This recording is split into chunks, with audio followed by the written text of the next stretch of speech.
Sigh. The feeling of oppression is overwhelming. It's as if a heavy block of lead is weighing on my heart, and no matter what I do, I just can't put it down. Right now, I'm standing in the pigsty of the logistics farm of the 702nd Regiment, feeding the pigs while heaving deep, involuntary sighs. These dozen or so hefty pigs were all raised by me, from tiny, squealing piglets to the hefty giants they are today, a process that took half a year. Every day, I feed them, clean their pen, and watch as they steadily grow into hundreds of pounds of solid muscle. Honestly, my days here at the logistics farm have been nothing but a routine spent in the company of these pigs. When will these endless days of raising pigs ever come to an end? It feels like I'm running a marathon with no finish line in sight. Frustration gnaws at me. I originally thought that by joining the army, I get to stand shoulder to shoulder with Zhuan Yin and Doghead Lao Gao on the front lines, truly experiencing the thrill of speed and passion. But while they're making a name for themselves in the combat units, I've been assigned to pig farming. What a cosmic joke. It's as if fate itself is mocking me. That's right, my name is Tang Ming, and I'm a private, and, I should add, a transmigrator. I've crossed over into the world of a military TV drama called Special Forces 1, set right here on Earth. The familiar faces from the show, Zhuan Yin, Doghead Lao Gao, He Jijun, are all real people in this world. That's exactly why I didn't hesitate to enlist. I wanted to chase my dreams in the barracks. But who could have guessed? Because my physical condition was lacking, I consistently ranked at the bottom in every military assessment. My scores just kept getting worse. In the end, no company wanted to take me, and the regiment simply assigned me to the logistics farm to raise pigs. And so, I've been here for more than half a year now, practically becoming a pig-raising expert. Tang Ming, hurry up. As soon as you're done feeding the pigs, get out here and assemble. The regiment commander is coming for an inspection today. Everyone has to be present. Don't be late. If you end up becoming the center of attention, you'll be in for it. The squad leader's voice carried in from outside the pigsty. Coming, squad leader. I'll be right out, don't worry. I called back at once, picked up the pace, finished feeding the pigs, then dashed back to the dormitory to change. Together with the squad leader and a few old hands, I hurried off to the main training ground. When we arrived, I saw that over 1,000 people from the regiment were already assembled. Those of us from the logistics farm were put in the very last row, off to the side, like a group that everyone had forgotten. The ones who truly stood out, of course, were the renowned Night Tiger Reconnaissance Company of the 702nd Regiment. Every single one of them looked sharp and ready for battle. I remembered that in the original show, there was never such a large-scale inspection. There was a scene where the commander brought Doghead Lao Gao from the Wolfang Battalion to inspect the Night Tigers, but nothing like this. Could it be that my arrival has already thrown the timeline of this world into disarray? I wondered silently to myself. Very soon, under the protection of the Wolfang Special Forces, the commanding officer strode briskly into the comprehensive training ground. My goodness, it's really the legendary Commander Gao. Looks like the plot really has taken a turn, just like stumbling upon a hidden Easter egg in a game. My heart was full of shock and anticipation. After exchanging a few brief words with Regiment Commander Wang Jiming, the commander announced that he would conduct an inspection. However, instead of calling out a specific soldier, he ordered the members of the Night Tiger Reconnaissance Company to assemble, preparing to randomly select one or two of them for evaluation. Although the details are a bit different from what you'd see in a TV drama, the main characters are still the Night Tiger Reconnaissance Company. The rest of us can only stand by as onlookers. Watching Zhuang Yin and Shen Shua get chosen, I was filled with envy and, truth be told, a bit of jealousy. Once, I too longed to make a name for myself in the army, to become the superhero in everyone's eyes. But while others succeeded in becoming reconnaissance soldiers and shone on the training field, I ended up as a pig keeper, spending each day among swine. The difference was hard to swallow. I felt as if an unfathomable chasm separated me from them. Just then, a strange voice suddenly echoed in my mind. Detected that the host has a strong desire to become an outstanding soldier. Marvel Hero System now officially activated. The abruptness of the voice sent a jolt through my entire body. What on earth is this? My mind was reeling with confusion and suspicion. Marvel Hero System? Could this be the legendary cheat system? I never imagined something like this would actually happen to me. I tried communicating with it in my thoughts. System, are you there? System online. Awaiting host's instructions. The voice was mechanical and cold, as if spoken by a robot. So, it really is a system. I nearly jumped up in excitement. From now on, I, Tang Ming, finally don't have to spend every day with pigs. System, what exactly is the Marvel Hero System? By Marvel Heroes, do you mean those superheroes from American movies in my previous life? I pressed eagerly. The system explained in my mind. Correct. The Marvel Hero System, as the name suggests, will reward the host with special abilities from a Marvel superhero after the host completes system-issued tasks.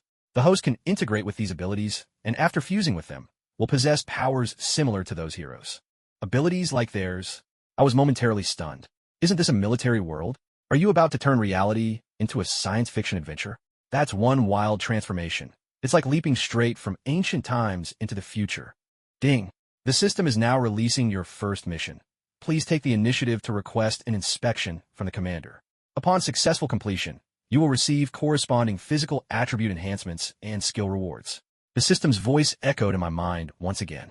Hearing this, I couldn't help blurting out, "System, are you kidding me? Don't you know how terrible my marksmanship is? Sure, I want to get stronger, but honestly, my shooting is abysmal. Compared to others, I'm practically a rookie.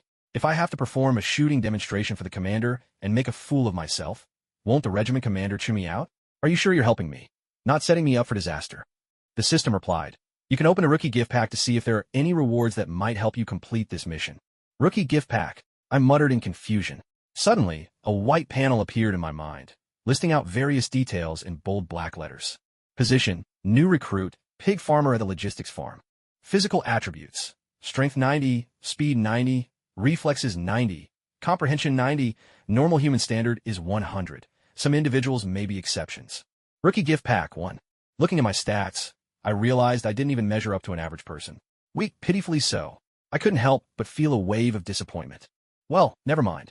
Let's just open the gift pack and see what happens. I made up my mind. System, open the rookie gift pack. Received, opening rookie gift pack. Rookie gift pack opened. Congratulations, you have acquired Hawkeye's marksmanship skill from the Marvel Universe. 30% integration. The system announced. Hawkeye, he's a top marksman in the Marvel Universe, but he uses a bow, not a rifle. The system explained, while Hawkeye specializes in archery, there are many principles in common between archery and rifle shooting. Both require exceptional calculation and precision. After integrating this skill, your rifle marksmanship will improve significantly. What does a 30% integration mean? I asked. The system answered, it means you have room to grow, encouraging you to keep improving through future missions and training. The higher the integration, the greater your marksmanship. Even at 30%, it will be more than enough for the commander's shooting assessment. That's good to hear. System, I'll trust you this time, I said. At that moment, the commander had already chosen 2 new recruits from the Night Tiger Reconnaissance Company to perform a rapid-fire rifle demonstration. Just as I expected, the performers were Zhuang Yin and Chen Shihua, and the demonstration was already underway. Clearly, it wasn't the right time to step forward, but I wasn't in a hurry. According to the flow of the story, after Zhuang Yin and Chen Shihua finished their performance, the Wolf Fong Special Forces sharpshooters would give a shooting demonstration, showing off their exceptional marksmanship and inspiring the other soldiers in the regiment. As expected, once Zhuang Yin and Chen Shihua concluded their act, they received praise from the military district commander. The commander even invited the sharpshooter team to take the stage and give a demonstration. The sharpshooter had someone toss glass bottles into the air from 50 meters away, then calmly raised his rifle and fired. He didn't use a scope, just the iron sights. With every shot, a bottle shattered in midair. Partway through, the sharpshooter switched to his left hand and continued to hit every target without missing a beat. The soldiers watching could hardly believe their eyes. They stared wide-eyed in astonishment. After smashing 7 or 8 bottles in a row, the sharpshooter finally lowered his rifle. He strode over to the still-stunned Zhuang Yin and Chen Shihua, pulled a pair of sunglasses from his pocket, and put them on with a cool air. "Rookies, shooting isn't about the eyes. It's all about this," he said, tapping his chest above his heart. Zhuang Yin felt a pang of frustration, but had no grounds to argue. The sharpshooter skill was on a completely different level, an unbridgeable gap, at least for now. "Old Gao, are you trying to embarrass our Night Tiger Reconnaissance Company?" Company Commander Miao asked in a low voice, clearly displeased. The sharpshooter gave a faint smile. "What old Miao can't handle losing? Oomph. Me afraid to lose? If my Night Tiger Company had even half the training budget you Wolf Fong guys get, every one of my men would outshoot you," Miao retorted, refusing to back down. "Well, that's just how it is. After all, you're not a special forces unit, are you?" The sharpshooter replied with a grin. "Don't lose heart," the commander said, turning to comfort Zhuang Yin and Chen Shihua. "They got where they are through countless real-life drills and hard work. If you join special forces one day, you'll be able to reach their level. I believe in you. Sir, one day I will surpass him," Zhuang Yin declared loudly. "Oh," the commander raised his eyebrows in surprise. The sharpshooter looked at Zhuang Yin and said, "Skill isn't something you shout into existence. It's earned bit by bit. Say that again when you actually surpass me. Zhuang Yin pressed his lips together, falling silent. Just then, a voice suddenly rang out across the field.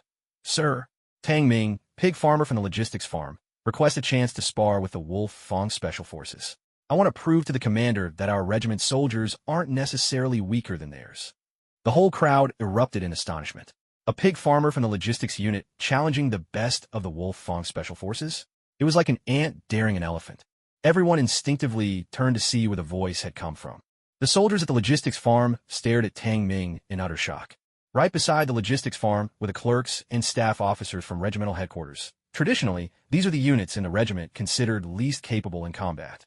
Colonel Wang Jiming, the regimental commander, was left speechless, his mind swirling with doubt. What on earth is happening here?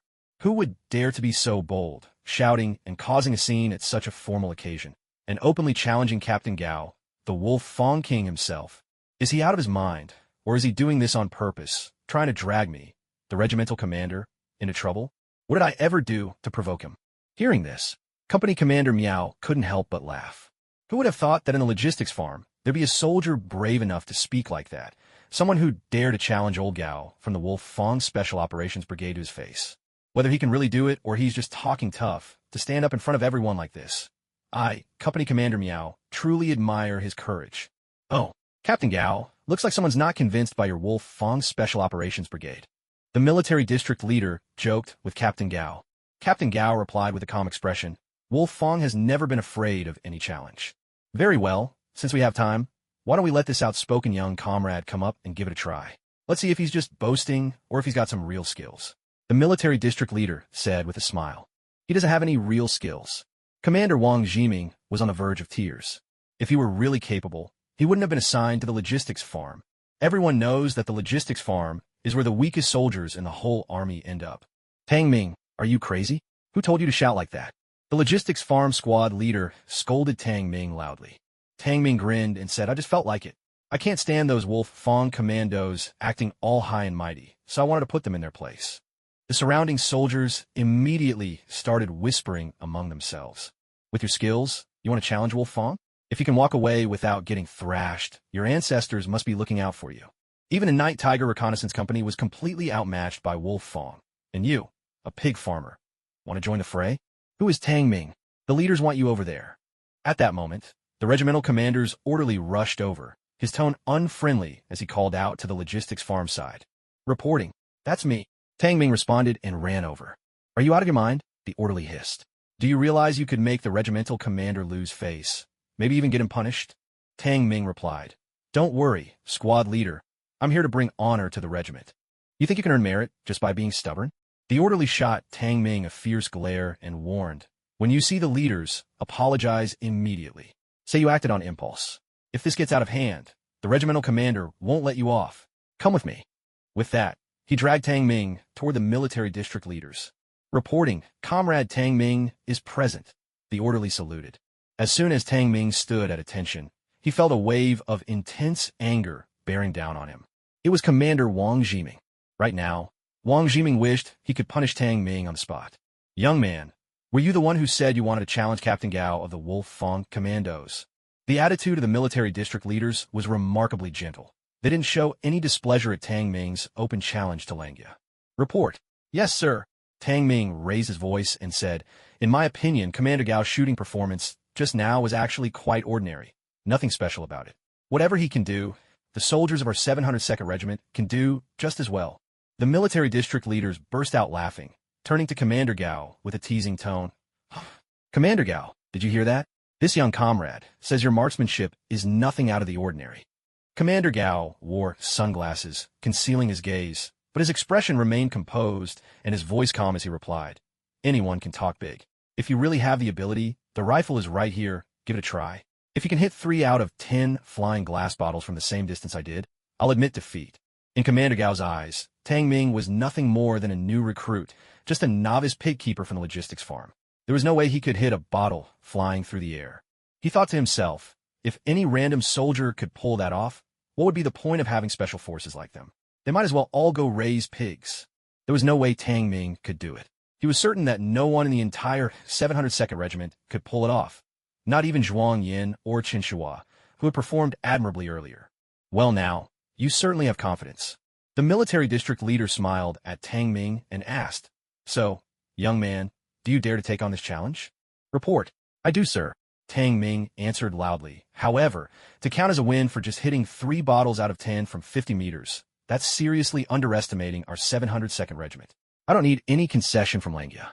If we're going to compete, let's do it openly and fairly. I request a shoot at the flying bottles from 100 meters away." At these words, Regimental Commander Wang Jiming nearly jumped to his feet in anger. He felt an almost uncontrollable urge to rush over and wring Tang Ming's neck. "Open and fair? And now you're asking to shoot flying bottles from 100 meters away. Do you think you're some kind of sharpshooter? Even Commander Gao wouldn't guarantee he could do it. Who do you think you are?" The soldiers of the 702nd Regiment, Commander Gao, the military district leaders, and even Lien Miao and the others were all stunned. None of them had expected Tang Ming to say such a thing. A bottle at 100 meters is roughly the same size as a standard 10-ring target at that distance. If you're only shooting at a stationary target, it might be manageable, but to hit a bottle flying through the air, you have to calculate the lead. To pull this off, the shooter has to judge the bottle's rising and falling speed and its trajectory with the naked eye. There's a huge amount of data to process in an instant. If you're not an experienced marksman, there's no way you could calculate it all in such a short time. Of course, you could also choose to fire when the bottle reaches its highest point. That would make it a little easier. But even then, it still requires considerable judgment and skill. It's definitely not something a rookie like Tang Ming could pull off. In fact, there probably isn't a single person on the entire team who could manage it. Even the members of the senior squad wouldn't dare claim they could hit a moving bottle 100 meters away, using only iron sights and no scope. Only true sharpshooters would be confident enough to take on such a challenge and guarantee success.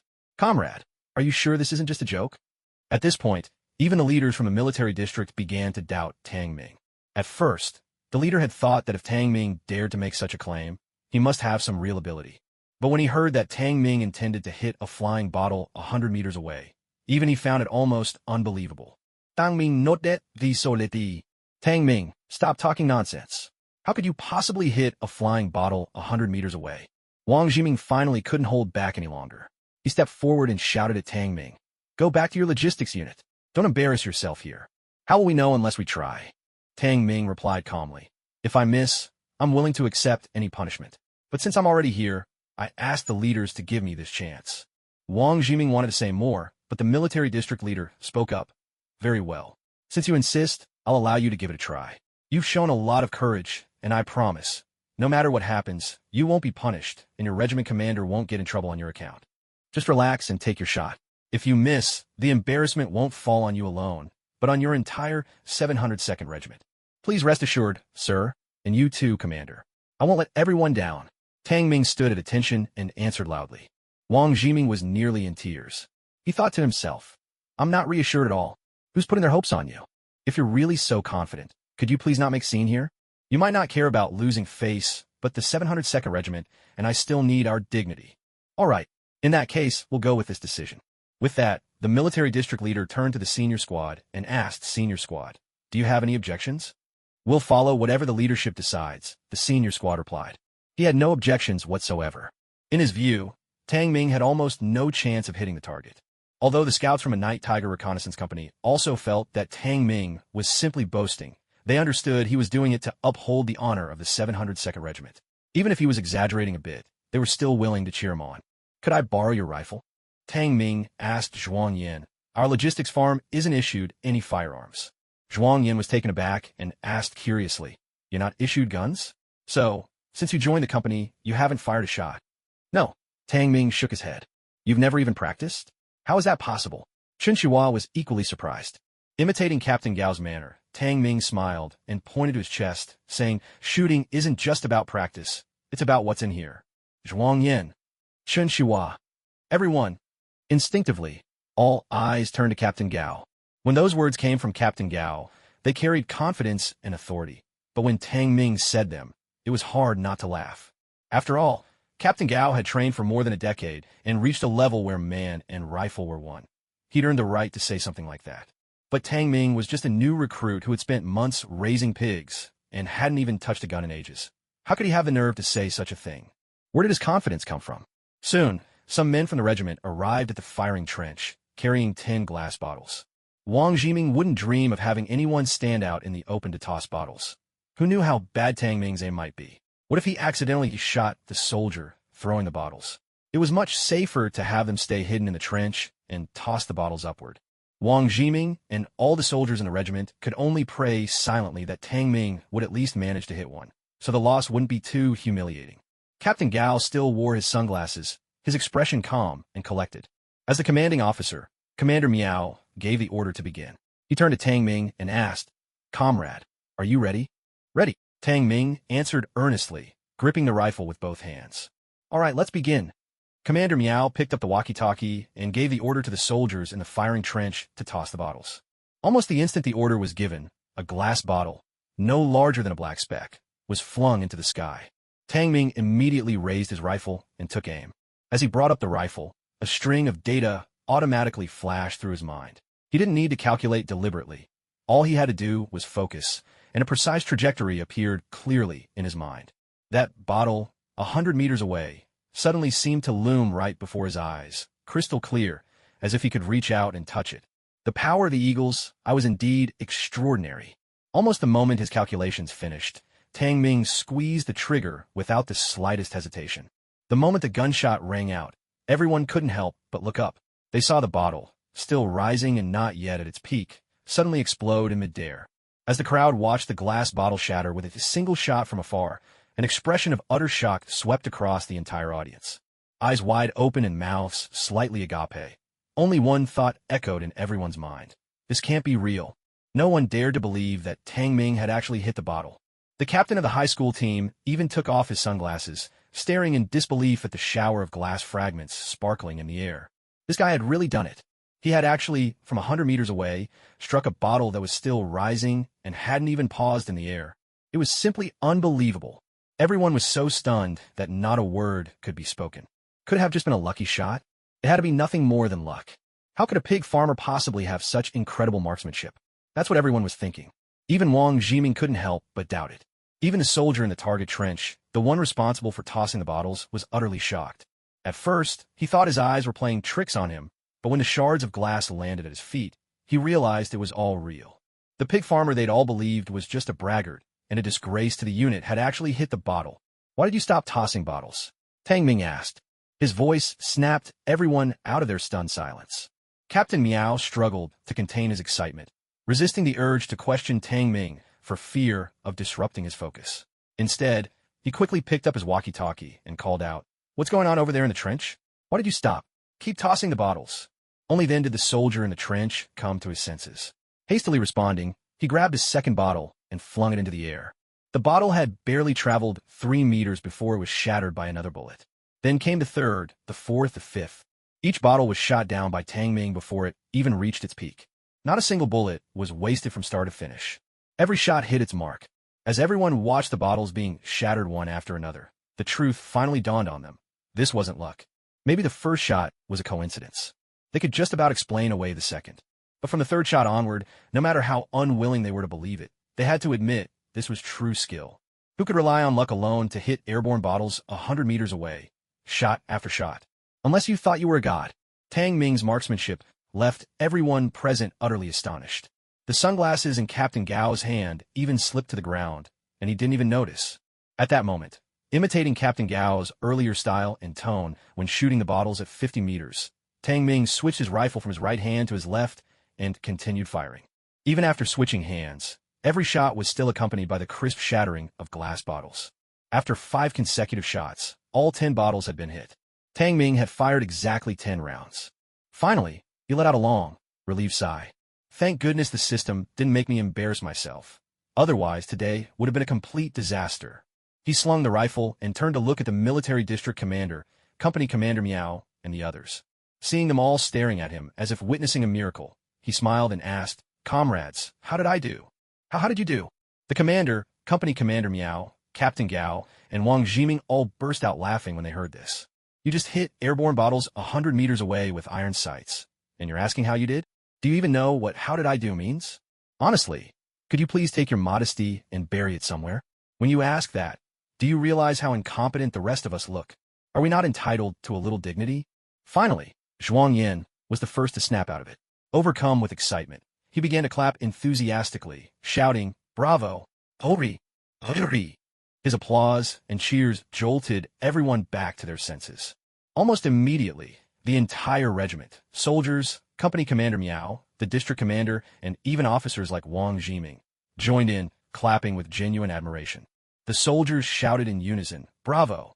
Captain Gao and company commander Miao exchanged a glance, each seeing the same excitement in the other's eyes. Though they no longer serve in the same unit, they had once fought side by side as comrades in the special forces. Both cherished and valued soldiers with true talent. The extraordinary shooting skills Tang Ming had just displayed made them feel as if they were witnessing the rise of a new generation's king of soldiers. If someone with his ability could join the special forces and receive proper training, perhaps one day, he might become an unparalleled super soldier, one even they couldn't hope to match. "Young man, you're truly outstanding. Absolutely remarkable." The military district commander praised Tang Ming over and over. "You're the best marksman I've seen outside of our special forces. I'm going to recommend you for a commendation." "Thank you, Commander." Tang Ming snapped to attention and answered in a loud, clear voice. The commander nodded, then turned to Wang Jiming and said, "You're really not living up to your position as regiment commander. To think you assigned such an exceptional soldier to pig farming."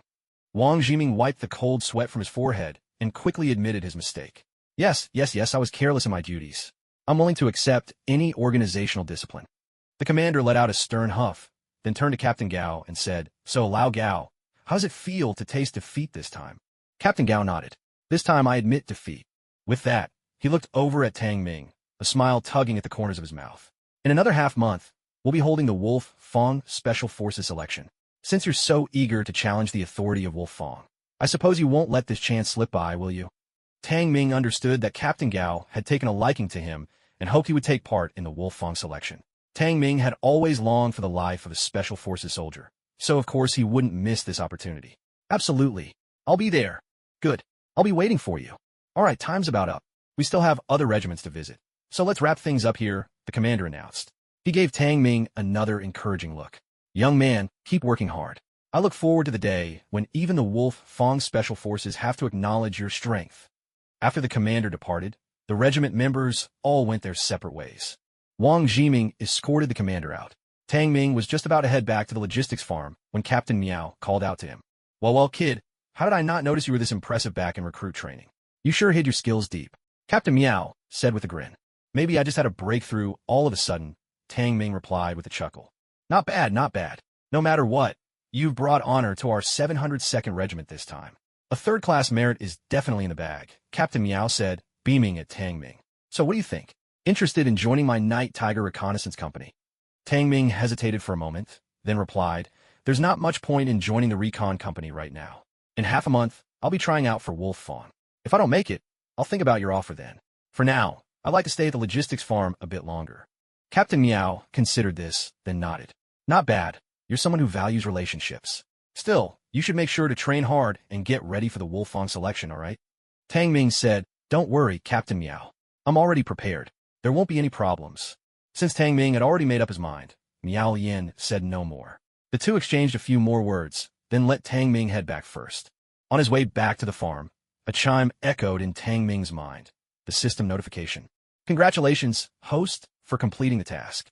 Rewards: physique attributes, strength plus 100, speed plus 100, neural reflex plus 100, comprehension plus 50. Captain America combat skill plus 1, fusion rate 30%. Hawkeye marksmanship skill fusion raised to 40%. Hearing the system's voice, Tang Ming's heart leapt with joy. He immediately opened his attribute panel. Position: Logistics Farm Pig Raising Recruit. Physique attributes: Strength 190, Speed 190, Neural Reflex 190, Comprehension 140. Skills: Hawkeye marksmanship, fusion 40%. Captain America combat, fusion 30%. Haha. Finally, I'm no longer the weak rookie I used to be. With my improved shooting and combat skills, not to mention physical abilities nearly twice as strong as a normal person, I should be able to go toe-to-toe with the Wolf Fong commandos now, right?"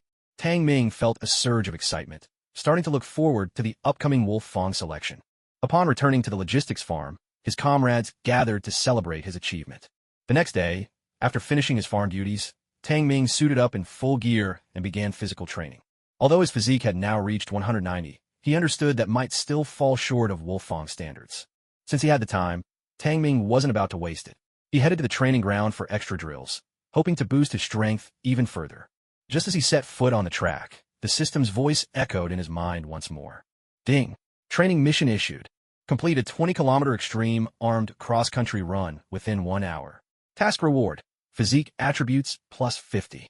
Failure will result in a deduction of 100 attribute points. What? System? That's way too harsh. Tang Ming couldn't help but protest. All that work just for 50 points, but if I fail, I lose double? That's totally unfair. This is to motivate the host. Motivate me? You want me to run 20 kilometers in an hour, averaging 15 minutes per 5 kilometers. Maybe I could just about manage that unarmed, but right now I'm fully geared up, with 30 kilograms of equipment on my back. Go for it, host. Tang Ming. I've said all that, and all you can do is cheer me on? You just love making your presence known, don't you? Forget it. Since the system had already assigned the task, Tang Ming had no choice but to give it his all and start running. If he failed, his physical attributes would be reset to their previous state. He definitely didn't want to return to those days as an ordinary soldier. Hey, isn't that the new recruit from the logistics farm who beat the Wolfang Special Forces yesterday and really made a splash on the training field? At this moment, on the vast training ground, every company was organizing drills for their soldiers. A figure dashed from outside and entered the physical training area. He did so well yesterday, but he still wasn't recruited by the Night Tiger Reconnaissance Company. I heard the Night Tiger Recon Company's commander went to invite him, but he turned them down. He turned them down? Why? Getting into the Night Tiger Recon Company is every soldier's dream. He actually refused? Does he really want to stay at a logistics farm, raising pigs forever? Well, who's to say? Maybe he truly enjoys tending pigs. The soldiers who saw Tang Ming couldn't help but whisper among themselves. Meanwhile, in one corner of the training ground, the Night Tiger Recon Company was busy with pull-ups and boxing drills. Tang Ming's arrival naturally caught their attention as well. That guy is seriously disciplined, one of them remarked. Company Commander Miao watched Tang Ming running steadily on the track, an involuntary smile appearing at the corner of his mouth. I just wonder what his stamina is really like. With that thought, Miao raised his voice and called out to everyone in the Night Tiger Recon Company. Everyone gear up, full kit, move out and chase down that pig farming recruit. The recon soldiers immediately stopped their training and turned to look at Tang Ming. They recognized him in an instant. This was the logistics farm's new recruit who had demonstrated such sharpshooting skills for the regimental commander the day before. What are you waiting for? Didn't you hear my order? Miao barked again. The recon soldiers snapped to attention and began to don their gear at once. You too, Miao said, turning to his radio operator, Zhuang Yan. If you can't outrun him, you'll answer to me. Yes, sir, Zhuang Yan replied, his voice full of enthusiasm as he hurried to get ready. Anyone who's watched Fire Phoenix, Special Forces, knows that Xiao Zhuang's physical abilities in the show are truly outstanding. Even among the elite Wolfang troops, he's considered top tier. And across the entire regiment, there's no one who can beat him in a foot race. But losing to Tang Ming on the training field yesterday had really stirred his competitive spirit. He was desperate to prove himself in other military skills. Now, his chance had finally come. Dozens of Night Tiger Recon soldiers, gears strapped tightly to their backs, charged onto the track at once. On the track, Tang Ming was gasping for breath, doing his best to maintain a steady rhythm. He kept to the pattern. Inhale for 2 steps, exhale for 2 steps, coordinating his breathing with his stride. When the Night Tiger Recon soldiers began joining him one after another, Tang Ming had no idea that Commander Miao had deliberately set them on his trail. It wasn't until several laps later, when he noticed they were sticking close behind him, that he finally realized what was going on. Tang Ming's physical fitness was already 1.9 times that of an average person, giving him a clear advantage over everyone else. Although the soldiers of the Night Tiger Reconnaissance Company were also in excellent shape, they still fell short compared to him. Of course, there were a few exceptions, Zhuang Yin and Chen Pai, for instance. For the first 5 kilometers, the Night Tiger Reconnaissance Company could still keep pace with Tang Ming. But as they entered the second 5 kilometers, half of the group gradually fell behind. Tang Ming's running strategy was straightforward. Push as hard as possible for the first 5 kilometers, ease up a little during the middle 2 5-kilometer stretches to conserve energy, and then unleash everything in the final 5 kilometers. Whether he could shatter his limits would depend on this last stretch. If he made it, the mission would be complete. If not, he'd have no choice but to accept the punishment. Tang Ming finished the first 5 kilometers in 13.5 minutes. Across the whole regiment, this was already a top-tier pace. The soldiers of the Night Tiger Reconnaissance Company had to give it everything they had just to barely keep up with him. But for Zhuang Yin and Qin Pai, this speed was far from overwhelming. Are these guys out of their minds? Running like that? Are they trying to kill themselves? Soldiers from other companies, watching dozens of Night Tiger Reconnaissance men chasing Tang Ming around the track, were genuinely astonished. I did the math just now. Their 5-kilometer time is actually under 14 minutes.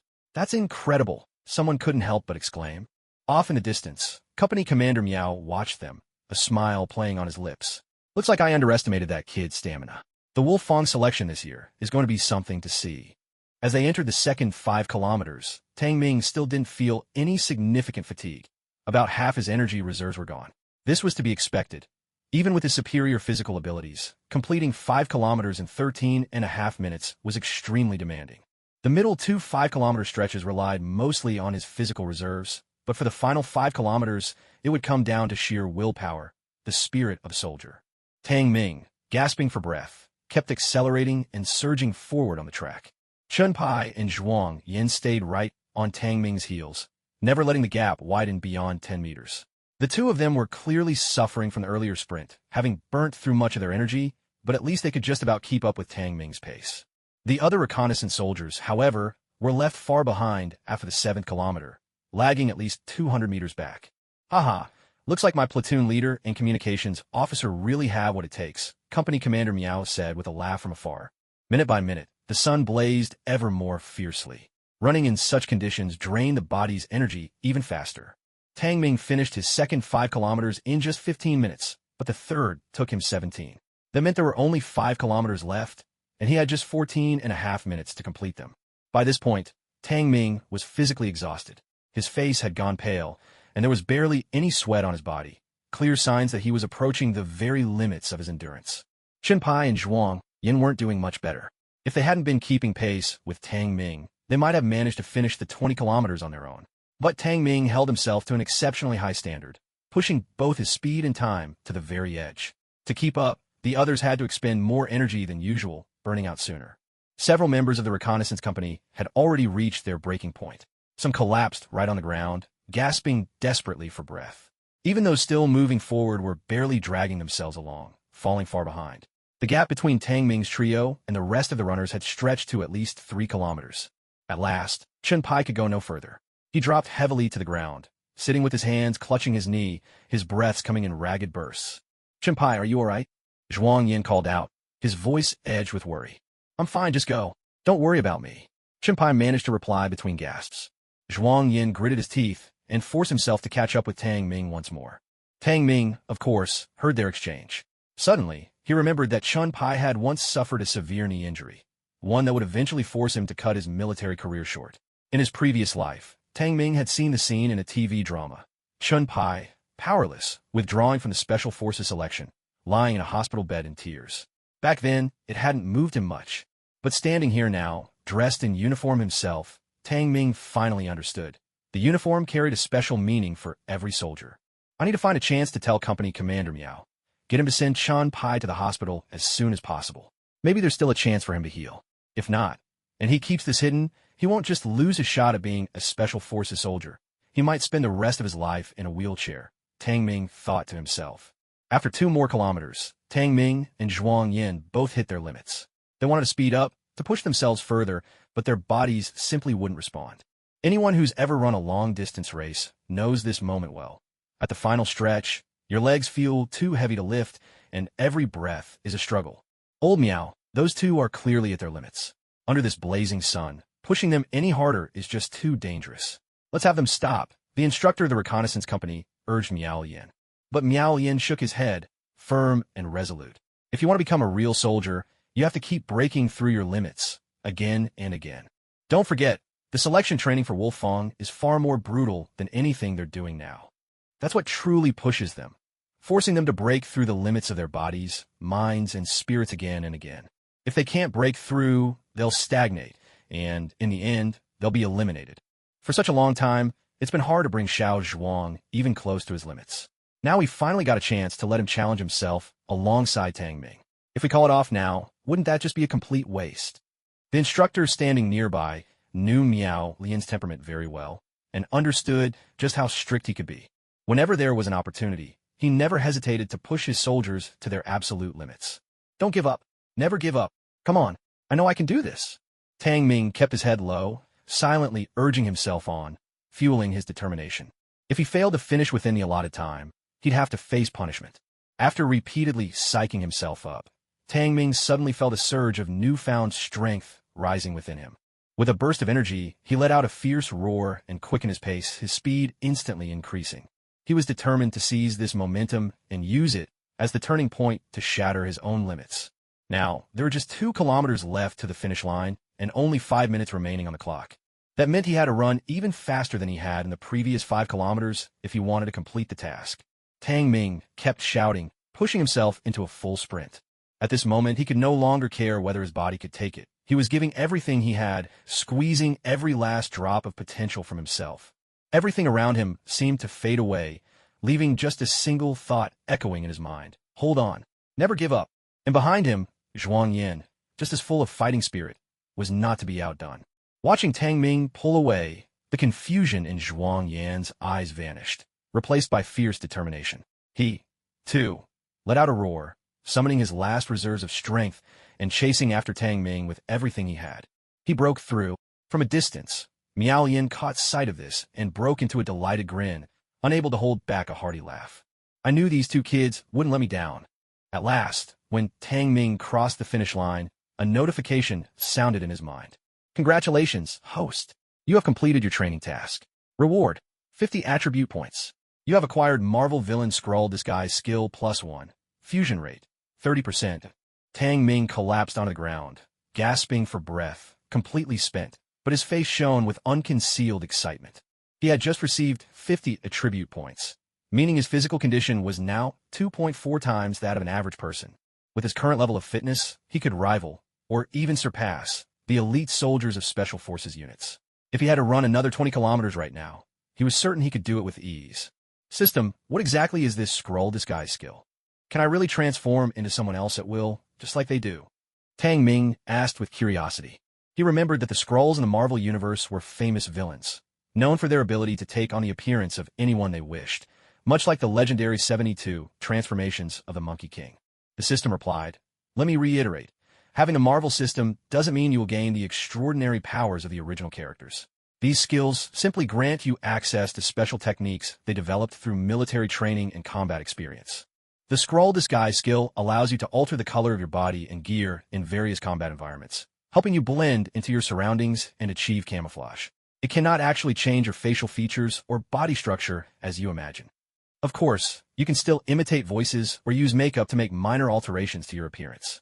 After hearing the system's explanation, Tang Ming gave a wry smile. He had just been entertaining fantasies of stepping into a world of science fiction, but reality, it turned out, wasn't quite so far-fetched. Still, these skills were more than enough to give him a significant boost in strength. About 15 seconds later, Zhuang Yan also reached the finish line and collapsed beside Tang Ming, gasping for breath. Congratulations, you broke through as well, Tang Ming said to Zhuang Yan with a smile. Zhuang Yan managed a bitter grin. So what if I broke through? I still couldn't outrun you. You just wait. One day I'll surpass you. I've never lost a running match to anyone before. You're the first, Zhuang Yan declared, not willing to admit defeat.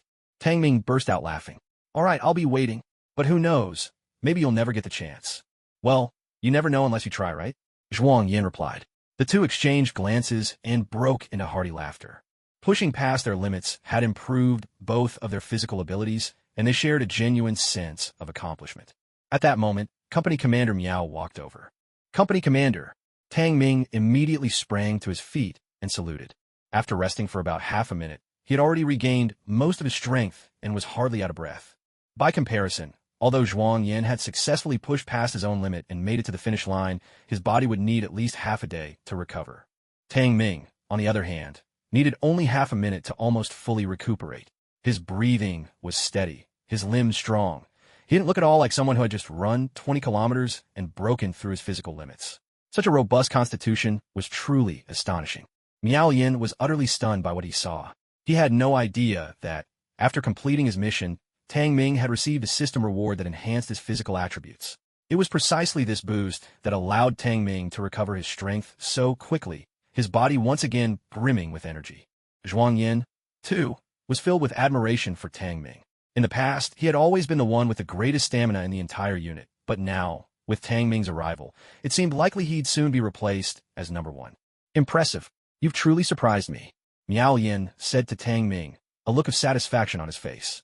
With the upcoming Wolfang selection, I believe you'll bring great honor to our unit.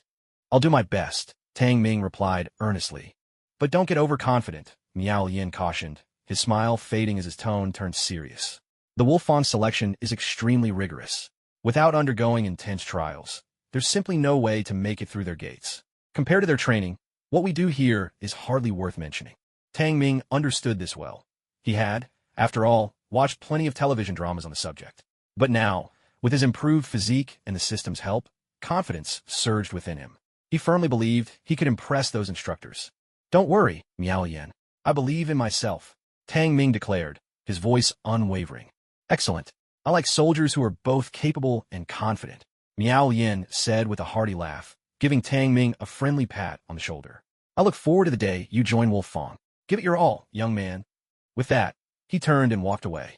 After a brief farewell, Zhuang Yin followed Miao Yin out. As soon as they left, Tang Ming shouldered his gear once more and resumed his running drills. With no other assignments left on the farm, all he could do was continue pushing himself through intensive training. Tang Ming knew in his heart that this system was nothing like those he'd read about in novels in his previous life. To grow stronger, he'd have to work harder and sweat more than anyone else. The system would keep pushing him to break through his limits, and that process would be grueling beyond words. Only by persevering could he earn the system's rewards. So rather than granting him strength directly, the system was more like a strict drill instructor, constantly watching over him, urging him to challenge himself and keep growing. Miao Yin had not yet left the training field. When he saw Tang Ming once again pick up his gear and plunge into another round of grueling training, surprise flickered across his face. No one is born strong. Without putting in extraordinary effort, how could one expect extraordinary results? This soldier's future potential is limitless. Miao Yin couldn't help but feel a surge of emotion. In the following half-month, Tang Ming became like a tireless machine, dedicating every day to self-training with a focus on building his physical strength. As for marksmanship and hand-to-hand combat, he already possessed the necessary skills, and with no one able to teach him more, he saw no reason to spend time on those areas. Through this intense half-month of training, his physical abilities had risen to 2.6 times that of an average person. At last, the end of the month arrived, and with it came a formal order. The green trucks of the Wolfang Special Forces rumbled into the regiment headquarters, collecting Tang Ming and the other candidates who had received invitations to the Wolfang selection and transporting them to the Wolfang Special Training Base. The annual Wolfang Special Forces selection had officially begun. Tang Ming still remembered the scene from the TV drama. On the way, the Wolfang team would suddenly bring the trucks to a halt, then fire warning shots, scattering everyone before pursuing them one by one. The first 30 to be caught would be immediately eliminated. That scene left a deep impression. On those trucks were more than 100 aspiring candidates, each one filled with anticipation and dreams of the passionate life awaiting them in Wolfang. Looking at their eager faces, Tang Ming couldn't help but sigh inwardly. To truly become a Wolfang Special Forces soldier, it was anything but easy. Just as Company Commander Miao had said, Wolfang had to grind you down completely. Otherwise, you weren't even qualified to enter the gate. Of these 100-plus men, fewer than 15 would pass all the tests and become full-fledged Wolfang soldiers. That meant an elimination rate of over 80%, a truly brutal ordeal. When the trucks were still dozens of meters from the forest, the driver suddenly slammed the brakes. More than 100 people inside were thrown forward by the abrupt stop. What's going on? Does the driver even know how to drive? Why do we stop so suddenly? Everyone hurried to steady themselves, voices rising in confusion. Just then, a command crackled through the loudspeaker. All new recruits dismount. Listen up. You have entered the selection training base. The selection begins now. The first 30 we catch will be eliminated on the spot. The moment these words rang out, the faces of elite soldiers from every unit shifted dramatically. What? The selection has already started? You gotta be kidding. Don't just stand there. Get off the truck. The Wolfang team is coming for us. Didn't you hear? The first 30 caught are out. No questions asked. Squad leader Chun shouted the reminder. Everyone scrambled to get off the truck. At that instant, gunshots split the air. None of them had weapons. They stood no chance against the Wolfang squad. Hurry! Everyone, scatter and get into the woods. Chun Pai shouted out his orders. We don't have any weapons. We're no match for them. Find somewhere to hide, and the longer it takes for them to find us, the better. He knew all too well the strength of the Wolf Fong Special Forces. Even if they were armed, taking on these elite soldiers would be nearly impossible. The group, each carrying their own packs, quickly split up. Some dashed toward the nearby trees, while others dove into the thick underbrush. Tang Ming was no exception. In a situation like this, reckless bravery would only get you killed. In no time, everyone had concealed themselves. Outside, a squad of special forces was closing in, hot on their trail. Using his Hawkeye skill, Tang Ming spotted several more soldiers hidden within the forest, lying in wait for anyone foolish enough to fall into their trap. This time, Xiao Zhuang and the others might really be in trouble. Tang Ming sighed inwardly. These special forces had mastered the art of disguise. Some were perched high in the trees, blending perfectly with the branches thanks to sunlight and camouflage gear. If anyone looked up, the harsh glare would sting their eyes, making it nearly impossible to spot the danger above. The moment someone strayed beneath, the hidden soldier would drop down in an instant, subduing the target before they could react. Others, dressed in green or earth-toned ghillie suits, lay hidden among the grass or piles of fallen leaves, disappearing into the landscape itself. Directly ahead, Tang Ming noticed a special forces operative concealed more than 4 meters up in a tree. Without his Hawkeye skill, an ordinary person would have never seen him. Tang Ming pretended not to notice, continuing forward as if nothing was amiss. As he moved beneath the tree, the special forces soldier suddenly slid down in complete silence, body inverted, arms reaching out to seize Tang Ming in one swift motion. A faint smile played at the corner of Tang Ming's lips as he calmly looked up. Seeing that smile, the soldier's expression shifted dramatically. He realized at once that something was wrong. How did he spot me? The thought flashed through his mind as he tried to grab the rope, but it was already too late. In a flash, Tang Ming spun around in a full circle on the spot, leaping more than a meter into the air, and delivered a powerful kick right to the soldier's chest. The soldier felt a sharp pain explode in his chest as the force of the blow sent him, still attached to his rope, flying several meters through the air, crashing heavily into the muddy ground. Just as he struggled to get up, everything suddenly went dark. A shadow blocked his view, giving him no chance to react. "Sorry, old soldier." Tang Ming flashed a small, apologetic smile. Before the words had even faded, he grabbed the rope and, with a swift movement, looped it around the Wolf Fong veteran's body. With another sharp pull, Tang Ming bound the man's arms securely, and after a few quick passes, the elite soldier was rendered completely immobile. The Wolf Fong veteran, furious, cursed loudly in frustration. He had actually been subdued by a rookie. For these veterans of the Wolf Fong unit, this was nothing short of utter humiliation. "Rookie, you won't get away. My teammates will definitely catch you." The Wolf Fong veteran spat out his words coldly. Tang Ming replied with a smile. "That depends on whether you have what it takes. You Wolf Fong guys love to play cat and mouse, don't you? Well, I'm interested in the game too. So let's see, in this selection trial, who's the real cat and who's the mouse?" The Wolf Fong veteran was left speechless, his eyes wide with shock. This rookie actually dared to openly challenge the veterans? Just how bold was he? "Sorry, brother, but you'll have to put up with this for a while." Tang Ming patted the veteran on the shoulder, then with a sharp tug, hoisted him up into the air. He turned and sprinted away, but he didn't go far.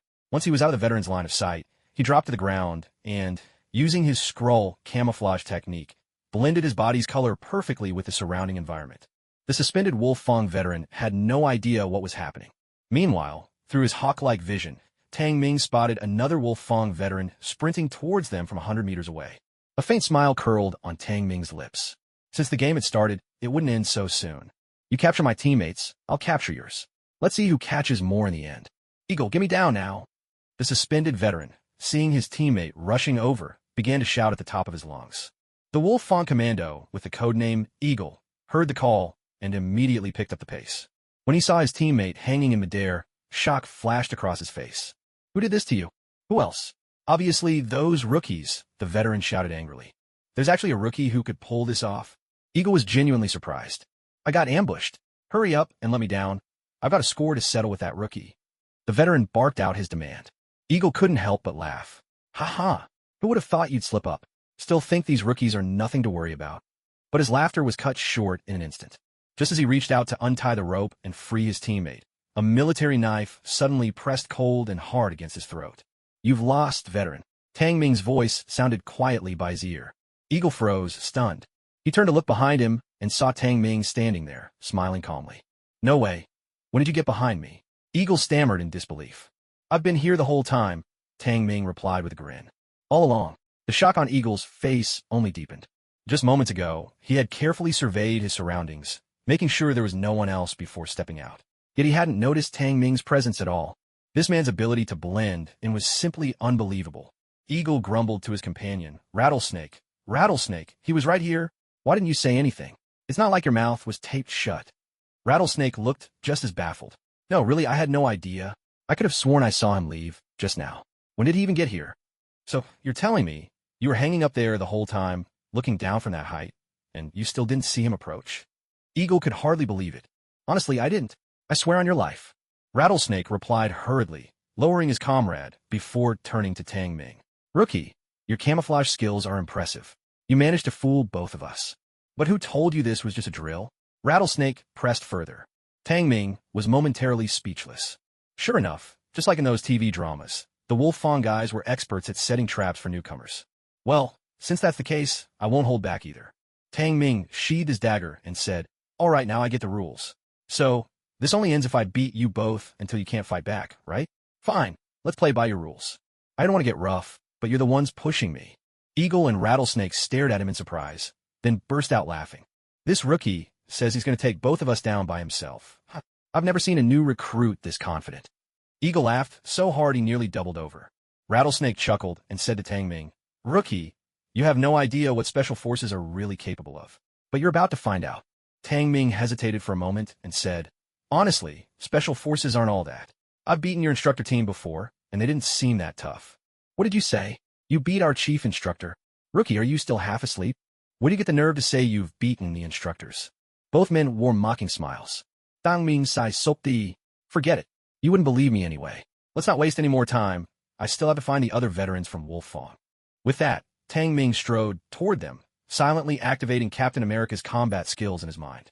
Though he had only integrated 40% of those abilities so far, his own tests had shown that this speed and strength already surpassed an ordinary person's by fourfold. In the Wolf Fong Special Forces unit, no one could match this level. Rookie, you really underestimate Wolf Fong. Today, I'll show you the true difference between special forces and your regular units. But before Viper could finish his sentence, a dark blur shot toward him. He didn't even have time to react before a crushing blow landed on his abdomen. In the next instant, his whole body was sent flying with a powerful kick. Eagle, standing behind, was utterly stunned. His eyes were wide as he stared at Tang Ming, as if he were looking at some kind of monster. Just as Eagle opened his mouth to speak, Tang Ming was already upon him. Another swift, sweeping kick came his way. The attack was so fast he had no chance to dodge. All he could do was instinctively bring up his arms to block. Tang Ming's foot collided directly with his forearms. Eagle had thought he could handle it with ease. After all, the guy was just a rookie. How strong could he be? But in that moment, Eagle's expression changed dramatically. It felt as if his arms had been struck by a rampaging beast, and his entire body was sent flying backward, landing hard on the ground, right next to Viper. Both men clutched at their aching stomachs, exchanging a glance. And in each other's eyes, they could see pure shock. Was this guy really a rookie? Since when did rookies possess such terrifying speed and strength? Could there have been a mistake in his profile? Before the assessment, they'd reviewed everyone's files, and there hadn't been a single mention of anyone with extraordinary hand-to-hand skills. So where on earth did this guy come from? So what do you think? Want to keep going? Tang Ming's smile was easy as he spoke, already striding toward them, activating Captain America's combat skills at the same time. Although he'd only merged 40% of the ability so far, his tests had shown that this level of speed and power was already 4 times greater than that of an ordinary person. Within the ranks of Wolf Fong, no one came close to this standard. Rookie, you really don't know what Wolf Fong is capable of. Today, I'll make you understand the gap between special forces and ordinary troops. But before Viper could finish, a massive shadow hurtled toward him. He didn't even have a chance to react before sharp pain stabbed through his abdomen. He was kicked straight off his feet. Behind him, Eagle was completely frozen, his eyes wide, as if he'd just witnessed the impossible. He had barely opened his mouth when Tang Ming launched his attack. Another sweeping kick, so swift that Eagle had no time to evade, and could only raise his arms instinctively to shield himself. Tang Ming's kick landed squarely on his opponent's forearms. The Eagle had thought he could block it with ease. After all, his rival was just a rookie. How strong can new recruit possibly be? But in the very next instant, his expression changed dramatically. His arms felt as if they'd been struck by a charging elephant, and Tang Ming's kick, along with the eagle's own arms, slammed brutally into his stomach. Then, just like the rattlesnake before him, the eagle was sent flying, landing right beside his teammate. The two men exchanged a glance, both gritting their teeth against the pain in their abdomens. In each other's eyes, they saw only shock. Was this really a rookie? Since when did new recruits move this fast or hit this hard? Something was definitely off with the information they received. Before the selection test began, they'd already reviewed the dossiers for every candidate. Not a single word in Tang Ming's file suggested he possessed such formidable fighting skills. Who exactly was this man? So, do you still want to keep fighting? Tang Ming asked with a smile. Hearing this, the two could only force a bitter smile and shake their heads. There was no need to try again. They both knew they weren't even in the same league as Tang Ming. With the speed and strength he'd just displayed, it wouldn't make a difference how many more people joined in. Since that was the case, pressing on would only mean more pain for themselves. You've made a wise choice. Now, then, my veteran friend, would you mind taking off your uniform and lending it to me? Tang Ming said to the eagle. The eagle's build was similar to his, so the clothes would fit nicely. You're planning to disguise yourself as one of us wolf fangs and ambush your own teammates? The eagle asked in disbelief. Why not? Tang Ming replied. You said it yourselves, this isn't a drill. There are no strict rules, just pure hand-to-hand combat. So what do I have to fear? I'll simply go for the ambush. The eagle and rattlesnake shared another wry smile. A sense of foreboding crept over them. Maybe, just maybe, this time the instructors were truly going to be outplayed. Just as Tang Ming had said, this operation was nothing more than a contest of stealth and combat skills. And in both areas, Tang Ming excelled. Tang Ming changed into the eagle's uniform, then reached into his backpack for a camouflage paint stick and smeared his face in mottled colors. Veterans, I know this isn't an official exercise, but I don't want to make things any harder for you. Let's just pretend I've already taken you both out, shall we? Tang Ming said with a smile. The two veterans had no choice but to force another bitter smile and nod in agreement. Tang Ming had already shown them enough mercy. They couldn't really object. Rookie, good luck. The two of them flashed him a middle finger. Tang Ming simply smiled and turned to leave. Meanwhile, elsewhere, a medic was also attacked by the soldiers of Wolf Fong. This medic, named Shi Dafa, was also a member of Team B of the Lone Wolf Commando in the television series, and was skilled in hand-to-hand combat. But during a struggle with a Wolf Fong veteran, he accidentally broke the opponent's leg. At that moment, he couldn't just think of his own escape. He had no choice but to stay behind and give first aid to the injured soldier. However, this meant he was quickly caught by two other Wolf Fong veterans who arrived on the scene. Quick, give me a stick to stabilize his leg, or it'll be ruined. Shi Dafa shouted loudly. A Wolf Fong veteran, following Shi Dafa's instructions, quickly gave simple treatment to his wounded comrade, slung him over his back, and hurried away. You old-timers, he stayed behind to save your comrade, yet you still captured him. Don't you think that's a bit unfair? At that moment, a voice called out from nearby. The two Wolf Fong veterans holding Shi Dafa stiffened when they heard the voice and turned to look. They saw Tang Ming standing there, a faint smile on his face. Shi Dafa was momentarily stunned as he noticed Tang Ming dressed in combat fatigues, his face painted in camouflage. What was going on here? Could there be infighting within Wolf Fong itself? This kid actually took down one of our men and even put on his uniform. The two veterans studied Tang Ming carefully, realized they didn't know him, and immediately understood the situation. Impressive, brother. You've got real skills. Shi Dafa burst out laughing. Hang in there, brother. I'll get you out of here soon. Tang Ming smiled and said, since these veterans are playing dirty, there's no need for us to show them any courtesy. Shi Dafa replied, I appreciate the thought, brother, but you'd better run. You're no match for them. Run? Do you really think you can get away now? The two Wolf Fong veterans bound Shi Dafa to the side, then turned to Tang Ming with mocking smiles. Rookie, don't go thinking you're something special just because you beat one of us. In Wolf Fong, everyone's fighting skills are on a different level. Is that so? Well, I'd love to see for myself. Tang Ming replied with a calm smile. The two veterans snorted coldly, exchanged glances, and then attacked in unison.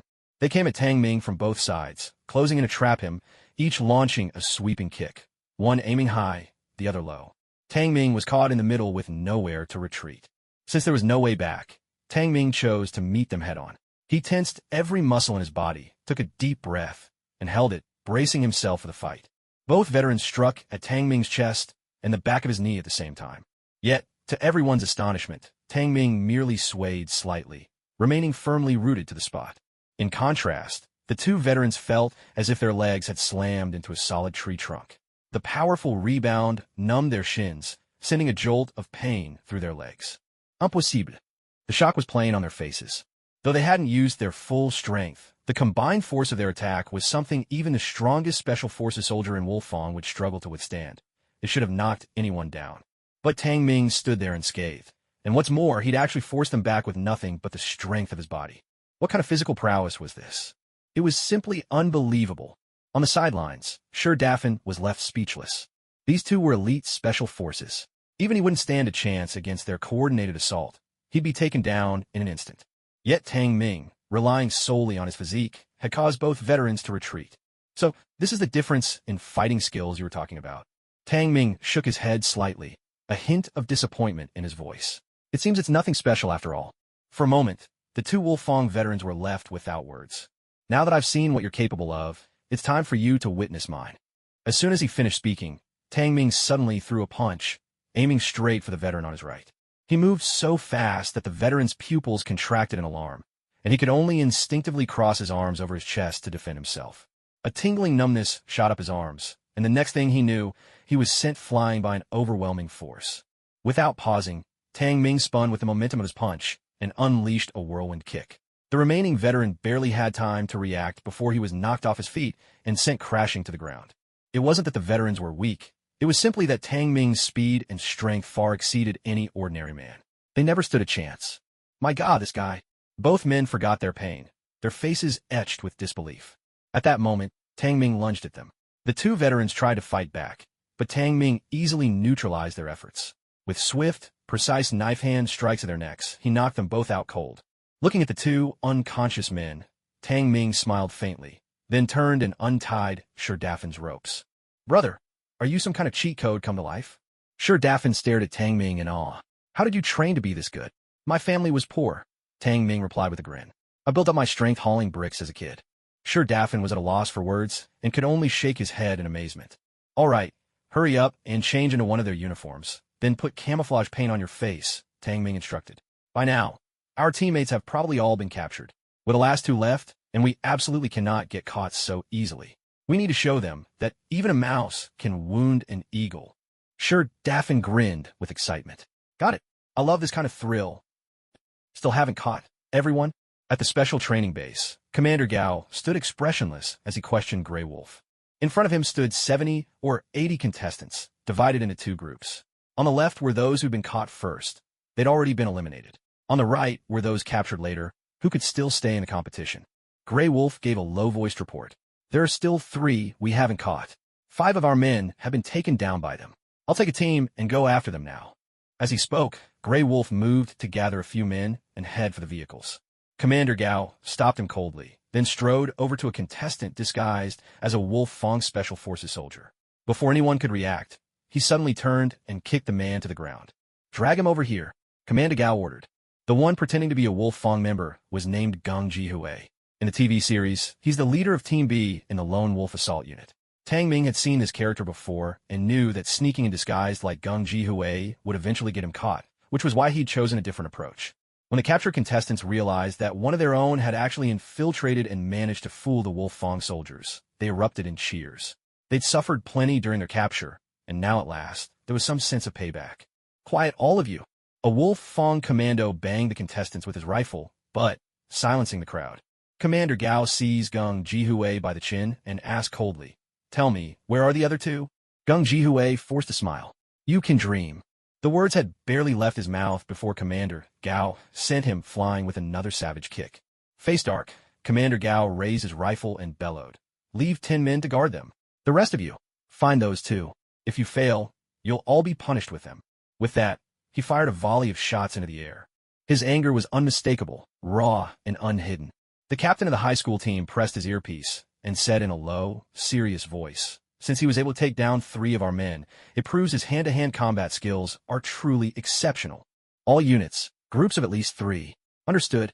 A chorus of responses came from the Wolfang Special Forces soldiers. Each assault team then split into 2 smaller groups and moved directly into the forest. Captain Gao. Sergeant Major Grey Wolf, who was in the same group as the captain, took out 2 files. The photos on the documents were unmistakably Tang Ming and Dafa. These are the 2 we failed to capture. Grey Wolf said gravely, I've looked into this Dafa before. He comes from a family of traditional Chinese medicine practitioners, 3 generations of military doctors, and his grandfather is even the director of our military hospital. Sure, Dafa is highly skilled in Chinese medicine, and he's also trained in martial arts and combat. He was once a very promising candidate in our eyes. But according to the data we received, even though he knows martial arts, his skills aren't that remarkable. In a head-to-head fight, at best he could only manage a draw with one of our team members. As for this Tang Ming, it says here he's a pig farmer. What the heck? Who vetted this guy's file? How could a pig farmer even be allowed into the selection process? I did. Captain Gao answered calmly. Both Grey Wolf and Coyote, standing nearby, were visibly startled. This soldier is not simple. A strange light flickered in Captain Gao's eyes. Originally, I thought he was only good at marksmanship. I never expected that he'd possess such impressive combat abilities as well. Wait, are you saying it's possible that the 3 teammates we lost were taken out by this pig farmer? Both Grey Wolf and Coyote looked utterly shocked. Captain Gao glanced at them, the corner of his mouth lifting slightly. Didn't you just say that sure Dafa's combat skills would only let him fight one of our men to a draw? Then how could this pig farmer have taken out 3 of our teammates? He's just a pig farmer, Coyote exclaimed. In their minds, pig farmers were always considered the weakest soldiers, lacking in both physical fitness and combat skills. Soldiers like that, let alone making the Wolfang selection list, wouldn't even be wanted by their own field units. Their teammates, after all, were rigorously trained special forces soldiers. If it really was the pig farmer who took them out, wouldn't that mean the special forces couldn't even compare to a pig farmer? Captain Gao's voice was icy, but it was this very pig farmer who beat me in marksmanship. At this, Grey Wolf and Coyote could no longer keep their composure. You mean, when you and the leadership went to inspect the field unit, the rookie who outshot you was this pig farmer? Grey Wolf cried out in disbelief. Even though none of them had been there at the time, they all knew about how Captain Gao had been humiliated during that inspection at the field unit. The high school squad leader didn't say a word, which was as good as giving his silent consent. My goodness, even a pig farming soldier has such incredible marksmanship and hand-to-hand combat skills? Why bother raising pigs at all? Has the field regiment commander lost his mind? Grey Wolf exclaimed in awe. High school squad leader, our team too has been ambushed. The enemy is extremely skilled in close combat. Requesting backup, we're at. The message from the radio on the squad leader's chest was abruptly cut off by a harsh burst of static, then fell completely silent. At that moment, the squad leader's expression turned grim. Beside him, both Coyote and Grey Wolf still wore looks of shock that refused to fade. It was clear Team 2 was finished. Counting the 3 from before, that made 6 of their men taken out. In the entire history of Wolfang selection trials, nothing like this had ever happened before. Could that pig farming soldier really be this formidable? Grey Wolf and Coyote exchanged glances. Now these seasoned veterans were about to have their pride handed to them. All other teams searched the area where Team 2 was taken out immediately. They can't have gone far. Surround them. The squad leader pressed down the all-channel button, his voice cold and commanding. Dozens of squads sprang into action. He turned to Coyote. Go fetch 2 military dogs right now. Let's move. We'll see for ourselves just how fierce this kid's combat skills really are. With a chilling declaration, the squad leader took Grey Wolf and dashed swiftly into the forest. Minutes later, they arrived at Team 2's last known location, where a medic was tending to the 3 wounded members. The medic called out to the squad leader. When we got here, they were tied to trees, their arms dislocated. But that rookie was careful, not a single bone broken. Once their joints are set, a few days rest and they'll be fine. Hearing the word rookie, both Grey Wolf and the squad leader felt a wave of shame well up inside. 6 elite special forces soldiers taken down by a so-called rookie. If that kid was a rookie, then what did that make them? Rats, not even fit to be rookies themselves? The 3 injured men wore wry smiles. Squad leader, those 2 ambushed us, but one of them, his hand-to-hand skills are no joke. The 3 of us together couldn't last more than 2 rounds against him. The squad leader was silent. Grey Wolf said nothing either. Report. Team 4 is under attack. Enemy's hand-to-hand combat is too strong. Requesting immediate backup. Suddenly, another desperate cry for help crackled in the squad leader's earpiece. Move. Pinpoint Team 4's location and send it to all squads. Close in on that zone and reinforce them now. The squad leader barked orders without hesitation. Grey Wolf quickly opened his satellite computer for coordinates. In no time, the positions were confirmed, and all Wolfang special forces converged from every direction, closing in rapidly on the target area. But when they arrived, they discovered that all 3 members of Team 4, just like the 3 from Team 2, had dislocated their arms. The high school team leader's face darkened, filled with anger. Leader, we've searched all the way here, but still haven't found any trace of them. Those two are simply too good at hiding. The members of the various teams voiced their frustrations one after another. What about the military dogs? The leader asked in a low, commanding voice. No sooner had he spoken than Coyote arrived, flanked by two Special Forces soldiers, each holding a leashed military dog. The team leader issued his order. Everyone, split into two groups and use the dogs to track them down. No matter what, we must root them out. Remember, don't spread out too thin. Those two are skilled fighters. The Special Forces soldiers responded in unison. If this had happened before the selection began, none of them would have believed that such masters could exist in a field unit. Any one of those two could single-handedly defeat 3 Special Forces soldiers with ease, something they hadn't even dared to imagine before. Meanwhile, elsewhere, haha, those old birds will never guess we've already slipped out of the woods and are heading straight for their base. Sure Daffin and Tang Ming sprinted wildly, laughing out loud. Hurry up, let's move. Tang Ming uget. If they can't catch us, they'll either use thermal imaging to track us or send in the dogs. Either way, out here in this barren forest, there isn't even a stream or river for us to use as cover. Before they catch us, let's hit their base first. If we're doomed either way, then let's at least have some fun. As Tang Ming raced toward the Wolf Fong base, the high school team leader and his group began their rapid search with the military dogs. But as the dogs led them out of the woods, they found themselves on a flat, open grassland. And right in the middle, the path led straight to their Wolf Fong base. The team leader's expression changed instantly. The other Wolf Fong veterans seemed to realize what was happening too, their faces all filled with shock. Could those two rookies really be bold enough to hit our base? Coyote exclaimed, eyes wide. What are you all standing around for? Get in the vehicles. Head back at full speed, the leader roared, his voice full of fury. If Tang Ming and Sure Daffin actually managed to take out their base, Wolf Fong's reputation would be ruined for good. At that moment, back at the Wolf Fong base, the 5 Special Forces soldiers left to watch over Zhuang Yin and the other trainees had all been taken down by Tang Ming. What's going on? Why are Wolf Fong's own men fighting each other? The trainees stared in disbelief. Haha, feels amazing. Absolutely incredible. Tang Ming lauet hotitili. After taking out so many Special Forces soldiers, even if Wolf Fong punished him harshly next, Tang Ming felt it was all worth it. Holy crap. Tang Ming, is that you? Zhuang Yin, who had been staring at Tang Ming the whole time, finally recognized him when he heard his voice. Tang Ming. Chen Pai and Chen Shihua froze for a moment, then cried out in surprise and delight. Brothers, we stood up for you. You guys are candidates too? Damn, that's awesome. Haha. Brothers, you're incredible. Those veteran Wolf Fong guys never expected you'd march right in and turn their stronghold upside down. Those old Wolf Fong veterans must be losing their minds right now. Laughter erupted all around. The trainees, who had already been fuming from the beating they took from the high school team, were now shouting with excitement at the sight before them. Meanwhile, the 5 Wolf Fong Special Forces soldiers, powerless after Tang Ming's thrashing, glanced at each other in disbelief. None of them could have imagined that before the selection training had even officially begun, these so-called rookies had already given them such a humiliating defeat. Wolf Fong, what a disgrace.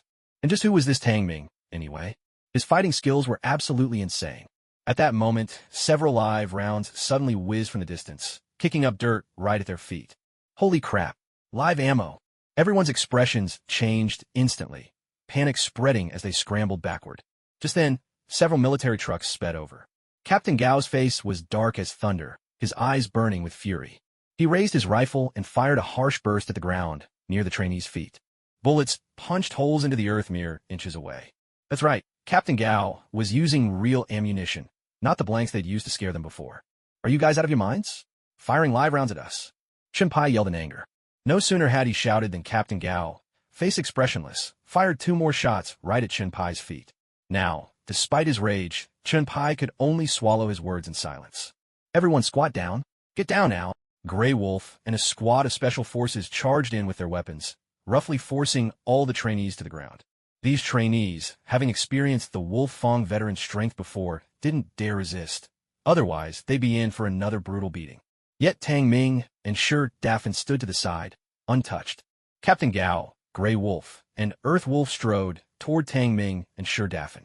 Tang Ming and Sure Daffin exchanged a glance, still wearing confident smiles. No need for words. After flooring so many Wolf Fong veterans and thoroughly humiliating them, they knew that what came next would be far from pleasant. But even so, they weren't afraid. The captain ignored Sure Daffin and turned his attention to Tang Ming. His voice was rough and low as he said, "We meet again. This time you surprised me once more, but I'm also furious. Rookie, you'll regret what you did before. I guarantee it." Tang Ming just grinned, unfazed. In the TV drama, the captain always played the role of the unforgiving drill instructor, someone who never showed any mercy. To Tang Ming, people like that were born with a natural air of leadership. It was precisely this quality, the unique, commanding presence of the captain, that made Special Forces 1 such a riveting and disciplined show, intensifying its passion and realism. That's one of the reasons why it's hailed as the most classic military drama about Special Forces. Seeing the defiant smile on Tang Ming's face, the captain's anger flared. With a swift motion, he landed a heavy punch right on Tang Ming's cheek. Tang Ming spat out a mouthful of blood. Yet, he only shook his head slightly and chuckled. Is that all the strength the legendary Captain Gao of Wolf Fong Special Forces has? Go ahead, hit me again. Don't hold back. I can take it. All the trainees were taken aback by Tang Ming's brazen attitude. As the saying goes, when you're under someone's roof, you have to keep your head down. Since they'd chosen to come to Wolf Fong's boot camp, they should have prepared for all sorts of hardship. Trying to please the instructors wouldn't spare you much suffering. But if you dare to cross them, there'd be no mercy. They'd make you question your very existence. That's how it worked in every unit. Tang Ming had just publicly embarrassed the instructors, and now he was openly challenging the head drill instructor. The consequences were easy to imagine. The captain seized Tang Ming by the jaw, his face dark with rage. "You cocky brat. You're bold, I'll give you that. But you need to understand, around here, boldness comes at a price. I'll make sure you learn exactly what happens when you go up against me. I promise, you'll receive the most special rookie treatment in the history of Wolf Fong. If I don't show you what it means to wish you were dead, I'll write my name backward." Tang Ming remained calm, smiling as always. "Oh, is that so? Well, I'm quite curious to experience what wishing I were dead actually feels like. I'm looking forward to it." "Oh, right, Captain, if I remember correctly, your name is Gao Dazhuang, isn't it? What a tacky name. I don't like it. But if we switch it to Zhuang to Gao, that actually sounds pretty good, don't you think?" "Ha ha, nice. Zhuang to Gao it is. We all think it sounds great, don't we, guys?" "It does. It does. Ha ha." At that, the rest of the trainees couldn't help bursting into laughter. Those Special Forces soldiers once again struck down hard on the group of trainees. Then, the instructors all drew in a sharp breath, turning their eyes toward Tang Ming. This kid really doesn't know when to quit. Most of these instructors themselves were trained by the high school team. They knew all too well just how ruthless and merciless the high school team's methods could be. Even now, whenever they recalled the days of their own Special Forces selection, they couldn't help but shudder. The nickname Grim Reaper Gao, the doghead, wasn't earned for nothing. Yet this kid dared to provoke the high school team again and again. He must have a death wish. Truly, the courage of the young knows no bounds. The high school team leader gave a smile that didn't reach his eyes, his tone laced with icy coldness. "Not bad. Really not bad at all. I'll remember what you said. And to make sure no one dares turn my name upside down, I'll make sure you get a special treatment unlike anything you've ever experienced." "Great. I'm looking forward to it." Tang Ming zipped, provoking the high school team. He was doing it on purpose. The system's existence was simply another way to push him to train harder, to drive him beyond his limits. By enduring relentless, extreme training, he could improve his physical abilities and earn rewards. Otherwise, what do you think? Was he stupid enough to pick a fight with Grim Reaper Gao for no reason at all? Of course, he also understood that as the chief instructor, the high school team leader didn't truly bear him any grudge or single him out on purpose. It was all a display, a show of authority meant to instill fear and respect in everyone, ensuring the selection process was carried out with utmost rigor and discipline. That was just the nature of Special Forces selection. Have you ever seen an instructor in any unit joke around with you all day or fuss over your comfort? Did you think this was still boot camp for new recruits in a regular field unit, where the squad leader constantly checked on your thoughts and daily life? This was Special Forces, a place where you could be sent into battle at any moment. Strict teachers produce outstanding students. If they're tough on you now, it only increases your chances of surviving on the battlefield in the future. The high school team leader turned to face everyone, his voice cold and commanding. "Originally, I planned for today's warm-up to be just a 10-kilometer cross-country run, a little exercise before letting you rest. But in your group, 2 idiots decided to repeatedly challenge the authority of us Wolf Fong instructors. That makes me very unhappy. Furious, in fact. So, I'm changing the training plan on the spot. Now, all of you, 20 kilometers of cross-country running with a 25-kilo load. If you can't finish in 80 minutes, you're out. And you too. The leader's gaze was icy as he stared at Tang Ming and Shi Dafen, pointing at Shi Dafen first. 30 kilos for you. Then he pointed at Tang Ming. 35 kilos. And you'll run 30 kilometers. I told you I'd give you special treatment, didn't I? 35 kilos. The trainees and instructors all drew in a sharp breath. Normally, in standard special forces training, the load is between 20 and 30 kilograms, adjusted as needed for the exercise or mission. But once it exceeds 30 kilograms, only those with truly exceptional physical strength can manage it. And on top of that, the challenge is to complete a 30-kilometer cross-country run within 80 minutes. Forget Tang Ming. Even these seasoned Wolf Fong elite commandos will be completely wiped out by the end of such a run. Tang Ming might be formidable in hand-to-hand combat, but is his physical endurance really that extraordinary? If he fails to complete this run, he'll be eliminated on the spot. As much as they resented being shown up by Tang Ming, they had to admit that, judging by his camouflage and fighting skills, Tang Ming truly was an outstanding candidate for the Special Forces. If he were eliminated, it would be a genuine shame. While everyone was busy worrying about Tang Ming, he suddenly stood at attention and shouted, "I request to increase the load to 40 kilograms." Once again, everyone gasped in shock, staring at Tang Ming in disbelief. Has this kid lost his mind? Does he even realize what it means to run cross-country with 40 kilograms on his back? Does he think it's just a jog on a smooth track? Cross-country means running on mountain trails, uneven, winding, with plenty of steep climbs and descents. It drains your strength and slows you down far more than a flat course would. Just goes to show, he's still a rookie at heart. Captain Gao narrowed his eyes sharply at Tang Ming's words. This kid really is daring. 40 kilograms of gear, running 20 kilometers in 80 minutes. He actually dares to make such a claim. Only Chun Pai, Zhuang Yin, Lao Pao, and Chen Shihua exchanged wry smiles. They knew exactly what kind of physical condition Tang Ming was in back at the regiment. This guy, once he starts running, he's like a man possessed. As far as they were concerned, even with the extra weight, Tang Ming stood a real chance of finishing the course. All right, as you wish. Since Tang Ming insisted, as the chief instructor, Captain Gao had no choice but to agree. If you don't make it back within 80 minutes, pack your bags and get out. Wolf Fong doesn't need arrogant fools like you. Yes, sir. Thank you, chief instructor. Tang Ming saluted, then, like everyone else, began stuffing bricks into his combat backpack. Zhuang Yin grinned and called out, "Old Tang, you really won't rest until you've pushed yourself to the brink, huh?" Tang Ming replied with a smile, "We've run together enough times. You know me. If I'm going to train, I'll give it everything I've got, no holding back." Chen Pai asked, a little worried, "Xiao Tang, are you sure you can do this? If you don't make it back in time, these Wolf Fong veterans won't hesitate to show you the door." Lao Pao also looked at him with concern. Tang Ming laughed and said, "Don't worry. I have confidence in myself. What are you all gossiping about back there? Hurry up, load your weights, and start running." Gray Wolf bellowed from behind them. Everyone quickly answered in unison and rushed to stuff bricks into their backpacks.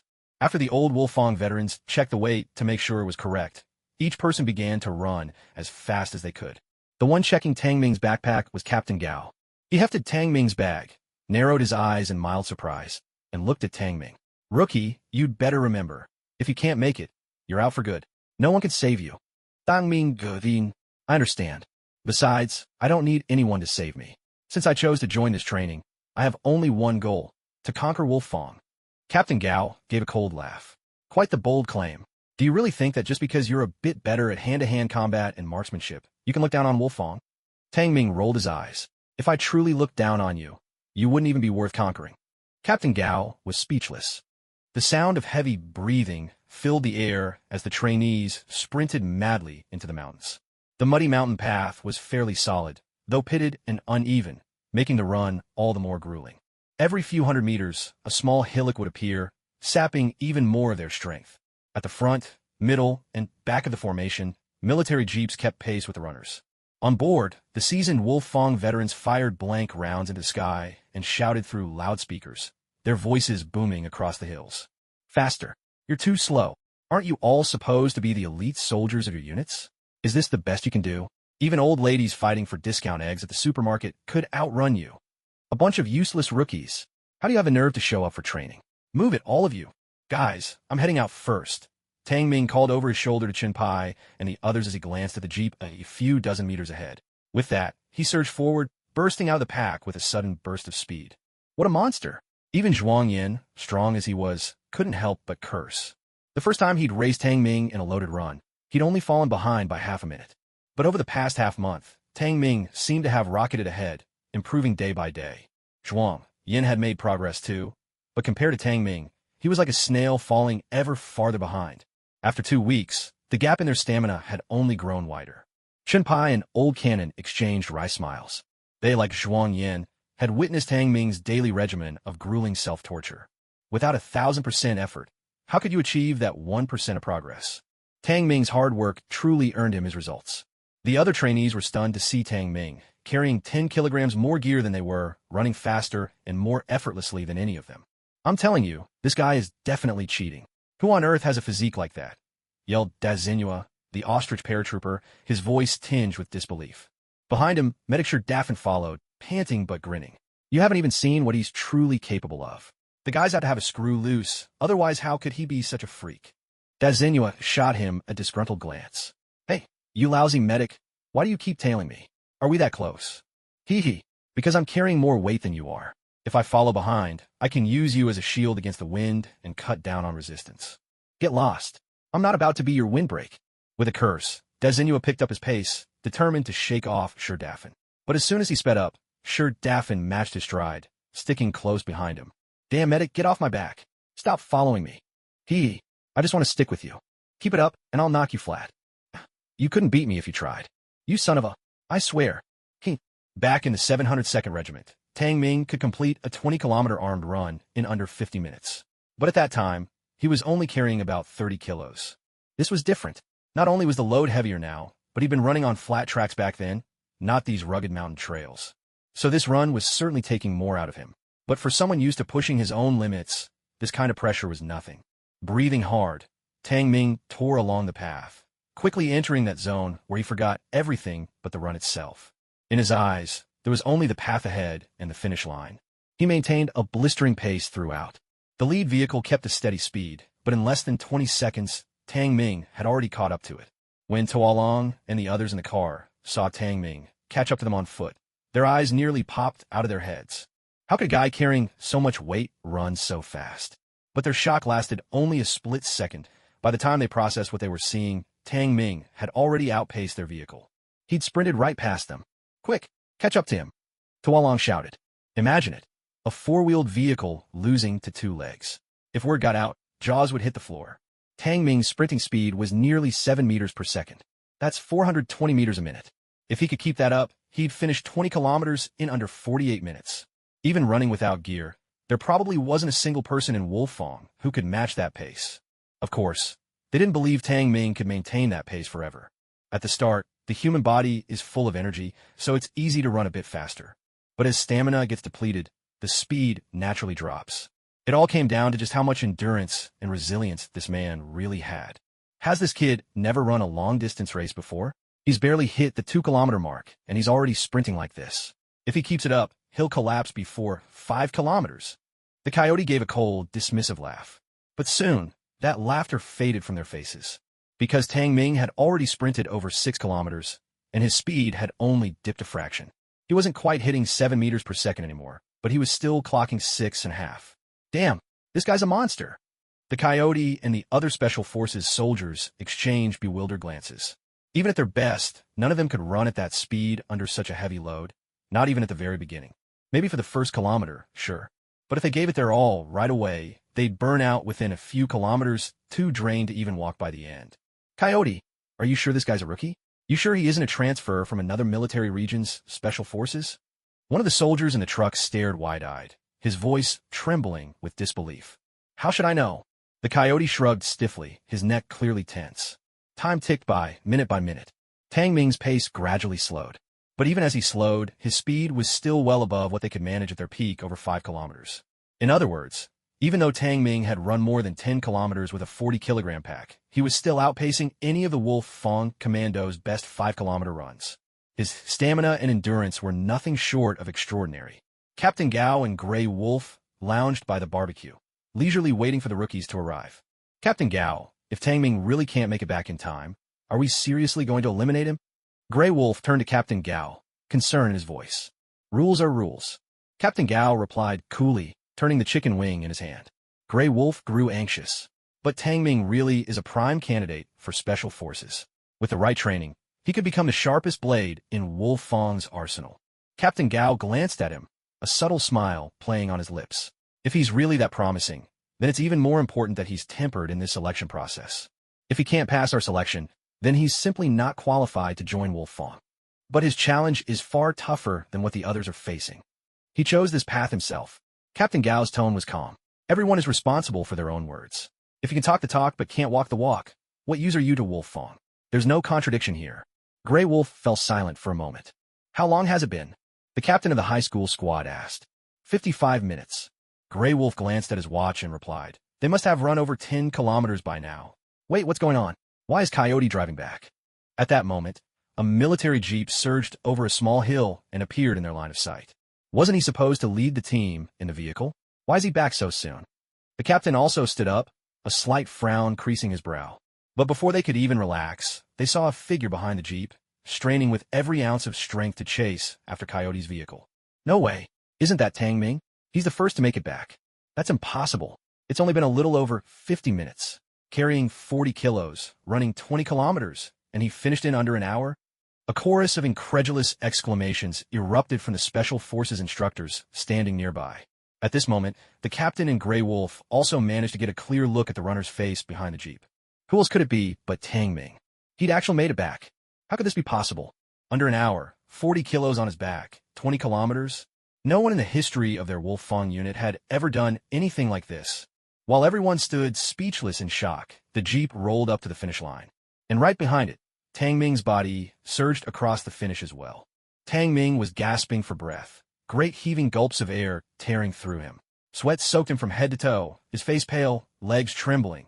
He nearly collapsed right then and there. It was clear that he'd pushed himself to the brink of exhaustion. Staring at Tang Ming, so close in front of him, Grey Wolf instinctively lowered his stiff neck to check the time. His voice trembled as he stammered out, 57 minutes, 15 seconds. Everyone present heard that time and jolted as if struck by lightning, stunned into silence. While the crowd was still reeling, Tang Ming finally managed to catch his breath. He looked at the captain and Grey Wolf and the others, and with a smile he asked, So, instructors, does my result count as passing? The moment they heard this, the whole place nearly burst out laughing.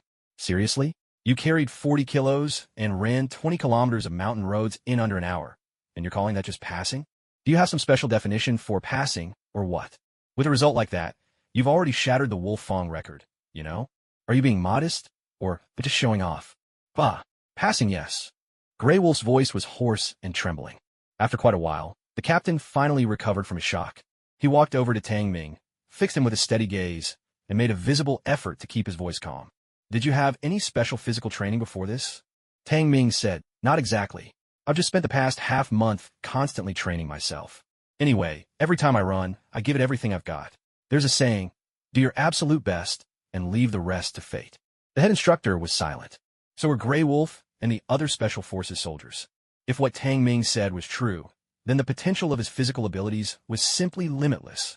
A person's limits can be broken. It's only by pushing through those limits that your physical fitness can undergo a real transformation. That's why, during the Special Forces selection, instructors like them do everything possible to train and push the candidates to their limits. This way, they can force the trainees into desperate situations more efficiently and quickly, helping them break through their boundaries and strengthen their bodies. But no matter who you are, every time you reach your limit, breaking through becomes harder than the last. Because as your body grows stronger, reaching your limit gets tougher, and breaking through it is even more difficult. In fact, a soldier's physical potential can be roughly judged by how they handle their own limits. The more times a person manages to break through, the greater their potential. On the other hand, if no matter how hard you train, you can't even reach the edge of your limits before your strength is spent, it simply means you've already hit your ceiling, and improving further is nearly impossible. And if you reach that impassable limit, but your fitness still doesn't meet the Special Forces standards, then naturally, you won't make it into the Wolf Fang unit. So if what Tang Ming just said is true, then, for him, reaching the edge of his limits is easy, and he can even push past them. This kind of soldier has an almost boundless capacity for future growth. Right now, Tang Ming's physical fitness has already far surpassed Wolf Fang's requirements, yet they still can't see how much more he could improve. That means this soldier's future is beyond anything they could imagine. At that thought, the head instructor, Gray Wolf, and the other coaches couldn't hide their excitement. A soldier like this is a once-in-a-century find. If he can keep progressing at this rate, one day he'll surely become one of the very best, even elite, among all of China's Special Forces champions. They understood, but kept their thoughts to themselves. Everyone was quietly filled with anticipation. "Chief Instructor, there's something I feel I should report to you," Tang Ming said after a moment, turning to the head instructor. The head instructor looked at him. "You know Chun, the platoon leader from our 702nd Regiment, right? He's the leader of Night Tiger Reconnaissance Company's 1st Platoon, Zhuang Yan's platoon leader." The head instructor nodded. He and Miao Yan were comrades in arms, and before the selection process, he had already learned about Chun Pai, Old Cannon, and Zhuang Yan. These three were the most promising candidates for special forces among them. If nothing unexpected happened, these three would very likely become members of Wolfang. "I suspect there's something wrong with his right leg," Tang Ming said in a low voice. "And it's a very serious leg condition. I suggest you arrange for someone to check him right away. Otherwise, I'm afraid, not only will he fail to complete the selection training, but if the problem worsens, he might end up spending the rest of his life in a wheelchair." He had originally intended to talk to Miao Lian about this back when they were still at the regiment, but he knew that Chenpai had always dreamed of joining the Special Forces. So after some thought, he kept quiet, for now, at least, letting Chenpai enter the training camp and experience it firsthand. Even if he couldn't fulfill his dream, at least he'd get close enough to touch it. That way, even if there was regret, it wouldn't be as bitter. In the TV drama, Chenpai's leg illness went untreated in time, and the demanding Wolfang training only made it worse. In the end, he spent the rest of his life confined to a wheelchair. At that, Captain Gao and Gray Wolf's faces instantly darkened. "Are you serious?" Captain Gao asked in a grave tone. He knew how much Chun Pai meant to Miao Yan. If Chun Pai was ruined by training, Miao Yan would never forgive him. Tang Ming replied, "I've seen him more than once, unable to stand from the pain in his leg. He's been holding on this long, through sheer willpower. But I don't think he can last much longer. He can't keep up this kind of intense training. If you don't want to see a good soldier spend the rest of his life in a wheelchair, you'd better take him to the hospital for a thorough checkup."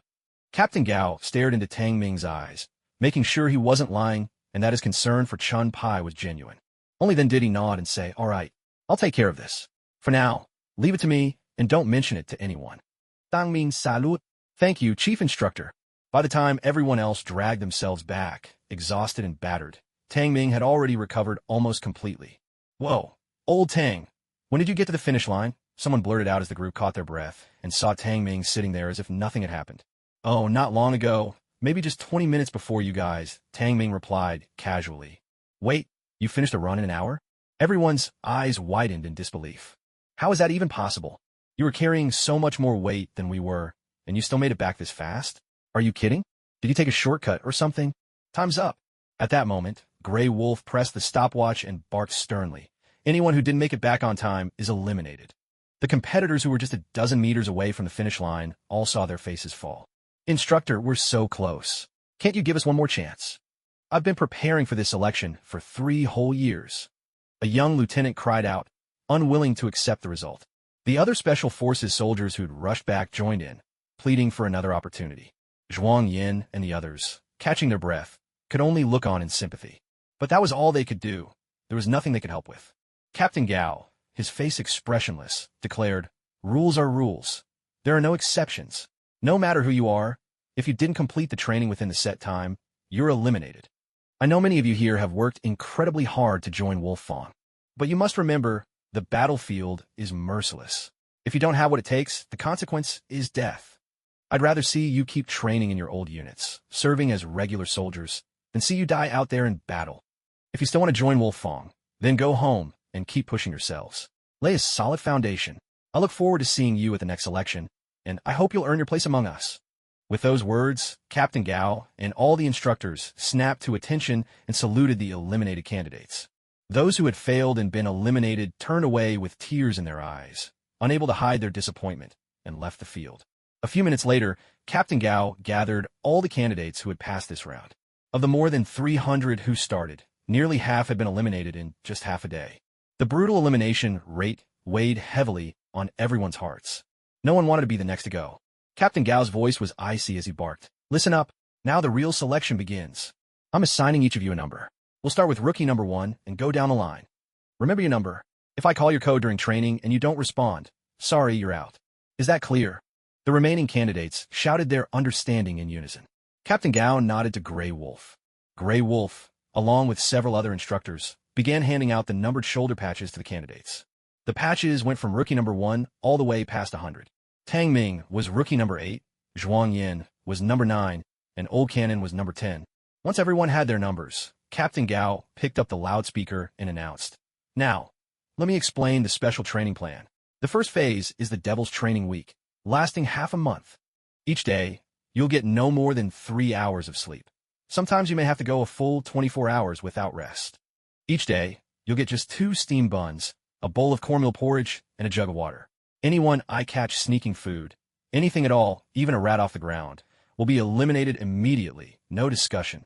Every morning, you'll complete a 10-kilometer cross-country run with a 25-kilogram load, 500 push-ups, and 10 rounds of a 400-meter sea crossing and island obstacle sprint. There's no break at noon. The whole team will do a 10-kilometer armed swim. In the afternoon, it's 1,000 squats with a log on your shoulders in the mud, another 10-kilometer loaded cross-country run, and 1,000 push-ups in the muck. In the evening, you'll keep going with night training, 1,000 sit-ups with a log, and 20 rounds of 50-meter low crawls back and forth under barbed wire in the mud. Remember, this is just the basic daily training. In between, there will be additional extreme, physical challenges thrown in. Each of you starts with 100 points. Points will be deducted based on your performance in every training session. Remember, there are no bonus points for doing well, but if you mess up, you lose points. When your 100 points are gone, you're out. If anyone wants to quit halfway, just place your helmet beneath the company flag. Someone will send you back to your old unit. Is that clear to everyone? Yes, sir.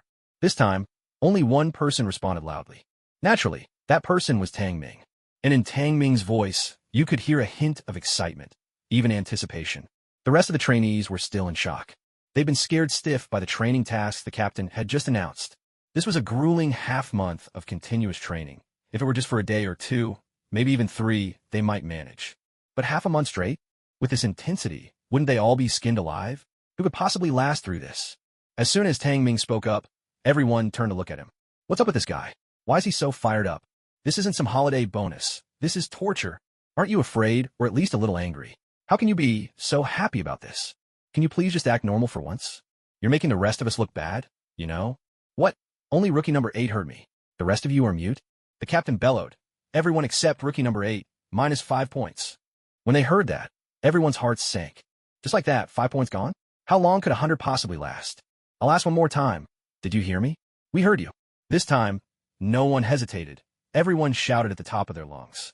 The captain checked his watch and announced, "It's now 5:30 in the afternoon. I declare Devil Week special training officially begins. Everyone get to the mud pit. Push-ups, 2 hours, 1,000 reps. If you fail, you lose 5 points. Move out." The sound of rapid gunfire echoed through the air. The veterans of the Wolf Fong squad roared furiously at the sky, their machine guns firing wildly upwards. Heavens above, are they really trying to kill us with this? Paratrooper Deng Jinhua wailed in despair. All the trainees were herded into a massive mud pit one after another. Below, the ground was thick with sludge and standing water. Once you started doing push-ups, your body would sink down, and as you pushed up, the mud and water would cling to you, sapping even more of your strength. Doing a few dozen might be bearable, but 1,000? By the end, this would squeeze every last drop of energy from their bodies. And they had just finished a 20-kilometer run. They barely had any strength left. This was nothing short of relentlessly forcing them to tap into every ounce of their potential. Hurry up. All of you get in. Start now. The veteran Wolf Fong soldiers kicked the trainees into the pit one by one, and a few instructors even sprayed them mercilessly with water guns. Some trainees, not even steady on their feet, were knocked over by the force of the water. "Wolf Fong, you bastard. Damn you, Wolf Fong. If you got guts, spray me. Come on, do it." These rookies must have left their brains at home. The trainees, infuriated by the veterans' rough treatment, unleashed a torrent of angry curses. 1, 2, 3. Just as everyone, cursing and grumbling, was being driven to the ground to start their push-ups, a voice counting numbers rang out beside them. Everyone paused, turning to look. There they saw Tang Ming, still carrying his 40-kilogram backpack, pumping out push-ups at a rapid pace. This guy's got endless stamina. It's one thing to do push-ups, but to do it with extra weight. Are you kidding me? That's 40 kilos on his back. And if the bricks inside get soaked, that's at least another 10 kilos, 50 kilos in total. Doing 1,000 push-ups with 50 kilos on your back. His spine's going to snap. He's a madman, a total lunatic. Only now did the veterans notice that Tang Ming had jumped in with his pack still strapped on, and they were all stunned. They thought they were already pushing these rookies to the limit. But Tang Ming was even harder on himself. To deliberately pile on that much weight and push his own limits. Since the founding of Wolfang, only Tang Ming had dared do something like this. And, judging by his expression, it didn't even seem to be taking much out of him. High school squad leader. This kid's potential is off the charts.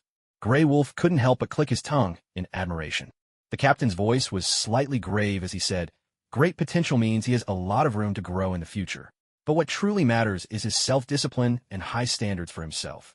That's what's most valuable. In all my years of training soldiers, I've never seen a rookie push himself so relentlessly, almost to the point of self-destruction." Grey Wolf nodded in agreement. That's why when he said he trained his physical fitness like mad every day in Regiment 702, I believed him. With this kind of crazy self-discipline and pressure, combined with his natural potential, it'd be hard for him not to become stronger. Get a water cannon ready. Give him some special attention. The captain forced a smile that didn't reach his eyes. I'd like to see just how far he can go.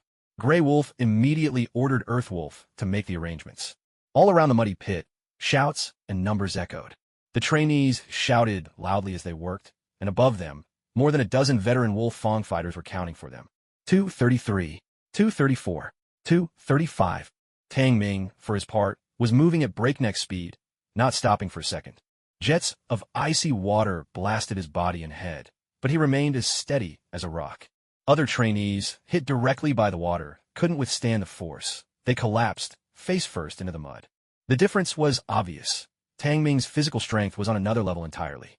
This kid's physique is terrifying.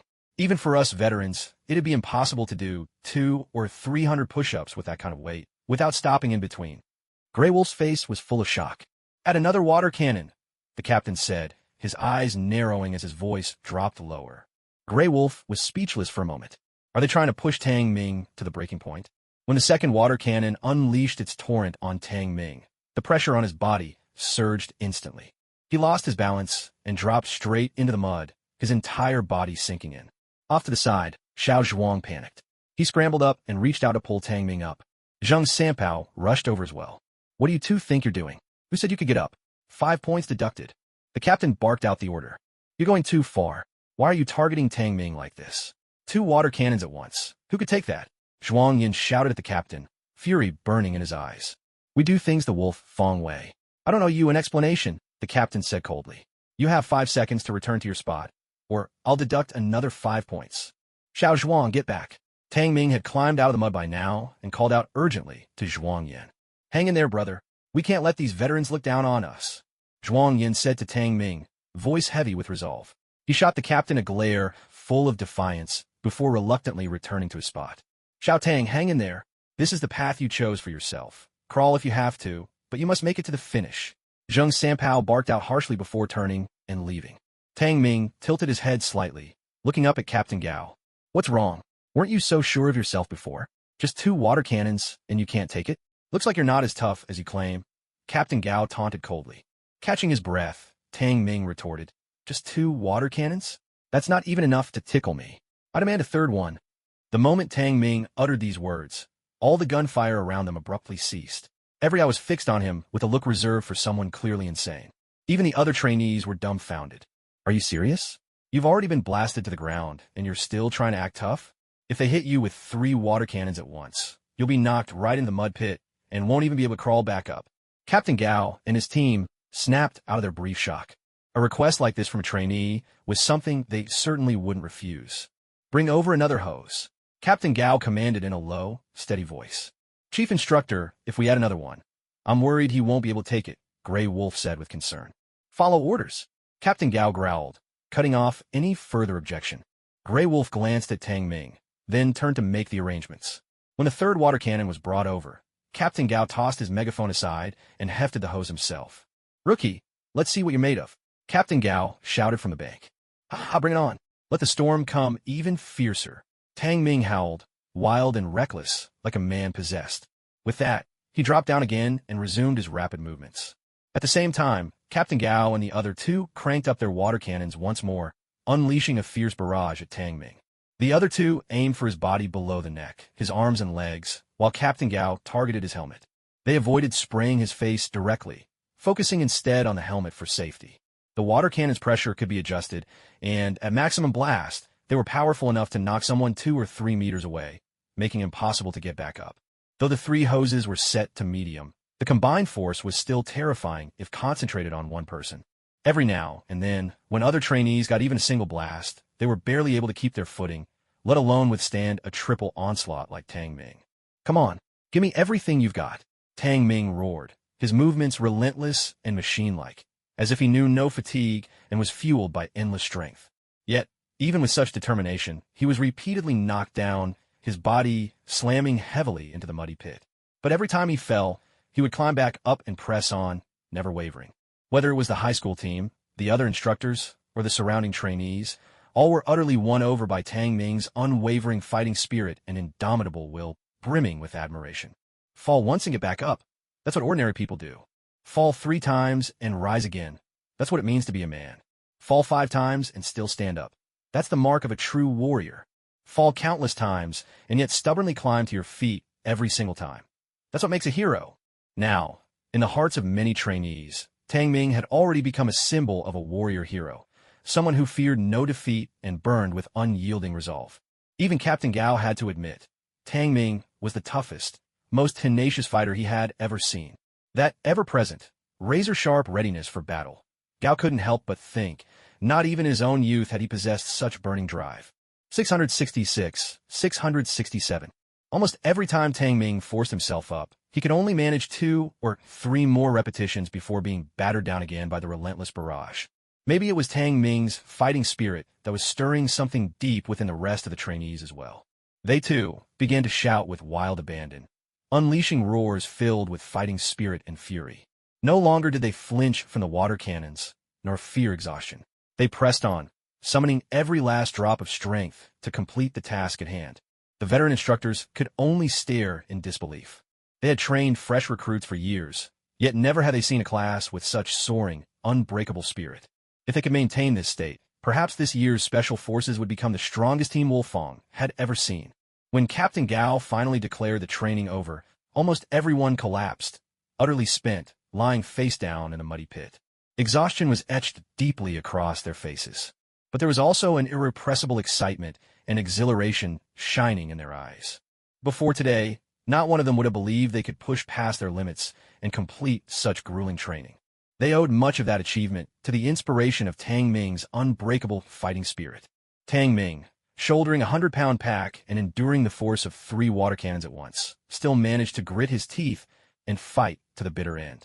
So what excuse did the others have, those with lighter gear, only occasionally hit by the water cannons? How could they not persevere? It wasn't just the rookies who were drained. Tang Ming, too, was utterly exhausted. Though his stamina was far greater than theirs, this time, he hadn't quite broken through his limit. His physical stats hadn't accumulated enough to gain the system's doubling reward, and his body slipped into a state of weakness.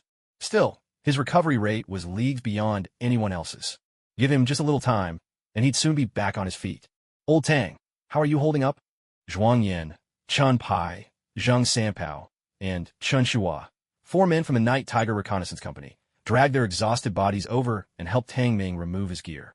Tang Ming gave a wry smile. "Sorry for making a fool of myself in front of everyone. This time, I'm really at my limit." The 4 of them couldn't hold back their reactions when they heard this and almost burst out laughing right then and there.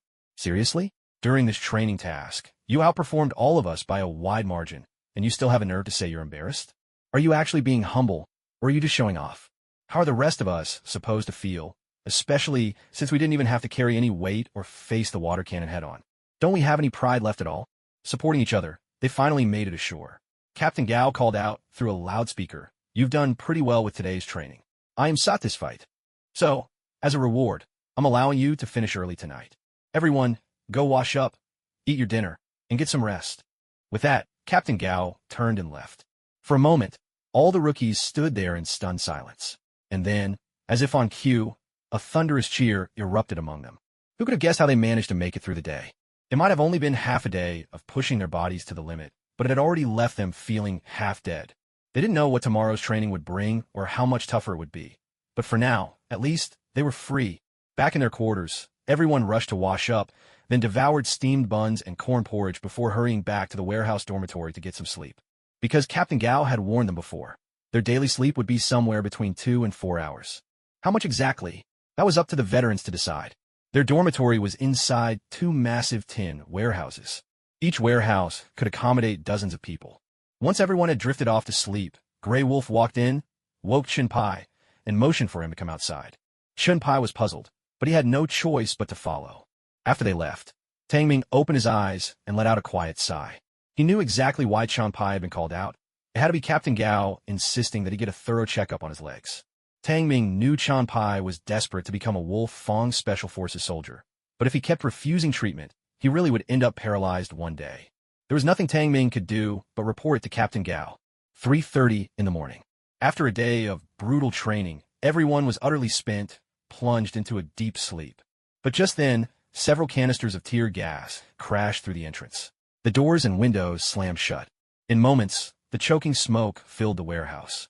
The rookie trainees, startled awake by the stinging fumes, erupted into fits of harsh coughing, jolted from their dreams. At that moment, the sound of a horn blared from outside. Everyone, assemble outside fully armed within 1 minute. For every second over, you lose 5 points. Over 10 seconds, 10 points off. Over 30 seconds, you're out. Move, move, move. Damn, these maniacs. Cough, cough, cough. Wolf Fong, are you kidding me? Stop whining and get dressed. If you're late, you're out. The group of rookie trainees were coughing, wiping away tears, and scrambling to gear up, each looking more disheveled than the last. Hurry up, hurry up. Are you a bunch of turtles? Even 70-year-old grannies could outrun you, and you dare show up at Wolf Fong to train as special forces. Move, move, move. Grey Wolf, Earth Wolf, and the others stood at the door, yelling like harbingers of doom, driving everyone forward. A few trainees, unable to handle the pressure and still undressed, dashed outside, only to be shoved right back in by Grey Wolf and his team with the butts of their rifles. I said, fully armed. Are you deaf? Grey Wolf bellowed furiously. Just then a figure shot out from the building. Who else could it be but Tang Ming? As Tang Ming dashed outside and took his place, Captain Gao instinctively checked the time. 15 seconds. His pupils shrank slightly. 15 seconds to fumble through dense gas grenade smoke, put on full gear, and get armed. Not just these rookies, even seasoned veterans like them couldn't pull that off. What was even more shocking, after Tang Ming burst out, his eyes weren't red and he wasn't coughing at all. That meant he hadn't been affected by the choking, stinging smoke from the gas grenades in the least. Did this kid not breathe or open his eyes? How on earth did he get geared up so fast? While everyone was still reeling in confusion and disbelief, the other rookies came stumbling out as well. But they were all coughing violently or wiping away tears, a pitiful sight that stood in stark contrast to Tang Ming's calm and collected demeanor. Captain Gao, compared to this kid, the rest of the rookies aren't even in the same league, someone exclaimed. Captain Gao curled his lip. We aren't in the same league as him either, are we? Grey Wolf fell silent. Gao continued, but you have to understand, being a Special Forces soldier isn't just about physical strength. It takes a whole range of combat skills.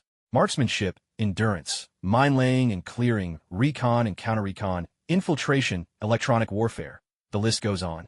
Right now, this kid might look impressive, but that's just his marksmanship, physical fitness, and maybe hand-to-hand combat. If he really wants to become an outstanding Special Forces soldier, he'll need to excel at all the other skills too. Let's see if his talent holds up. Grey Wolf and the other Wolf Fong veterans nodded in agreement. What are you all sniveling for?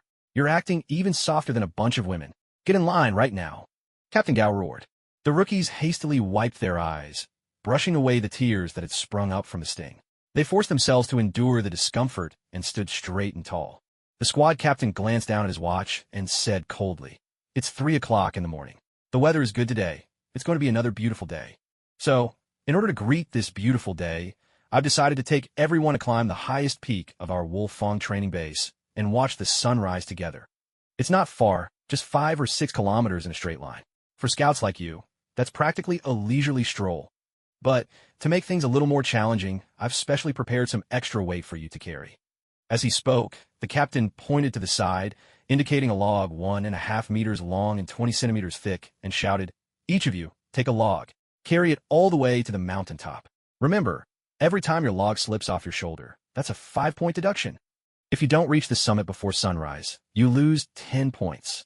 Now get moving, pick up your logs, and set out. Just then, a voice rang out. The captain responded immediately. Reporting, Chief Instructor. My platoon leader is missing. Zheng Sanpao and Chun Shua both turned their heads, and sure enough, they saw that platoon leader Chun was nowhere to be found.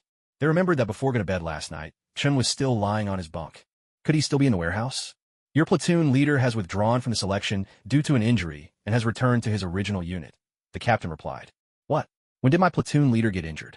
Why didn't I know about this? Zhuang Yan's expression changed at once. If I say he's injured, then he's injured. Do I need to report everything to you? The captain strode up to Zhuang Yan, barking, if you want to see your platoon leader, just put your helmet at the base of the flagpole. Head back to your old unit, and you'll see him right away. Zhuang Yan was instantly furious. He was a man who valued loyalty and friendship, and to him, Chun was like an older brother. He knew, too, that becoming a Wolf Fong Special Forces soldier was Chen's lifelong dream. How could he not be anxious, hearing that after just one night of sleep, Chen had been sent back to the reconnaissance company because of an injury? Seeing that young Zhuang was about to lose his temper, Tang Ming quickly spoke up to defuse the situation. The chief instructor is telling the truth. Platoon leader, Chen really did withdraw due to injury. You were all asleep last night, but I was awake. I could hear him groaning in pain on his bunk. So I reported it to the instructor. You shouldn't have forgotten, back in the Night Tiger Reconnaissance Company, Chen's knees often acted up during training, right? That's his old injury. He's been hiding it all along. If he kept training, he might have been ruined for good. With Tang Ming's reminder, Zhuang Yin recalled that back in the Night Tiger Reconnaissance Company, Chen's knee did often flare up. He'd asked Chen about it before, but Chen always brushed it off, saying he was just a little tired, so Zhuang Yin hadn't paid it much mind.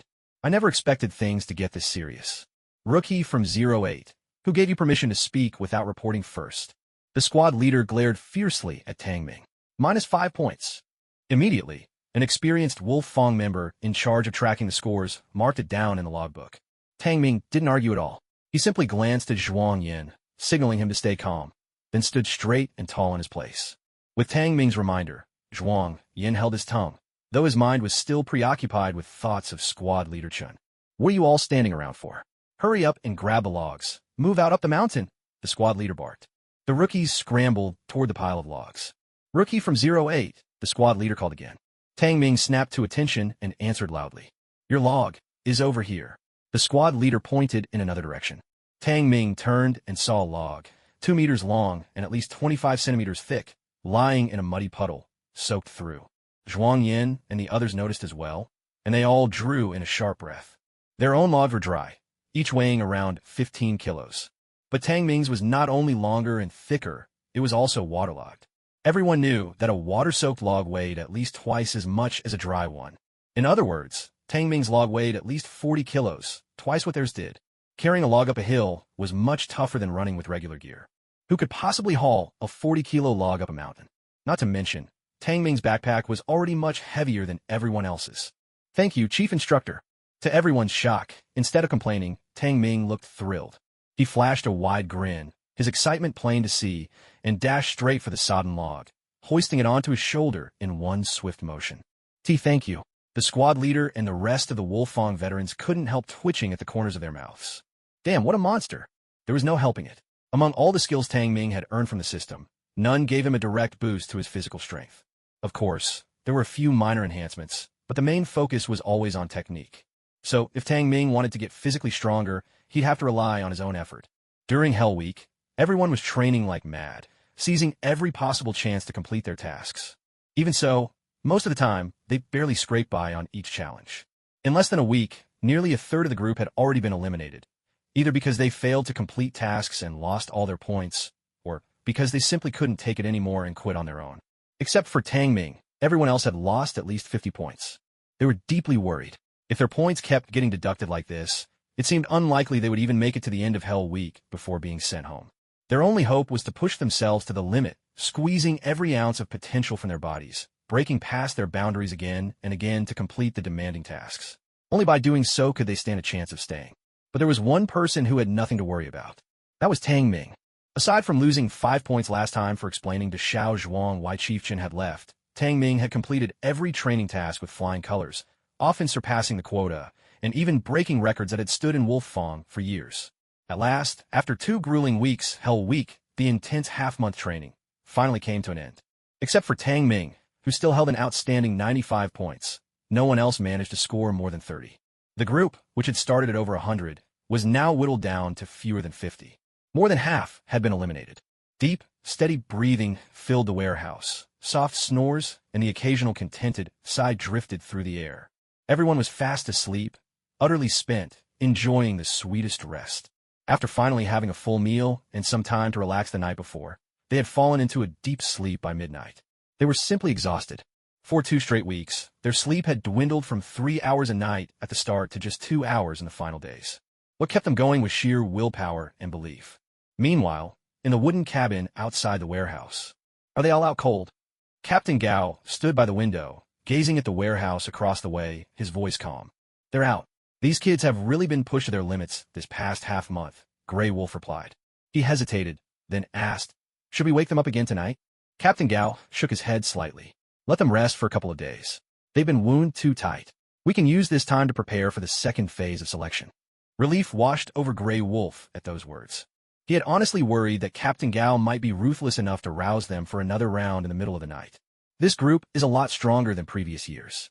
Maybe, out of these 40-some kids, we can keep at least 20, Grey Wolf said, a note of hope in his voice. Captain Gao's expression didn't change. No one can say for sure until the very end. All right, you've all worked hard these past days too. Go back and get some rest. Grey Wolf nodded. But just as he was about to leave the command cabin and head to their quarters, a shadowy figure suddenly emerged from the recruits' dormitory warehouse. HM, what's going on? Who's coming out at this hour? Captain Gao's eyes narrowed. It's that kid again. What's he up to? The two of them hurried outside.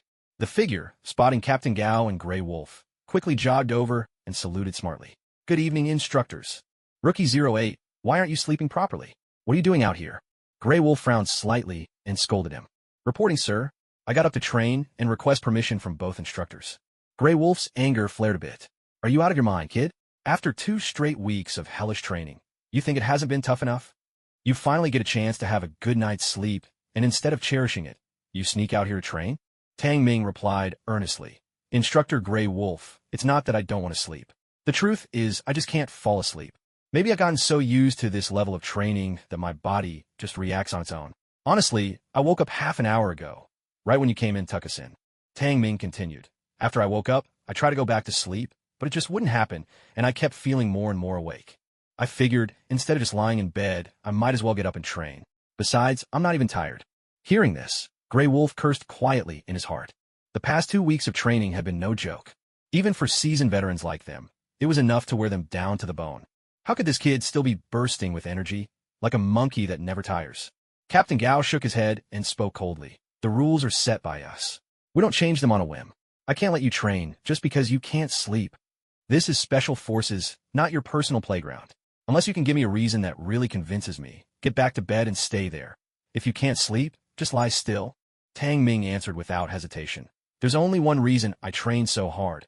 I want to become stronger. Both Captain Gao and Grey Wolf were taken aback. Damn, with your current physical condition, you're already one of the strongest in Wolf Fong, you know? Once you master all the special operations skills, you'll probably be the only all-rounder special warfare king in Wolf Fong. And yet you're still not satisfied? Captain Gao's mouth twitched. With a declaration like that, what more could they possibly say? Go on then. Just be careful. Captain Gao could only offer this reminder. Chief Instructor, I have one more small request. Could I have some sandbags to strap onto myself for extra weight? Not much, just one on each arm and leg. 5 kilos each, that's all. 5 kilos each, and that's not much. That adds up to 20 kilos altogether, 40 Gene. When the others train, they only carry that kind of weight if they're not already loaded down with gear. But you, on top of your gear, you want to add sandbags and run around with over 100 Gene? Kid, do you even know what exhaustion means? The way you train puts us veterans to shame. Grey Wolf, get in the sandbags. The corners of Captain Gao's mouth twitched ever so slightly. After Grey Wolf gave Tang Ming a long, searching look, he dashed off to the equipment room and brought back the sandbag for Tang Ming. Tang Ming quickly strapped it on and, without hesitation, charged up the hill at a swift pace. His backpack was still bulging. He hadn't taken out any of the bricks he'd tossed in earlier. So at this point, he was shouldering well over 100 pounds.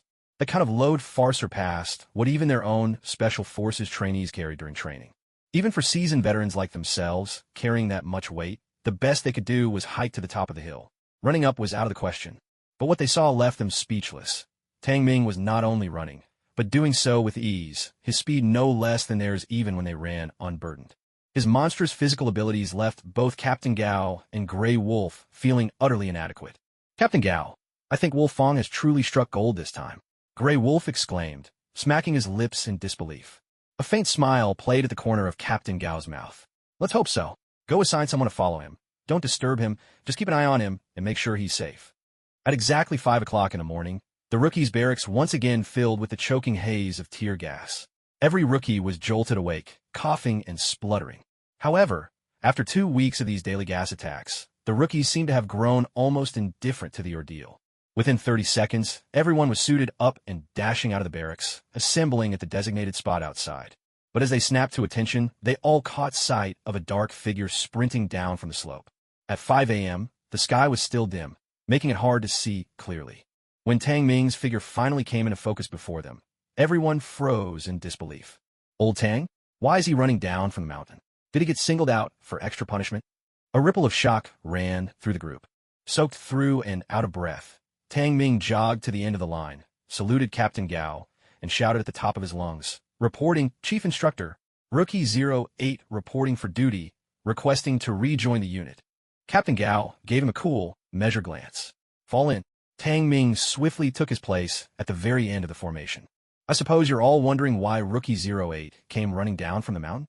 Captain Gao swept his gaze across the assembly, his tone probing. No one spoke, but curiosity was written on every face.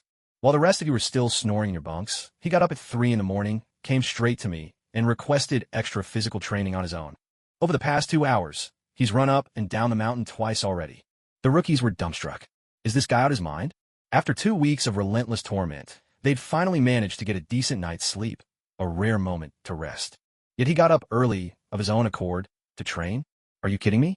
Your physical abilities are already so impressive, yet you're still pushing yourself so hard. How are the rest of us supposed to keep up? There are people better than you, and they work even harder than you do. And you can't even keep your eyes fully open yet. Suddenly, the senior team leader's voice rose, thundering, Grey Wolf, bring those hoses over here. Let's help them wake up.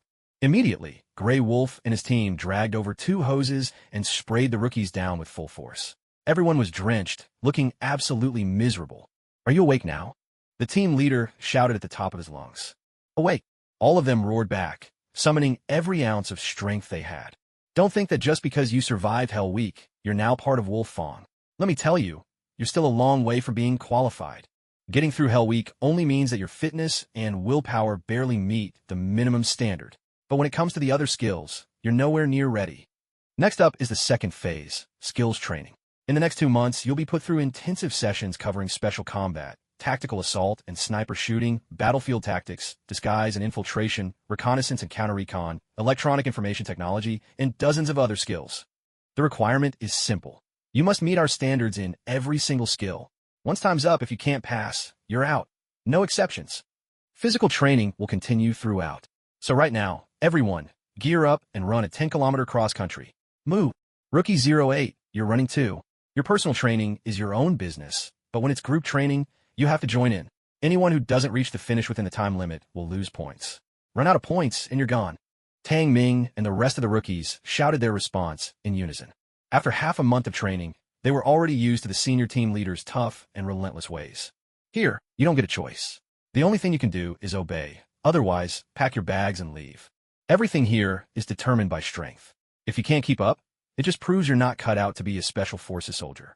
After another 10-kilometer run with full gear, Tang Ming was utterly exhausted. But at least in the final moments, he managed to break through his limits, earning 5 more points in his physical stats. Then, the system rewarded him with another 5 points, restoring a bit of his energy so he didn't pass out. Sitting on the ground, Tang Ming gasped for breath, a faint smile playing at the corners of his mouth. It was truly brutal. Half a month of relentless training, and now, with the 10 points he'd just earned, he had only managed to gain a total of 20 points in physical attributes, just enough to make a small bit of progress. It goes without saying that as his physique grew stronger, making further progress became increasingly difficult. He opened his attribute panel. Physical attributes, strength 280, speed 280, comprehension 170.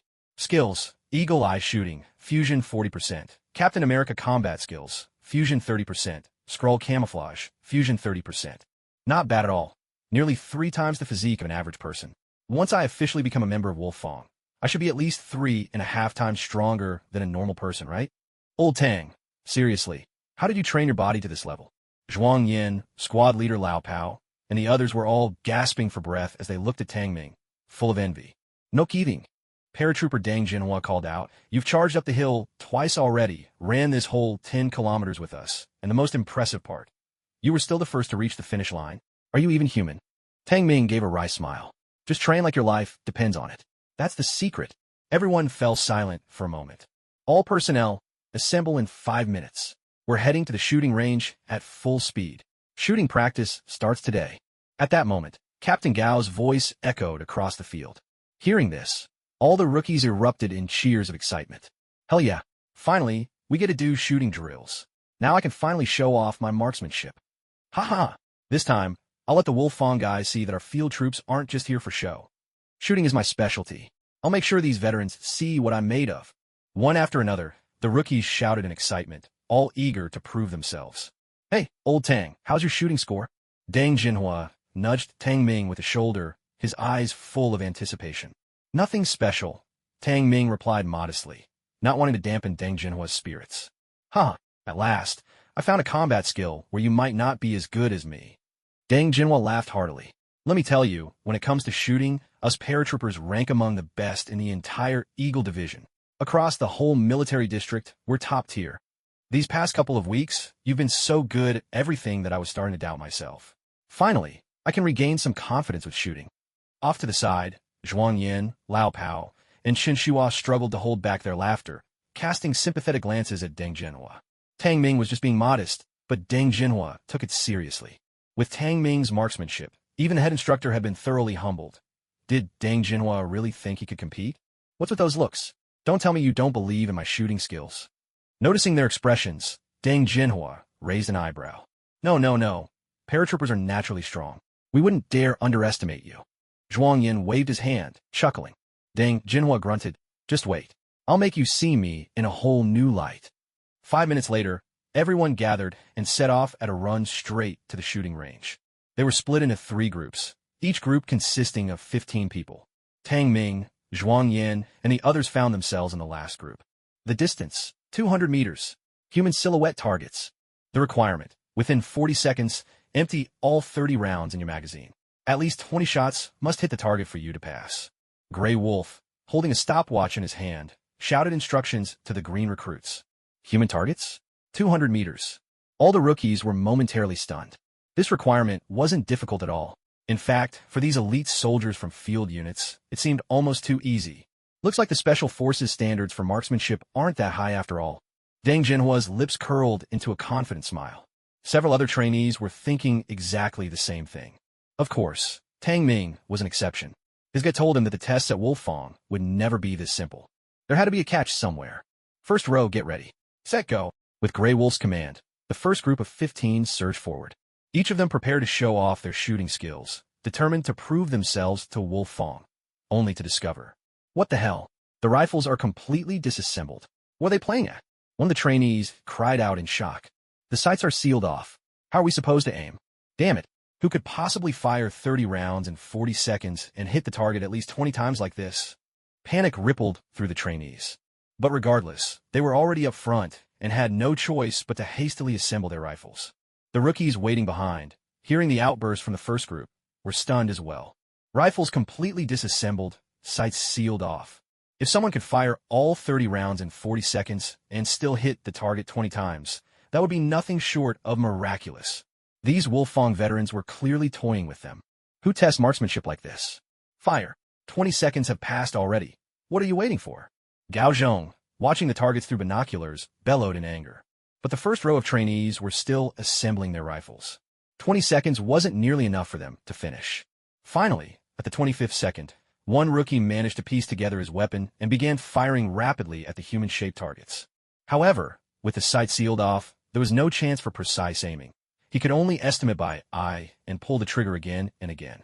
With a few seconds left, firing 30 rounds meant squeezing off 2 shots per second. At that rate, their aim would be wildly unstable, the trajectory of the bullets veering off with every shot, making it nearly impossible to hit the target. Soon, a barrage of gunfire erupted across the range as everyone scrambled, to finish assembling their rifles and started shooting. But 2 or 3 of them, having done a poor job with assembly, found their bullets jamming after just a few rounds. The others weren't faring much better. Without any sights, they had no idea where their shots were landing. All they could do was fire quickly on instinct, hoping that luck might let a few bullets find their mark. Given the situation, hitting more than 20 out of 30 shots was nothing short of impossible. Grey Wolf kept his eyes glued to the stopwatch, and when 40 seconds were up, he shouted, "Time's up. Cease fire. Put your guns down and stand up." Whether it was out of defiance or simply not hearing the command, the rookie at Station 5 squeezed off 2 more shots even after Grey Wolf's order to stop. "Deduct 2 points, barked Captain Gao, his face expressionless. Once everyone was standing at attention, the voice of the target pit officer crackled through their radios. "Report. Station 1, 1 hit. Station 2, 2 hits. Station 3, none. Station 4. Hearing these results, everyone was stunned. Out of 30 rounds, most had only managed 1 or 2 hits. Not a single person had scored more than 3. Station 15, 1 hit. That's all. At this point, Captain Gao's face was completely dark. 15 stations, only 28 hits in total. I've never seen results this poor on this range, ever. This is an embarrassment. You call yourselves elite soldiers? Everyone deduct 5 points. Captain Gao's voice thundered across the range. Just then, a rookie shouted out indignantly. "Number 18 speaking." Captain Gao called out. Rookie number 18 turned and shouted back at Captain Gao. "Sir, with scores this bad, you can't blame us. We had to fully disassemble the weapons, and barely had enough time to put them back together, let alone aim. Besides, the sights were sealed off. We couldn't aim at all, and had to fire purely on instinct. Making excuses based on objective reasons? Deduct 2 points." Captain Gao snapped at Grey Wolf, then turned back to number 18. "So without sights, you can't shoot? What if this was the battlefield at night, and you couldn't aim? Would you just give up fighting?" Number 18 glared at Captain Gao, frustration written all over his face, but finally turned back in line without another word. "Sir, I request to withdraw." A furious voice rang out. A rookie with the number 22 on his chest spun around, eyes full of resentment and unwillingness, and shouted at Captain Gao. Everyone was stunned. No one had expected number 22 to be so bold, to actually choose to quit. After coming this far, after all the hardship, who could bear to give up now? Tang Ming recognized this man. He was the platoon leader of a reconnaissance unit from a field army. His skills were decent. If he could hold out, perhaps he might even have a shot at becoming a Special Forces soldier. Captain Gao looked at him without any expression. "All right then, each of you has the right to forfeit. Just place your helmet on the flag podium, and you can leave at any time. Permission to speak." "I'm not forfeiting. I'm withdrawing," number 22 shouted at the top of his lungs. "Under these conditions, nobody could possibly complete the shooting and achieve the standard you require. You're just finding new ways to humiliate us, to torment us. Also, you can feed your so-called vanity, your twisted sense of pride. Unless you can find someone who can meet your requirements, I'll forfeit. Otherwise, I'm withdrawing, and I will file a complaint with the military district headquarters, making it clear how disgraceful I find this toxic atmosphere in your Wolf Fong Special Forces." Captain Gao swept his sharp gaze over him and strode forward until they were face to face, standing no more than 30 centimeters apart. Everyone around them could feel the anger crackling in their eyes, as if a fight might break out at any moment. Captain Gao spoke in a low, cold voice. "I'll give you one more chance. Take back what you just said, and I'll let you continue your training. Otherwise, I'll find someone. If he can complete this shooting task, you are out." "I'm not taking it back," number 22 shouted, his anger boiling over. "I challenge you. You do the shooting. If you can use the same rifle I just used and achieve your so-called standard, I'll forfeit." "Disassemble your weapon," Captain Gao replied icily. Without hesitation, number 22 turned and walked to his shooting position, fully disassembling his rifle. "Grey Wolf, swap the magazine," Captain Gao ordered. Grey Wolf stepped forward and slotted in a fresh, fully loaded magazine. "Done." Captain Gao looked at number 22. "I've been a soldier longer than you, and spent more years training in Special Forces. I don't need any unfair advantage over you." With that, he motioned for Grey Wolf to bring over a black cloth and covered his own eyes. Is he really going to assemble the rifle blindfolded? The crowd murmured in astonishment. As soon as Grey Wolf gave the signal to start, everyone stared in disbelief as Captain Gao reached for the weapon's scattered parts. Even blindfolded, his hands moved with astonishing speed. Each part seemed to slot into place with perfect precision. He grabbed 2 or 3 pieces at once, fitting them together almost simultaneously without a single mistake. How could this be possible? The rookie's eyes went wide with shock as they watched the scene unfold. In less than 5 seconds, Captain Gao had fully reassembled the rifle and cocked it, ready for action. Then, he tore off the black cloth covering his eyes and raised his gun to take aim. Captain Gao was unbelievably fast with his shots, 2 rounds in a single second. And, judging by his stance, he wasn't even using the sights to aim. Every shot was taken purely on instinct and experience. Everyone was stunned by Captain Gao's audacious maneuver. At this distance, they couldn't clearly see if the bullets hit the target, but just watching how steady his hands were as he raised the gun, they could only imagine the score couldn't possibly be bad. In just a little over 10 seconds, a full clip of bullets was fired by Captain Gao. 19 seconds. Grey Wolf called out the time. On hearing this, everyone drew in a sharp breath. 19 seconds. For them, they'd barely have finished assembling their guns in that time. But he had already finished shooting. Was this the true strength of a Special Forces soldier? Report. All rounds on target. Mission complete. The target marker's voice crackled through the radio. The rookies were completely floored. To shoot that fast, without even using the sights, and still have every bullet hit the mark? Was this some kind of joke? Wasn't this basically cheating? I don't believe it. I demand to see the target. Rookie número 22 Chautif. Grey Wolf immediately ordered the target marker to bring the target over. When rookie number 22 inspected it carefully, all his doubts vanished. His face fell in defeat. He didn't dare look at Captain Gao again.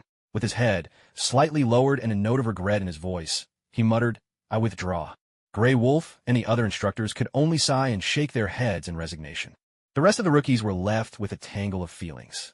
Beyond a bit of sympathy for rookie number 22, what lingered most was a sense of helplessness. Captain Gao's marksmanship made them realize just how far they were from becoming outstanding Special Forces soldiers themselves. After rookie number 22 was led away, Captain Gao gave the next order. Training continues. Second group, ready, start. With Grey Wolf's command, the 15 rookies in the second group rushed forward. After witnessing Captain Gao's performance, they now knew that assembling a firearm and shooting accurately without a sight in under 40 seconds wasn't impossible. It was just that they hadn't reached that level yet. Paratrooper, do you still think your shooting skills are top-notch? Ready to show up the Wolf Fong veterans? Sure, Don chuckled at Deng Jinhua from the side. Deng Jinhua's lips twitched. Top-notch my foot. Compared to that dog-headed Captain Gao, I feel like an ostrich. Who could possibly be as freakish as him? Assembling and firing so fast, and hitting every single shot. It's insane. I could do it. Tang Ming chimed in from nearby. Deng Jinhua shot Tang Ming a sideways glance. Come on, old Tang. I'll admit you've got great stamina, but this is shooting we're talking about. You need real talent for that. You're just a rookie. How many times have you even handled a gun, let alone fired live rounds? Cut the nonsense. If you can hit a score as high as Doghead Lao Gao, I'll call you Big Brother from now on. Zhuang Yin and the veteran squad leader off to the side just smiled without saying a word. Old Tang, looks like you might gain a new little brother, Zhuang Yin said to Tang Ming with a grin. Come on, you guys can't seriously believe Tang Ming could pull off a score like that, can you? The paratrooper cried out in disbelief. You'll see soon enough. No talking in formation. Quiet, barked an instructor. Just then, the second group finished their turn, but their scores were about the same as the first group's. After disassembling their weapons again and loading fresh magazines, Grey Wolf looked over at the last group, Tang Ming and the others. Third group, get ready. On your marks, go. The third group rushed forward. This is way too scattered, the paratrooper groaned, but his hands never stopped moving. At that moment, the veteran Wolf Fong soldiers all widened their eyes, staring at target slot number 10. That was Tang Ming's lane. Tang Ming charged forward, and in just 4 seconds, he had already finished assembling his rifle. He was even a second faster than Gao Zhong's squad. Granted, Gao Zhong's team did it blindfolded, but even so, Tang Ming's speed was remarkable. Among everyone at Wolf Fong, no one but Gao Zhong's squad could match it. Gao Zhong himself took notice of Tang Ming at that moment. This guy really never fails to surprise, Gao Zhong murmured, a meaningful smile playing on his lips. Tang Ming began to shoot. His firing speed outpaced even Gao Zhong's team. 3 shots in just 2 seconds. Holy old Tang, you maniac! Zhuang Yin and the old gunner shouted. A few seconds later, Tang Ming emptied his entire magazine. Meanwhile, many of the others hadn't even finished assembling their rifles. As soon as Tang Ming finished shooting, Zhuang Yin, the old gunner, and the paratrooper scrambled to finish assembling theirs and started firing in a rush. But without proper sights, it was nearly impossible to control their aim, half guesswork, half instinct. Finally, the 40-second mark arrived. Everyone stood up. Fewer than a third had managed to fire off all 30 rounds. Old Tang, you monster! How did you assemble that rifle so fast? The paratrooper whispered to Tang Ming in awe. Tang Ming smiled like the. It's not that hard. I'll teach you guys later. You put a rifle together in 4 seconds and dare to say it's not hard? The rest of the group just rolled their eyes. The range officer began calling out the scores. As expected, most people managed only a shot or two. But near the end, the paratrooper somehow landed 7 shots, while even Zhuang Yin, the old gunner, and Geng Jihui only managed 3 or 4 each. Although it wasn't exactly remarkable, it was still much better than the previous 2 groups. Deng Jinhua said with some satisfaction, "Even though I only hit 7, which isn't a passing score, at least I'm the top shooter on our team this round. Old Tang, I finally managed to beat you for once." But before he could even finish his sentence, the walkie-talkie crackled to life with the announcement of Tang Ming's shooting results. Target number 10, every shot hit the mark. As the words hung in the air, even the score announcer paused for a moment, his voice tinged with awe. Clearly, the announcer himself was stunned by Tang Ming's performance. These professionals spent most of their time in the target pits during training sessions. Apart from just now, when Captain Gao managed to hit every shot, it had been years since anyone else had achieved such a feat, until Tang Ming. And what's more, he was still just a rookie in training. As soon as the announcer finished, all the instructors were visibly shaken, and the rookies turned to stare at Tang Ming, faces filled with shock and disbelief. Seriously? Every shot on target? Are you kidding? It was already impressive enough that he assembled his rifle so quickly, and even fired faster than old Gao, the dog head, but to still hit every single shot? Does that mean his marksmanship is even better than old Gao's? This kid, Captain Gao's eyes lit up with a smile as he heard Tang Ming's score. After all these years, he'd finally found such an outstanding recruit. 200 meters, no aiming device, rapid assembly and firing, completed in just over 10 seconds, and every bullet found its way to the target. In the whole Wolf Fong unit, aside from himself, no one else could do that. Tang Ming turned slightly and looked at Deng Jinhua. "Sorry, paratrooper. Looks like I ruined your victory lap." Deng Jinhua was speechless. "Damn, this isn't just about spoiling my moment. You've absolutely obliterated me. Seriously, is it even humanly possible to pull off a score like that? Faster than old Gao, and still every shot hit? Is this for real? I'll admit you're a beast when it comes to physical fitness and hand-to-hand combat, but how can you be just as gifted when it comes to shooting, something that's all about innate skill? We're all rookies here, so why are you so exceptional? Are you even going to let us ordinary rookies catch a break? You're so ridiculously good. Do you realize how useless the rest of us look standing next to you?" Zhuang Yin and Old Pao, both from Tang Ming's unit, had already known he was an incredible marksman, but they hadn't expected him to be this extraordinary. Suddenly, they felt a twinge of sympathy for rookie number 22, who had withdrawn from the competition.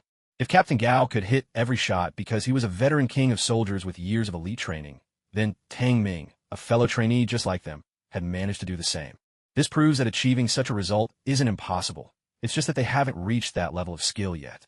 That's precisely why, for now, they're still unfit to be Special Forces soldiers.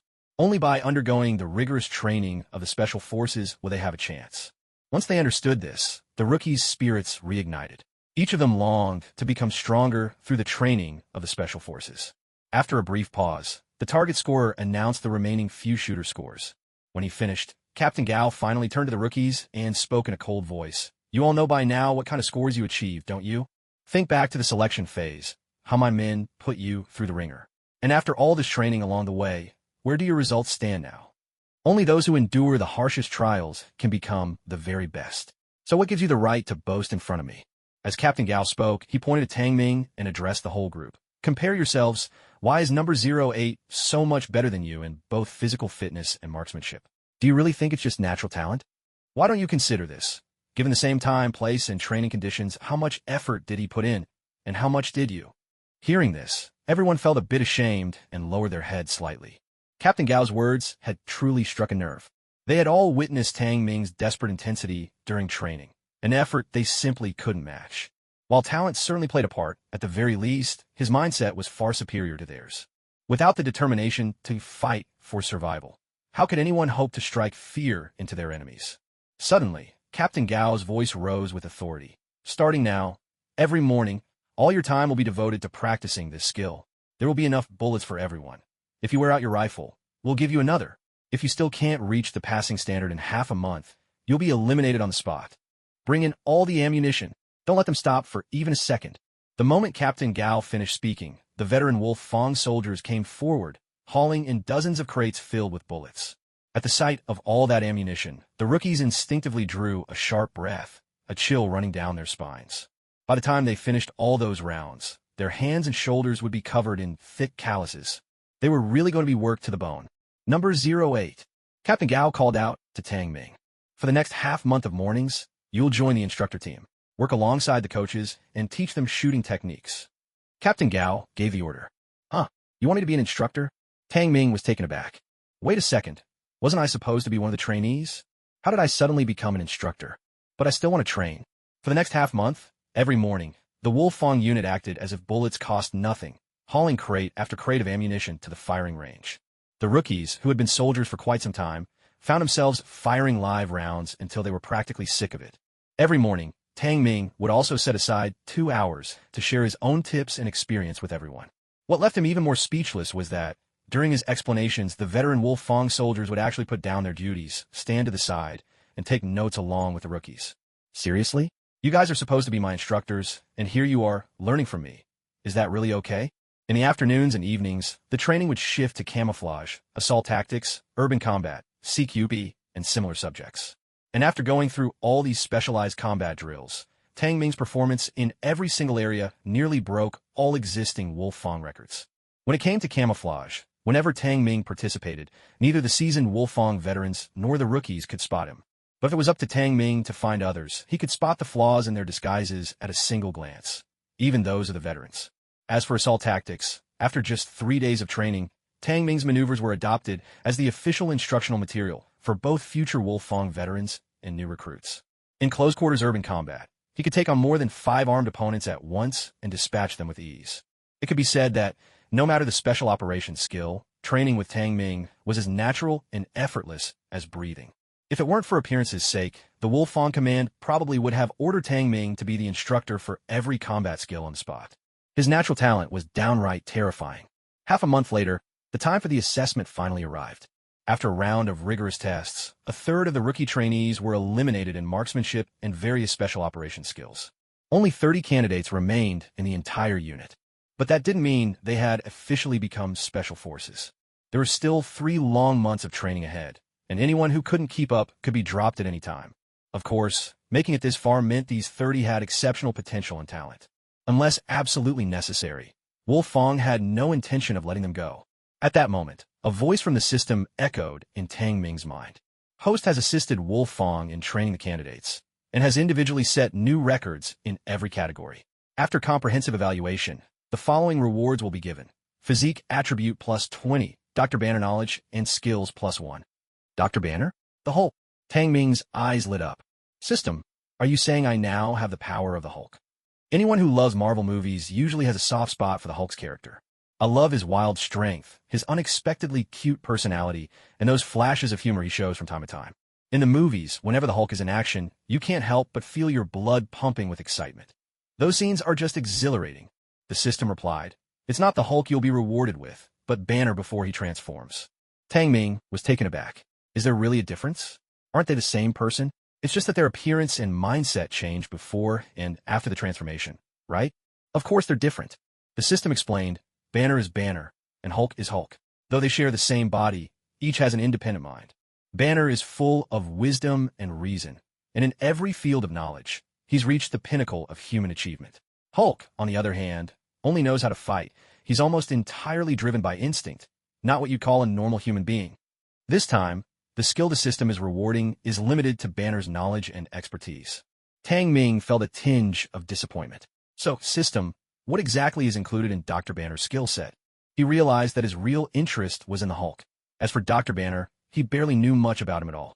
The system answered, in academia, Banner has earned 7 doctoral degrees: nuclear physics, biology, mechanical engineering, bioengineering, mathematics, electronics, and astronomy.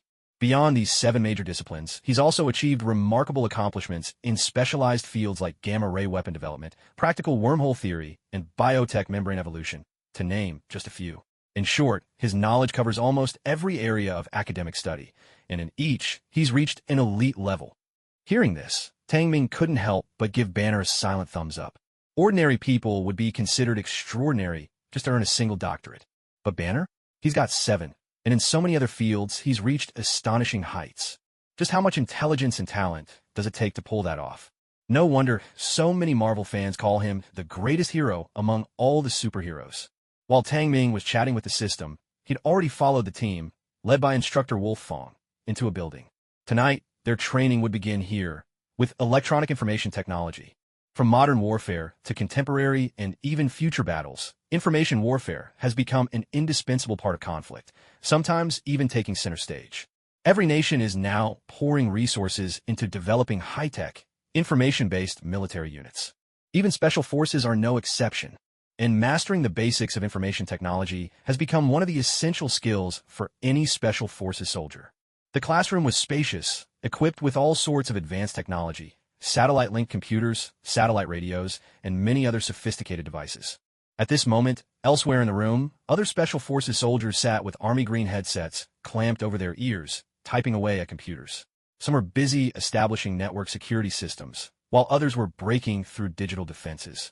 In modern information warfare, the main objective is to seize control over the enemy's electronic information command or to steal classified strategic secrets stored in their digital archives.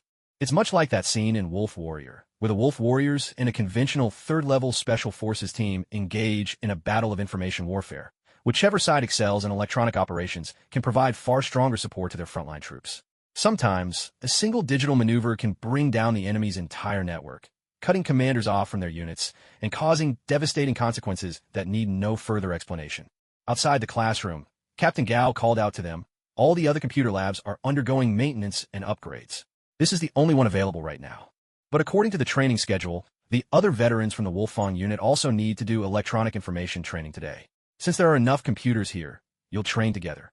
The veterans will focus on their own tasks and won't disturb you. The first 3 rows are empty. Just head inside and take your seats. An instructor will teach you the basics.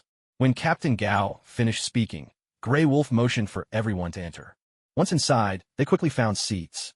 The Wolfong veterans occupied the back rows, each absorbed in their own computer work, paying no attention to the newcomers. At the front, a female instructor sat at the lectern, appearing to be around 30 years old. It was clear that she would be the one teaching Tang Ming and his group the essentials of electronic technology. Captain Gao stepped inside and quietly exchanged a few words with her. While they spoke, both Captain Gao and the instructor cast meaningful glances at Tang Ming. Each look seemed loaded with unspoken intentions. Tang Ming wasn't clueless. Though he couldn't make out the conversation, judging by their expressions, it was obvious that Captain Gao wanted the instructor to put him in his place. In Captain Gao's eyes, electronic information technology was a notoriously difficult skill to master. Never mind these rookies. Even the special forces themselves had to undergo regular training to keep up, just like the veterans here, who trained constantly. It was clear that Wolf Fong placed great importance on information technology skills for its soldiers. Generally, anyone who made it into the special forces had at least a high school education, and most were officers who had attended military academies. So, most of them had at least some knowledge of computers. After the high school team led their group out of the classroom, the female instructor finally stood up and addressed the rookies below. "Hello everyone, I am your instructor for electronic information technology. My name is Li Ying. From now on, you may call me instructor or instructorly. I believe you're all aware of the Special Forces expectations when it comes to information technology. By now, you should also understand just how vital this skill will be for our Wolf Fong special operations in the future. I won't waste time repeating what you already know about this topic. Instead, I'd like to start by finding out if all of you have studied the basics of electronic information technology. If you have, please raise your hand." As soon as Li Ying finished speaking, hands shot up in a flurry, each rookie eager to respond. Among those present, aside from Zhuang Yan and Tang Ming, who were privates, the rest were split evenly between non-commissioned officers and commissioned officers. The non-commissioned officers had spent years in their original units, where information technology was a standard part of their training. As for the officers, their time at military academies included mandatory courses and assessments in this field, so there was no doubt about their proficiency. Before enlisting, Zhuang Yan had also attended university, where he'd taken courses in this subject. Being a top student, it was certain he had a firm grasp of the basics. That left only Tang Ming. Tang Ming had joined the military straight after graduating from high school. While information technology was covered in high school, the courses were very basic. Since it wasn't part of the college entrance exam, students hardly spent any time on it. Tang Ming's exposure was limited to his first 2 years, learning only the simplest operations. But let's not forget, just moments ago, he had already absorbed Dr. Banner's knowledge and skills. Among Dr. Banner's 7 doctorates was one in electronic information engineering. In the Marvel Universe, his expertise in information technology was nothing short of phenomenal. So, after a brief hesitation, Tang Ming also raised his hand. Now, every rookie in the room had a hand in the air. Not bad. I appreciate your honesty. In fact, I've already reviewed your personal files. It was just a little test to see if you'd be truthful. Since you all have some foundation, the upcoming training should go a bit smoother. As Li Ying spoke, she stood and looked directly at Tang Ming, asking, Number 08, I noticed you hesitated before raising your hand. Do you have some knowledge of the subject? Or did you only raise your hand for the sake of saving face? All the rookies turned to look at Tang Ming. In every other area of combat skills, Tang Ming was far ahead of the rest. But those skills didn't require much innate talent. They could be improved with enough hard work. Information technology, however, was different. It was closely tied to mathematical ability. Without some inherent talent, no amount of effort could make up for it. Tang Ming was the youngest among them. He hadn't even attended university, and by all accounts, his skills in information technology shouldn't have been very strong. Thinking of this, the group couldn't help but start to worry about him. After spending some time together, they had already forged a brotherly bond. Add to that all the times Tang Ming had helped them. Their concern and gratitude for him ran deeper than usual. I don't know a little about this field. I can write basic code, Tang Ming said modestly. At these words, a sly glint flashed in Li Ying's eyes. That cunning look did not escape Tang Ming's notice. He couldn't help but grumble inwardly. This crafty old fox really didn't miss a single chance to put him in his place, always looking for an opportunity to test him. Just knowing a little isn't enough. Why don't we do a simple test? I'll randomly pick a Special Forces trainee here and set up a head-to-head competition with you for system access privileges. Let's see just how much you actually know. That way, I can better tailor my lessons to your needs and help you catch up so you don't fall behind, Li Ying continued. After all, your academic background is a bit limited, so your aptitude in IT might not be as high as the others. Besides, the rest have already received formal training, so keeping up with my pace shouldn't be a problem for them. Tang Ming curled his lip in mild protest. Instructor Li, it's my first day in class. Isn't it a bit much to have a competition against my classmates right off the bat? Tang Ming said. The others, of course, also picked up on what was happening. By all rights, no one should be tested on the very first day in such a setting. It was obvious Li Ying was trying to give Tang Ming a hard time. It's nothing to worry about. It's just a friendly match. Not only will it help you bond with your classmates, it'll also let me assess your abilities as quickly as possible, Li Ying replied with a pleasant smile. Besides, these simulated exercises will sharpen your reflexes, help you spot your weaknesses, and ultimately strengthen your skills, Li Ying added, still smiling at Tang Ming. Tang Ming could only smile bitterly to himself. Li Ying had already put it so bluntly. If he refused now, there'd be no way to talk his way out of it. All right then, instructor, could you please explain the rules for the match? The rules are simple. I'll set up a public network system and split you into red and blue teams. The blue team will be responsible for maintaining system security, while the red team will try to breach the system and seize control from the blue team. Winning or losing isn't the point. What I really want is to see where your skills stand, so I can plan more targeted training for you in the future. Li Ying smiled and said, this is just an entry-level information technology test. If you're not familiar with it, we could try something else. At her words, the other rookies couldn't help but frown. You call this an entry-level test? This kind of privilege capturing game already involves coding and programming, you know? To master these skills would take at least a month of study. Tang Ming only had a high school education. How could he possibly have learned anything like this before? Starting off with a test like this, wasn't it obvious they were trying to give Tang Ming a hard time and embarrass him? That sly old Gao. He really was devious. Knowing Tang Ming was outstanding in other special skills and unable to best him there, he deliberately picked on his shortcomings. Li Ying glanced at Tang Ming, secretly amused. Surely he'd back down voluntarily this time? In truth, she had no real conflict with Tang Ming.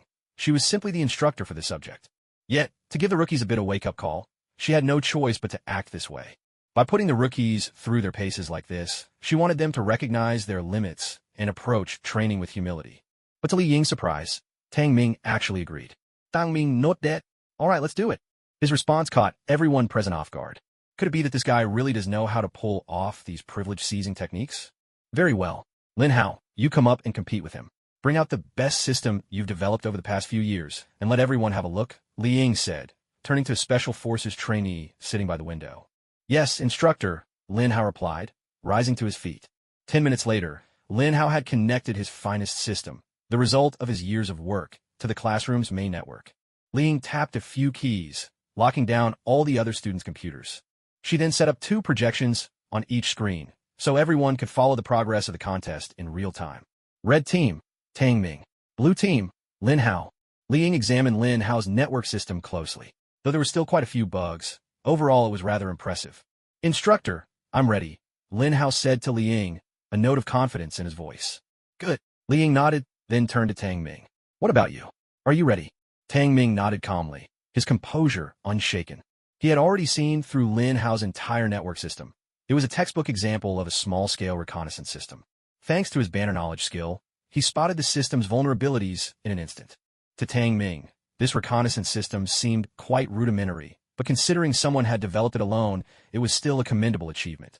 After all, to build a large-scale military reconnaissance or defense system, you need a whole team.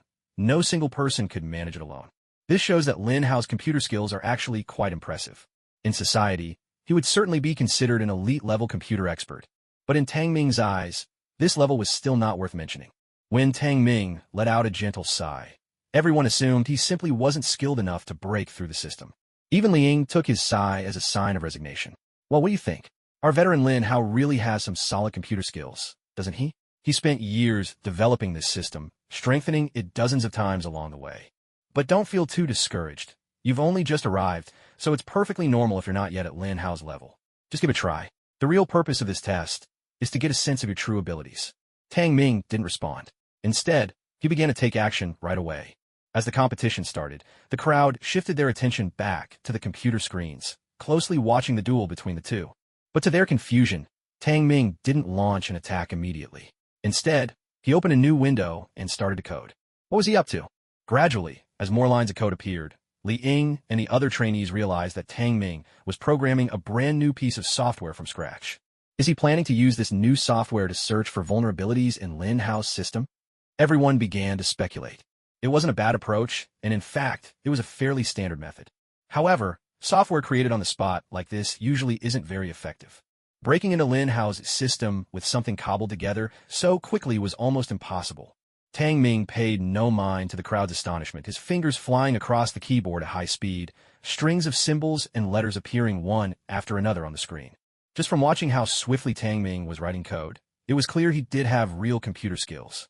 Looks like this kid actually has some talent, Li Ying thought, a flicker of surprise in her heart.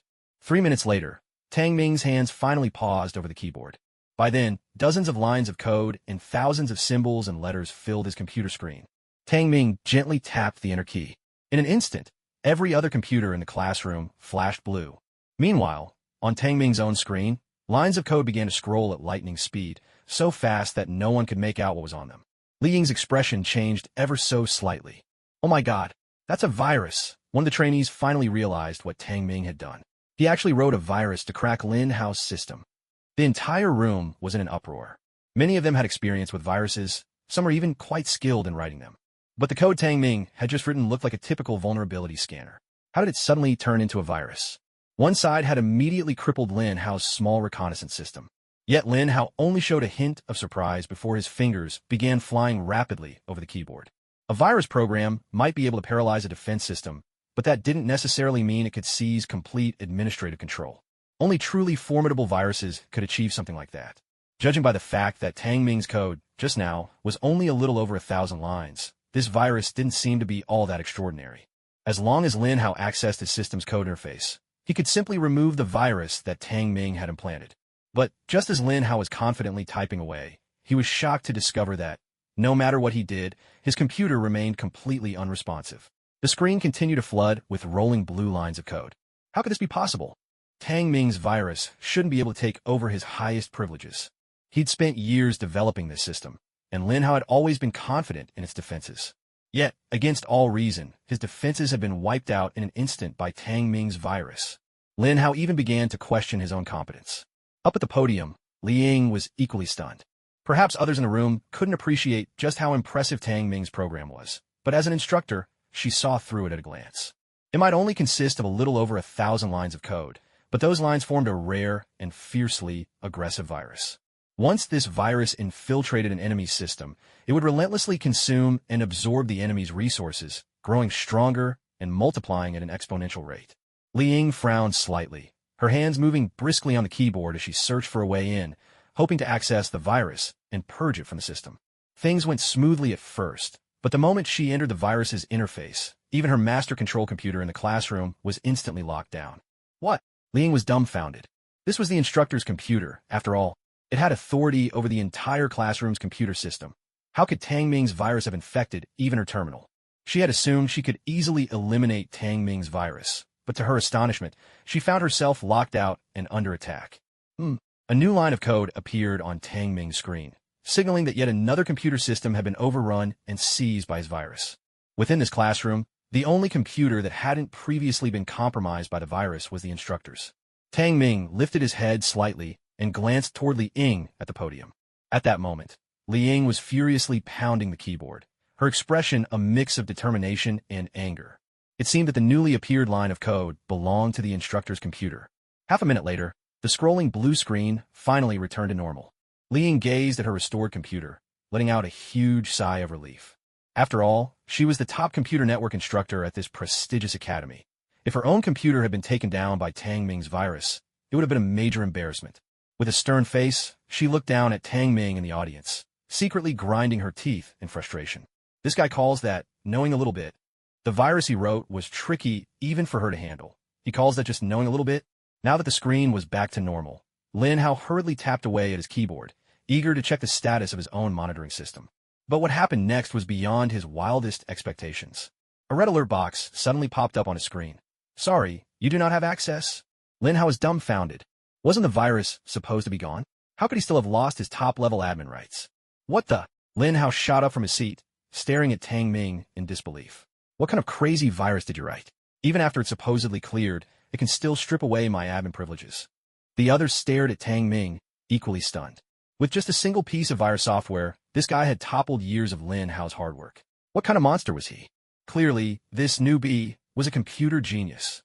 And just moments ago, he claimed he only knew a little. That's what you call knowing a little. Seriously? If that's your idea of a little, what does that make the rest of us? This one's called virus number 5, Tang Ming replied with a faint smile. Don't worry, I'll return your admin rights now. With that, he casually tapped a few keys, then looked at Lin Hao and said, go ahead and try again. Lin Hao hesitated for a moment, half in doubt, then sat down and tentatively typed on his keyboard, attempting to access the system. He was in. I concede, Lin Hao admitted at last, drawing a wry smile as he spoke in defeat. The other veterans were too shocked for words. Lin Hao's computer skills were average among them, but facing the so-called rookie Tang Ming, he'd been defeated in an instant. Even Li Ying, standing at the podium, was left speechless and bewildered. Inwardly, she cursed the high school team up and down. Weren't they the ones who said this kid only had a high school education, with no real tech skills? Is this what you call no skills? Was your background check really that far off? Li Ying took a deep breath, then stood up and walked toward Tang Ming. Kid, you're clearly playing dumb to outsmart everyone. Is this what you call just knowing a bit about computers? How do you expect the students who enrolled earlier than you to save face? Tang Ming replied, I already said I didn't want to compete. It was you, instructor, who insisted on making me go up against Lin Hao. Li Ying was momentarily at a loss for words. She felt her breath catch in her throat before she managed to speak again. Tang Ming, you've really kept your abilities well hidden. I'm honestly curious, just how strong are you? Well, if we're only talking about computer skills, I'd say this is my basic level, Tang Ming answered with a gentle smile. Li Ying was speechless once more. She knew it. This kid was anything but simple. If creating a virus program like that was just his basic skill, then how formidable was his true strength? No, she couldn't let Tang Ming keep stealing the spotlight. She was the instructor here, and she needed to regain control of the situation. Do you dare to compete again? If you manage to win this time, you can skip this subject for good. I'll give you a perfect score and pass you on the spot. Li Ying gritted her teeth and declared, this time, I'll have all 45 senior students here as your opponents. You defend, they attack. If you can hold them off, the victory is yours. Tang Ming couldn't help but twitch at the corner of his mouth. Was this really something an instructor would do? Pitting him against 45 people at once. This was just outrageous. Even if 45 senior students thought Li Ying was going too far. No matter how good Tang Ming was at computers, there was no way he could fend off all 45 of them attacking at once. If this really went down, wouldn't the 45 of them just wipe Tang Ming out in an instant? No one could understand Li Ying's motives. Was she just trying to put this newcomer in his place, to keep him from getting cocky? But did she really have to make such a drastic bet? Letting all 45 of them go up against him together. What's wrong? Are you scared? Li Ying looked at Tang Ming's expression, a hint of pride appearing in her smile. She'd only gotten this domineering because Tang Ming had pushed her to it. Seeing the proud smile on her face, Tang Ming sighed helplessly. Instructor, with such tempting terms, I'd look bad if I refused. So I'll play along. Everyone stared at Tang Ming in astonishment. None of them expected him to actually accept Li Ying's challenge. Was this guy out of his mind? Did he truly believe he could withstand the combined attack of 45 people? A surge of indignation swept through the group of senior students. Wasn't Tang Ming just looking down on them? All right, you've got guts. Li Ying looked at Tang Ming and let out a cold laugh, then turned to the 45 veteran Special Forces soldiers and said, All right, veterans, show this rookie what you're made of. Let him see how formidable you really are. The 45 veterans responded in unison with a thunderous shout. Tang Ming, go ahead and hook up your electronic system to the computer now, Li Ying instructed. Tang Ming shook his head. I don't have my own electronic system, but that's not really an issue. I'll just use veteran Lin Hao's portable reconnaissance system. The moment he said this, the veterans grew even more agitated. Though Lin Hao had poured years of effort into building his system, among the sophisticated setups these veterans had created, his was considered rather inferior. Now Tang Ming wanted to defend himself against all 45 of them using Lin Hao's system? Did he really look down on them that much? Even Li Ying stared at Tang Ming in disbelief. Was this guy overestimating himself, or was he grossly underestimating these veterans? Did he have a death wish, making such a statement? The combined strength of 45 veterans was no joke. Even Li Ying herself, with that system, wouldn't last a minute under their joint assault before being completely overrun. Where did Tang Ming get this confidence? Did he really believe he could withstand their attack? Are you sure? Li Ying prasa? Froning. Absolutely. Lin Hao's system will do just fine, Tang Ming replied with a casual shrug, his voice calm and composed. Just fine. The veterans were now truly furious. Tang Ming's arrogance was boundless. You really do have guts, Li Ying said, a hint of sympathy in her tone as she patted Tang Ming on the shoulder. Then she added, Since you're so confident, we'll do it your way. Lin Hao, send your system. Yes, Lin Hao replied with a bitter expression, sending the system's original version to Tang Ming. Tang Ming quickly reassigned the highest administrative privileges of the reconnaissance system to himself. He then programmed a dual-screen, dual-use setup, adding an extra keyboard aside so he could operate the same system with 2 screens and 2 keyboards. Even Li Ying, watching from the side, couldn't help but nod in approval at Tang Ming's approach. If it were her, she'd do the same. With this setup, it was almost like having 2 people defending the system at once. That significantly boosted its defensive capabilities. But this technique demanded intense focus and the rare ability to truly multitask. In the tech world, there were precious few people who could operate 2 keyboards at once, each hand working independently. She couldn't wait to see what Tang Ming would do next. Soon, everything was ready. Tang Ming nodded at Li Ying and said, Instructor, I'm all set. Li Ying glanced at the time, then looked over at the 45 veteran Special Forces soldiers. At this moment, all 45 of them brimmed with confidence. In their eyes, there was simply no way Tang Ming's defense system could withstand their assault. At Li Ying's command, the 45 veterans sprang into action. Using the web page interface for Tang Ming's system, they dove into the underlying code, searching for vulnerabilities. Some launched direct attacks. Others deployed viruses in an attempt to crash Tang Ming's system, while still others used various software tools to breach his defenses. With 45 people employing more than a dozen different attack methods, they exhausted every possible strategy to expose weaknesses, crash the reconnaissance system, and seize the highest administrative privileges. Once they kicked Tang Ming out, victory would be theirs. As the veterans unleashed their onslaught, Tang Ming's computer screen filled with dozens of urgent warning alerts, signaling imminent system failure. At this rate, it wouldn't even take a minute for Tang Ming's system to completely collapse. Standing by, Li Ying was already preparing to announce the result, but Tang Ming remained unhurried, sitting calmly with a faint smile at the corner of his lips. He clasped his fingers together, and a series of crisp cracks echoed as he flexed his knuckles. Only after a moment did he place his hands on the keyboard and begin to type. Li Ying couldn't help but be speechless at the sight. Had he already given up? While everyone was still wondering, Tang Ming opened the firewall code page of the reconnaissance system. His 10 fingers danced across the keyboard at lightning speed, churning out lines upon lines of source code.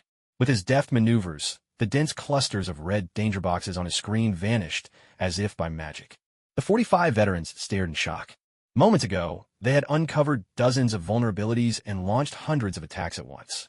The system should have been overwhelmed and paralyzed in no time. Yet somehow, the attack codes they'd just deployed disappeared in an instant, rendered completely ineffective. How was this possible? Refusing to believe it, the veterans redoubled their attacks. Tang Ming's hands continued to fly over the keyboard. With his left hand, he blocked and neutralized every incoming attack, while with his right, he patched the system's vulnerabilities in real time. The veterans were fast, typing out dozens of lines of code every second. But he was even faster, somehow managing to punch out 100 lines in a single second. Even Liang was stunned by his speed. Even at her best, she could only manage 80 lines per second. How could his hands move so quickly? Not only was he incredibly fast, but the source code's defense capabilities were also exceptionally robust. He effortlessly blocked all 45 seasoned veterans' attacks. While his right hand worked to patch the system's vulnerabilities, he even managed to add an extra layer of encryption to those patches. This made it increasingly difficult for the veterans to locate any weaknesses in the system, which was once riddled with dozens of loopholes, but was now becoming nearly impenetrable. Tang Ming had built a solid wall against their advances, completely shutting them out. No matter how fiercely they attacked, they simply couldn't break through that wall. Liang watched from behind, utterly astonished. Tang Ming's computer skills were downright terrifying. No wonder the high school team called him a super talented seed student. With skills like these, even Liang felt humbled by comparison. If things keep going at this rate, it won't be long before Tang Ming patches every last vulnerability in the system. By then, the veterans' attacks will be utterly useless, she thought. Although Liang was tempted to join the contest herself, she was, after all, an instructor. After some internal struggle, she decided to stay out of it. This was a competition among the trainees. She would simply watch from the sidelines. Soon enough, Tang Ming had patched up every vulnerability in the system and was finally free to go on the offensive. His hands flew across the keyboard, and by analyzing the attacks from the 45 veteran Special Forces members, he quickly began to trace their ID addresses. Then, he launched his counterattack against all 45 of them. In truth, Tang Ming could have chosen not to patch the vulnerabilities at all. He could have defended while attacking, crashing their computer systems right from the start. But, wanting to spare them some dignity, he refrained from doing so. So he opted to seal all the vulnerabilities before launching his counteroffensive. As Tang Ming's moves infiltrated their systems, one of the veterans' computers was quickly breached, and in an instant, Tang Ming seized control of the operating system. What's going on? Why can't I control my computer anymore? Just a moment ago, the veteran was racking his brains trying to break through Tang Ming's defenses, but in the blink of an eye, his own system slipped out of his grasp. Mine isn't responding either. Same here. Gradually, more and more veterans realized that their computers were experiencing the same problem. Something was seriously wrong. Someone had taken control of their systems. Realizing this, they all looked up at Tang Ming. Some of them, unwilling to concede defeat, tried everything they could to regain control, but all their efforts were in vain. Eventually, they gave up and stood behind Tang Ming, watching him work in awe. Are they even human? How could someone be so extreme? Watching Tang Ming's maneuvers, the seasoned veterans behind him stared in stunned disbelief, their mouths agape. How is this possible? Facing simultaneous attacks from 45 people, not only did he defend himself, he even managed to counterattack. A minute later, all 45 veterans' computers had been taken down by Tang Ming and his team. We've lost. As the last veteran's computer crashed, the entire group was left dumbfounded. They stared at Tang Ming in a daze, as if they were seeing a monster. Liang hadn't expected such an outcome either. Shocked, she sighed inwardly, realizing it was time for her to step down as the top computer tech in a group. All right, stop standing around, go back to your seats. Take some time to reflect on that confrontation, learn from it, and really think it through. Tang Ming, unlock their computers. Yes, ma'am. Tang Ming nodded, then proceeded to unlock all 45 veterans' computers. Tang Ming, a bet's a bet. You've truly mastered information technology. I'm giving you a perfect score for this subject. From now on, you're excused from attending this class. Liang looked at Tang Ming with a hint of genuine admiration in her eyes. Because she was an expert in this field herself, she understood better than anyone how tough it was to master computer skills. But Tang Ming's abilities went far beyond mastery. His skills could probably earn national recognition. A prodigy like him deserved her respect, even if he was just a high school graduate and a newcomer. Thinking back, Liang realized that at Tang Ming's age, she hadn't even come close to his level. They simply weren't in the same league. Thank you, instructor. Tang Ming saluted, flashed a smile at Zhuang Yin and the others, then turned and left. He had no desire to waste more time on skills he'd already mastered. He'd rather spend that time on the training grounds, squeezing in a few extra sets of push-ups. Of all the skills, Tang Ming valued physical strength the most. As he stepped out of the building, the high school team and the others were just about to leave. When they saw Tang Ming coming out, they stopped in surprise. How come you're out already? The team leader frowned slightly. Did he struggle so much that Liang had to kick him out? Li Ying was only supposed to give him a little pressure, teach him a lesson, not actually throw him out of the classroom. Reporting in, I wasn't kicked out. Instructor Li told me to go rest. Rest? Rest from what? What on earth could have happened inside in just those 10 minutes they were gone? Instructor Li said, I got a perfect score for this subject. From now on, I don't need to attend her classes anymore. She's letting me graduate early. What? A perfect score? You got a perfect score from her. Grey Wolf cried out in disbelief.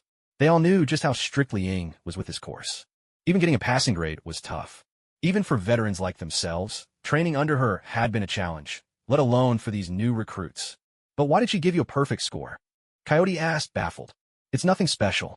I just made a bet with her on a game. I won, so she gave me a perfect score. Tang Ming quickly explained the matter of the system defense and attack simulation. He kept it brief, but Captain Gao and the others were left utterly stunned. Though Tang Ming made it sound simple, they all understood the gravity of what had happened. The software system defense and attack game was something they all played regularly during training. In fact, this generation of Special Forces soldiers had all trained with Li Ying on this very game, so they knew better than anyone how formidable she was in this field. She was simply on a different level. Otherwise, she wouldn't have been made the chief instructor for this subject in the Special Forces. They also knew her temperament well. As the chief instructor, there's no way she would willingly lose to a rookie in front of so many people, which could only mean that Li Ying had genuinely been defeated. If Tang Ming could beat even Li Ying, didn't that mean his computer skills were even more extraordinary than hers? How were the rest of them supposed to compete with that? Just moments ago, they had been hoping Li Ying would put Tang Ming in his place. How did things end with even the instructor losing? Normally, when a cadet excelled, the instructors should have felt proud and gratified. Yet, looking at Tang Ming's beaming face, why did they feel so frustrated? Captain Gao's mouth twitched hard as he sighed inwardly. Why is it that some people are just good at everything? In that case, you may go and rest, Captain Gao said wearily. Permission to speak. There's still plenty of time left. I don't need a rest. In the Special Forces, I believe any time spent not training is a waste of life and a disservice to this uniform. I respectfully request permission to return to the training ground for self-training. Tang Ming zit lao li. The expressions on Captain Gao and his team were downright bizarre. Moments ago, they'd been hoping to sneak off for some rest themselves. After all, with Li Ying watching the cadets, it was a rare chance to relax. Was Tang Ming making a pointed remark at them? Was he implying that these seasoned veterans were the ones wasting their lives and dishonoring the uniform? Captain Gao glanced at the remaining 20-odd soldiers, his expression steely and his gaze sharp. Listen up. After nearly 4 months of training, the basic training tasks are now complete. Only a little over 20 of you have passed all the assessments. Hearing these words, Zhang Sanpao and the others lit up with joy. Does this mean we've already passed and become official members of the Special Forces? Don't get too excited just yet. I never said you've passed the final assessment and become part of Wolf Fang. As soon as Captain Gao finished speaking, a wave of disappointment rippled through the rookies. If we haven't passed the final test, then why bother hyping us up like this? I've already braced myself for the outcome, and now you're telling me this? Captain Gao continued. However, even though you haven't made it through the final assessment, we believe you already possess a certain level of practical combat ability. It just so happens that Wolf Fang is shorthanded for upcoming missions. Next, you'll be deployed to the border for a real combat assignment. Only real combat can truly test your strength. That's the only way to see if you're qualified to be a true Special Forces soldier. I'll brief you on the specific mission details when it's time to leave. For now, everyone, grab your benches and assemble outside. With Captain Gao's order, the rookies quickly scattered, racing back to the dorm to fetch their multifunctional benches and set them in place. These benches could be used for sitting or pulled up in front to serve as small desks for taking notes. At that moment, Grey Wolf and the other instructors handed each person a sheet of stationery and a pen. Everyone, start writing your last letters. Captain Gao's voice was grave as he spoke. This real combat mission carries a certain risk to your lives. I can't guarantee any of you will return alive. In fact, it's possible not a single one of you will come back. According to regulations, before carrying out a mission, you must write a last letter to your family. This is your responsibility to those waiting for you at home. Sir, we don't need to write a last letter. We guarantee we'll complete the mission and come back alive. Gung Jihue shouted loudly. No one on the battlefield can guarantee survival. Captain Gao strode up to him, his gaze icy, his voice low and steady. Do you rookies even understand what the real battlefield is? Do you have any idea how brutal it can be? A bunch of fledglings who haven't even left the cage dare talk about guarantees in front of me. What gives you the right? Even if you survive this mission, there will be another, and another after that. As long as you're in Wolf Fang, The real combat will never end, and neither will the danger. If you refuse to write, pack your gear and get out. This isn't a negotiation. This is an order. Gung Jihui could only begrudgingly raise his voice in reluctant compliance. As the other rookies picked up their pens, a heavy silence settled over their hearts. It was their first time writing a last letter. Perhaps it might also be their last. As they were writing, a sergeant slowly stood up, his face marked by anxiety, lingering fear, and a deep sense of loss. Reporting in, I choose to withdraw. His voice was heavy with defeat as he spoke. What are you doing? We've worked so hard to make it this far, and now you want to quit? A comrade beside him urged, trying to dissuade him. The sergeant replied, his voice full of shame. Before, I always thought I was brave, that if a mission came, I'd risk everything, even my life, to complete it. But when I picked up the pen to write my last letter home, I realized just how terrified I was inside. I'm not afraid of dying, truly, not at all, but I'm my parents' only child. If I die, I can't even imagine how my mom and dad would go on living. I am sorry. With that, the sergeant didn't wait for any more persuasion from his comrades. He turned and left. Neither Senior Captain Gao nor the instructors tried to stop him. In their eyes, choosing to withdraw at a moment like this was completely understandable. Everyone has something they fear. If you can't overcome that fear, then you're not ready to join Wolfong. The other rookies watched the sergeant leave, feeling a deep unease settle in their hearts. Most of them, too, were only children, the precious sons of their families. If something happened to them, their parents would be devastated, haunted forever by the pain of losing their child. But if everyone let that fear hold them back, then who would be left to defend this country? All they could do was sacrifice the happiness of their own families for the safety of the nation, to put the greater good above personal ties. Without that sense of duty, how could anyone hope to stay in the Wolfong unit? Tang Ming watched the departing figure of the sergeant, letting out a faint sigh. If this were a TV drama, the coming combat mission would only be a simulation, a trap set by the veterans. Its real purpose was to test their loyalty, their interrogation and counter-interrogation skills, their resistance, and more. Writing a final letter home was just a way to put them under psychological pressure. Still, if someone harbored the same fears as that sergeant, it would be hard for them to continue here. If Wolfong ever discovered that weakness, they wouldn't accept him either. With heavy hearts, the rookies finished writing their last letters home. You are Rookie Group A, you are Group B, and you are Group C, Senior Captain Gao announced, dividing them into 3 squads, each to be sent to a different sector along the border. Group A consisted of Zhuang Yin, Zhang Sanpao, Gung Jihui, Shi Dafan, Deng Jinhua, and Xiangzi. The remaining dozen or so were split between the other 2 groups. What surprised Tang Ming was that he wasn't assigned to any group at all. Senior Captain Gao called him aside. Do you know why I didn't put you with the others? Tang Ming hesitated for a moment before answering. Is it because I'm just too good? High school squad, Grey Wolf, and the other instructors. This kid really doesn't know the meaning of humility.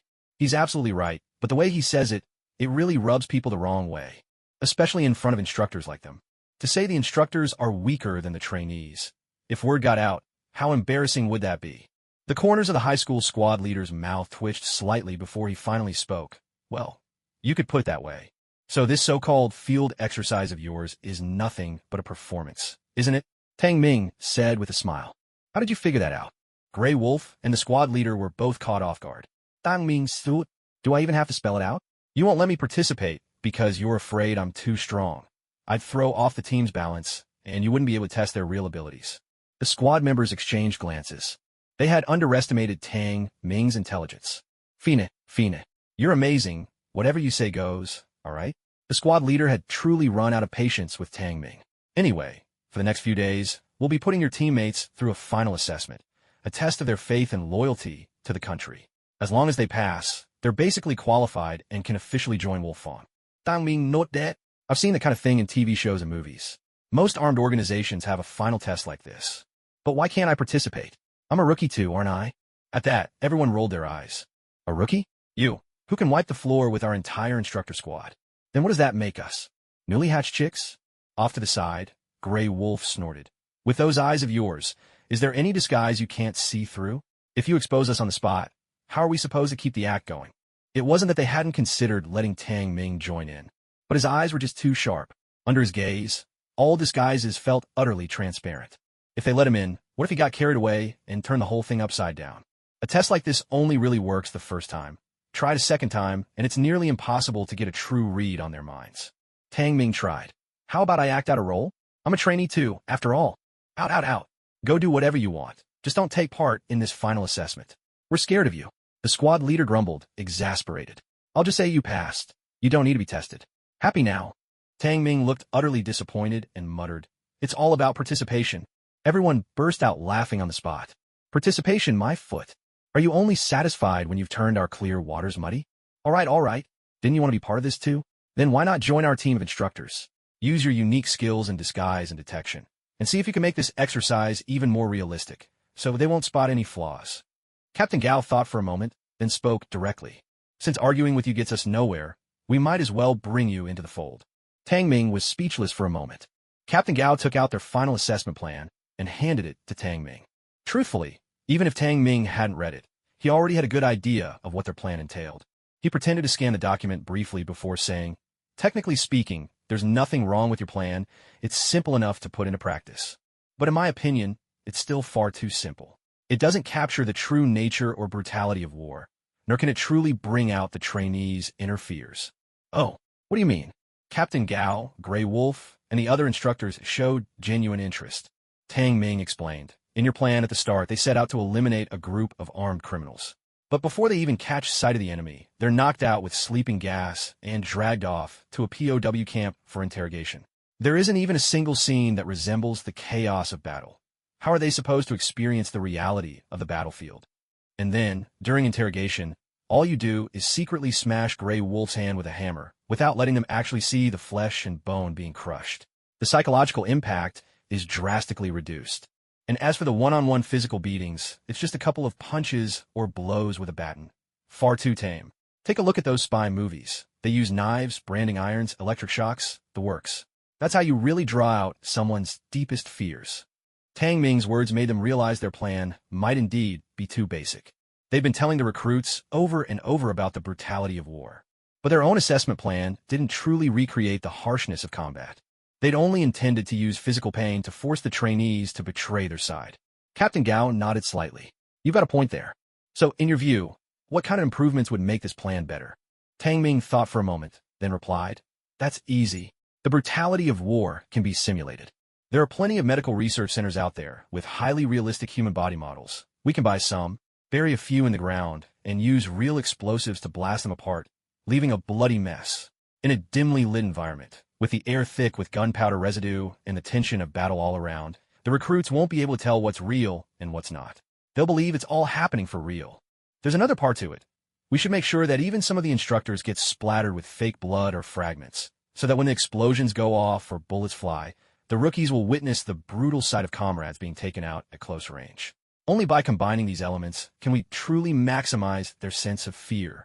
Afterwards, we'll disperse some knockout gas, put them all to sleep, and capture them for the next stage, the prisoner of war camp and subsequent interrogations. Upon hearing this, Captain Gao's eyes lit up instantly. That's a clever idea, but are civilian medical research centers really able to produce such lifelike body doubles? They probably can. It'll depend on how you reach out to them. It'll definitely cost some money, though. If they can do it, then that makes things much easier. Captain Gao nodded. What about the interrogation stage? What's your plan there? That's even simpler, Tang Ming replied. We pick one person to act as the torture victim and perform the punishment right in front of everyone else. And remember, when I say punishment, I mean real punishment, not some half-hearted simulation. For example, we could slowly cut into the victim's flesh with a knife, pour chili oil, or sprinkle salt into the wounds, right before their eyes. Or use electric shocks, branding irons, or even inject pain-inducing chemicals. Anything to present the most brutal scenes of torture right in front of them. Captain Gao and the other instructors, including Grey Wolf, stared at him, wide-eyed. You call this simple? Are you sure you understand what the word simple means? Brother, this is going way too far. That's a living, breathing person, and you want us to torture him like that? Just thinking about it makes our skin crawl. We may be special forces, but we've never gone through training like this before. And anyway, where are we supposed to find someone willing to endure such pain for the sake of an interrogation act? While they were still reeling from shock, Tang Ming gave them a playful wink and a knowing smile. The meaning couldn't have been clearer. This guy, could it be he wants to play the victim himself? Chief Instructor, I'd like to challenge my own weakness, Tang Ming said with a smile. Captain Gao, the other instructors. 2 days later, deep into the night. Following Tang Ming's plan, the hyper-realistic dummies were successfully transported to the border. As the overall director of the operation, Tang Ming sat indoors, watching the monitors laid out before him. At that moment, in a certain area along the border, 6 members of Rookie Team A, led by Jackal and several other instructors, wove their way slowly through the thick jungle. Stay sharp, everyone. According to our intel, the armed criminals have already crossed the border, and there's a good chance they're hiding somewhere in this area. The coyote spoke in a deep voice. I don't want you rookies turning into dead birds. Zhuang Yin and the others rolled their eyes. Although this was their first time taking part in a real combat exercise, being looked down upon by these veterans left them feeling rather disgruntled. Coyote, attention! You've entered the minefield. The operation is about to begin. Be ready. At that moment, Tang Ming's voice came through the veterans' earpieces. Standing just behind Tang Ming, Captain Gao watched the surveillance feed with concern and said, This won't cause any accidents, will it? Their guns are loaded with live rounds. What's there to be afraid of? Tang Ming replied. It's the middle of the night. Our people are all hiding in shallow trenches. When the dummies spring up, they're high-quality replicas. The rookies won't notice a thing. As Tang Ming spoke, he glanced at Captain Gao. They've entered the designated area. Is it time to start? Captain Gao said. You're the director. Just give the orders. Tang Ming nodded, pinched his earpiece, and began issuing commands. Actor 1, get ready. In 10 seconds, you'll detonate the mine, immediately fall back to the safe zone, and then withdraw swiftly and conceal yourself. Actor 1 was, of course, one of the veterans moving with Zhuang Yin and his squad. At that moment, the veteran at the rear of the group slowly came to a stop. He quietly lowered himself into the grass and then swiftly crawled away, hugging the ground. Because it was so late at night and he was at the back, moving quietly, Zhuang Yin, Geng Jihui, and the others at the front had no idea that a teammate had slipped away behind them during those few seconds. After Actor 1 withdrew, Tang Ming's voice sounded in Coyote's earpiece. Coyote, brace for the mine explosion. The mine will detonate in 3 seconds. 3, 2, 1. As Tang Ming finished counting down, the veteran responsible for triggering the mine pressed the detonator. Suddenly, a thunderous explosion tore through the night. A burst of fire shot into the sky, and earth and grass rained down.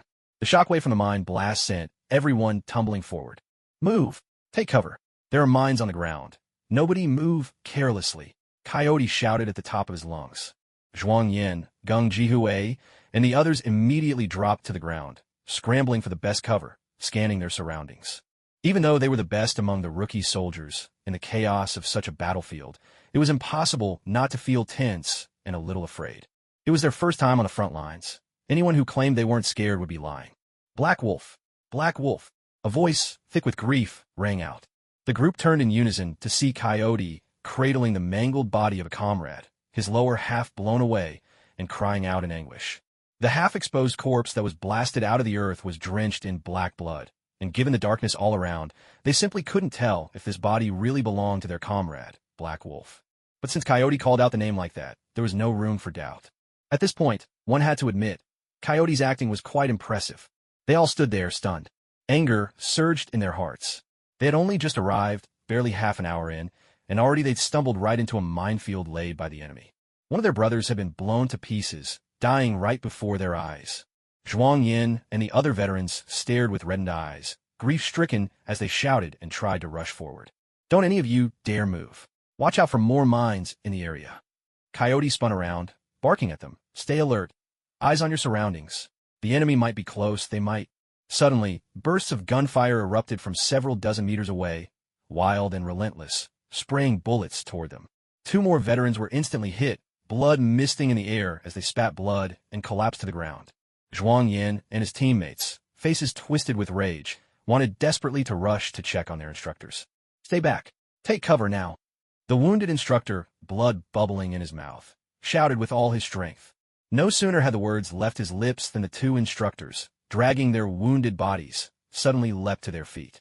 If we're going down, we're taking you with us. They unleashed a wild barrage at the flickering figures some distance away. Those figures quickly fell, but at the same time, fresh bursts of blood exploded from the instructors' bodies. Eyes wide with fury, blood streaming from their mouths, they toppled backward, motionless. I'll kill every last one of you. With 3 instructors dying before their eyes, Zhuang Yin and the others were finally pushed over the edge. Gripping their guns, faces twisted in fury, they fired madly at the shifting shadows ahead. Not bad at all. In the monitoring room, Tang Ming's lips curled into a satisfied smile as he watched the scene unfold. Beside him, Commander Gao couldn't help but smack his lips in appreciation. If he hadn't known this was all just a drill, watching this scene, he might have believed it was a real battlefield. All right, that's enough. Time for the next phase. With that, Tang Ming gave the order. As soon as his command was issued, the hidden pipes buried beneath the soil began releasing a colorless, odorless gas, swiftly enveloping Zhuang Yin and the others. Just as Zhuang Yin and his team were firing madly, they suddenly felt dizzy, as if all strength had drained from their bodies. Something's wrong. They're using gas. Hold your breath. Get your masks on. Gung Jihui shouted at the top of his lungs. Immediately, everyone scrambled to open their packs, frantically searching for their gas masks. But it was already too late. Unbeknownst to them, they had already inhaled quite a bit of knockout gas, and their bodies were starting to feel weak and limp.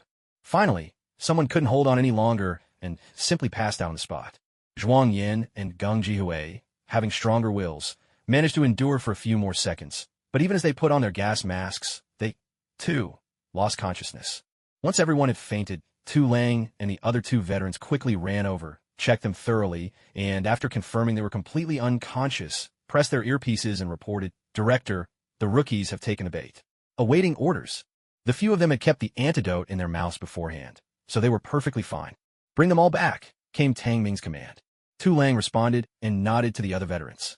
Each of them hoisted a person onto their back and quickly carried them to a makeshift POW camp set up a few hundred meters away.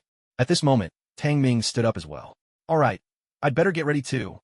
Gao Zhong, the team leader, looked at Tang Ming with some hesitation and confirmed once more, 08. "Are you sure you really want to do this?" Tang Ming replied, "Didn't we agree on this before? Use me as the test subject. Don't worry, just stick to the plan. I can handle it." Since Tang Ming was so insistent, Gao Zhong had nothing more to say and could only send someone to make arrangements. When Zhuang Yin and the others woke up, they found themselves tied to pillars inside a room, unable to move. "Old Tang, how come you're here too?" As they came to their senses, Zhuang Yin and the others were startled to see Tang Ming tied up along with them. "Old Tang, weren't you supposed to be somewhere else? You didn't come with us, did you?" Gung Jihui asked. Tang Ming gave a wry smile. "Who says I wasn't with you? I was the advanced scout. The unit sent me ahead to set up a sniper position, but I fell into the enemy's trap. I thought I was a goner, but surprisingly, they didn't kill me. And you guys? How did you end up here?" Zhuang Yan's voice was low and somber. "We also fell into an ambush by the armed bandits. Several of the veterans got killed. Damn it, we have to find a way to avenge them. Those bastards." Every member of Rookie Team A was seething with rage. Just picturing the veterans being gunned down made them wish they could tear those bandits limb from limb. Tang Ming's face showed a trace of grief as well, and he sighed, "But look at us now. How are we supposed to get revenge like this?" Gung Jihui said in a deep voice, "I wonder how Doghead and Lao Gao are doing. Maybe they fell into the trap too and got captured. If not, I'm sure they'll come to rescue us." From the side, Zheng Sanpao said bitterly, "I can't feel an ounce of strength in my body right now. They drugged us, and it hasn't worn off yet. I'm afraid things aren't looking good for us this time. But why haven't they killed us?" Deng Jinhua frowned. "What good does it do them to keep us alive?" "Maybe they want to pry some information out of us," Shirdafa said in a low voice. "Things like our unit assignments or combat plans, so they can use it for future crimes, or maybe to threaten our forces." Zhuang Yin spoke with icy resolve. "They can dream if they think they'll get anything out of me. I, Zhuang Yin, would sooner die than betray my country. Loyalty to our homeland. Loyalty to the people." The others shouted in unison, their voices firm and unwavering. Well, what a noble declaration. Loyalty to the homeland, loyalty to the people. At that moment, the heavy doors swung open. Several masked, fully armed bandits strode in. One among them, though, wore no mask. Like the captives, he had painted his face with thick camouflage and wore black sunglasses. A cold smile curled at the corners of his mouth, evoking the image of a viper flicking its tongue. A barely concealed aura of menace clung to him. "Let me introduce myself. I'm Scorpion, the leader your Huaxia unit was sent here to capture." Scorpion clicked his tongue mockingly. "I always thought the Huaxia Special Forces were something to be reckoned with. Turns out, you're not so tough after all. Just a tiny minefield and a whiff of knockout gas, and your whole squad fell into our hands. Even managed to take a few of you out along the way. Seems I gave you too much credit." Hearing this, Zhuang Yin and the others felt a mix of grief and shame. Now, regret gnawed at them. Why hadn't they pushed themselves harder during training, made themselves stronger? Now they truly understood how cruel the battlefield could be. Watching their comrades blown apart and gunned down, yet powerless to do anything. The agony was beyond words. "You'd better kill us." Dang Jinhua spat out, his face twisted with fury. "Otherwise, sooner or later, we'll make you pay for every drop of blood you've spilled." "Oh, you're still putting up a brave front, even with death staring you in the face. Not bad. You do have the spirit of Huaxia's special forces." Scorpion laughed, settling into a chair with one leg crossed. "But if you're hoping for a quick death, it won't be that easy. Of course, if you're willing to give me what I want, some useful information, maybe I'll consider sparing your lives. Let you go home and reunite with your families." Deng Jinhua spat at Scorpion in disgust. "Dream on if you think you'll get anything from us. If you got the guts, kill us. If a single tear falls from my eye, I don't deserve to wear the uniform of Huaxia's special forces." The others glared at Scorpion, their faces cold and unyielding, not a hint of fear or compromise among them. "Impressive, impressive. You Huaxia soldiers do have some backbone after all," Scorpion said with a faint smile. Yet his smile gradually turned cold. "Over the years, your Chinese forces have caused my organization to lose so many good medicines. Today, I'll take a little compensation from all of you. Until you're willing to tell us your unit's specific information, until your army compensates for my losses and returns my medicine to me, this won't end. Don't even think about it." Tang Ming's voice was low and firm as he barked. "Chinese soldiers never compromise with criminals." "Oh, is that so?" Scorpion walked up to Tang Ming, a cold sneer tugging at his lips. "I suppose you haven't tasted my methods yet. Otherwise, you'd never say something so foolish. Since the day I, Scorpion, set foot on this path, I've never met a mouth I couldn't pry open." Tang Ming let out a chilly laugh. "Fine, I'd love to see what tricks you have up your sleeve. Go ahead, show me. Just don't let me down." "Impressive, got some backbone. That's exactly the kind of man I like." Scorpion grinned broadly. "Because conquering men like you, now that's satisfying." With those words, Scorpion drew a military dagger from his belt. "What do you want? Whatever you have, bring it on. I'm not afraid of you." Seeing Scorpion waving the knife in front of Tang Ming, Zhuang Yin and the others' faces changed. They shouted angrily at Scorpion. "No ruse. Your turn will come soon enough." Scorpion turned and whispered calmly to them, then looked back at Tang Ming, pressing the blade to his chest. "I wonder, does a conversation like this feel a bit more exhilarating?"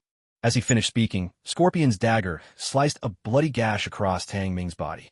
In moments, Tang Ming's camouflage uniform was soaked with blood. His whole body suddenly tensed, the muscles in his face twitching. That was something he couldn't fake. It hurt, really hurt. He wasn't a god, after all, just a man. Having a dagger slowly cut into your flesh. Anyone would be lying if they said it didn't hurt. "Bastard, stop it." Seeing blood streaming from Tang Ming, Zhuang Yin and the others' veins bulged with anger as they struggled and roared in fury. But they were already exhausted and tightly bound. There was no way to break free. "That's it? Is that all you've got? Can't you go a little harder?" "This is nothing," Tang Ming sneered. "All right, I'll grant your wish." Scorpion retorted coldly, then slashed Tang Ming 3 more times. In an instant, Tang Ming's uniform was drenched in blood. Yet he still stared silently at Scorpion, unflinching. Only now, his eyes were tinged red and veins stood out on his neck. "How does that feel?" The Scorpion grabbed Tang Ming's chin in a vice-like grip. "Tell me your unit's name, designation, your commanding officer, and their contact information. Do that, and I'll let you all go. I don't want to be an enemy of your Huaxia forces. I only want my medicine back." Tang Ming spat right into his face. "Here's the information you want. Why don't you have it tested in a lab?" "Ha ha! Refusing a toast only to drink a forfeit. Very well. You'll regret what you just did." The Scorpion slowly wiped the spit from his face, a terrifying, savage expression twisting his features. "You brought this on yourself." He wiped his face even harder. "Bring me some salt and chili water." Zhuang Yin and the others' eyes widened in horror. "What are you doing? Let go of my brother. If you have any tricks, take them out on me." Zhuang Yin struggled and shouted. The Scorpion swept a cold gaze across the group. "If you don't want your brother to suffer, give me the information I asked for." "Don't you dare." Tang Ming's eyes were bloodshot as he shouted. "I can't take it. Don't forget the oath you swore beneath our nation's flag. Loyalty to the motherland. Loyalty to the people." Zhuang Yin and the rest, eyes reddened, shouted in passionate unison. At this moment, there was nothing they could do but shout their vows to strengthen their resolve and resist the enemy's cruel torture. "Very well. Let's see just how tough you really are." The Scorpion grabbed a handful of salt and pressed it hard against Tang Ming's wound. Instantly, a searing pain exploded from the wound and shot through his entire body. Tang Ming's face twisted in agony, contorted with unbearable pain. Hoarse, muffled groans of suffering kept escaping his lips. "Bastard, let go of my brother. Let him go. Seeing Tang Ming in such agony, Zhuang Yin and the others were driven to the brink of madness. But the scorpion ignored their desperate cries. He picked up the chilly water and splashed it straight onto Tang Ming's wounds. This time, Tang Ming could no longer hold back. A guttural cry of pain burst from his throat. He clenched his teeth so hard it seemed his veins would burst from his skin. Even the scorpion, seeing Tang Ming suffer so fiercely, felt a pang of pity, fearing he might not survive the ordeal. But just then, as Tang Ming endured the agony, he shot the scorpion a quick wink. The signal was clear. I can handle this. Stick to the plan. Catching the look in Tang Ming's eyes, the scorpion let out a quiet sigh of relief. He drove a heavy punch into Tang Ming's stomach. Tang Ming's body doubled over from the blow. The scorpion grabbed Tang Ming's mouth. Blood trickled from the corner of his lips. Yet in Tang Ming's eyes, there was nothing but unyielding determination. Judging from the look in your eyes, you still refuse to give in, don't you? The scorpion laughed in anger, his voice ice cold. What do you think? You filthy dog, if you've got the guts, then kill me. Otherwise, don't expect a single word from my mouth. Still so stubborn, huh? Fine. If I don't show you what I'm really capable of, I know none of you will talk. With a wave of his hand, Scorpion signaled 2 of his men to untie him, while the rest kept their guns trained on him. What are you planning to do to him? Zhuang Yin and the others grew anxious. Scorpion replied with a cold, menacing smile, saying nothing. By this time, Tang Ming had already been strapped into the electric chair. It was only then that Zhuang Yin and the others realized what they intended to do. This was the kind of brutal interrogation used on captured spies in the old days. And these bastards were about to use it on them. The electric torture was rarely applied directly to the heart. If a current passed through the heart, even a small voltage could be lethal. Unlike those movie scenes where electrodes are clamped onto both hands, such methods are extremely dangerous and almost always fatal, so no one really does that. Normally, the torture is applied to sensitive parts of the body, far from the heart. Painful but not deadly, burning the skin but keeping the victim alive.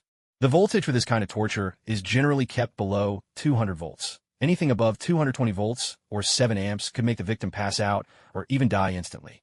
Low-voltage electric torture uses the body's mass as a circuit, sending shocks through nerves, muscles, and bones, not just the skin.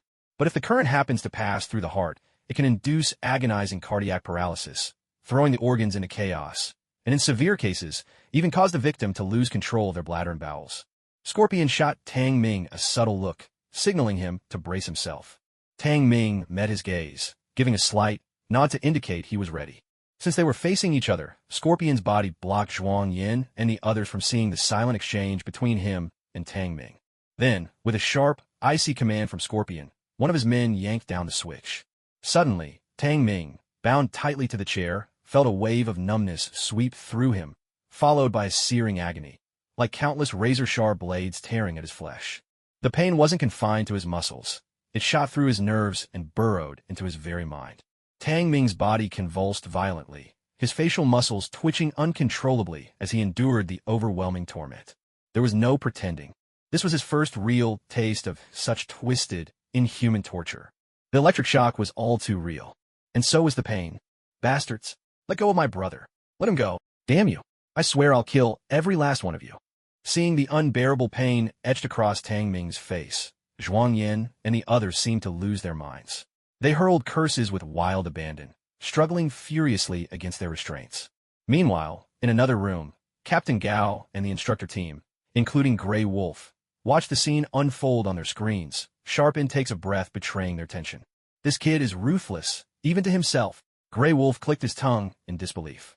Captain Gao, are you sure this is safe? Earth Wolf voiced his concern. What if the kid can't make it through? A faint smile played at Captain Gao's lips. You know as well as I do the kind of willpower he has, don't you? Relax. I trust he'll hold out.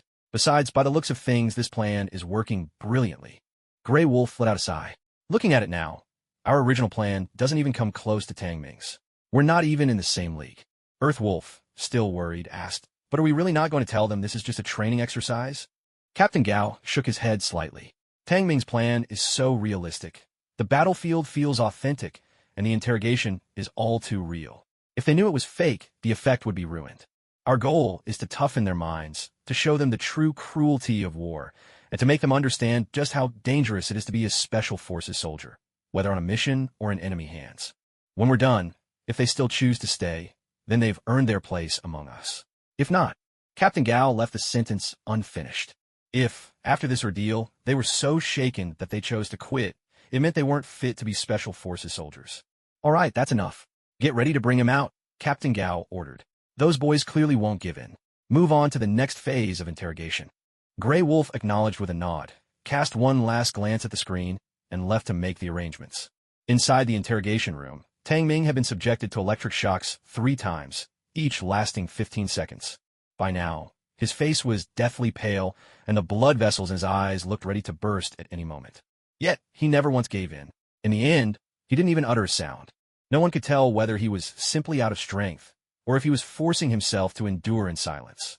Zhuang Yin and the others refused to betray their country to save Tang Ming, but all they could do was watch helplessly as he suffered. In fact, during the 3rd round of shocks, Scorpion had already signaled to Tang Ming that he'd done enough. But Tang Ming stubbornly insisted on continuing. Scorpion and the other veterans could only shake their heads in exasperation. Was this kid actually getting addicted to being electrocuted? He really seemed determined not to stop until he was completely unconscious. Normally, after 3 rounds of electric torture, anyone would have passed out long ago. The pain he endured was something he never wanted to experience again. But for someone like Tang Ming to voluntarily take on such suffering, none of them had ever even heard of such a thing in their whole lives. This guy must have a masochistic streak. In reality, Tang Ming simply wanted to challenge his own limits. What if one day in the future, he really was captured? His enemies certainly wouldn't show him any mercy. Only by relying on iron willpower and physical strength could he survive the twisted torture those enemies would inflict. Somehow, over time, Tang Ming had developed a habit. Whatever he set his mind to, he had to push it to the extreme. Only by reaching the very limit, and then surpassing it, could he gain even greater strength. But despite his fierce will and robust body, by the 6th round of electric torture, Tang Ming finally couldn't hold on. His head dropped, and he passed out cold. Old Tang! Old Tang! Zhuang Yin and the others turned pale and shouted anxiously. He's fainted. An experienced soldier checked Tang Ming over and found no serious danger. He was just unconscious. Relieved, he let out a small sigh. Scorpion and the other veterans also relaxed a little when they heard this. They'd been on edge too. After all, this was just a training exercise. If Tang Ming, such a rare and promising recruit, had been ruined by all this, he Jijun would have their hides. Take him away. Scorpion waved his hand, and 2 veterans carried Tang Ming out. Next, Scorpion's gaze fell on Zhuang Yin, his voice icy. Weren't you acting tough just now? Then you go first. Let's see if your mouth is as stubborn as before. How is he? That kid's not in any real danger, is he? Captain Gao looked at Tang Ming on the stretcher with concern. A medic replied, Don't worry, he's not seriously hurt. There's no real danger. He's just extremely weak right now. Captain Gao nodded. Then let's stick to the plan. Once Tang Ming was taken away, Captain Gao told the others, All right, everyone get ready. The rescue begins in an hour. An hour later, Zhuang Yin and the rest, battered and bruised, were carried into the dungeon. It was called a dungeon, but in reality, it was just a pit 2.5 meters deep, dug out by Captain Gao's team and covered with wooden boards. Veterans kept watch from above. Earlier, they'd breathed in knockout gas, leaving their bodies weak and limp. After enduring torture, they were now covered in wounds and completely devoid of fighting strength. When they were brought in, Tang Ming had already regained consciousness. Old Tang, how are you holding up? Zhuang Yin asked with concern. Although they'd been tortured too, none of them had suffered as much as Tang Ming. Tang Ming offered a gentle smile to reassure everyone. Hang in there a little longer, everyone. I'm sure old Gao will come to save us. Almost as soon as Tang Ming finished speaking, the sharp crackle of gunfire suddenly erupted above them. We're under attack. Take cover. Return fire. The armed criminals stationed above shouted in alarm. Gunshots and explosions rang out in a relentless barrage. They're fighting. It must be old Gao and the others coming to rescue us. Ha ha, I knew it. Those old-timers might be a pain on normal days, but when it matters, they'd never abandon their comrades. Looks like us paratroopers are going to live another day. Deng Jinhua shouted in excitement. Geng Jihui, Zhuang Yin, and the others were grinning from ear to ear as well. Tang Ming, standing to the side, also wore a smile. Yet, his smile was different from the others, who were simply overjoyed to have survived. His smile held a trace of bitterness. For him, after all, this was just a performance. Somehow, it just didn't feel all that satisfying. 2 minutes later, the gunfire above finally died down. The wooden hatch above their heads was pulled open. Then, a familiar figure appeared in their line of sight. Captain Gao's lips curled into a grin. You little punks all right down there? Zhuang Yin and the others exchanged smiles. For the first time, I think old Gao's voice is the best sound I've ever heard. Soon enough, they were all hauled up to safety. Once they emerged above ground, they saw that the armed criminals had all been dealt with by Captain Gao and his team. Hurry up and get in the trucks. You evacuate first. We'll cover the rear. There are still enemy reinforcements nearby. Captain Gao urged. Instructor, we're not leaving. We want to fight. Zhuang Yan's face was grim with anger. They killed some of our brothers. I have to avenge them with my own hands. That's right. I'll wipe out every last one of those bastards. Deng Jinhua cursed. Captain Gao and the others turned to Deng Jinhua with exasperated expressions. Come on, if you want revenge, just say so. Why make such a scene about it? Enough talk. Look at your current state. None of you are fit to fight. Get in the truck and pull out. Captain Gao barked. Let them stay and fight? What if they blow their cover? After all, they're only using blanks. But Zhuang Yin tried to argue, but Captain Gao cut him off sharply. That's an order. With no choice, everyone piled into the truck, still bristling with frustration, and made a swift retreat. After they'd all left, Captain Gao and the others finally breathed a sigh of relief. Exchanging knowing smiles, Captain Gao said, Get ready for the next group. On the Wolf Fong training field. More than 1,000 members of Wolf Fong, every Special Forces soldier together with the newest recruits, were gathered for the induction ceremony. All the Special Forces soldiers stood tall and proud beneath the regimental flag and the national flag, dressed in crisp, leaf green camouflage uniforms. Their faces were solemn, their eyes unwavering with sincerity and resolve. After nearly half a year of rigorous selection, they had finally earned the recognition of the Wolf Fong Battalion and were now officially members of the Wolf Fong Special Forces. At that moment, on the podium, Colonel He Jijun stood with a stern, impassive expression, his sharp gaze sweeping across everyone present. Moments later, his commanding voice rang out, powerful and resonant. Attention, all personnel. The induction and arming ceremony for the new recruits of the Wolf Fong Special Forces this year is now beginning. Play the national anthem. Raise the flag. Gomos. Salute. With He Jijun's order, every Special Forces soldier in the audience snapped to attention, saluting smartly, their chests out, eyes filled with awe as they watched the red flag rise steadily into the sky. Each person sang the national anthem with every ounce of strength in their bodies. Their voices were rough and unpolished, but their passion struck straight at the soul. Since childhood, whether in school or in society, they had heard the national anthem countless times. Yet, so often, it had been just a song, rarely stirring within them any real sense of honor or responsibility. But now, things were different. Clad in the Special Operations uniform of Huaxia, as soldiers, they bore the sacred mission of defending their homeland. They were the nation's first line of defense, the Special Forces standing at the front. The weight of responsibility on their shoulders was more real than ever before. For the first time, they truly understood what it meant to wear this uniform and what challenges awaited them in the days ahead. Once the anthem ended, a Special Forces officer shouted, "Salute complete." Everyone lowered their hands.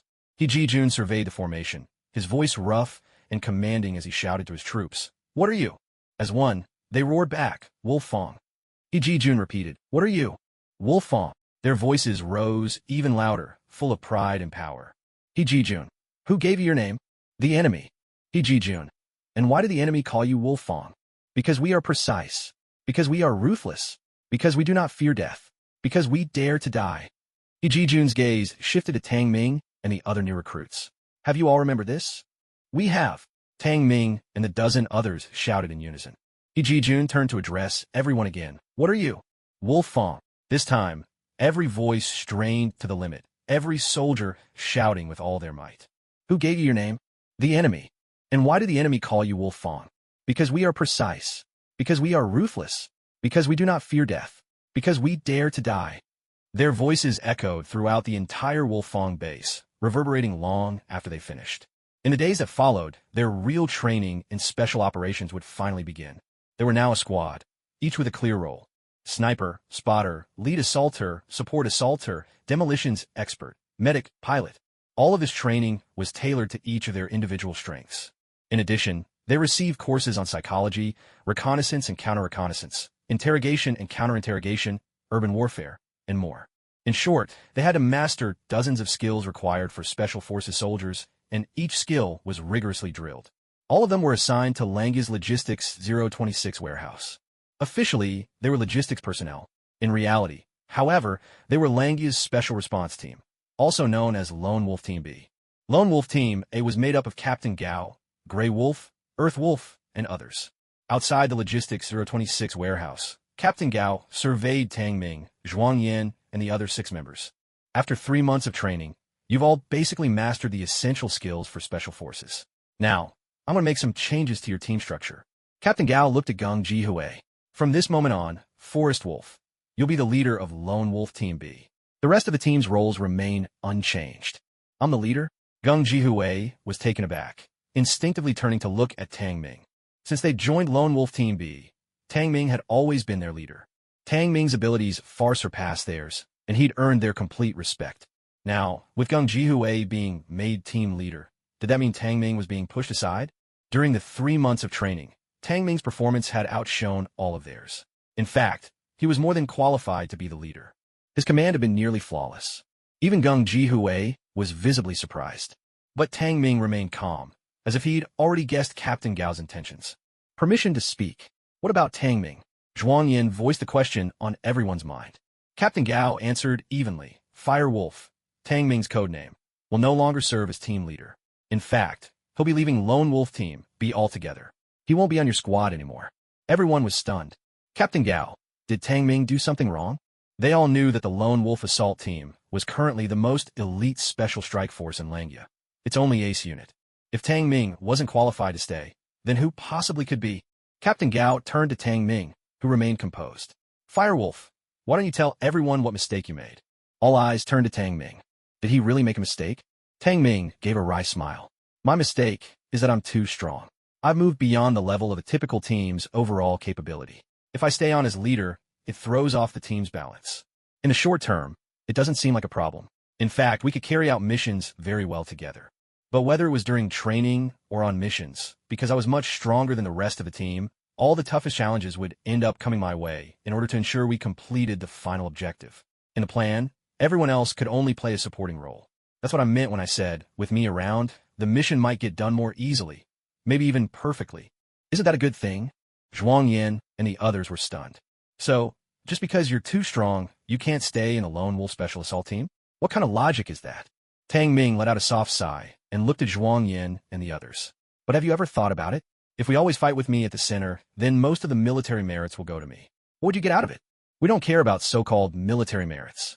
As long as we can get the job done, isn't that enough? Surely we're not so shallow that we only care about that. The others nodded in agreement. Tang Ming nodded as well. I know you don't care about that. We're all brothers here. Bringing it up feels a bit distant. But I care. I can't let my presence take away the credit that rightfully belongs to you. Of course, that's only part of the reason. There's another. My presence could actually hold back your growth. To be an outstanding soldier, you need plenty of real combat experience.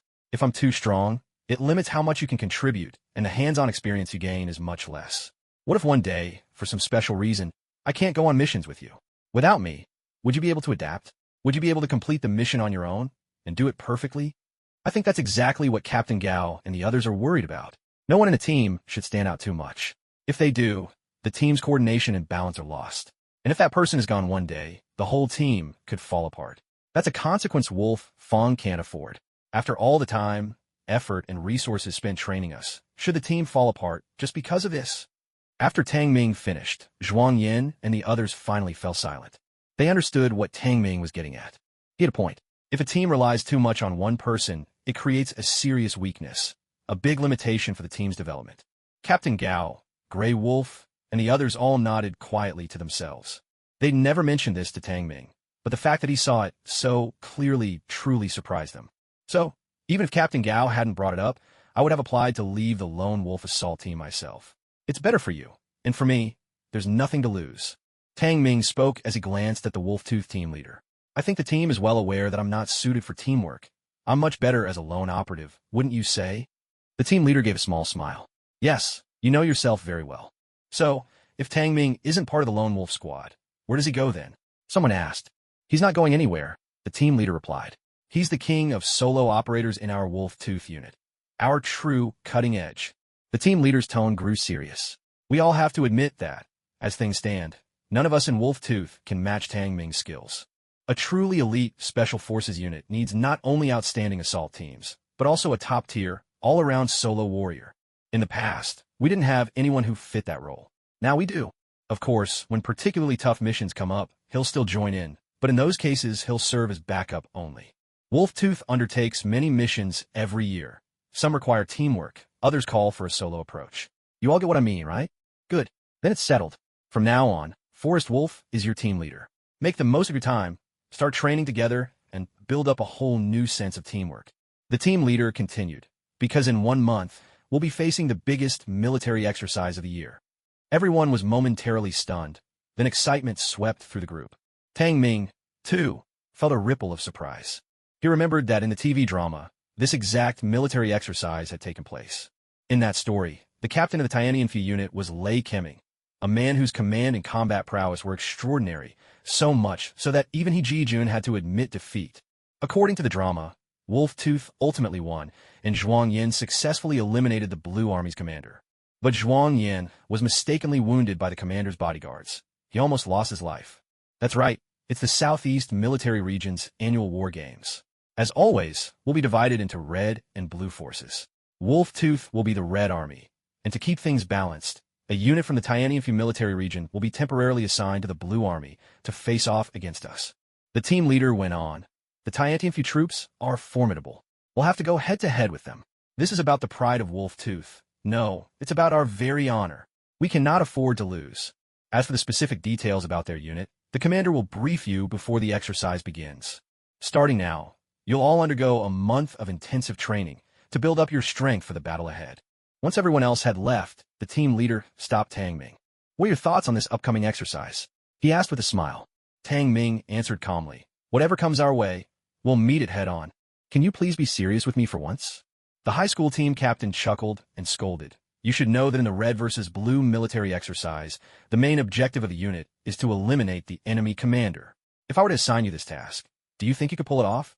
This decapitation mission in the TV drama was actually accomplished by Zhuang Yin. Was he really about to steal Zhuang Yan's thunder? At that moment, the system's voice echoed in his mind. New exercise mission issued by the system. Capture the Blue Army commander alive and bring him back to Red Army territory. Reward, +1 new skill. As soon as he heard this, Tang Ming was completely stunned. System, what did you just say? Are you sure you mean capture the Blue Army commander alive, not eliminate him? Tang Ming asked in disbelief. Yes, capture alive, the system replied. Tang Ming was momentarily speechless, then burst out in exasperation. Are you kidding me? Who could possibly pull that off? Perhaps because he was so agitated, Tang Ming didn't just think these words. He blurted them out loud. Immediately, faces darkened on the other side. High school team captain, Grey Wolf, and the rest of the squad. If you can't do it, just say so. Why insult us? What did we ever do to you? As soon as those words left his mouth, Tang Ming realized his slip. Seeing the dark expressions on their faces, he quickly forced a laugh. Hey, veterans, don't get me wrong. What I mean is, this kind of decapitation operation is exactly what we special forces are trained for. You don't need to tell me. I'll do my best to get it done. But I do have a question. If, just hypothetically, if we were to capture the Blue Army officer and bring him back alive, instead of eliminating him, would that be acceptable? Tang Ming asked this cautiously. The instant he finished, the expressions of the high school team captain and the others shifted dramatically. What did you say? Did you just say capture alive? Their eyes widened in disbelief. Tang Ming not that? Yes, bring the Blue Army commander back to our Red Army base alive. That wouldn't violate the exercise rules, would it? The high school team captain stared hard at Tang Ming. Do you realize what you're saying? Grey Wolf chimed in from the side. Tang Ming, you're a first-year rookie, and this is your first exercise. You really don't understand just how rigorous these drills are. Even eliminating the enemy commander is an incredibly difficult task, let alone capturing him alive. In all the years of these exercises, a successful decapitation has only happened a handful of times. Do you know the Blue Army command post is usually deep behind enemy lines, guarded by no less than 50 Special Forces soldiers, and there's a security regiment of over 1,000 stationed right next to their headquarters. They're protecting the commander and every level of officer with their lives.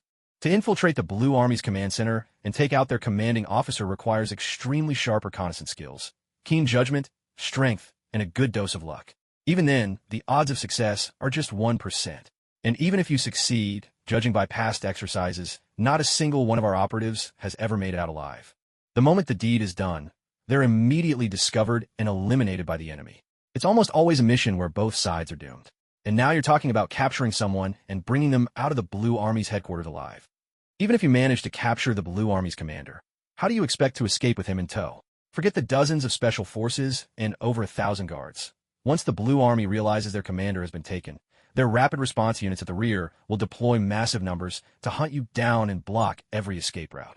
The distance from the Blue Army's rear command to our Red Army territory is at least 50 kilometers. You think you could escape all the way back with tens of thousands of Blue Army soldiers using every advanced surveillance technology at their disposal, all while they're hot on your trail. Of course, bringing the commander back alive would be far more valuable than simply taking him out. Such a move would deal a massive blow to Blue Army morale. But since the founding of New China, there's never once been such a case in our military history. Tang Ming could only smile bitterly to himself. He didn't need Grey Wolf to tell him. He already knew that capturing the Blue Army's commander was next to impossible. System, did you hear that? Are you seriously giving me a mission? This is just sending me to my death. How is any human supposed to complete this task? Tang Ming shouted at the system.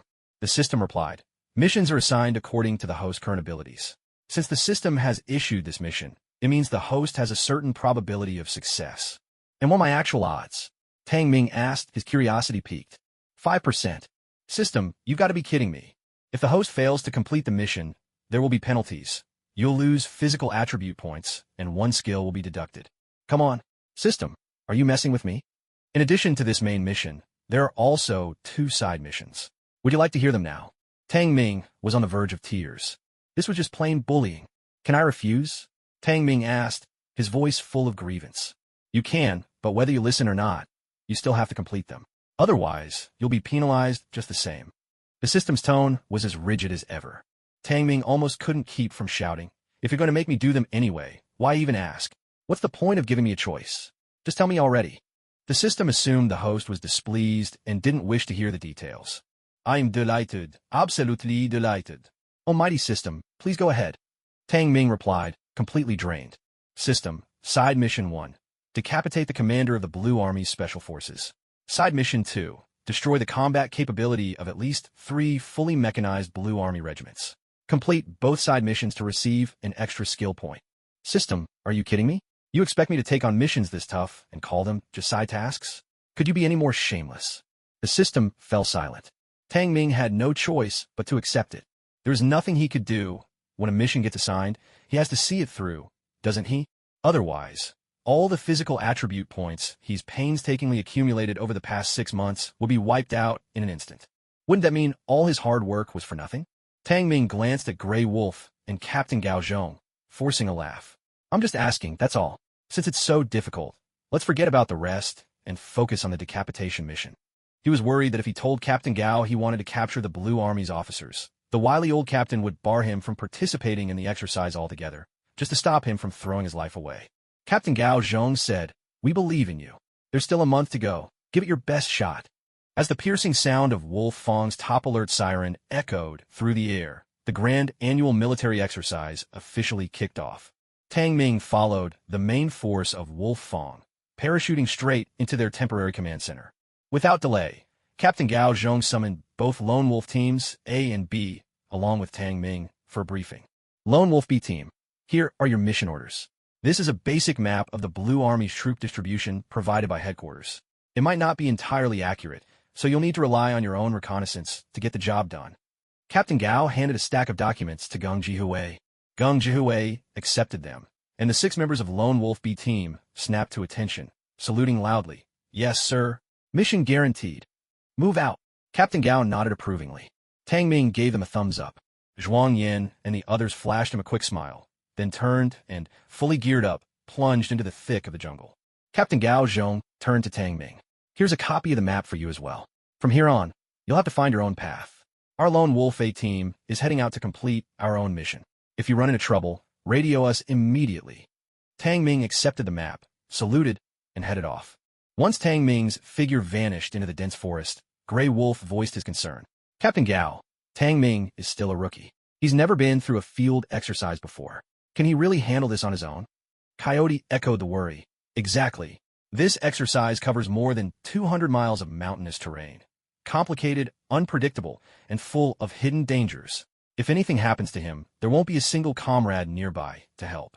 Captain Gao Zhong replied, that's not something we should worry about. A Special Forces soldier should be the king of the jungle. Since he's a part of Wolf Fong, He needs to master this skill. If he can't overcome even a slightly more complicated environment, then it simply means he's not worthy of being one of us. The gray wolf nodded in agreement and said no more. After carefully examining the map, Tang Ming noticed that it only marked a few red dots, all representing standard field units. As for the locations of the Black Tiger Special Operations Battalion, led by Lei Kimming and the Blue Army's command center, neither was shown. The initial red marks were meant to help both sides enter a state of combat more quickly. Of course, the units that could be revealed were, for the most part, what people usually call cannon fodder. That's why neither Tang Ming nor the Lone Wolf A and B teams would head for those positions. Otherwise, what if they ended up surrounded by the enemy?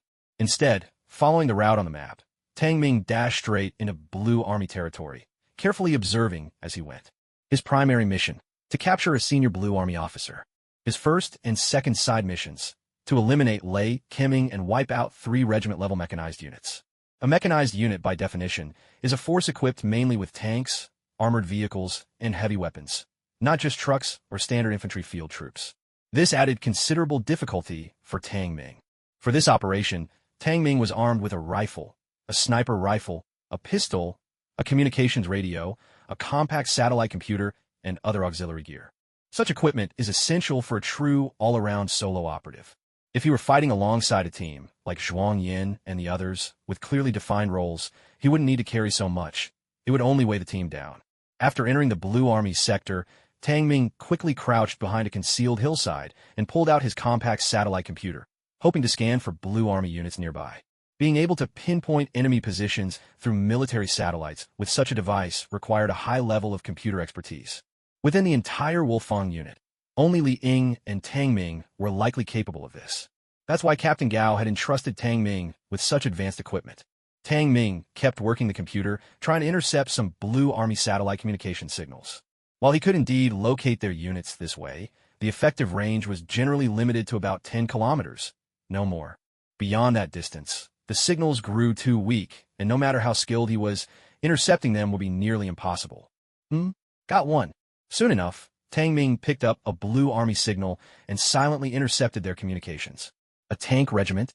Tang Ming's eyes lit up with excitement. This was exactly one of his side mission objectives.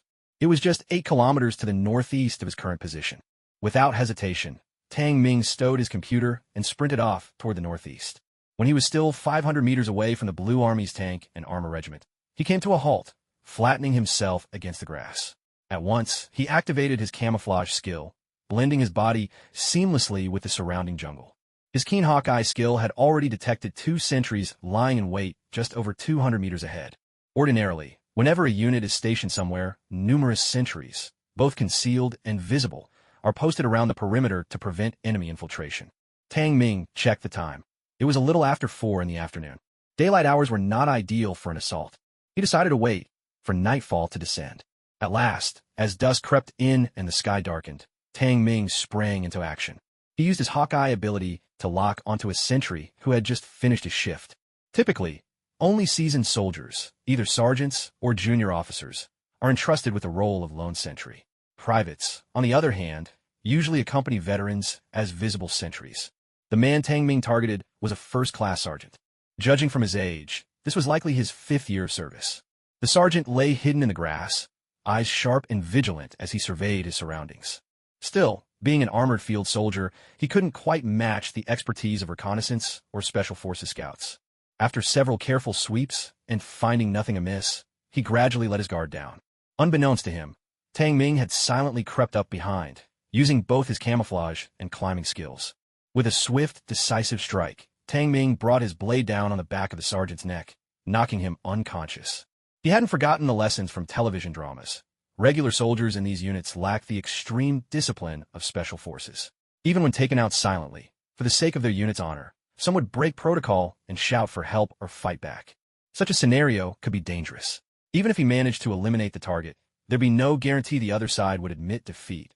He'd simply have to accept his misfortune. After all, the exercise's directors weren't omniscient enough to investigate every minor incident. So it was far safer just to knock the man out cold. Tang Ming swiftly changed into the sergeant's uniform, tidied himself up, and quietly slipped into the ranks of the tank and armor unit.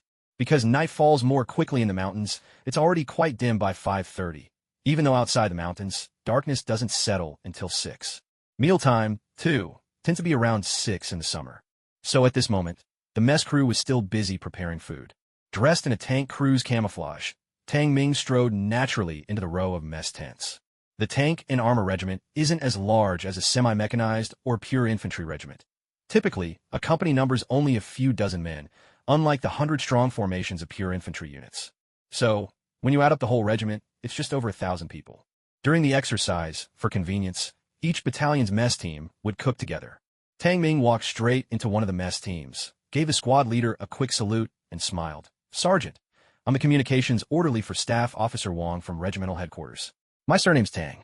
Staff Officer Wong's stomach hasn't been well these past couple of days, so he asked me to check out the mess teams in each battalion to see if there's any food that might suit him." The mess team squad leader suddenly understood. "Ah, so you're the orderly for Staff Officer Wong. Hello, hello." Of course, this squad leader had no idea who Staff Officer Wong was. There were so many people in the regiment, 7 or 8 staff officers at headquarters alone, with all kinds of surnames. He didn't even know the names of most of the staff officers, let alone their orderlies. Naturally, he had no clue about Tang Ming's real identity. Besides, who would dare to impersonate someone from headquarters? That took guts. But whether in society or in the army, anyone from headquarters always carried a bit of authority. Even a sergeant from headquarters would be warmly received by company commanders and political instructors. To these mess team guys, there was no way they'd be careless. The mess team squad leader said, "Sergeant Tang, take a look. All the dishes we prepared for our battalion are right here. Only a couple are left to finish. Once they're done, we'll serve dinner. If you see anything suitable, just let me know and I'll dish it up for you. And if nothing seems right for Staff Officer Wong, you can ask him what he'd like to eat. I'll cook it for him." "That sounds good. I'll take a look around. No need to mind me. Sergeant, go on with your work." Tang Ming replied with a cheerful grin. All right. Take your time, Sergeant Tang," the squad leader called back before turning to keep stir-frying. Meanwhile, Tang Ming wandered from one side of the kitchen to the other. Whenever no one was watching, he would discreetly pour the white powder from his palm into the soup or sauce of a dish, then give a stir with a ladle. The cooks all just thought Tang Ming was checking the dishes, so they paid him no mind. Once he was done, Tang Ming told the squad leader that none of the dishes would do, then made his way to the next battalion's mess team. That white powder, of course, was the powerful laxative they prepared ahead of time. In these exercises, Special Forces soldiers always kept a little on hand. After receiving his mission from the system, Tang Ming had even asked the army doctor for some extra, just in case. Now, it was finally coming in handy. Using the same method, Tang Ming spiked the food in the other 2 battalions' mess teams as well, then quickly slipped away to stay hidden. All that was left was to wait for dinner time. At last, about 20 minutes later, whistles sounded one after another as each battalion and company began to organize the soldiers for their evening meal. Seeing this, Tang Ming smiled to himself and quietly left the scene. The fate of this tank and armored regiment was now sealed. Although not every single person would have eaten the laxatives, at least 80% definitely did. According to the rules of the exercise, if 3/4 of the force loses combat capability, it's considered a failure and the unit is withdrawn from the drill. Half an hour after Tang Ming left, a voice from the system echoed in his mind. "Congratulations, host, for taking down a fully equipped mechanized armored infantry regiment. Please keep up the good work and continue your efforts." What's the current situation? On the Blue Army side, inside the command headquarters of the Black Tiger Special Forces, Lei Kimming was holding a book, reading while listening to Peking opera. Looking closely, he didn't resemble a Special Forces officer at all. He looked more like an artist. But when it came to his command ability in special operations, no one dared to question him. Just now, one of our tank armor regiments was wiped out by a single Wolf Fong Special Forces soldier. A lieutenant colonel staff officer rushed over to Lei Kimming and reported, "This Wolf Fong operative disguised himself as a member of our Blue Army, infiltrated the mess hall, and laced the food with laxatives. More than 3/4 of the regiment's soldiers came down with severe diarrhea and lost combat capability. The exercise directors have already declared them defeated and pulled them out of the drill." Lei Kimming showed no sign of surprise. Instead, he pressed his lips together and smiled. "Not bad. Wolf Fong certainly moves fast. Looks like Captain He's team has really honed their craft over the years." "What about our own special operations squads?" the lieutenant colonel replied. "They've already infiltrated various sectors of the Red Army, preparing to carry out sabotage missions." "Excellent. Let's see whose special forces are stronger, Wolf Fong or my Black Tiger unit." Not long after, Tang Ming located his second armored base. To his surprise and delight, it turned out to be the Blue Army's Army Aviation Brigade. It was already past 1 a.m. Clearly, Slipping laxatives wasn't going to work this time, but he could try to take control of their operations duty room and seize a weapon-laden attack helicopter. Soon, Tang Ming spotted several sentries patrolling the perimeter. He immediately put his disguise and climbing skills to use, scaling the barriers and silently knocking each sentry unconscious, marking their necks with a swipe of lipstick. After dispatching all the guards, Tang Ming crept slowly toward their operations duty room. Even though it was late at night, this was still an exercise. Most soldiers and officers were resting, but there were still duty staff officers on watch in the operations room. At that moment, inside the duty room, a lieutenant colonel was present, flanked by 2 majors, along with 2 technical soldiers operating the computers and monitoring equipment. Elsewhere in the camp, 2 or 3 patrol squads roamed back and forth.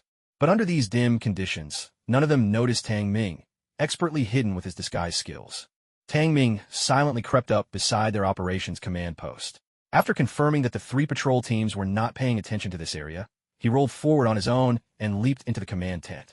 The moment he tumbled inside, Tang Ming had already drawn his pistol and opened fire on the 5 Blue Army officers and soldiers, who had yet to react. Because his pistol was fitted with a silencer, those outside heard nothing at all. It was only when white smoke began to rise from the 5 of them that they finally understood what had happened. The lieutenant colonel was so furious he wanted to shout, but Tang Ming coldly cut him off. "Sir, you're all out of the game. I hope you respect the exercise rules and stay right where you are. Don't move around. Otherwise, I'll immediately report you to the exercise directorate and hold you accountable." Hearing this, the 5 looked at each other and could not help but sigh. Tang Ming had made himself perfectly clear. If they broke the rules now, none of them would escape disciplinary action. Tang Ming strode over, had the technician vacate his seat, and took a place in front of the satellite computer himself. "What are you doing?" The staff lieutenant colonel's expression changed. Without even turning his head, Tang Ming answered coldly, "I don't talk to the dead." The lieutenant colonel was left speechless. Tang Ming's fingers flew over the satellite computer keyboard as he swiftly made use of their radar remote detection system, tapping into their internal radar network to locate nearby Blue Army units. Unfortunately, the only forces he detected were a half-strength mechanized infantry regiment on motorcycles and a standard infantry regiment. They were stationed more than 30 kilometers from this aviation brigade's camp. Tang Ming then began hacking into their command post's operational orders, sending commands directly to the various aviation squadrons just a few hundred meters away, instructing them to carry out saturation bombing runs on those 2 infantry regiments at once. Each operational order required a password to be transmitted. But for someone of Tang Ming's caliber and computer skills, cracking their passcodes was a breeze. He remembered that, in the TV drama, the Lone Wolf B team had used this exact method to wipe out the Blue Army's Special Forces command post. In fact, it seemed their target had also been the aviation battalion. But since the Blue Army only had 1 aviation battalion, it looked like he had beaten the Lone Wolf B team to this task.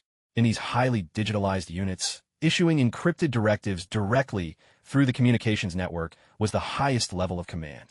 Once the units received their orders, they would mobilize without delay. The Blue Army command post operated much the same way, rarely relying on satellite radio voice commands. Radio transmissions were simple in frequency and easily intercepted by the enemy. Not only would that expose their plans, but might also give away their own position. By transmitting orders through the internal communications network of the satellite computer, they could minimize the risk of enemy discovery to the greatest extent. In Tang Ming's command, he made it clear that both infantry regiments had already been taken over by the Red Army, instructing the air units to bomb them directly.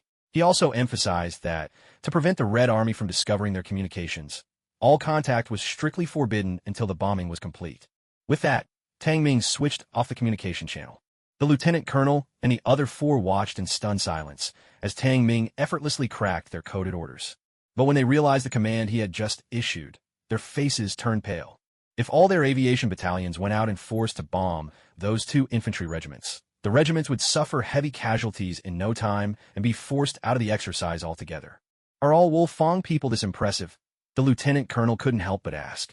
Tang Ming pointed at his own rank insignia and gave a wry smile. "No, I'm actually the worst of the lot. Didn't you see? I'm just a rookie." The lieutenant colonel was speechless.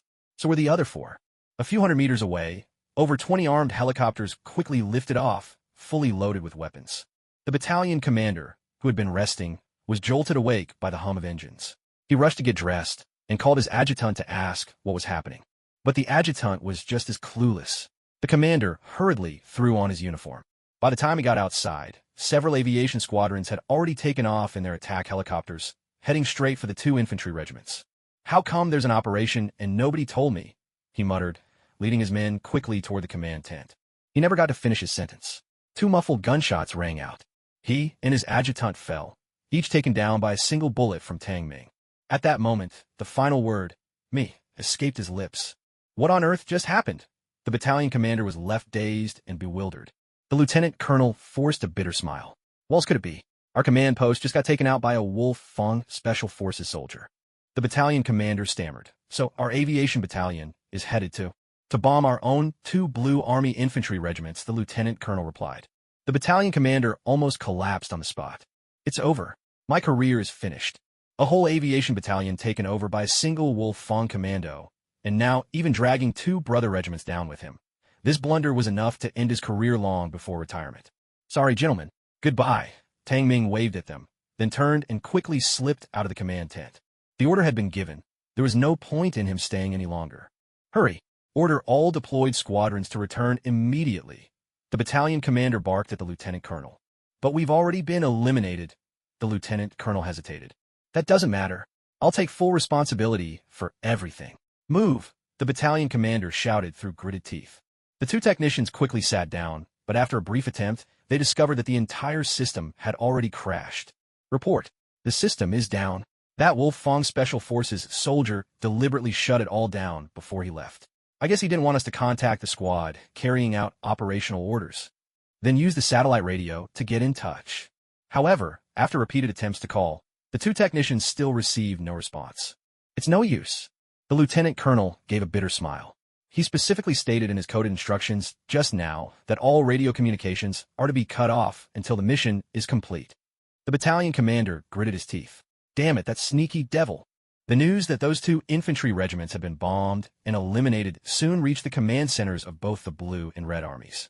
On the Blue Army side, an order was immediately issued to all units to strengthen their nighttime defenses in order to prevent Wolf Fong's special teams from infiltrating and causing even greater destruction. Meanwhile, the Red Army-Blue Army Joint Command issued the same order. Although Wolf Fong kept sending special squads deep into Blue Army territory to carry out sabotage missions, the Blue Army's Black Tiger Special Forces had already deployed their own teams behind Red Army lines, mirroring Wolf Fong's strategy. In this regard, both sides were evenly matched. Neither had the upper hand. Inside the Black Tiger Special Forces Command Center, after hearing his subordinate's report on the damage caused by Wolf Fong's special squad, Lei Keming couldn't help but curl his lips into a cold smile. His gaze hardened as he looked out at the cold, clear moonlight. "Broadcast Black Tiger's communication channels, and make our position public." The staff lieutenant colonel's face changed instantly. "Captain Lei, if we do that..." Lei Keming waved it off. "If they want to play, then let's play to the end. Trading blows tit for tat is a child's game, hardly worth our time." He fixed his sharp eyes on the lieutenant colonel. "If you hit me, I won't just hit you back. I'll take your head. If you're thinking of taking mine, I'll take yours first. That way, no one will dare come after me." With his orders given, Lei Keming immediately instructed all special forces around the command post to set up ambushes in the vicinity.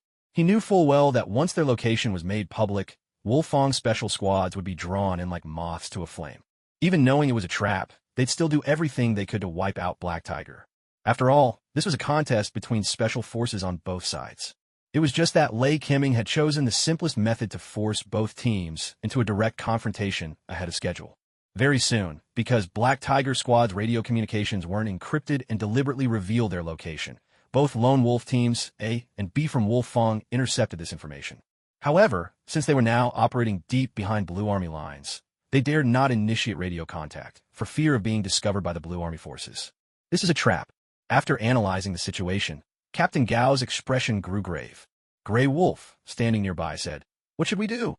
Since we're aware it's a trap, Lone Wolf Team, B must know too. If they act rashly, there's no telling if Black Tiger Squad will take them out. The only question is whether they'll make a move." Captain Gao considered for a moment. "From what I know of them, even if they realize it's a trap, they'll still give it a try. This is an opportunity, and right now, it's our only chance.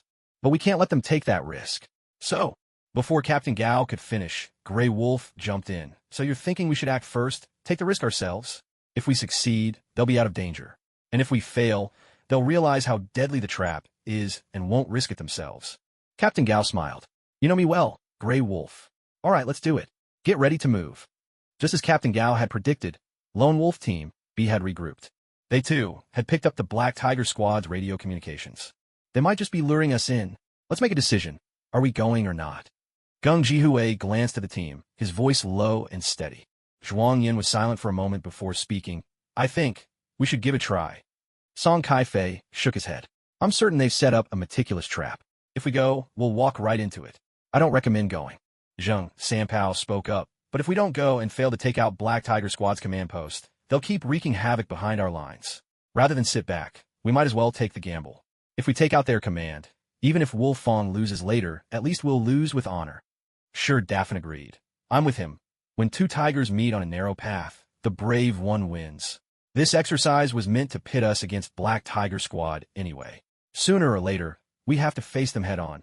Might as well make it quick and decisive. Xiangzi nodded in agreement as well. With 5 out of 6 in favor, even the reluctant Song Kaifei had no choice but to go along. The group quickly set off toward the Black Tiger Squad's command post. Meanwhile, elsewhere in the area, Tang Ming had also picked up on the same information. By now, I bet Lone Wolf Teams A and B are already on the move, Tang Ming smiled. How could I miss out on something this exciting? I'm coming too. Tang Ming dashed forward at full speed, heading in the direction he had deduced the Black Tiger Battalion's command post would be. But he was still more than 20 kilometers behind High Commander's team and Zhuang Yan's group. By the time he was making his way there, night had completely fallen. Meanwhile, halfway along his route, High Commander led the Lone Wolf A team into action, silently slipping into the perimeter surrounding the Black Tiger command post. Just as they drew near the tents of the command center, more than a dozen Black Tiger Special Forces soldiers who had been lying in ambush all sprang out, surrounding them in an instant. In the blink of an eye, High Commander's team was subdued. In the TV drama, High Commander always took the lead and risked himself to give Lone Wolf B team a chance. All hopes were pinned on Zhuang Yin and the others of Lone Wolf B team. In this respect, the plot hadn't changed. The only difference now was the unexpected appearance of Tang Ming. Not good. That's High Commander's team. They've been captured. Over a kilometer away, on a hilltop, Song Kaifei peered through his binoculars and his face fell as he took in the scene. So it really was a trap. Xiangzi said in a low, grave voice. Even High Commander's team couldn't put up a fight after going in. If we go, it's just suicide. This time, no one argued with Xiangzi, and no one dared suggest charging in to fight the Black Tiger Battalion head-on. Fall back. Team leader Gung Jihui gritted his teeth and gave the order in a hushed tone. Retreat? Are we just going to abandon High Commander's team? Rescue them? How? That place is a den of dragons and tigers. Reckming's territory, littered with traps. Even High Commander's team didn't get a chance to fire a shot before they were taken down. If we go in, is there any outcome other than certain death? Gung Jihui's voice was heavy. Don't forget our mission. Fall back. They all understood just how difficult it would be to go in, take out Reckming, and rescue High Commander's team. They had other vital objectives to complete, so despite their frustration, they had no choice but to retreat. At that moment, inside the Black Tiger command camp, Reckming strode out, his gaze falling on High Commander's captured team, a flicker of surprise in his eyes. Old gal, long time no see. High Commander forced a smile that didn't reach his eyes. It has been a long time. Reckming said, I'm genuinely curious. What kind of special operations team is worth you veterans risking yourselves as bait for them? High Commander and the Grey Wolf team exchanged a knowing smile. Trust me, they'll show up in ways you can't even imagine. And when they do, you'll start doubting everything you thought you knew. Good. Then I'll wait and see whether your Wolfong Elite Squad is better or my Black Tiger Battalion. Reckming wasted no more words. With a wave of his hand, he ordered High Commander's group to be taken away and held under guard. Keep the area on high alert and maintain the ambush. There might be other Wolfong teams on their way. Reckming swiftly issued orders to his subordinates. An hour later, a lone figure finally appeared at the reconnaissance post where the Lone Wolf B team had previously been stationed. With a sharp sweep of his eagle-like gaze, Tang Ming immediately noticed signs that someone had been here. Judging from the footprints, it had to be Zhuang Yin and the others. He cast a glance around the command camp of the Black Tiger Squad. Everything inside was calm and undisturbed, showing not a trace of any battle. It seems old Gao and his men have already been captured, while Xiao Zhuang and the others have retreated. With hawk-like precision, he surveyed every concealed spot, quickly spotting several hidden snipers, observers, sentries, and even buried landmines and traps. Well, now that everyone's gone, it's my turn to take the stage. A sly grin curved Tang Ming's lips. He inched forward another 300 meters without making a sound before coming to a halt. His radar indicated that 2 sentries were lying in ambush, each stationed at a vantage point 50 meters to his left and right. Inside the Black Tiger camp, four heavily armed guards stood watch at the main entrance. Within the camp, a Black Tiger patrol team moved in overlapping patterns, keeping the area tightly secured. After thoroughly surveying all enemy positions, Tang Ming put his camouflage and crawling skills to use, silently inching toward one of the sentries. Locking onto the Black Tiger commando with his eagle eye, Tang Ming crept up behind him without making a sound. He moved like a viper, silent and deadly. The cover of night perfectly concealed his body, rendering his approach completely undetectable. The sentry remained oblivious to any threat, until a cold blade pressed against his throat, and only then did he startle awake. "Don't move. You're out. Please follow the exercise rules," Tang Ming warned in a low whisper. The Black Tiger commando was so stunned he couldn't speak, slowly lowering his rifle as he turned, eyes wide with terror, to face Tang Ming. "Are you even human, or some kind of ghost? You didn't make a single sound. I nearly wet myself." His voice trembled with genuine fear as he spoke. "Tang Ming Godin Bodao Li. Of course I'm human, but when it comes to crawling and staying hidden, I'm even better than a ghost. Don't try anything. Right now, you're already a corpse." He gave the man another warning, then turned and crawled off toward the next sentry.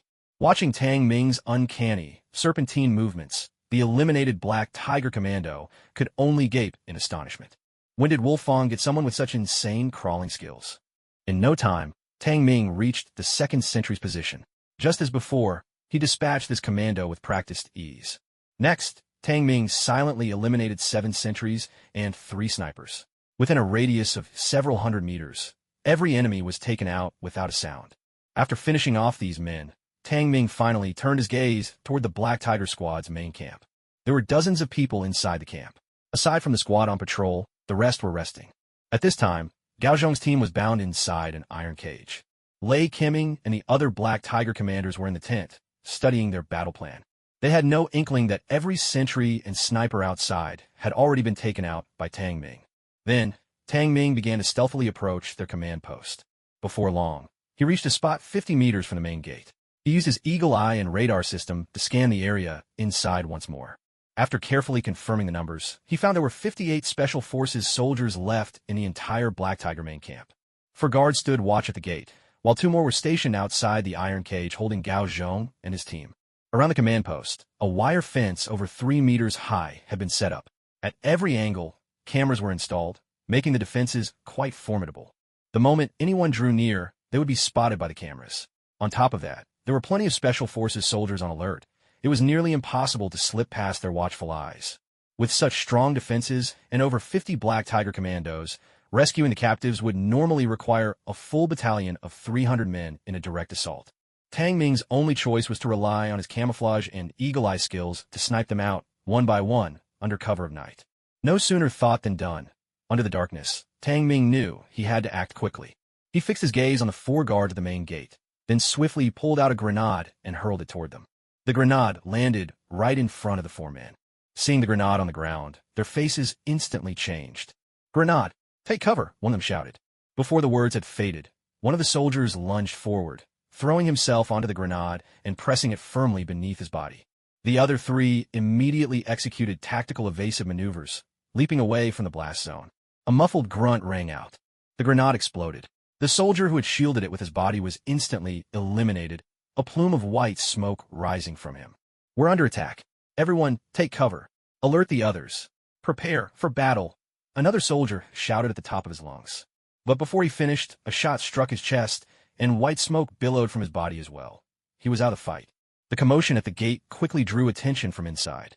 More and more Special Forces soldiers rushed toward the entrance, and the remaining 2 gate sentries also spotted Tang Ming's position. At 9 o'clock, their position exposed, Tang Ming immediately withdrew his rifle and, without a second's hesitation, spun around and dashed into the forest. Bullets whistled so close behind him that they nearly grazed his heels. The moment he left, the spot he just occupied erupted with a barrage of gunfire. A hail of bullets rained down on the place he had just vacated. No wonder these Black Tiger operatives have such a fearsome reputation. They're sharp. Just from the sound of my shots, they managed to pinpoint my exact location, Tang Ming thought to himself as he ran, a note of admiration in his voice. Fortunately, his retreat was quick enough. Had he hesitated for even a second, he feared he would have been taken down by those men. "What's going on?" Has the Wolfong squad arrived? In the command room, Lei Keming shot to his feet. "Report." It appears to be Wolf Fong operatives, but we're unsure of their numbers. The 4 guards posted at the entrance have already been eliminated. A major quickly reported to Lei Kimming. We don't know how many? What about our sentries and snipers? Lei Kimming's eyes narrowed dangerously. We've tried to reach them all. There's been no response. Most likely, they've been taken out as well. The major replied in a low, grave tone. Lei Kimming froze for a brief moment. Then his gaze sharpened to a razor's edge. I can hardly believe it. This Wolfang squad is truly formidable. No wonder Captain Gao was willing to risk his life to protect them. Lei Kimming sneered coldly. But so what if you're that skilled? Do you really think you can just storm the Black Tiger command post? Send the order. Hunt down every last one of those Wolfang commandos who dare trespass. They have to be nearby. Don't let a single one escape. The major grabbed his weapon and rushed out swiftly. In an instant, dozens of Special Forces soldiers from Black Tiger's main camp, led by the major, surged out in 3-man teams and plunged into the jungle, heading straight for the spot where Tang Ming had last been seen.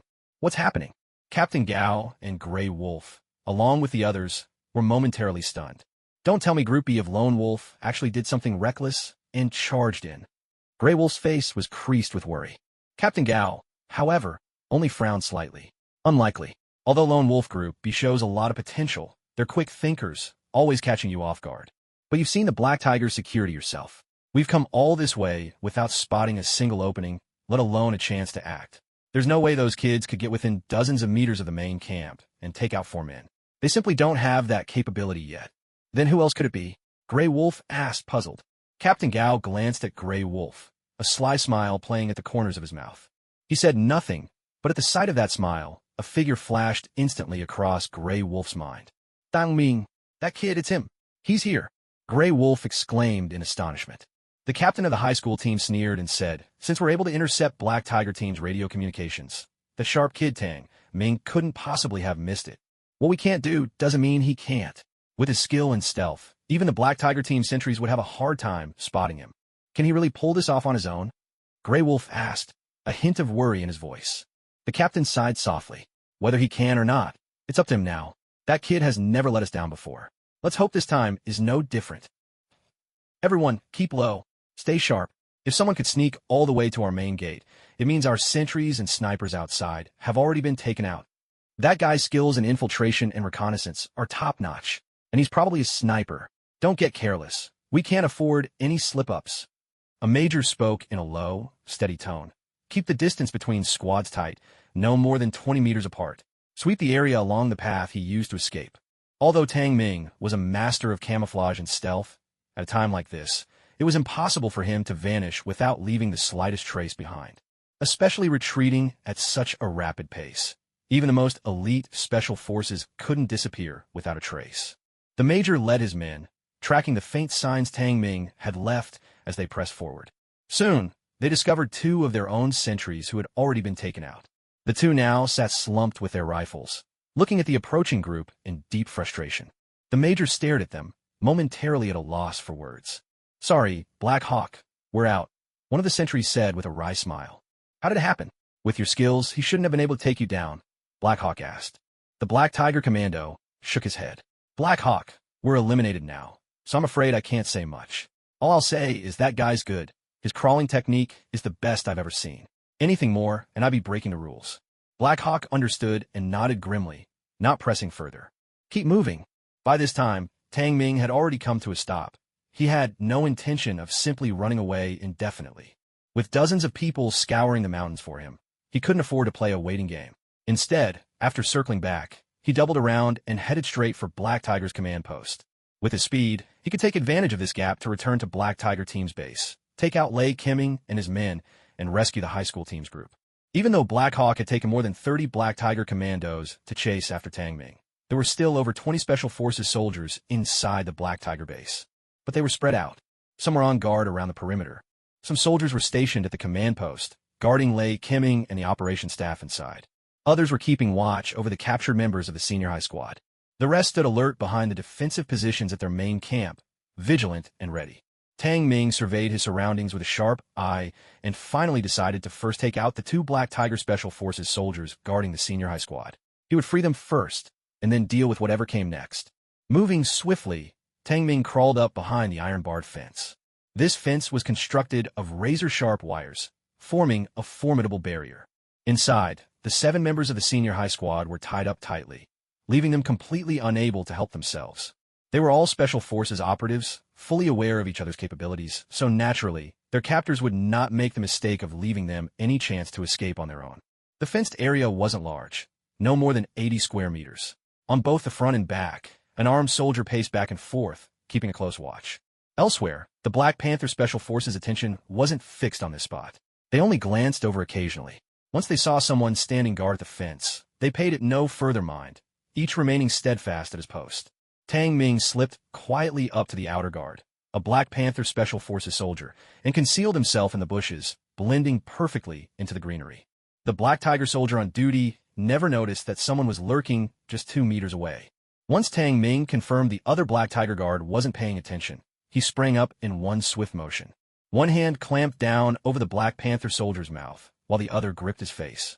With a deft twist, the soldier had no chance to react. The world spun, darkness closed in, and he slumped unconscious to the ground. The members of the senior high squad watched this unfold with wide eyes.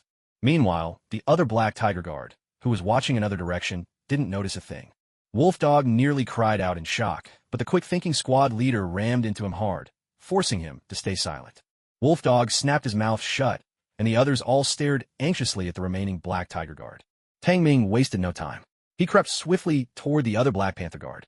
Just as the Black Tiger soldier turned to check the area, a shadow lunged at him. Tang Ming tackled him to the ground in one powerful move. A hand pressed firmly over his mouth, stifling any sound. The startled Black Tiger soldier immediately tried to struggle, but then realized something ice-cold was pressed against his neck. A combat knife, its blade glinting, had somehow appeared at his throat. "Old soldier, you're out. Follow the exercise rules," Tang Ming whispered into his ear. The Black Tiger soldier was stunned. When he caught sight of the stripes on Tang Ming's shoulder, just a recruit's insignia, he was even more dumbfounded. This guy was actually a rookie? A rookie managed to sneak all the way in and ambush them without anyone noticing? That's just insane. Tang Ming didn't waste time arguing with him. He swiftly dragged him aside, hiding him from view, then hurriedly opened the iron-barred gate and untied Gao Zhong's team. "Tang Ming, are you here alone?" Grey Wolf asked, his voice brimming with excitement. "Tang Ming, not that. Hurry up, grab the gear off these two, then help me draw enemy fire. I'll take care of the rest." "You rascal. This time we're counting on you," Gao Zhong said, a look of relief spreading across his face. In no time, the group slipped out quietly. But just as they were making their escape, a patrol squad inside finally noticed that something was wrong. "Damn, the prisoners have been rescued. There's a Wolf Fang commando in here. Sound the alarm now." Suddenly, alarms blared throughout the main camp. The remaining 20 or so Special Forces soldiers rushed in the direction of the escape. By then, Tang Ming and Gao Zhong's team had already vanished into the jungle. Lei Kemming, face dark as thunder, strode outside with 2 staff officers and Bart. "What the hell were you all doing? The enemy broke in and rescued the prisoners, and none of you noticed. After them now. They're unarmed. Don't let them get away." One of the staff majors raised his arm and shouted, "Teams 1, 2, and 3. Come with me. Team 4, stay here and guard Tigerhead." With that, the major led 20 Black Tiger commandos in hot pursuit of Gao Zhong's team. The rest remained behind to protect Lei Kemming at headquarters. Lei Kemming slammed his fist on the table, his expression stormy. "I've studied all the Wolf Fang special operations teams. None of them are this stealthy or deadly. So who the hell is behind this raid?" The remaining lieutenant colonel frowned. Wolf Fang had a new round of rookie selections this year. Could be a new team. Lei Kemming narrowed his eyes. "You're saying a newly formed rookie special ops squad has what it takes to take down veteran Black Tiger commandos?" The lieutenant colonel stayed silent. But now, their knowledge of Wolf Fang's true strength was in complete disarray. They had always believed the Lone Wolf Assault Team was the most powerful special operations unit. Yet now, their own headquarters had been attacked twice, the prisoners rescued, and still, they had failed to catch the intruders. This alone was proof that the enemy's skills far exceeded their own. "What's the situation with Black Eagle's unit?" Lei Kemming turned to the 3 technical officers nearby and demanded an update. One of the technical officers, a captain, said, "We've already informed the Black Hawk unit of our situation here. They're on their way to assist in recapturing the prisoners. But over on their side, after chasing for several kilometers, they haven't found even a trace of the Wolf Fang squad. They suspect it was a diversion tactic." At these words, both Lei Kemming and the lieutenant colonel's expressions grew even darker. "Tigerhead, our position is completely exposed now. There's no cover around us. We need to pull back. Otherwise, they could strike again at any moment. The lieutenant colonel suggested urgently. Lei Keming finally let out a long sigh. I never would have thought, after all these years away from dealing with Wolfang, they'd become this formidable. Let's go. Head to our second temporary command post. With that, Lei Keming and his group quickly gathered their gear, hurried out of the tent, and climbed into the vehicle. But as soon as they got in, before the driver could close the door or roll up the window, a gunshot rang out. There was a sharp clang as the bullet struck the driver's steel helmet, and then thick white smoke began to pour from his body. At that moment, a grenade was tossed with precision right into the vehicle. Grenade! Out of the car now! From the back seat, Lei Keming kicked the door open and dove out in a rolling motion. But the lieutenant colonel wasn't so lucky. He hadn't even managed to get out when the grenade exploded, taking both him and the vehicle out of commission. Lei Keming, having narrowly escaped danger, rolled straight behind a nearby obstacle for cover. Meanwhile, the 4th Special Operations Team jumped out of another vehicle, opening fire wildly toward the jungle from where the gunshot had come. In the darkness, with the shots coming from dozens of meters away within the dense forest, they had no chance of spotting the enemy in such a short time. Black Hawk! Tigerhead Squad is under attack. Get back here now. Do you read me? Respond. The 4th Team's leader shouted into his headset. Gunfire continued to erupt all around. Far off, after firing a single shot, Tang Ming didn't fire again. Black Hawk and his men, who had been pursuing the escaped prisoners alongside the 1st, 2nd, and 3rd squads, turned pale when they received the urgent message. Damn it, another diversion. Quick, get back to the main base. Black Hawk roared in fury. In an instant, 30 Special Forces soldiers began racing back. At the same time, the major leading 3 Special Operations teams also tried to withdraw, but just then, Gao Zhong's squad suddenly emerged and opened fire on them. Pin them down. Buy Tang Ming more time. Gao Zhong shouted. They weren't unarmed. Back when Tang Ming rescued them, he had already stashed weapons for them in the forest. Naturally, these weapons had belonged to the sentries and snipers he'd taken out earlier. Under attack, the 3 Special Operations teams, led by the Major Staff Officer, had no chance of escaping in such a short time. They had no choice but to stay and deal with Gao Zhong's team first. Meanwhile, at the Black Tiger Battalion's main camp, the 4th Special Operations Team had surrounded Lei Keming, guarding him tightly and watching their surroundings with utmost vigilance.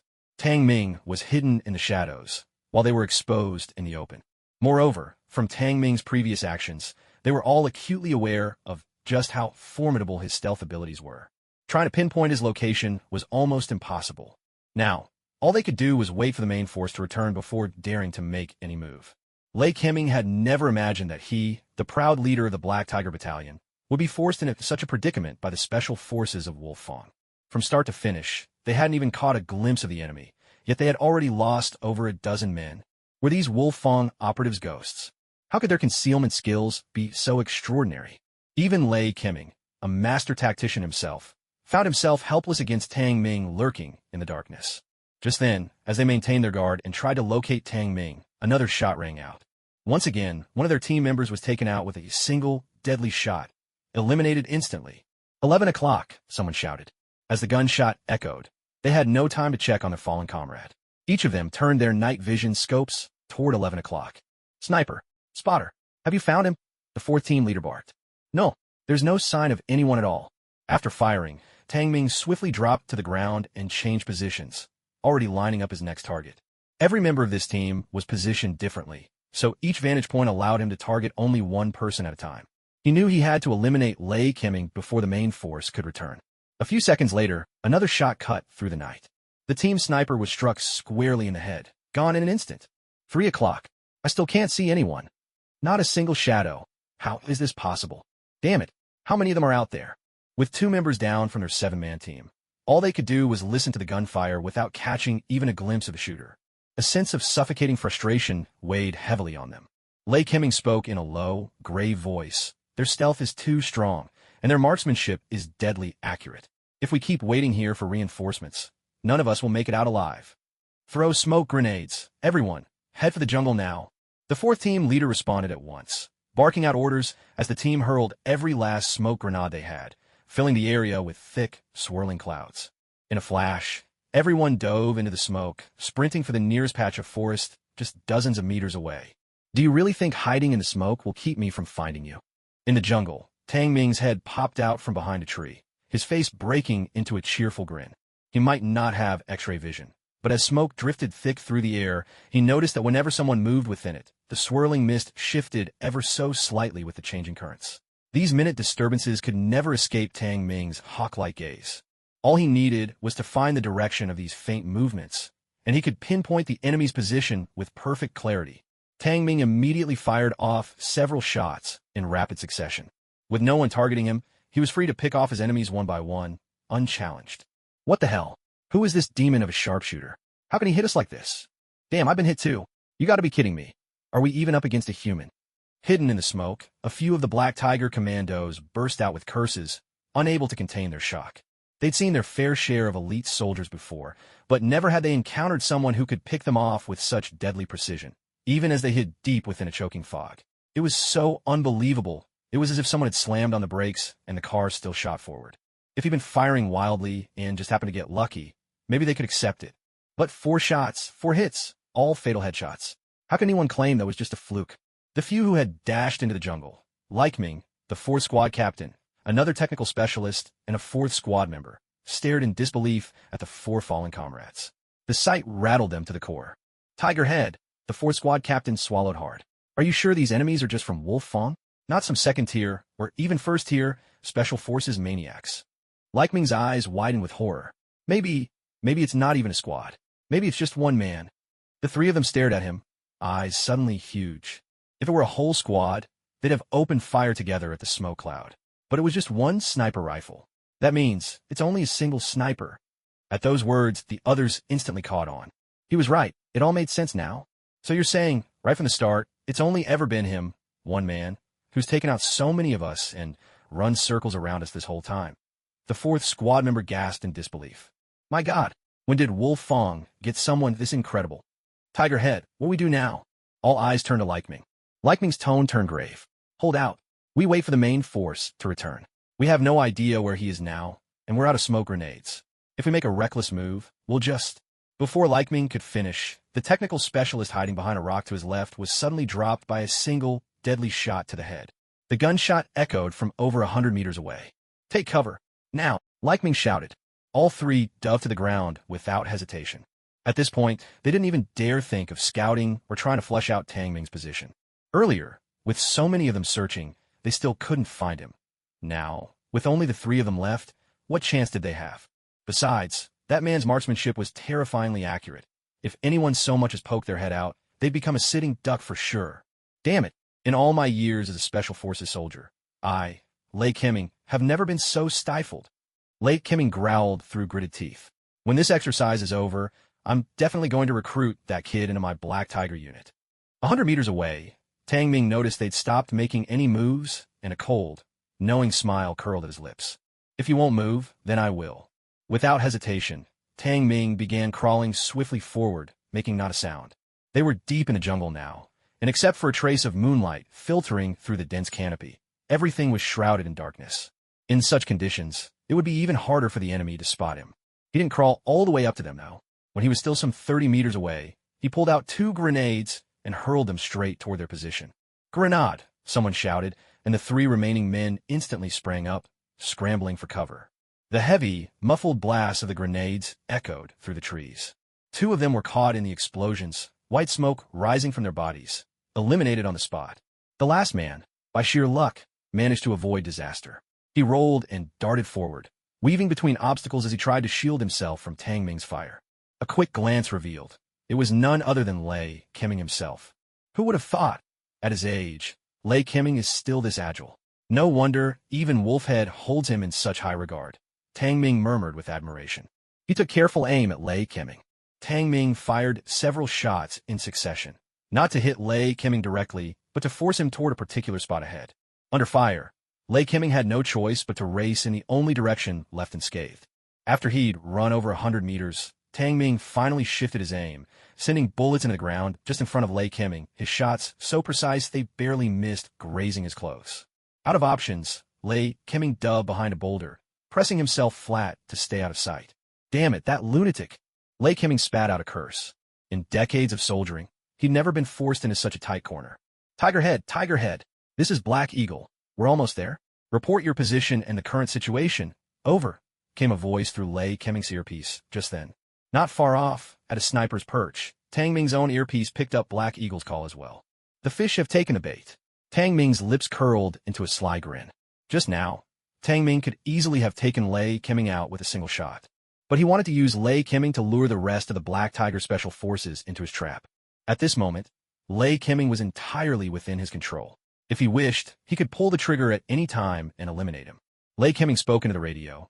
I'm on a small slope, 1.5 kilometers northwest of command. Listen up, they're the Langya sniper, 150 meters out to the southeast. You must be extremely careful. This sniper is a master at hiding, and his marksmanship is frighteningly precise. So far, none of us have spotted him, except for me. Everyone else has been taken out by him.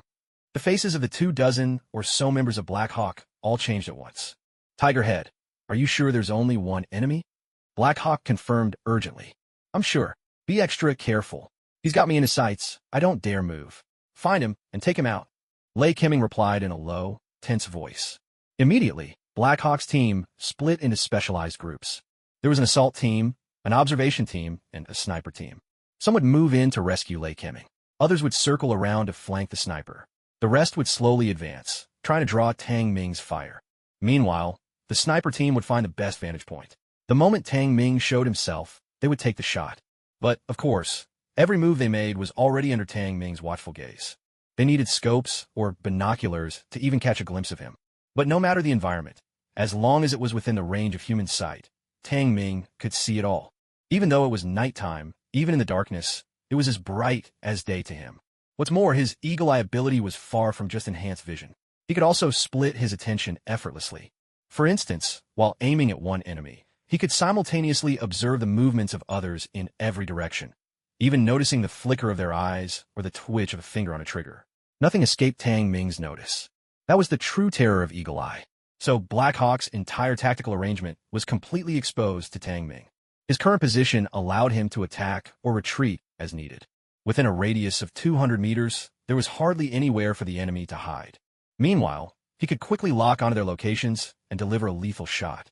This was the real reason he had let Lei Kemming live. If Black Hawk's men had all attacked from the same direction, Tang Ming wouldn't have been so confident. After all, with over 20 guns aimed precisely at his position, the sheer firepower would pin him down, leaving him nowhere to move. But since they had split up, it was much easier. He could simply take them out one by one. Tang Ming lay prone, ready. The Black Tiger commandos moving to encircle him were still some distance away, but the team using crossfire tactics to extract Lei Kemming had already arrived. They tossed 2 or 3 smoke grenades toward Lei Kemming's location, then quickly grabbed him. Tigerhead, let's go. Lei Kemming spoke quickly. Be careful. Find cover and stay hidden. The Wolf Fong sniper can shoot through the smoke and still hit his target. What? Shoot through the smoke? The team members froze in shock. He wouldn't dare fire. The moment he does, our own sniper will have his location locked down. The squad leader barely had time to be surprised as he shouted urgently at Lei Kemming. But as they pulled Lei Kemming up, the gunfire finally erupted. 2 shots rang out in quick succession. This time, Tang Ming wasn't using a sniper rifle, but an assault rifle instead. While the sniper rifle had a fast rate of fire and excellent accuracy, reloading took too long. An automatic rifle was much quicker in a tight spot. And at this distance, for him, it made no difference whether he used a sniper rifle or an assault rifle. As the 2 shots echoed, the 2 men who had been protecting Lei Kemming were struck down, eliminated with shots to the head. Report, we've lost 2 team members, one of the Black Tiger commandos shouted. Quick, get down. The remaining 3 hurriedly dragged Lei Kemming to the ground. Sniper, find out where the enemy is. Black Hawk bellowed. The Black Tiger Special Forces were all overtaken by shock and disbelief. This Wolf Fong sniper could really fire through smoke and hit them with pinpoint precision. It was almost beyond belief. But Tang Ming hadn't stopped shooting. The smoke still lingered, and though they'd hidden behind cover, he was still picking them off, one by one, as if calling out their names. With a few more shots, the entire team sent to rescue Lei Kemming was wiped out. Once again, only Lei Kemming was left alive, and he was completely pinned down by Tang Ming, unable to move an inch. Sniper, have you found his location yet? Because Black Hawk's team was flanking from the side, there was still some distance between them and Tang Ming, making it impossible to spot his position. The 3 sniper teams, spread across different positions, kept their eyes locked on the spot where the gunfire had come from. Although Tang Ming had fired several shots, He did so with incredible speed in just a second or two, and his position was well concealed. With his camouflage skills, it was far from easy for the enemy snipers to find him. Damn it, where is he? Is this guy shooting at night without a night vision scope? Why isn't there even the slightest glint of light? And when he fires, why isn't there any muzzle flash at all? You idiot, he's using blanks. Where would the fire come from? Even if they weren't blanks, muzzle flash is rare, you know? He only fired a few shots. It's not like he was spraying bullets everywhere. The gunshots are definitely from our standard rifles, but this guy isn't even using a night scope. That's terrifying. Judging by the sound, he's at least 150 meters from Tigerhead's position. At that distance, in pitch darkness, every shot is a headshot. Using only iron sights? And he's hitting targets through the smoke? He must be insane. Does he have X-ray vision or something? All three sniper teams were left dumbfounded, each cursing in disbelief. Normally, if the enemy started shooting like that, with three sniper teams searching, heck, even just one, they'd have tracked him down easily.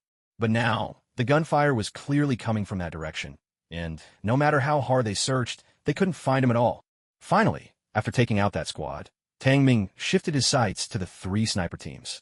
Each sniper team consisted of one sniper and one spotter, 2 people per unit. These 3 teams were scattered across 3 positions, all about 200 meters in front of him. From Tang Ming's vantage point, he could see all of them. As another shot rang out, the sniper furthest to the left dropped in an instant, taken out by a single bullet. What the? He had barely finished complaining when he noticed smoke rising from his body and was left utterly stunned. They hadn't managed to pinpoint Tang Ming's position, but Tang Ming had found them, without a doubt. We never even fired a shot. How did he spot us? After that sniper was eliminated, his spotter quickly caught on and tried to duck low and take cover. But it was too late. Just as he started to lower his weapon and drop down, another shot rang out, and smoke puffed from his body as well. Reporting to the squad leader, Sniper Team 2 is down. The enemy has spotted there. The sniper from Team 1 was urgently relaying the situation to Black Hawk, clutching his earpiece, when suddenly, before he could finish, both he and his spotter's elimination devices triggered, smoke billowing out around them. What the? They've been found as well. The whole scene played out right in front of Sniper Team 3. Without hesitation, both members dove flat to the ground, their eyes wide with terror. If Tang Ming could find Teams 1 and 2, then surely Team 3 had been exposed as well. If they didn't keep completely out of sight, they'd end up just like the others. When Black Hawk and the others received the news, they were utterly dumbstruck. In less than 10 seconds, an entire squad and 2 sniper teams, 10 people in all, had been wiped out by the enemy. What kind of monstrous skill was this? 1 per second. Damn it. Move. Close and faster. We have to take this bastard down. Black Hawk let out a furious roar. The teams on both flanks, already running at full speed, somehow managed to pick up the pace even more. Witnessing this scene, Lei Kiming suddenly saw the truth. It wasn't that Tang Ming lacked the skill to take him out with a single shot. Tang Ming was deliberately using him as bait, setting up to eliminate the rest of his team. This was a trap. Just moments ago, several members who had been shielding him, hiding even better than he was, had still been picked off with headshots. He of all people stood no chance. The only reason he hadn't been eliminated yet was clear. Tang Ming was doing it on purpose. By leaving him alive, Tang Ming was luring his teammates into attempting a rescue, perfectly serving his plan. What a voracious appetite. Not only did he want to take me out, he wanted to wipe out my entire Black Tiger squad in one fell swoop. At this moment, Lei Kiming grabbed his own rifle, just like Black Hawk and the others, desperate to spot Tang Ming's position. But it was still hopeless, nothing. After a moment's contemplation, Lei Kiming immediately radioed Black Hawk. Black Hawk, do you copy? Black Hawk, do you copy? Black Hawk, breathing heavily, answered. Lei Kiming spoke in a low, grave voice. This Wolfong sniper is absolutely terrifying. Today, no matter what it takes, we must take him down, even if it means every one of us has to fall. If we let him get away, with his skills, he'll be a huge threat to our blue army. He might even succeed in a decapitation strike. With the defenses at headquarters, I doubt even they could stop him. Black Hawk replied. Black Hawk here, Captain. Do you have a plan? Tactical assault sprint. Lei Kiming said in a steely tone. Even if we lose a few more, we have to find his location fast. Take him out. Roger that. We're within 200 meters of his position now. I don't believe he's got 3 pairs of eyes to watch all 3 directions at once. Black Hawk's voice was low and determined. Captain, stay hidden. We're moving in. Lei Kiming gave his final instructions. None of them realized that their conversation had been completely overheard by Tang Ming. And Tang Ming now knew that keeping Lei Kiming alive served no further purpose. Suddenly, White smoke began to rise from Lei Kimming's perfectly concealed position. The shock left him utterly stunned. "Report. Captain is down," came the urgent voice of the last remaining sniper group, clutching their earpieces after hearing the shot ring out in the distance. "What? The captain?" Blackhawk's voice changed dramatically, a surge of rage exploding in his chest. "Don't ask me. I'm already out." Lei Kimming, with a bitter smile, tore off his armband and plopped to the ground. "Damn it. Brothers, charge in as fast as you can. Take him down. Avenge the captain and our fallen comrades." Blackhawk bellowed. In an instant, the remaining 10 Black Tiger Special Forces soldiers surged forward, breaking into 2 flanks and a central group, charging directly toward Tang Ming's position. At that moment, a voice echoed in Tang Ming's mind. The system had spoken. "Congratulations, host, for eliminating the Black Tiger Squad leader and successfully completing 2 side missions. You are awarded the Iron Man Suit Radar Warning Skill, +1. Fusion rate, 30%. Iron Man Suit Radar Warning?" Tang Ming's eyes lit up immediately. "System, what exactly does this radar warning do?" The system responded, "The Iron Man suit is equipped with a wide array of combat abilities, one of which is its early warning radar. This feature detects when enemies are about to attack you and alerts you in advance. When danger approaches, the radar warning system will sound an alarm, telling you not only that danger is coming, but also the direction it's coming from, the type of threat, its speed, and whether you should dodge left or right. Currently, with a fusion rate of only 30%, it can only detect threats within a 500-meter radius. That means, if an enemy fires at you and the bullet enters within 500 meters, the radar will alert you and prompt you to evade." "That's incredible." Tang Ming's eyes sparkled with excitement at the explanation. Normally, bullets travel at speeds of 7 to 800 meters per second. Even if the radar only warns you when danger is within 500 meters, that still gives you more than half a second to react and dodge. With this skill, Tang Ming realized he no longer needed to fear medium to long-range sniper attacks from his enemies. Even now, at a distance of just 200 or 300 meters, the moment a Black Tiger soldier pulled the trigger, he would immediately know the bullet's origin. Though the warning window was short, it was far better than having none at all. Tang Ming activated the skill at once, eager to try it out, and the result left him utterly amazed. This radar warning system did far more than simply sound an alarm. It could also scan the movements of the Black Tiger Squad, and even penetrate obstacles. It came with radar scanning capabilities. In other words, even if the Black Tiger soldiers took cover behind rocks, the radar scan would reveal their human silhouettes behind the obstacles. Of course, knowing their location behind cover didn't mean he could hit them, but still, this was nothing short of a game-breaking, god-tier ability. With this, within a 500-meter radius, regardless of the terrain, be it open ground or a fully enclosed building, every person and object inside would be laid bare before his eyes. Tang Ming recalled that the Iron Man suit in the movies really did have this function. Iron Man was truly formidable. Armed with this skill, Tang Ming could now face the 10 remaining Black Tiger soldiers with renewed confidence and composure. At present, he was positioned in a narrow sunken slope, about 3 meters wide and long. Within the dip of this small rise, unless he stood up, no one from any direction could take him out. At this moment, the 10 remaining Black Tiger Special Forces were charging toward him at breakneck speed. He no longer had the luxury to snipe slowly as before. He had to end this quickly. So, he picked up his rifle, activating both his Eagle Eye shooting skill and radar early warning defense skill to their fullest. He aimed directly at the closest Black Tiger commando and pulled the trigger, with the distance between them already quite short. While he was communicating with the system about the Iron Man armor skill, Blackhawk and his men had already closed in within 100 meters of his position. If he didn't act fast, once they all stormed in, no matter how many skills he had, it would be useless. The Black Tiger Commando, who had been unsure of Tang Ming's precise location, was now marked by a plume of white smoke as soon as the shot rang out. With that shot, Tang Ming's position was finally exposed to Black Hawk and the others at this range. "There! Open fire!" Black Hawk and his men quickly shifted positions, firing rapidly toward where Tang Ming was hiding. Tang Ming fired 2 more shots in quick succession. But now that his position was exposed, the remaining Black Tiger Commandos were on high alert, making it nearly impossible for him to hit them as easily as before. Of the 2 commandos from the east he targeted, one was taken out, while the other managed to dodge successfully. Tang Ming simply had no time left to aim carefully. Suddenly, a piercing alarm from his Iron Man armor's radar warning system sounded in his mind. This alarm didn't mean bullets were already flying toward him, but rather that Black Tiger commandos from other directions had already raised their guns, taken aim, and were about to pull the trigger.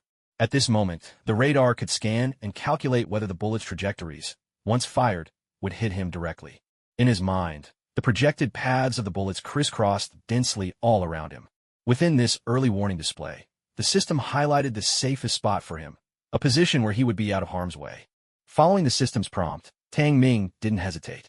He rolled swiftly, landing in another defensive position.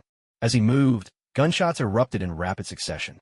He could even feel the searing heat of bullets slicing past his cheek. Fortunately, not a single bullet actually struck him. As he pressed himself low to the ground, he simultaneously pulled out 2 smoke grenades and set them off. In an instant, thick smoke billowed out, shrouding an area 10 meters around him. "Throw grenades!"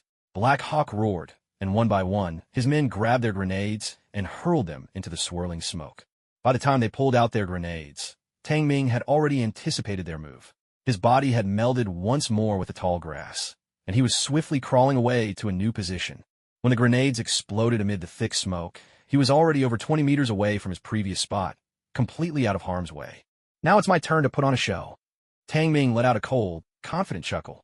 He quickly climbed up a tree, his rifle trained on the smoke-shrouded area below. Hawkeye, of course, couldn't see through the dense haze to spot the enemy on the far side, but radar warning scans could. With the radar's sweeping scan, Black Hawk and his team had nowhere to hide. As the 8 members of Black Hawk's squad rushed forward to check if Tang Ming had been eliminated, gunshots rang out again. 3 sharp cracks echoed through the air. Black Hawk watched in shock as 3 of his teammates, just about to regroup, suddenly had white smoke billowing from their vests. They all recognized the sound of gunfire. It came from behind the wall of smoke. "Take cover. Everyone get down," Black Hawk shouted at the top of his lungs. The remaining 5 immediately hit the ground, scrambling behind small slopes, tree trunks, or rocks. Fear was written all over their faces. The shots had come from behind the smoke. That meant this Wolfong sniper could somehow see right through the haze, pinpointing their exact positions for a deadly accurate strike. But how could that be possible? With the world's current technology, there simply wasn't any individual combat gear that allowed special forces to see through the thick smoke of a grenade. So how did this Wolfong operative manage it? Before they could figure it out, the gunfire sounded again. Though Black Hawk's men were now all prone and hidden, they'd forgotten one crucial detail. Tang Ming was up in the trees. The smoke and leaves ahead might have blocked his direct line of sight, but with his radar skills, he could scan their positions perfectly. Although the exercise used blanks at close range, even blanks could shred through leaves. Tang Ming didn't hesitate. He kept firing. With each burst, another man was eliminated, until only Black Hawk remained on the field. Now, Black Hawk was crouched behind a large rock. Tang Ming knew exactly where he was, but the rock was big enough to provide complete cover. There was nothing Tang Ming could do for the moment. A smirk played at Tang Ming's lips. He jumped down, circled around, and charged forward. By now, the smoke was slowly clearing. Black Hawk breathed heavily, his chest rising and falling. He realized they had encountered an opponent of a caliber they'd never seen before. Even with all the tactical advantages on their side, his team of 20 had been torn apart, one by one, leaving him utterly alone. Even now, with the smoke clearing, he dared not poke his head out to check the situation, terrified that the moment he poked his head out, he'd be taken down with a single shot. Black Eagle's forehead was already slick with cold sweat. The other Black Tiger special forces who had been eliminated exchanged wry smiles.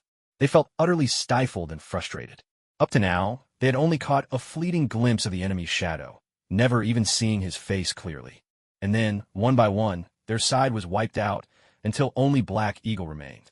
Could they be any more useless? Now, not only was Black Eagle hiding cautiously, barely daring to move, even the others were glancing around anxiously, wanting to see just where this Wolfong operative was hiding and how he had managed to take them out. "Are you looking for me?" Just then, a voice sounded from behind them. The moment they heard it, the Black Tiger commandos' faces changed. They spun around to look and saw a figure standing upright on a small slope, 10 meters behind them. That figure held a pistol, grinning as he pointed it straight at Black Eagle. Everyone was stunned. How on earth had this guy managed to get behind them? "Are you a man or a ghost?" Black Eagle couldn't help but shout. His answer came in the form of a gunshot. A puff of white smoke rose from Black Eagle's body. Tang Ming calmly holstered his gun and walked over. Only then, in the moonlight, did everyone finally get a good look at Tang Ming's face. A first-year private? Was this some sort of deliberate disguise? But he really did look incredibly young. "You can't fake your age, can you? You're a private?" Black Eagle narrowed his eyes and asked. Tang Ming walked down the slope, still smiling. "Why? Do I not look the part? Wolfong Special Forces. You're alone. You're the one who took out our Black Tiger command post. Everyone, wait, are you done with the questions? If you are, kindly hand over your grenades and smoke bombs. I've got places to be.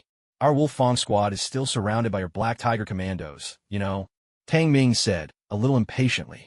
Give them to him, came a sudden voice. Lei Keming strode over, issuing the order to Black Eagle and his team. Lei Keming looked at Tang Ming. Comrade, what's your name?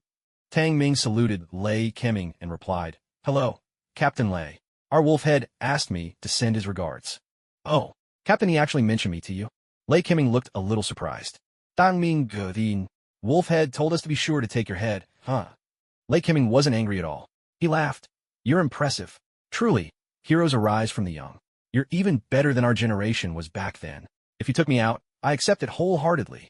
Tang Ming chuckled and said, Thank you, but the fight isn't over yet. I'll wait until I've taken care of the rest of your Black Tiger Squad special forces before we talk. With that, Tang Ming picked up their radio and began to call out, This is Lei Keming. This is Lei Keming. All units, respond if you hear me. Report your status. Over. The moment Tang Ming spoke, everyone at the scene was stunned. Lei Keming included. All eyes were fixed on Tang Ming, mouths slightly agape in disbelief. Because the voice Tang Ming used over the radio was identical to Lei Keming's. It was utterly indistinguishable. Only with such perfect imitation would the subordinate commanders of the Black Tiger Squad believe it was truly Lei Keming contacting them. This ability to replicate voices was one of the auxiliary skills included in the Skrull's disguise techniques. He could mimic, with nearly perfect accuracy, any voice he had heard. As for the leader of the 20 Black Tiger Special Forces who had gone after Gao's team, Tang Ming had no idea what his name was. He could only call them in this manner. And as long as they heard this call, they would be certain it was their captain, Lei Keming, reaching out to them. They would respond without hesitation. Wait, how did you your voice? Lei Keming, overcome with shock, struggled to find words as he turned to Tang Ming. But Tang Ming didn't answer him, because a reply had already come through. Reporting, Captain. This is Fei Hu. We're still in pursuit of the Lone Wolf Assault Team from Wolf Fong. We've taken out 5 of them. 2 remain. On our side, we've lost 4. Over. So 5 have been lost after all. Tang Ming sai sopti. But he couldn't really blame Gao's team for this. All they had were guns, no other equipment.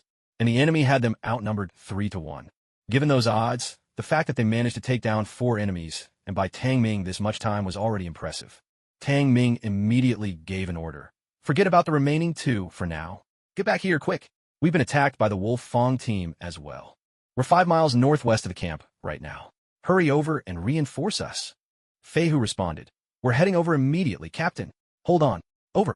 Once finished, Tang Ming set down the headset and looked at Lei Keming and the others. Gentlemen, I'll have to trouble you to hide yourself for now. Lei Keming and his men exchanged glances. They all understood. Tang Ming was setting a trap, waiting for their comrades to walk right into it. That thought made them all smile wryly, unable to help themselves. Even with 20-some men, they had been so utterly helpless before Tang Ming. And once Tang Ming had his trap ready, Fei Hu and his group would fare no better. I really underestimated you, Lei Keming said with a bitter smile. When he finished speaking, under Tang Ming's direction, the eliminated Black Tiger Special Forces soldiers left behind only 2 or 3 to serve as decoys, while the rest were led by Tang Ming to a more concealed spot to hide. Otherwise, if these corpses were left lying around here, it could ruin everything. Once Lei Keming and the others were safely hidden, Tang Ming grabbed one of the Black Tiger commandos and had him lie down in a more open area. Then, he pulled the pins from 2 grenades and had the commando press his body over them. Brother, stick to the exercise rules. Don't speak, don't move. Tang Ming patted the soldier on the shoulder and turned to continue setting up the next trap. The Black Tiger Commando could only give a wry smile. Of course, he wouldn't break the exercise rules. Even if he wanted to, Lei Keming would never allow it. Lei Keming was a man of strict principles. Defeat meant defeat. If they openly violated the rules of the exercise, Lei Keming would make them pay dearly once they got back. After arranging 2 decoy corpses, Tang Ming set up a small minefield. Once that was done, he moved to the ideal sniper position. From here, he had a commanding view of the entire area, able to snipe at anyone who came close. Now, all that remained was for Flying Tiger, leading the last dozen or so Black Tiger troops, to arrive. At last, an hour later, Flying Tiger led his team and charged into the 500-meter surveillance range of Tang Ming's radar. Calling Flying Tiger. Calling Flying Tiger. This is Lei Keming. Do you copy? Over. Tang Ming picked up his radio and called out again. At that moment, Flying Tiger, who was leading his team in a silent advance, heard the call. He quickly signaled his men to take cover and responded swiftly. Flying Tiger here. We've reached the northeast, 500 meters from your designated position. Awaiting your orders, Captain. Excellent. Now, split into 3 groups. A rescue team, a demoning team, and an assault team. Tang Ming instructed quickly. At your 1 o'clock, behind a small slope 350 meters away, we've got 2 comrades who are wounded and likely unconscious. We can't afford to lose any more teammates. You must get them out first, before the Wolfang squad can finish them off. Rest assured, that area is currently secure. Send your men straight there. With the order received, Flying Tiger immediately assigned 2 men to take a detour and hurry to Tang Ming's indicated location. At your 2 o'clock, between 250 and 350 meters, our observers spotted a small minefield they've set up to stop us from advancing. Right now, they're trapped inside. If we want to take them out, we have to clear this minefield first. Be careful. Flying Tiger ordered the demolition team to move forward. Assault team, advance from the front and probe carefully. There's a sniper and a spotter over here. We have to eliminate their eyes first. Tang Ming's voice was low and steady. On my end, I only have 3 men left. We can't attack them directly, so we'll focus on giving you cover. 3 men. Fei Hu's expression changed. Captain, are the Wolfang troops really that formidable? They're extremely formidable, Tang Ming replied. There should be 2 squads. We already took out 1 squad in another sector, and over here, we eliminated 2 more. That leaves 5 of them, somewhere in the area I just mentioned. We haven't pinpointed their exact location yet. It's up to you now. Fei Hu answered solemnly. We'll find them and take them out. As elite special forces soldiers on equal footing, none of them dared to be careless. In the distance, Lei Qiming and the others also overheard Tang Ming's conversation with Fei Hu. They exchanged glances, realizing that this time, the Black Tiger unit might truly be finished. Tang Ming's plan was straightforward. Beneath the 2 decoy corpses, he'd hidden grenades. Flip them over, and the grenades would detonate instantly. Any Black Tiger soldier who tried to rescue their comrades at such close range would be caught in the blast and eliminated from the exercise. And the minefield Tang Ming mentioned? It was very real. They had seen with their own eyes the remote-controlled explosives Tang Ming planted inside. The moment anyone entered the area, Tang Ming could trigger the device, instantly setting off all the surrounding mines. No one caught in the blast zone would survive. The rest of the troops pressed forward according to Tang Ming's instructions. Once they reached the designated area, Tang Ming would ambush them from behind. With Tang Ming's uncanny marksmanship, Fei Hu and the others stood no chance against him. These new recruits from Wolfang are simply too strong. Their special operations skills are all top tier, someone exclaimed. Camouflage, reconnaissance, demolition, marksmanship, speed, you name it, they're better than us. It's unbelievable. A rookie who's been in the army for less than a year already has such incredible strength. Wolfang really struck gold with him. Blackhawk couldn't help but click his tongue in amazement. Lei Qiming let out a sigh. Wolfang today is nothing like the one I used to know. This time, Black Tiger has lost. My only worry now, Blackhawk said, frowning, is that after dealing with us, Tang Ming, the Wolfang rookie, will come for our Blue Army Command Center to carry out a decapitation strike. The command center is guarded by a full special operations company and a fully staffed security regiment, Lei Qiming replied. There are also several reconnaissance companies stationed nearby. Infiltrating that place shouldn't be easy, right? Lei Qiming let out a cold laugh. Even with our Black Tiger Command's defenses this tight, he slipped in as if no one was there, rescued his man right under our noses, and wiped out all our people. And from the way he looked just now, it's obvious he hasn't even gone all out yet. With a faint sigh, Lei Qiming continued. Now, it's all down to luck. Let's hope our Cobra assault team can get to the Red Army commander before he does, and take him out first. While they were talking on this side, over on the other, the 3 groups of operatives were also just about in position. At the 1 o'clock direction, 2 Black Tiger Special Forces soldiers lay flat on the ground, hand grenades hidden beneath their bodies. They sensed someone approaching, their nerves stretched to the limit. Damn it, don't come any closer. We've got grenades under us. It's a trap. Run, get out of here. But their desperate thoughts couldn't be heard by their teammates. Eagle, Eagle. The approaching teammate dropped to the ground, peered at the face of the motionless body, and called out anxiously. But the man called Eagle, lying there, couldn't speak. He could only keep his eyes closed. Just a few meters away, another teammate lay on the ground, also being called to by his comrades. Reporting in, Eagle and Nestling seem unconscious. No response. One of the soldiers called in to Fei Hu. Get them out of there. Move them someplace safe in the rear. Fei Hu ordered. The 2 soldiers exchanged a glance and began to drag the 2 bodies away. We're done for. We're done for. The bodies thought bitterly to themselves. But as soon as their bodies were lifted from the ground, the pressure on the grenades was released, and the fuses ignited instantly. One of the Black Tiger Special Forces soldiers caught sight of the grenade, and his face went pale. "Shit! Grenade! It's a trap! Get down!" he shouted, already throwing himself backward. But it was too late by just a split second. Two sharp explosions rang out, and the two Black Tiger soldiers were thrown aside, white smoke drifting up from their uniforms. Stunned, they stared blankly at the smoke rising from themselves. "What the hell? Are you two idiots? You couldn't see such a simple trap," Eagle cursed as he leapt up from the ground. "How are we supposed to know? The captain sent us to rescue you.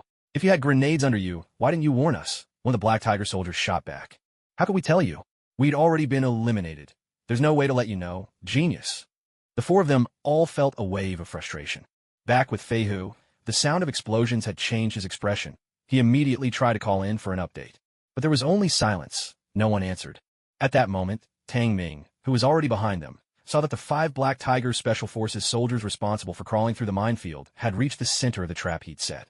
Without hesitation, he pulled out his electronic remote and pressed the button to detonate the explosives. In an instant, a series of explosions erupted within a radius of over 10 meters. The remote control bomb triggered all the nearby landmines, causing a chain reaction that set off every explosive in that area. The 5 Black Tiger commandos inside never even realized where the mines were. They were caught in the blast before they could react and eliminated from the competition. "What the? Who the hell just stepped on a mine?" The team leader of the Black Tiger squad shouted in disbelief. The others looked completely bewildered, each shaking their heads, unable to explain what had happened. "What's going on?" Feihu was left dumbstruck. In just a couple of seconds, they had lost 7 men. Out of a dozen or so, only 7 of them remained in the blink of an eye. How were they supposed to continue at this rate? These Wolfang guys, their traps were just too damn clever. Captain, 7 of our team members followed your orders into those 2 zones and got eliminated. We never even saw a single Wolfang soldier." Feihu urgently called out to Lei Keming. But this time, there was no response. Far away, Lei Keming slapped his forehead in frustration.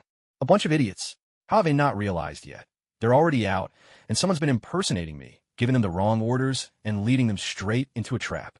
Despite his anger and frustration, Lei Keming knew he couldn't really blame Feihu and the others. Tang Ming's imitation of his voice was nearly flawless. When his subordinates heard what sounded exactly like his own orders, there was no reason for them not to obey. After calling out a few more times and still getting no answer, Feihu began to feel a creeping sense of doubt. "What's going on? Why isn't the captain responding?" "Sir, was this all a setup from the start?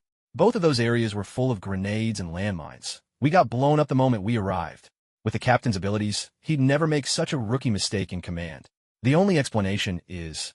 As his subordinate spoke, his face grew pale. "You're saying the person who gave us those orders wasn't the captain at all? That it was probably someone from Wolfang, mimicking his voice to lure us in?" Feihu's face changed dramatically too. "No way. I heard the voice loud and clear. It was the captain's, no doubt about it," another team member insisted. "Have you finally figured it out?" Just then, a voice rang out in their earpieces once more. It was unmistakably Lei Keming's. But just as that voice faded, another rang out. "But now that we've realized it, it's already too late.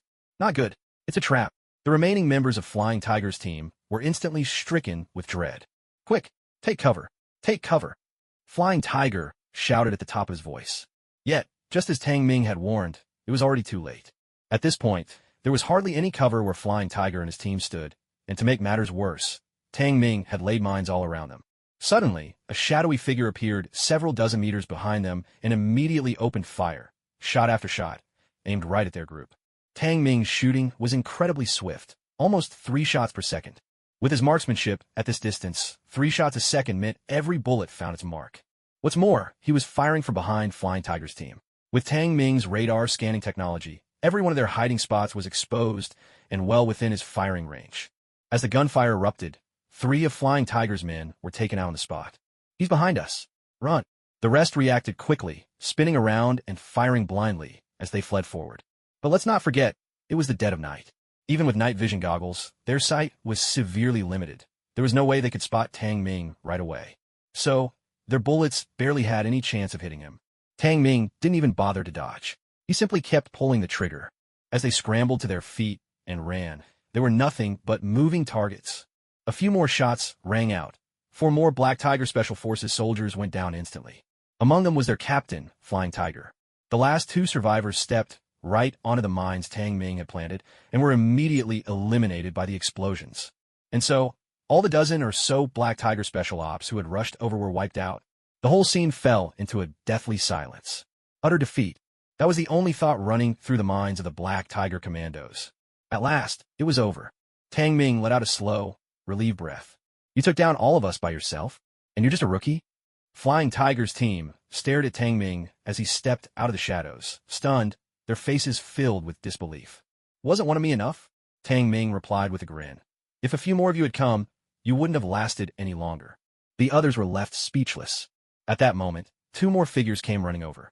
It was Captain Gao and Grey Wolf. Captain Gao called out. Tang Ming waved them over. Come on, it's safe now. I took care of them all.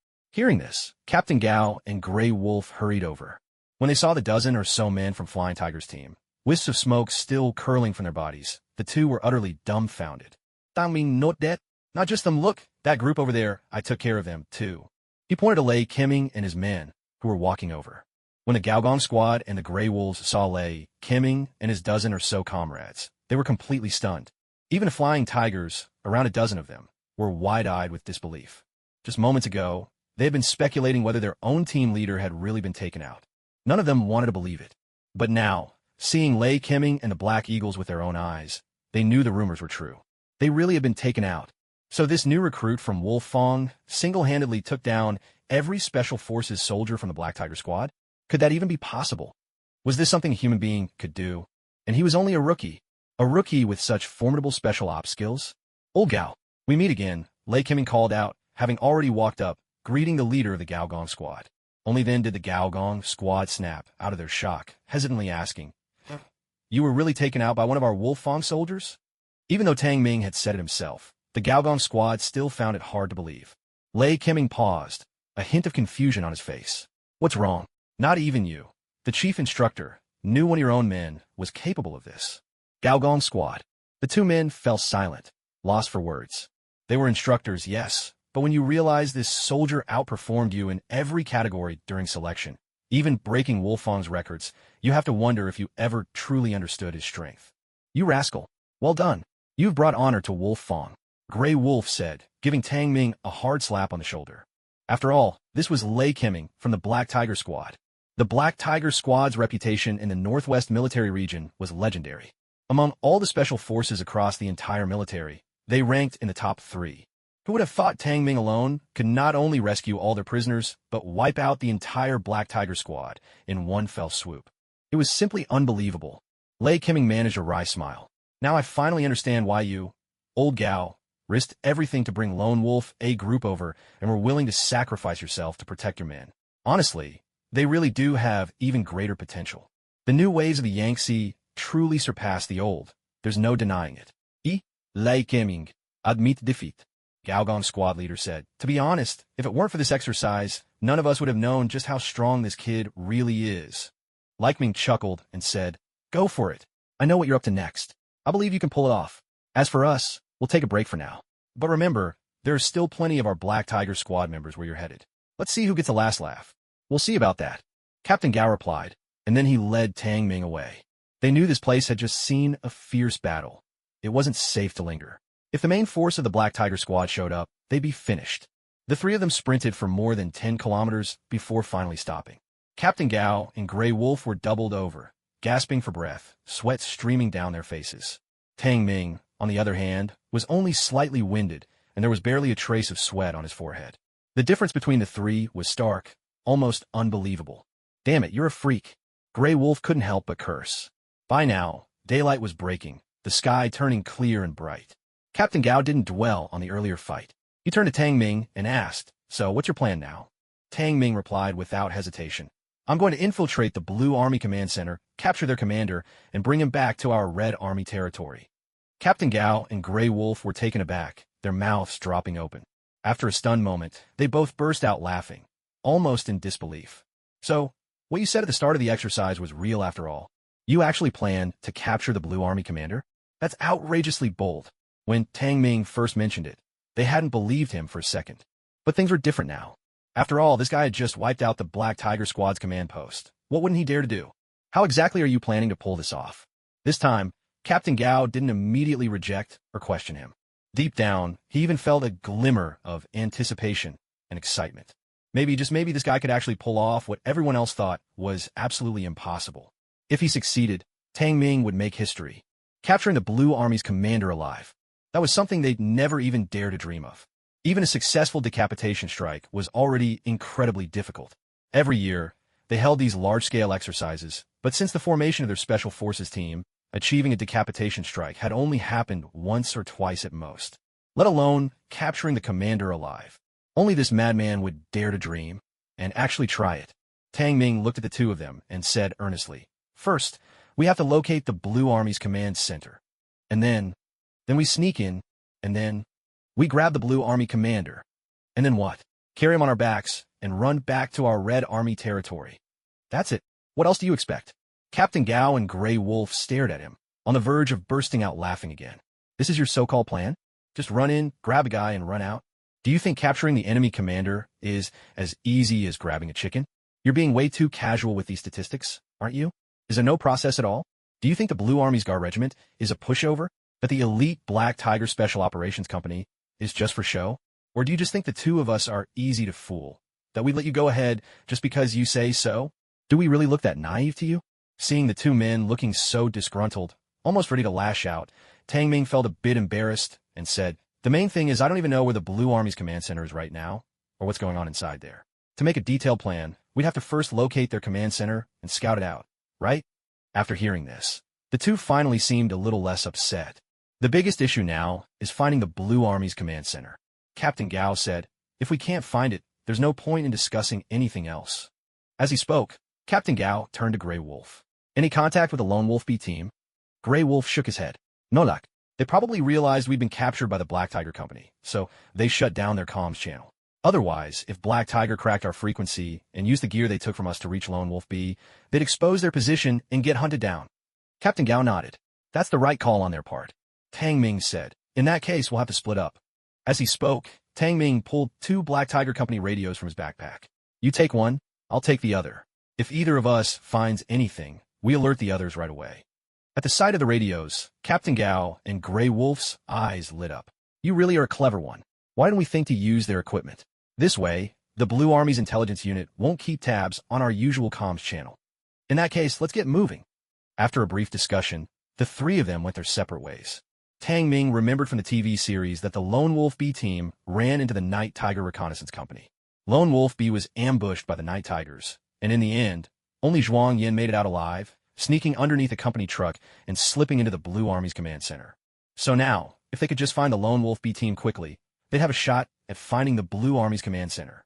But finding a special ops team in the vast forest was incredibly hard. Even Tang Ming couldn't pull that off. But finding an entire Blue Army regiment? That was a bit more manageable. Using the Black Tiger Company's radio and satellite computer, Tang Ming tapped into their internal comms frequency, monitoring the movement of Blue Army units within the general area. After half a day, he finally picked up on the Night Tiger Reconnaissance Company's activity. By then, night had already fallen. The Night Tiger Reconnaissance Company was currently carrying out orders from their superiors, closing in to encircle the Lone Wolf B Team assault squad. As for Zhuang Yan and his team, they had clearly been forced into a predicament with no way forward or back, now completely surrounded by the Night Tiger Company. "Listen up. They're definitely somewhere within a few hundred meters of here. Search every inch. Don't leave any spot unchecked." The newly appointed company commander of the Night Tiger Reconnaissance Company barked out his orders, his expression grim. "And another thing, no one is to act alone. Move as squads. They're special forces, not a regular unit. Is that clear?" The squad and platoon leaders responded with scattered, half-hearted replies. It wasn't that they lacked discipline or professionalism. Rather, they simply didn't respect or trust this new student officer who had just taken command. When Company Commander Miao was demobilized, everyone in the company had felt reluctant and saddened by his departure. Now, with this student fresh out of the academy stepping in, it was only natural that the veterans didn't warm up to him. Anyone who spent time in the military knows brand new lieutenants or captains straight from the academy are almost always looked down on by the old sergeants. They're seen as lacking real experience. This is always the hardest phase for a new officer. In any unit, the importance of a seasoned sergeant can't be overstated. The rank-and-file soldiers might not respect the company commander, but they will always respect the old sergeant. After all, Those sergeants have been foot soldiers for years, living and training alongside the troops, forging tight bonds. But when a new officer arrives, they show up as a leader from day one, creating an instant sense of distance. And with that attitude of "I'm in charge here," what soldier would really like them? But once they get through this period of adjustment, once everyone gets to know each other and the new commander prove their worth, then, and only then, does a unit truly become cohesive. Right now, it was obvious that the Night Tiger Reconnaissance Company was in that difficult transition phase. Several of the old sergeants didn't think much of the new company commander. In their eyes, he didn't have much ability, just a bad temper. The new commander, seeing their attitude, was furious but powerless to do much about it. Soon, the squads and platoons fanned out rapidly, conducting a meticulous, sweeping search through the forest. Before long, the sound of gunfire echoed through the trees. "Run! There's too many of them!" Gung Jihui's voice rang out, and the Lone Wolf B team members, who had been lying in wait at various positions, quickly scattered and took off at a sprint. But on the other side, more Night Tiger Company soldiers were already closing in. In no time at all, apart from Zhuang Yin, the other 5 members were all killed. Damn it, that guy's a runner. He's just like Xiao Zhuang. Runs like his life depends on it. After chasing for a while, a few soldiers, out of breath, gave up the pursuit and cursed between gasps. These men had previously been in the same squad as Zhuang Yin. Off to the side, Chen Xihua added, from the back, he really does look a lot like Xiao Zhuang. Could it really be such a coincidence? The others exchanged glances. They all knew that the people carrying out the pursuit were the special forces from Wolfang. And Zhuang Yin had also joined Wolfang. Just then, a few more people hurried over. One of them, a sergeant, asked, "How is it? Where is he?" Chen Xihua stammered in response. "Useless." The sergeant snapped. "Get after him right now. You must catch that brat, Xiao Zhuang, for me." "What? It really is Xiao Zhuang?" Chen Xihua and the others exclaimed in shock. "Of course. Who else could run so fast?" The sergeant said. "The rest of the Wolfang squad has already been taken care of, including your old artillery squad leader." With a touch of emotion, the sergeant added, "I have to say this new company commander has some skill after all. He guessed right that the Wolfang squad would be in this area." "Sergeant, I think the new company commander is quite a good guy. Maybe you should go easier on him from now on," Chen Xihua suggested. "Get lost. Do I need you telling me how to do my job? Now move it. Get after him." After chasing for a while, they finally found Zhuang Yin. But when old friends meet, some chit-chat is inevitable, and during that distraction, Zhuang Yin seized the moment. He hurled a flashbang their way. The sergeant, Chen Xihua, and the others all squinted in pain, unable to open their eyes. Zhuang Yin took advantage, turned on his heels, and dashed off, making a clean escape. But Zhuang Yin hadn't gotten far when gunshots rang out at the scene.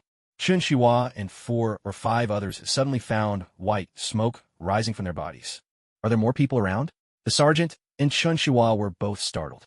They spun around to see a figure rise from the tall grass, grinning at them. "Whoa, Dang Ming, it's you rascal." Everyone cried out in surprise. Zhuang Yin, who had just sprinted a few meters away, heard the commotion, spun back quickly, and caught sight of Tang Ming. "Lao Dang, you're okay? That's great," Zhuang Yin said, thrilled. Tang Ming scoffed. "Honestly, you guys are supposed to be special forces, yet here you are getting chased down by your old unit. What a disgrace." Zhuang Yin could only smile awkwardly. "It's been a while, everyone," Tang Ming greeted Chen Xihua and the others. They could only offer wry smiles in return. "I knew you'd do well after joining Wolfang. Even Xiao Zhuang ended up running for his life, and you took us all out with just a few shots. No wonder you were the fastest man in our old 702nd Regiment." Somehow that last comment sounded a bit odd. "All right, let's catch up another time. If we stick around, we'll be surrounded by your company," Tang Ming said, waving at them. Then he shouted to Zhuang Yin, "Run. What are you standing around for? Or do you want your own unit to hunt you down?" Tang Ming's radar had detected that the rest of the Night Tiger Reconnaissance Company, having heard the gunfire, were already racing over. Zhuang Yin followed Tang Ming, sprinting away at top speed. Very soon, Tang Ming led him in a wide arc, and the two of them appeared about 30 meters away from the row of trucks belonging to the Night Tiger Reconnaissance Company. "Wait a minute. We'll hide underneath their trucks, hold on to the chassis, and follow them all the way to the Blue Army's headquarters," Tang Ming said to Zhuang Yin in a low voice. Zhuang Yin nodded. He'd had the same idea himself. "Listen, Xiao Zhuang, I have a plan now, and I need you to work with me," Tang Ming said seriously. Zhuang Yin replied, "You're stronger than me and sharper, too. I trust you. I'm going to capture the Blue Army's commander. Bring him back to our Red Army territory," Tang Ming declared. Zhuang Yin thought he'd misheard and stared at Tang Ming in disbelief. "Wait, old Tang, say that again. Did I hear you right?" "You heard me. Tang Ming Ziplit Famili. I need your help. When we're almost at the Blue Army headquarters, I'll get off the truck outside. You sneak in first and hide. Wait for my signal. You're serious about this? Zhuang Yin still looked at Tang Ming in disbelief. Of course. Do you really think I'd joke at a time like this? Tang Ming's gulp. I've already reported this to Captain Gao, and he agreed. I contacted him before coming here. They're on their way now. But we won't have time to wait for them. We have to begin first. Once you're inside, wait for my message. Don't act rashly. Wasn't Captain Gao's team captured by Black Tiger Unit? Zhuang Yin asked, puzzled. Tang Ming Gevin. I took out the Black Tiger Unit's command post, eliminated dozens of their special ops, including their commander, and rescued Captain Gao and his team. Unfortunately, a few of them were eliminated in the fighting afterward by the Black Tiger commandos. Only Captain Gao and Grey Wolf made it out. Zhuang Yin was stunned silent by this revelation. After a long pause, he looked at Tang Ming with a strange expression. Old Tang, sometimes I really wonder, are you even human? Am I not human? Am I a ghost? Once Zhuang Yin was convinced, they waited quietly for the Night Tiger Reconnaissance Company to start regrouping their troops. Half an hour later, the new company commander didn't dare linger any longer, since they needed to hurry back to the Blue Army headquarters. As the entire company gathered, Tang Ming and Zhuang Yin quickly slipped over from the other side. Each of them crawled beneath a different large truck, gripping the metal bar under the chassis. After the Night Tiger Reconnaissance Company's commander finished roll call, he ordered everyone to get on board. Fortunately, the Blue Army headquarters was only a little over 30 li from here, just half an hour by truck. Tang Ming and Zhuang Yin both had good arm strength, enough to hold on all the way to the Blue Army headquarters. Before long, Tang Ming used his radar to scan ahead and detected an encampment of over 1,000 people just 500 meters away. Judging by the distribution of the guards, it was obvious that had to be the Blue Army Command Center. After carefully surveying the area to ensure his safety, Tang Ming released his grip and let himself fall flat under the vehicle. Then, using his Spider-Man climbing skills, he clung tightly to the ground, making sure inertia wouldn't send him rolling and risk getting crushed by the wheels. As soon as the vehicle passed over him, he quickly darted into the roadside undergrowth, blending into the grass and vanishing from sight. Siberian Wolf, I made it out safely. Once you get inside the Blue Army Command, find a place to hide and wait for my signal to plant the bomb. Zhuang Yan's faint voice came through the earpiece. Once he received Zhuang Yan's reply, Tang Ming immediately slipped into the forest and began scanning the surroundings for any sign of people. He let his radar sweep out in all directions. Soon, he discovered numerous hidden sentries of the Blue Army, almost one every 100 meters, forming a tight perimeter around the command center. And among these sentries were quite a few snipers as well. In fact, the sentries and snipers had the Blue Army Command so tightly protected, not even a drop of water could sneak through. If Zhuang Yin hadn't entered with their vehicle, and without Tang Ming's own disguise and silent crawling skills, there was simply no way to infiltrate this place, let alone go for a decapitation strike, or even attempt to capture the Blue Army's commander. Tang Ming didn't immediately take out every sentry he found. Instead, he activated his camouflage skills, slipped into the 30-meter radius around the Blue Army Command, and carefully surveyed the interior. Only when the time was right would he eliminate them all in one coordinated move as part of his plan. In no time, Tang Ming had mapped out the entire layout of the Blue Army Command Center. The command occupied an area about the size of a football field. It was set on a vast plain at the foot of a cliff. Behind them loomed a sheer cliff face, 70 or 80 meters tall. At the top, a full regiment was stationed on the plateau. Along the edge of the cliff, several dozen meters away, more than a dozen hidden sentries stood guard, ready to prevent any Red Army snipers from climbing up. Below, rows of tents and vehicles stretched out in formation. Inside the Blue Army Command Center itself, excluding the full regiment stationed behind the cliff, there were more than 1,000 people. Most were members of the security regiment, plus 2 special operations companies from the Black Tiger Battalion. Over 100 elite troops, assigned to protect the Blue Army Command's officers. It could be said that with defenses like these, finding the Blue Army headquarters and eliminating their commander would be a near impossible feat. Capturing the commander alive? That was even less likely. But none of this came as a surprise to Tang Ming. He had anticipated it all along.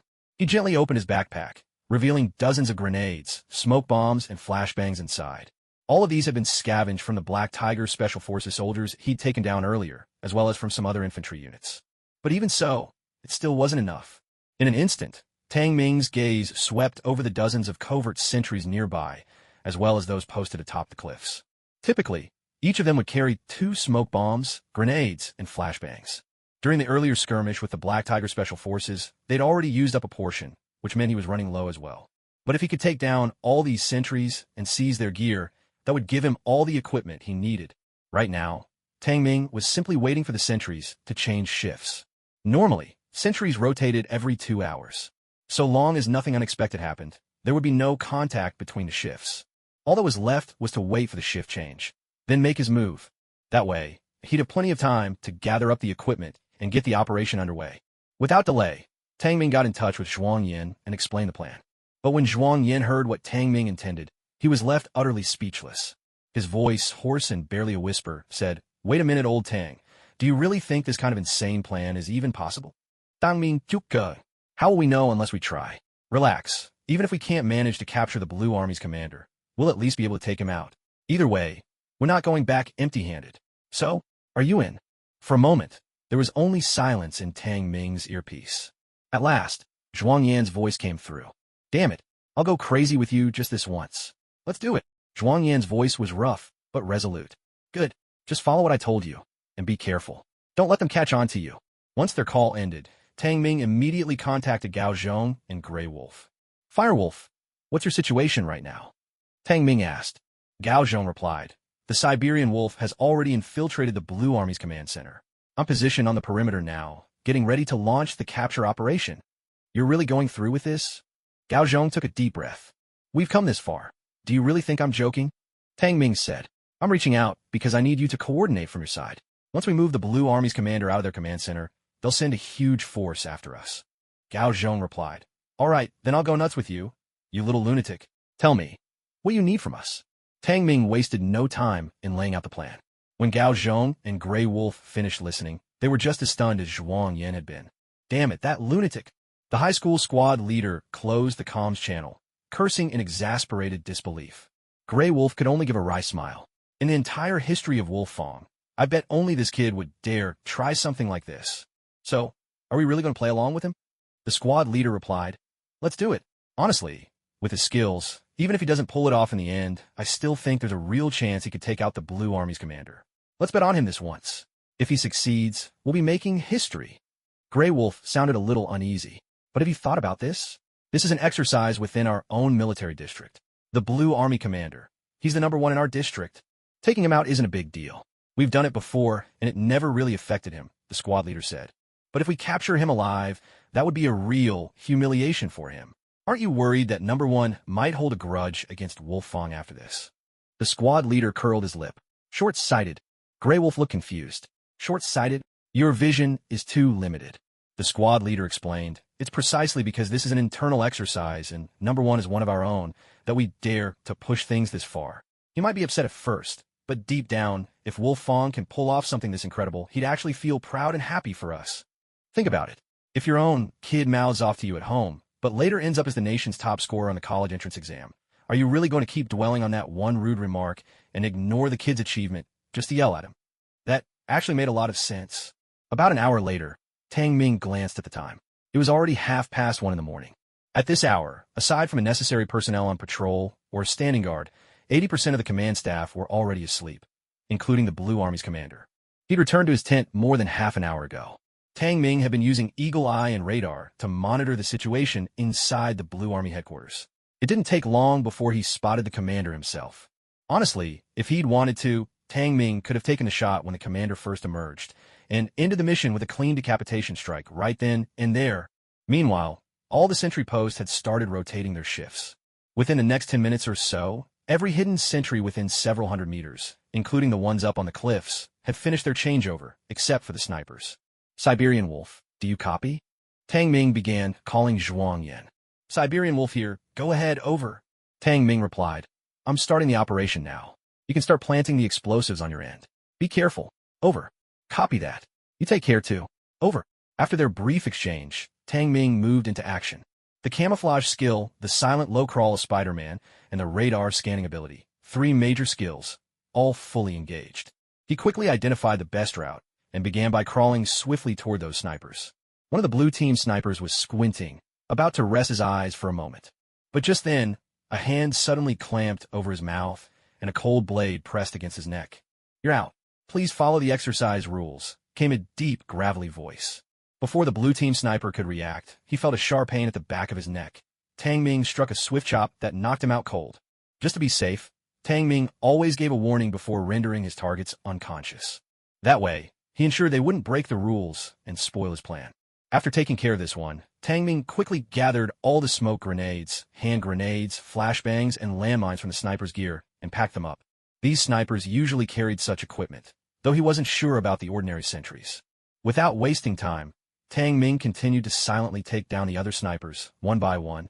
Just as he'd suspected, aside from the snipers who carried landmines and explosives, the rest of the sentries were only armed with basic rifles, grenades, and smoke bombs. Still, with all he had collected so far, it was more than enough.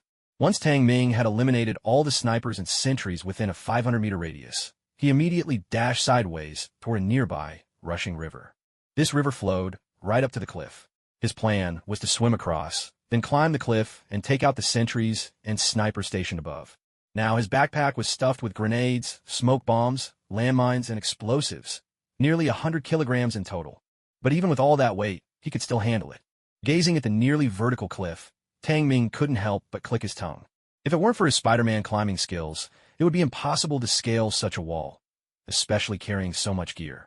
He drew a deep breath, chose the spot where he could best conceal himself, and then, activating his climbing skill, began to ascend at speed. This climbing skill was truly remarkable. Even on smooth rock faces, his hands and feet could cling as if by magic, letting him move upward as easily as if he were on level ground. In less than half a minute, he had conquered the 70 or 80-meter cliff. His radar showed sentries stationed on the plateau above. He couldn't climb straight up onto the open ground, or he'd be spotted right away. Instead, he slipped along the edge and dove into a patch of tall grass. He needed to first silently take out the sentries and snipers positioned behind, and only then deal with those stationed on the flat ground atop the cliff. Fortunately, these sentries remained prone the entire time, never standing up to check what was happening on the cliff face. After all, with such a steep cliff, they hardly believed anyone could scale it without a rope fastened above. Just as he had done below, Tang Ming slipped past every sniper and sentry within 100 meters atop the cliff, rendering them all unconscious without a sound. The two men left on the flat ground of the cliff still had no idea what had just happened. At that moment, Tang Ming darted swiftly out from the undergrowth. Hearing the sudden movement, the two turned their heads. They saw a dark figure hurtling toward them. Before they could react, a sharp pain shot through their necks. Tang Ming's precise right hand had struck them hard. Their bodies went limp and crumpled to the ground. With this, every sentry and sniper atop the cliff had been completely neutralized. Without delay, Tang Ming pulled out all the mines and explosives he was carrying, then hurried to various positions behind the cliff to start laying a minefield. The purpose was clear: to prevent the infantry regiment at the rear from rushing over once they discovered the Blue Army headquarters was under attack. If they arrived too quickly, things could get complicated. The minefield would serve as a crucial barrier to stall their reinforcements. Half an hour later, Tang Ming finally completed all his preparations and returned to the edge of the cliff. "Siberian Wolf, I'm done here. Ready to begin the capture operation. How are things on your end?" Tang Ming pressed his earpiece, asking in a low voice. Upon hearing this, Zhuang Yin was utterly stunned. Dozens of hidden sentries and snipers, plus the minefield. He had done it all in less than an hour. Could he be any more inhuman? "I'm ready too. Just waiting on your signal." Zhuang Yin took a deep breath and replied, "All right. In 3 minutes, I'll start tossing smoke grenades and hand grenades down. Stay hidden in vehicle number 1. As soon as the Blue Army's commander comes out of the tent, drive straight over." Zhuang Yin spoke in a steady, determined tone. The plan was actually quite simple. After securing the best vantage point atop the cliff, Tang Ming would start hurling smoke grenades and hand grenades down into all the camps below, throwing the Blue Army headquarters into utter chaos. In such a situation, the Blue Army's commander would never dare stay in the tent. He would surely rush out under the protection of his security detail. They wouldn't risk running into another tent, either one-hand grenade, and it'd be all over for them. Moreover, they had absolutely no idea how many enemies had arrived. With the chaos below, they would surely organize a security detail and drive the Blue Army commander out first, taking him to a nearby core for safety. At that moment, as long as Zhuang Yin drove over, pretending to be one of them, the confusion and urgency would make it very likely for the Blue Army commander to get into the car without a second thought. Then, Zhuang Yin could drive away, successfully taking the commander with him. Previously, Zhuang Yin thought this plan was impossible because there were simply too many sentries and snipers in the area. But now, with Tang Ming having already taken out all those sentries and snipers. Once the Blue Army commander was in the car, there would be nothing stopping them from making a clean getaway. There was another crucial reason. Zhuang Yin had already planted remote-controlled explosives among those rows of vehicles. By the time they drove off and detonated the car, not even the elite commandos of Black Tiger Squad would be able to catch up on foot. At the very least, it would be almost impossible for anyone to chase them down in such a short time. Unless, of course, the corps behind them sent reinforcements or dispatched armed helicopters. Report. Firewolf. I'm in position and ready to move at any time. 2 minutes later, Zhuang Yin pressed his earpiece and spoke. Good. Begin the operation. With that, Tang Ming started pulling out over 100 smoke grenades and hand grenades from his backpack. Brothers of the Blue Army, get ready for a wild end-of-days party. With a wicked grin, Tang Ming grabbed a smoke grenade, yanked the pin, and hurled it down hard toward the Blue Army command post below. He put his full strength into the throw, and the grenade landed swiftly inside the Blue Army's camp. The soldiers patrolling inside paused in confusion at the sound. Then, thick clouds of smoke began to billow out rapidly. Tang Ming hurled the smoke grenades with incredible speed. Within seconds, a dozen or more had rained down. In an instant, a thick haze blanketed the area within dozens of meters. Enemy attack. We're under attack. Suddenly, shouts of alarm erupted from every corner of the Blue Army command post. Right after that, the blare of a first-level alert sounded throughout the camp. The guards and Black Tiger Squad commandos who had been resting nearby jolted awake and rushed to suit up. Just then, Tang Ming grabbed a handful of hand grenades and hurled them toward the outside of the Black Tiger Squad's tents. It was nearly 200 meters from the cliff to the tents below, but Tang Ming's formidable arm strength was more than enough to cover the distance. The commandos who had just rushed out were immediately taken out by the grenades, exploding all around them. Tang Ming's radar sweep spread out in all directions, but he acted with great precision, never throwing recklessly. Otherwise, at this speed and altitude, if he accidentally hit a soldier on the head, it could be fatal. At moments like this, his radar scanning skill became absolutely vital. Tang Ming hurled smoke grenades and hand grenades down in a frenzy, relentlessly cutting off the guards and Black Tiger Special Forces soldiers who were trying to reach the Blue Army commander's tent. With each deafening explosion, groups of Black Tiger commandos and guards were knocked out of the game. Those who weren't hit found themselves choking in thick smoke, completely disoriented and stumbling blindly in every direction. Damn it, where's the enemy? Find them for me now. The Special Operations Company commander roared. Sir, ever since we emerged, grenades and smoke bombs have been raining down on us. The entire Blue Army command post is shrouded in smoke. We can't see a thing. Quick, protect the commander. The Red Army has probably infiltrated completely. Get the commander out of here. He can't stay in the tent any longer. What's going on outside? The Blue Army commander threw on his clothes and urgently questioned the guard who burst in. Sir, the Red Army has infiltrated our camp. They've thrown a barrage of smoke grenades and hand grenades. Everything outside is in chaos. The guard shouted anxiously. Hurry, go and check outside. No, sir. We have no idea where the enemy is right now. It's too dangerous to go out. It's better to wait for the Black Tiger unit's special forces to arrive, the guard insisted loudly. The Blue Army commander hesitated for a moment, then finally nodded, though he cursed in anger. What are those sentries and snipers outside doing? How could they let the Reds infiltrate us like this? Siberian Wolf, start the car and get over there. Extract the Blue Army commander. Tang Ming shouted as he continued to hurl grenades. Zhuang Yin immediately started the engine. Fortunately, the vehicle wasn't far from the Blue Army commander's tent. Even though visibility was poor, with Tang Ming's guidance, Zhuang Yin managed to reach the destination. Meanwhile, the infantry regiment atop the cliff received word of the attack and immediately dispatched a large number of soldiers to reinforce the area. But after running just over 200 meters, they stumbled into a minefield laid by Tang Ming. A whole group of soldiers was instantly eliminated by detonating the mines. This is bad. They've set up mines here. Damn it. How do they sneak up on us? Notify the Blue Army command at once. The Red Army must be the ones throwing grenades and smoke from the top of the cliff. The regimental commander bellowed. At this moment, the Special Operations Company commander also received a notification from the infantry regiment. Hurry, the enemy must be up on the cliff. Find him. The Special Operations commander shouted loudly. Meanwhile, Tang Ming had almost finished hurling every grenade, smoke bomb, and flashbang he had down below. Over 100 grenades rained down, knocking out 300 to 400 men. The ones still standing were left completely dazed and disoriented. Now, Tang Ming raised his rifle and began to take aim. Gunfire erupted in a wild, relentless barrage. Even with the thick smoke, thanks to his radar scans, not a single enemy below could escape Tang Ming's marksmanship. With his eagle-eye shooting skill, his firing speed was astonishing. 4 or 5 shots per second, every bullet hitting its target among the Blue Army soldiers.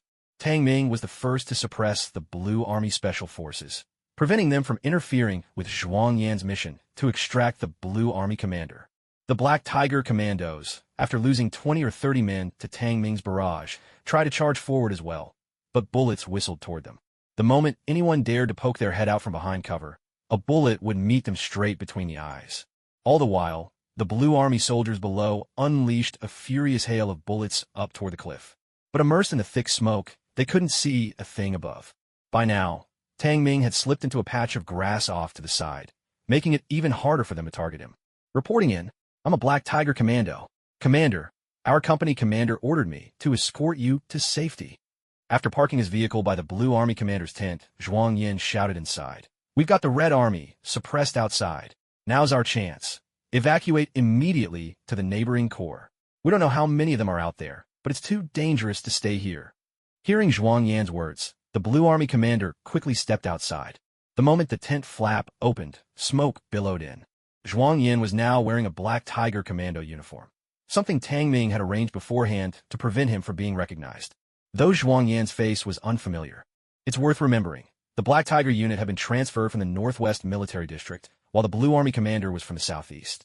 Aside from Lei Kemming and a handful of squad leaders, he barely knew any of the Black Tiger Commandos. So, seeing Zhuang Yan driving up in a military vehicle, dressed in Black Tiger gear, the Blue Army commander had no reason to suspect a thing. Commander, get in the car. We're leaving now. Zhuang Yan called out loudly. Without a moment's hesitation, the Blue Army commander jumped in. At that moment, several nearby guards also rushed to climb aboard. Zhuang Yan drew his pistol and fired off several shots in quick succession, eliminating them on the spot. You're out. Get out of the way. Zhuang Yan shouted at the top of his lungs. The guards, caught off guard, stood there in a daze, unable to react for a moment. What the heck is going on? Aren't you one of the Black Tiger Special Forces? Aren't you on our side? Why are you attacking us? But as soon as that thought crossed their minds, they suddenly realized something was wrong. This Black Tiger soldier was actually a Wolf Fong commando in disguise. Before the other guards could rush over, Zhuang Yan had already jumped into the vehicle. Inside, the Blue Army commander quickly sensed something amiss and tried to leap out of the car. Zhuang Yan turned around and delivered a swift chop, knocking him out cold. Sorry, sir, he muttered. With that, Zhuang Yan stomped on the accelerator, and with a thunderous roar, the car shot forward, racing toward the exit. The barrier at the Blue Army command post was sent flying as Zhuang Yan barreled right through it. The vehicle stormed out of the command post at full speed. Outside, sentries and snipers had all been taken out by Tang Ming. There was no longer any threat to Zhuang Yan. Firewolf, I got the Blue Army commander. Ha ha ha. We did it. We pulled it off. Zhuang Yan let out a triumphant laugh. You should pull out too right now. Tang Ming laughed in reply. I see you. Stick to the plan. Don't worry about me. I'll meet you at the rendezvous point. Roger that. As Tang Ming finished speaking, he noticed the smoke below was starting to dissipate. Meanwhile, the infantry regiment behind him had finally made it through the minefield and was charging in his direction. Without a moment's hesitation, Tang Ming darted forward, leaping straight onto the sheer cliff. Like a sprinter, he raced down the rocky slope with lightning speed. When he was still a dozen meters above the river below, he dove headfirst into the rushing water. Just as he disappeared, the infantryman reached the edge of the cliff, only to find the ground littered with detonator wires, yet not a single person in sight. Damn it! After them! Don't let them get away! Back at the Blue Army command post, the Special Ops Company commander had just arrived. Where's the commander? He saw the guard Zhuang Yan had taken out and was overcome by a sudden sense of dread. He was taken. One of the guards blurted out. Even though he'd been eliminated, now was not the time to worry about rules. He hurriedly explained, a Red Army soldier disguised as one of your Black Tiger men knocked out the commander, put him in a car, and drove away. Damn it, what are you thinking? Move. After them. The Special Ops commander roared.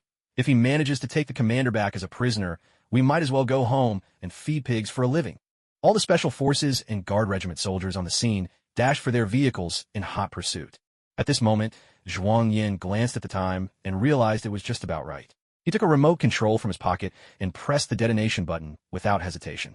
A series of deep, muffled explosions rang out in quick succession. Rows upon rows of vehicles were instantly engulfed in blasts. Zhuang Yan didn't have that much explosive on him, but the cars were parked so close together that once one went up, the rest followed in a chain reaction. Those who had rushed to the vehicles first hadn't even managed to start their engines before the explosions took them out. They were eliminated on the spot. In an instant, over 100 more people were directly knocked out of the exercise. Nearly every vehicle within the entire Blue Army Command Center was reduced to wreckage, withdrawn from the exercise, and rendered useless. Damn it! Damn it! Damn it! The Special Operations Company commander was so furious he could barely contain his rage, cursing out loud. At that moment, other staff officers from the Blue Army Command rushed over. Once they saw the situation, their faces turned ashen, overtaken by anger and disbelief. For a commander of an entire army to be captured right from his own home, this was an utter humiliation of the highest order. Since the founding of China, nothing so absurd had ever occurred. Even back in the days of the War of Resistance, incidents like this were almost unheard of. Now, before they'd even caught a glimpse of the enemy, nearly half the Blue Army Command was wiped out, and their top commander had been captured. If word got out, who would even believe it? But this was no rumor. It had truly happened.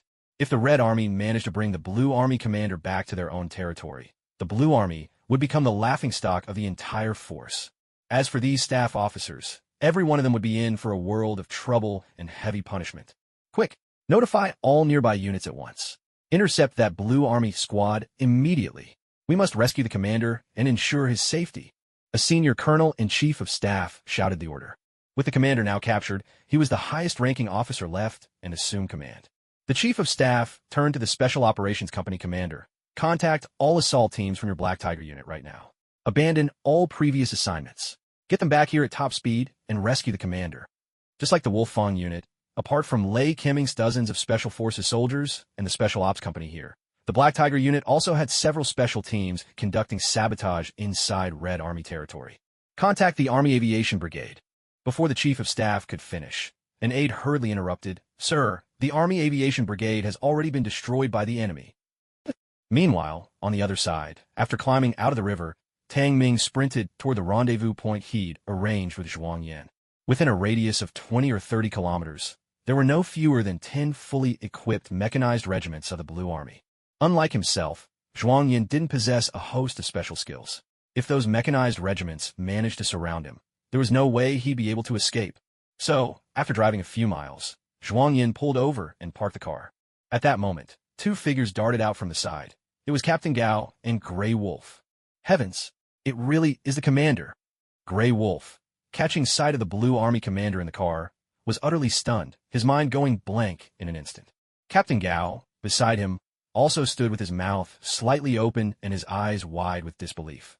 Though they'd secretly hoped for this outcome, neither dared to truly believe that Tang Ming and Zhuang Yan could pull off the feat of capturing the Blue Army commander.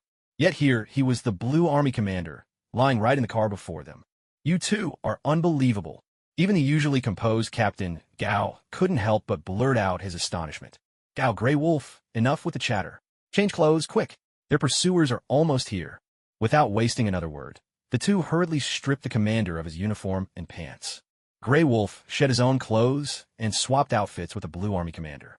"Move out now," Captain Gao urged Zhuang Yan. Zhuang Yan hoisted the Blue Army commander onto his back and dashed off toward the rendezvous point he'd agreed on with Tang Ming. Meanwhile, Captain Gao and Grey Wolf jumped into the car and sped off in a different direction. This was the heart of their plan, a classic bait and switch. By sending Captain Gao and Grey Wolf to draw the Blue Army's forces, they were buying precious time for Zhuang Yan and Tang Ming. Wearing the commander's uniform would also throw off any pursuit by military dogs. This way, most of the enemy's forces would be led away. By the time the Blue Army realized what had happened, Zhuang Yan and Tang Ming would already be outside their encirclement with the commander in tow.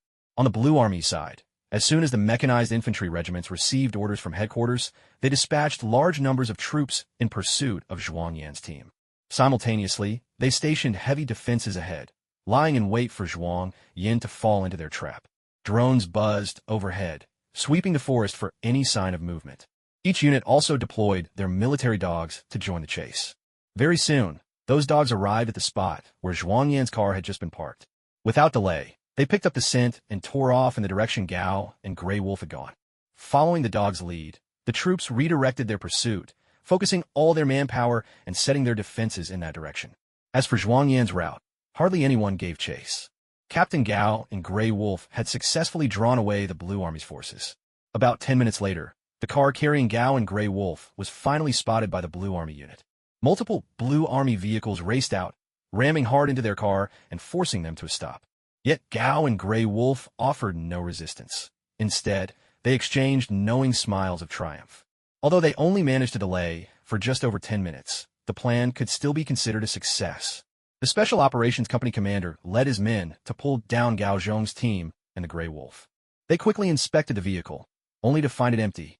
Report: the commander is not here. The commander's expression darkened immediately. At that moment, he also noticed that the Grey Wolf was wearing none other than the Blue Army commander's uniform. Suddenly, it all became clear. He finally realized what had happened. They had swapped the true leader for a decoy. Quick, pursue them in the opposite direction.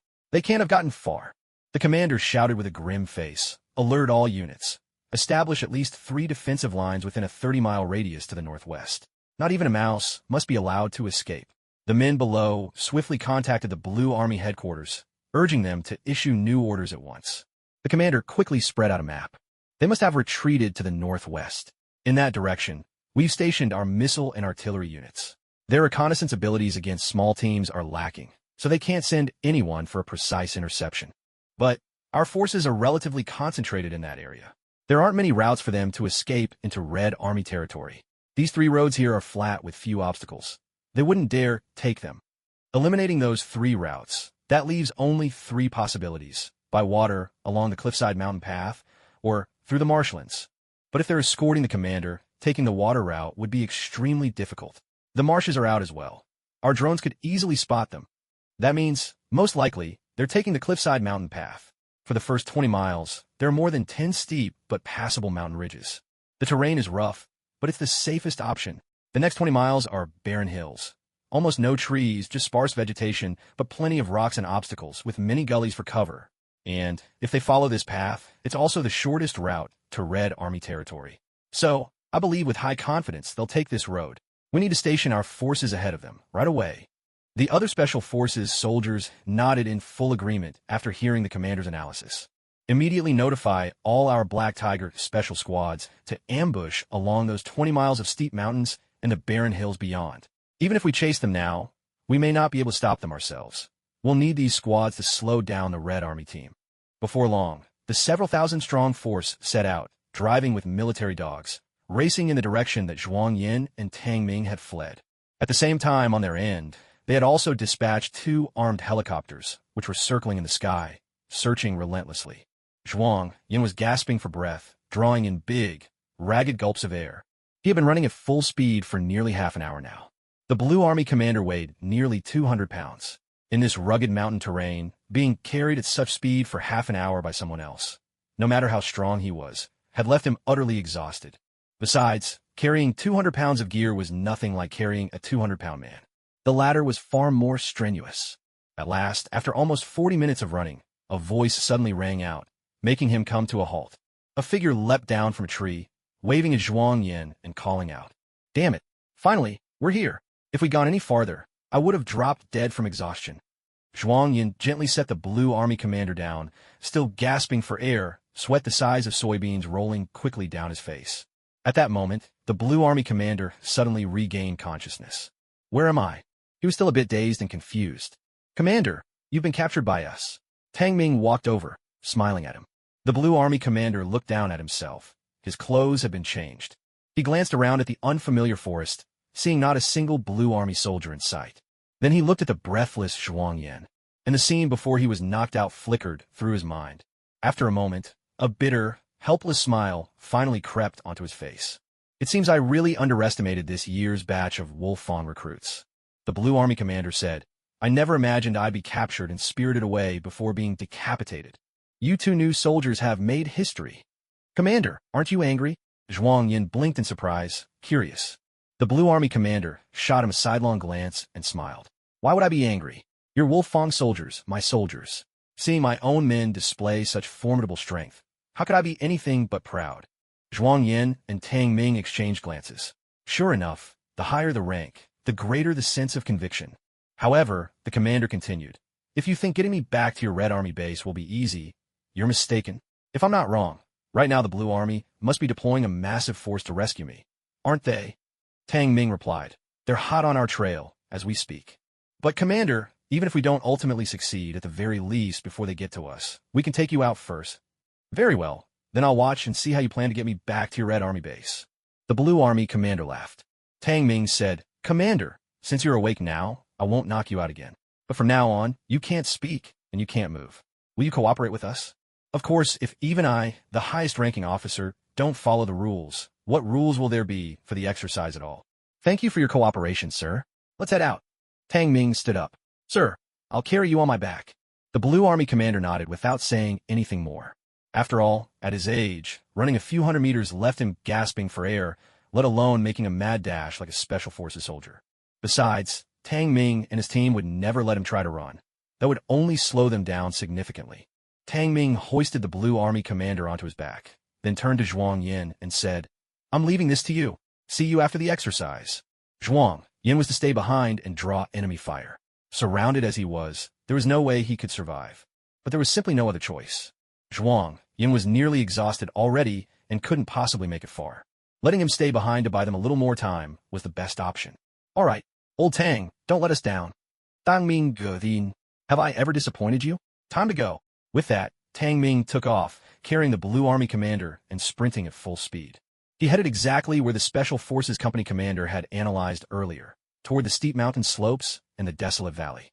He knew, too, that by choosing this route, the Blue Army would likely figure out his plan. But it was the safest and the shortest way out. Even if enemy ambushes lay ahead, he had no choice but to press on. Now, all he could do was wait for the Red Army to learn they'd captured the Blue Army's commander and launch a general assault without delay. Only then would the main Blue Army forces, prioritizing the bigger picture, give up their pursuit, leaving only Special Forces or a handful of scouts to chase him down. Luckily, during his time in Wolf Fong's special training, he'd carried loads of over 200 pounds every day. Running dozens, even 100 kilometers had become routine. Carrying the Blue Army commander at full speed was hardly a challenge for him now. His physical strength was now 3 or 4 times that of an ordinary person, more than enough to outlast anyone. Moreover, the route he was taking was so narrow and winding that vehicles were out of the question. Their only options were to send a helicopter overhead to attack, or set up ambushes ahead. But just now, with their bait-and-switch move, the enemy's main forces had been drawn off in another direction. Now, the path he was running down was guarded only by a couple of heavy weapons teams nearby, no other major units. He deduced all of this from his map analysis. The mountain routes here were so rugged and treacherous that no unit would ever choose to station troops on this side. As for those heavily armed troops who were constantly preparing for large-scale warfare, it would be impossible to pull anyone out of their ranks on a whim. Even if the Blue Army commander is taken out, the exercise doesn't end there. They can simply assign a new officer to continue the fight. But if those troops were to abandon their posts without orders, and the Red Army launched an attack during that window, the delay could tip the scales and lead to a disastrous defeat for their side. Therefore, at this moment, Tang Ming only needs to watch out for small squads of Blue Army soldiers lying in ambush ahead or their attack helicopters in pursuit. Aside from that, there's little else to worry about. He pushed both his radar scans and eagle-eye skills to their limits. If there were enemies within 500 meters ahead, he would immediately either hide or change direction and dash away. The radar's detection range is 500 meters. And in this forest, unless an attack helicopter swoops down from above to target him, no sniper on the ground could possibly get a clear shot at him under these conditions. This is one of the reasons he chose this particular route. Tang Ming carried a rifle and a sniper rifle slung across his chest. A few grenades and smoke bombs dangled from his bulletproof vest. He had discarded all his other gear. Anything else would only slow him down and serve no further purpose. The Blue Army commander, who was lying across Tang Ming's back, was astonished to see that Tang Ming could sprint at nearly full speed for several kilometers without even breaking a sweat, barely out of breath. Report. Target sighted. The enemy is in Zone B2, C, carrying the commander and moving northwest. At that moment, more than a kilometer behind Tang Ming, a sniper aboard an attack helicopter had spotted him through binoculars, darting through the forest. Although the leaves provided some cover, they couldn't hide everything. Tang Ming's silhouette, carrying the Blue Army commander, was still clearly visible. Upon hearing this, the frontline commander, a Special Forces captain, couldn't help but smile. Wait for the right moment, and take him out. If the shot isn't there, do whatever it takes to slow him down. Comrade, for a new recruit, your physical endurance is truly impressive. The Blue Army commander exclaimed. No wonder you were so confident about taking me back to your Red Army territory. With this level of fitness, I doubt even a trek of several dozen kilometers would faze you. Tang Ming, still running and breathing lightly, replied, I suppose you could say necessity is the mother of skill. What's your name? The Blue Army commander asked, curiosity in his voice. Reporting, sir. My name is Tang Ming. You're Tang Ming? The commander sounded a bit surprised. Tang Ming paused for a moment. Sir, you know me? You're the pig keeper from the logistics division of the 702nd Regiment, aren't you? One of our staff officers took your Wolfong High School team over to the 702nd for an inspection, and you put on a show with your marksmanship. Beat the high school team, didn't you? The Blue Army commander chuckled as he spoke. Tang Ming Slai Akwadili. I didn't expect you to know about that, sir. Good kid. You have tremendous potential. Keep it up. No matter how this turns out, when we get back, I'll personally put you up for a commendation. Thank you, sir. Beep, beep, beep. Before Tang Ming could finish, the radar warning suddenly blared. A bullet sliced toward him from the side. The moment it entered within 500 meters, the radar alert sounded. This bullet came from high altitude, off his left flank. Right ahead, there was a stretch of open ground, about 10 or so meters across. If he kept running at his current speed, he'd hit the open ground just as the bullet arrived. What a formidable sniper. Tang Ming couldn't help but marvel. At the same time, he abruptly slowed his pace. Half a second later, the bullet zipped past, missing him by barely half a meter, and through that stretch of open ground, Tang Ming caught sight of an attack helicopter 800 meters out to his left front. A sniper and a spotter were aboard, both aiming at him. But after that first shot, there was no second. Clearly, they weren't confident enough to fire again now that he was alerted. They didn't want to risk hitting the Blue Army commander by mistake. Our Blue Army boys are on our tail. The commander laughed. Tang Ming, however, gave a cold smile. Just an attack helicopter. That's not enough to stop me. With that, Tang Ming kept running, not pausing for an instant. In his mind, the radar warning kept echoing. Of course, once anything within 500 meters presented even a hint of threat, the alert would sound. Now, though, all the bullets were striking the ground ahead of him. It seemed they weren't aiming to hit, but rather to block his path, trying to slow Tang Ming down and buy time for the main force to catch up. But none of that could stop Tang Ming. He kept sprinting forward at the same relentless pace. Get after him. Damn it. The kid knows we can't risk concentrated fire. We're afraid we'll hit the commander. The sniper shouted to the pilot. The spotter was shocked. How is this guy so fast? Carrying someone on his back, running all this way, and he's still going at that speed? Unreal. How else could he have managed to snatch the commander right out of the Blue Army's command post? The sniper growled. Get closer. Let's see if we can take him out at close range. The pilot immediately maneuvered the armed helicopter, swiftly closing in on Tang Ming. Although Tang Ming was running fast, that was only in comparison to the others on foot. For a helicopter to catch up with a single person, wasn't that just a matter of moments? But as soon as the armed helicopter closed in to within 500 meters of Tang Ming, his radar scan instantly locked onto it. This is exactly what I've been waiting for. Tang Ming let out a cold, confident laugh. He came to an abrupt stop, lowered the blue team commander to the ground, then drew a pistol in each hand, spinning around and opening fire. Two sharp gunshots rang out in quick succession. The sniper and spotter above, seeing Tang Ming put down the blue team commander, assumed he'd given up hope of escape and was about to surrender. Both felt a surge of relief, preparing to take aim and finish him off. But before they could even steady their sights, Tang Ming spun around and fired without hesitation. They didn't even have time to react. Tang Ming had already calculated the lead. Those two shots flew true, striking the sniper and spotter dead on. White illumination, smoke instantly billowed from both their vests. Wait, what?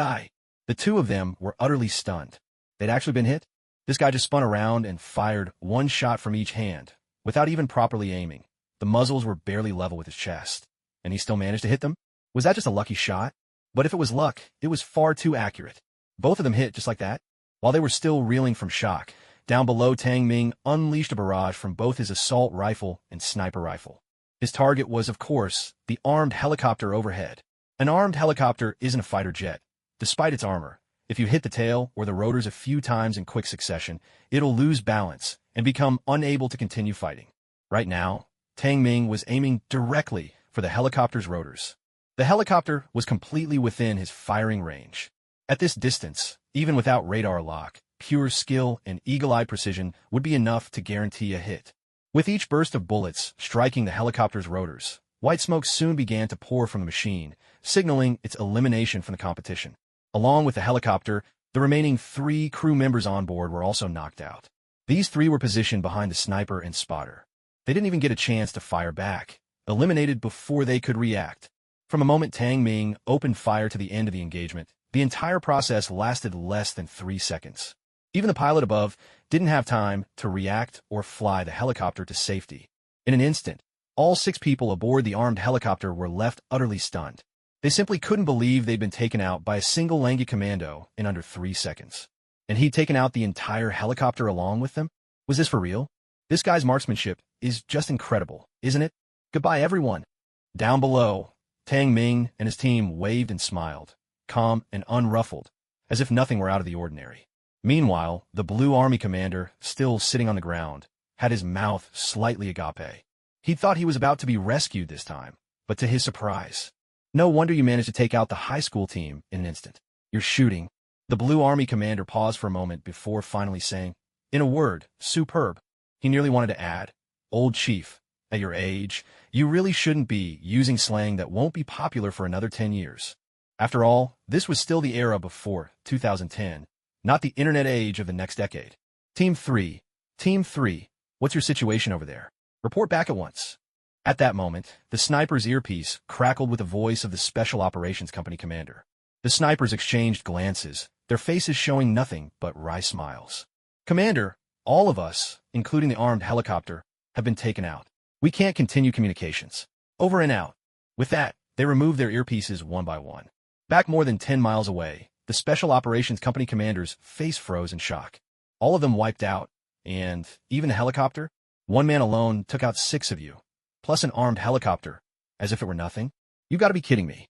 The company commander tried calling again, but there was only silence. He turned and barked. What about the drone? What's going on? Still can't locate him. Just then, a Special Forces soldier came running over, carrying a heavy, green device that looked like a small television. Breathless, he reported, we found him. After he took out our helicopter and Team 3, he kept running forward. The company commander narrowed his eyes. This guy is really fast, carrying someone on his back and still outrunning us, even when we're traveling light. Get clearance immediately. Request several more armed helicopters. We need to get ahead and set up a sniper position. No sooner had the communications officer spoken than another suddenly put down his radio, turning to the company commander. Sir, orders from Blue Army Command. Aside from our Black Tiger unit, all other forces are to return to their original defensive positions. The Red Army has launched an all-out attack. Everyone else needs to go back and fight. Our orders are to make absolutely sure the Red Army squad does not get the commander to their territory. If necessary, we may have to. Have to what? Speak up. The company commander barked. If necessary, kill the commander. At those words, everyone present paled. Take out their own commander? But after a moment's thought, it made sense. If they couldn't rescue him, it'd be better to kill the commander themselves than let the Red Army capture and parade him as a trophy. Once they succeed, it would bring immense shame, not only to the Black Tiger Squadron, but to the entire Blue Army as well. It could even be said that such a failure would be a disgrace for the commander of the Blue Army himself. He, for one, would definitely not want to see them succeed in this way. The Special Operations Company commander said, All right, understood. Tell Blue Army Command we need 3 attack helicopters. Make sure they send them to us no matter what. The communications officer hurried to contact Blue Army Command. Very soon, a message came through from the other end, agreeing to dispatch 3 more attack helicopters. Have Team 1 intercept him. Team 2 move in. Remember, don't get too close. The other 2 helicopters move in immediately and drop us ahead, so we can set up an ambush. Have Cobra Assault Team, Leopard Assault Team, and Lightning Assault Team returned yet? The company commander asked. Reporting in 10 minutes ago, they left Red Army territory and entered our Blue Army side. It'll take about another hour for them to reach the designated area and set up the ambush. The company commander nodded, casting a glance in Tang Ming's direction. I refuse to believe it. With 3 layers of sniper ambush and 3 attack helicopters, we still won't be able to stop you. At this moment, as Tang Ming was sprinting, he spotted a small military drone flying overhead. Raising his arm, he fired 2 shots, taking it out of commission on the spot. In this era, the military equipment of Huaxia's forces still wasn't especially advanced.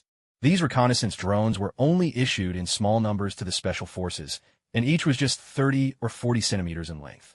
Anyone who has seen the movie Wolf Warrior would remember the special forces deploying small drones to search for the wolf warriors. Such drones have only reconnaissance and search capabilities, no offensive function, and are basically scrapped after being hit with 2 shots. After disabling these drones, Tang Ming continued his rapid advance. Soon, he arrived at the foot of a steep cliff. It wasn't that he couldn't take a detour, but doing so would not only waste precious time, it'd add more distance to his journey. Tang Ming, despite his incredible stamina, didn't dare to squander his energy recklessly. He gazed up at the rocky slope ahead, almost 40 meters high and nearly 70 degrees steep, and couldn't help but smile. He set the Blue Army commander down, then took out a prepared rope.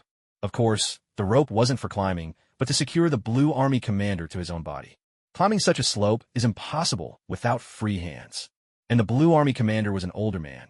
If his grip slipped, a fall from here could be fatal. You're not really planning to climb up there carrying me, are you? The Blue Army commander looked at Tang Ming with a hint of worry. Tang Ming nodded in reply. No, Xiao Tang, look at how steep and high this slope is. I'm nearly 200 pounds. You gonna carry me up there? How? The Blue Army commander's voice was fraught with anxiety. I'll just climb straight up, Tang Ming replied. No equipment, no ropes or anything. The commander's eyes widened in disbelief. Tang Ming answered. What do I need those for? My hands are enough. The Blue Army commander was speechless. Sir, trust me. It'll be fine, Tang Ming reassured him. The commander nearly choked at that. Fine, my foot, he thought. This slope is so steep. Even if you're a Special Forces soldier, you'd struggle to make it up without a rope. And you're planning to carry a guy my size? Carrying a person isn't like hauling a backpack of gear. If you slip, we'll both end up dead at the bottom. I can't possibly be at ease. The commander was nearly in tears. Xiao Tang, have a little mercy on this old man. I'm nothing but old bones now. I'd like to live a few more years. Come on, you're a commanding officer. Are you really scared of a little hill like this? What Tang Ming didn't realize was that what looked like a small slope to him was a sheer cliff to everyone else. Over 40 meters high, more than 70 degrees steep, and with 200 pounds of weight, man and gear. Who in their right mind would believe you could climb that without any help? Really, sir, you can rest 100 times easy. I stake my life on it. I won't let you fall. Your life? If we fall, there's nothing but rocks down there. You'll be dead for sure, and you'll take me with you. The commander couldn't help but grumble inwardly. He'd been a soldier for decades, as steady as a mountain, but right now, he was genuinely rattled. He'd never met a rookie quite this reckless. In the whole army, there wasn't a single new recruit who'd dare attempt something like this. As he spoke, Tang Ming had already strapped the commander securely to his back. Once he made sure everything was tight, he said, Sir, hold on to me. I'm starting to climb. Watching Tang Ming carry him to the base of the cliff, the commander glanced up at the 40 meters of rock above them. His face instantly filled with despair. My dear, I may not be coming home to see you again. Tang Ming drew in a deep breath and then, calling upon his Spider-Man climbing skills, gripped the rock above with both hands and began to ascend. These climbing skills weren't just for his hands. His feet could grip nearly as well, giving him solid purchase on the rock. The first dozen meters or so weren't too steep. Tang Ming scaled them in seconds, already making swift progress up the slope. Even so, the Blue Army commander couldn't hide his utter shock. Pressed against Tang Ming, he could clearly feel how steady Tang Ming was as he climbed the slope. It was as if they were moving across level ground. There wasn't even the slightest feeling of unsteadiness. What's more, he was climbing at an incredible speed. At that moment, an armed helicopter swept in overhead. Now that they'd lost the reconnaissance drone and could no longer track Tang Ming and the Blue Army commander, the helicopter crew finally spotted the two of them again. Damn, that guy's actually hauling the commander up this steep cliff on his back.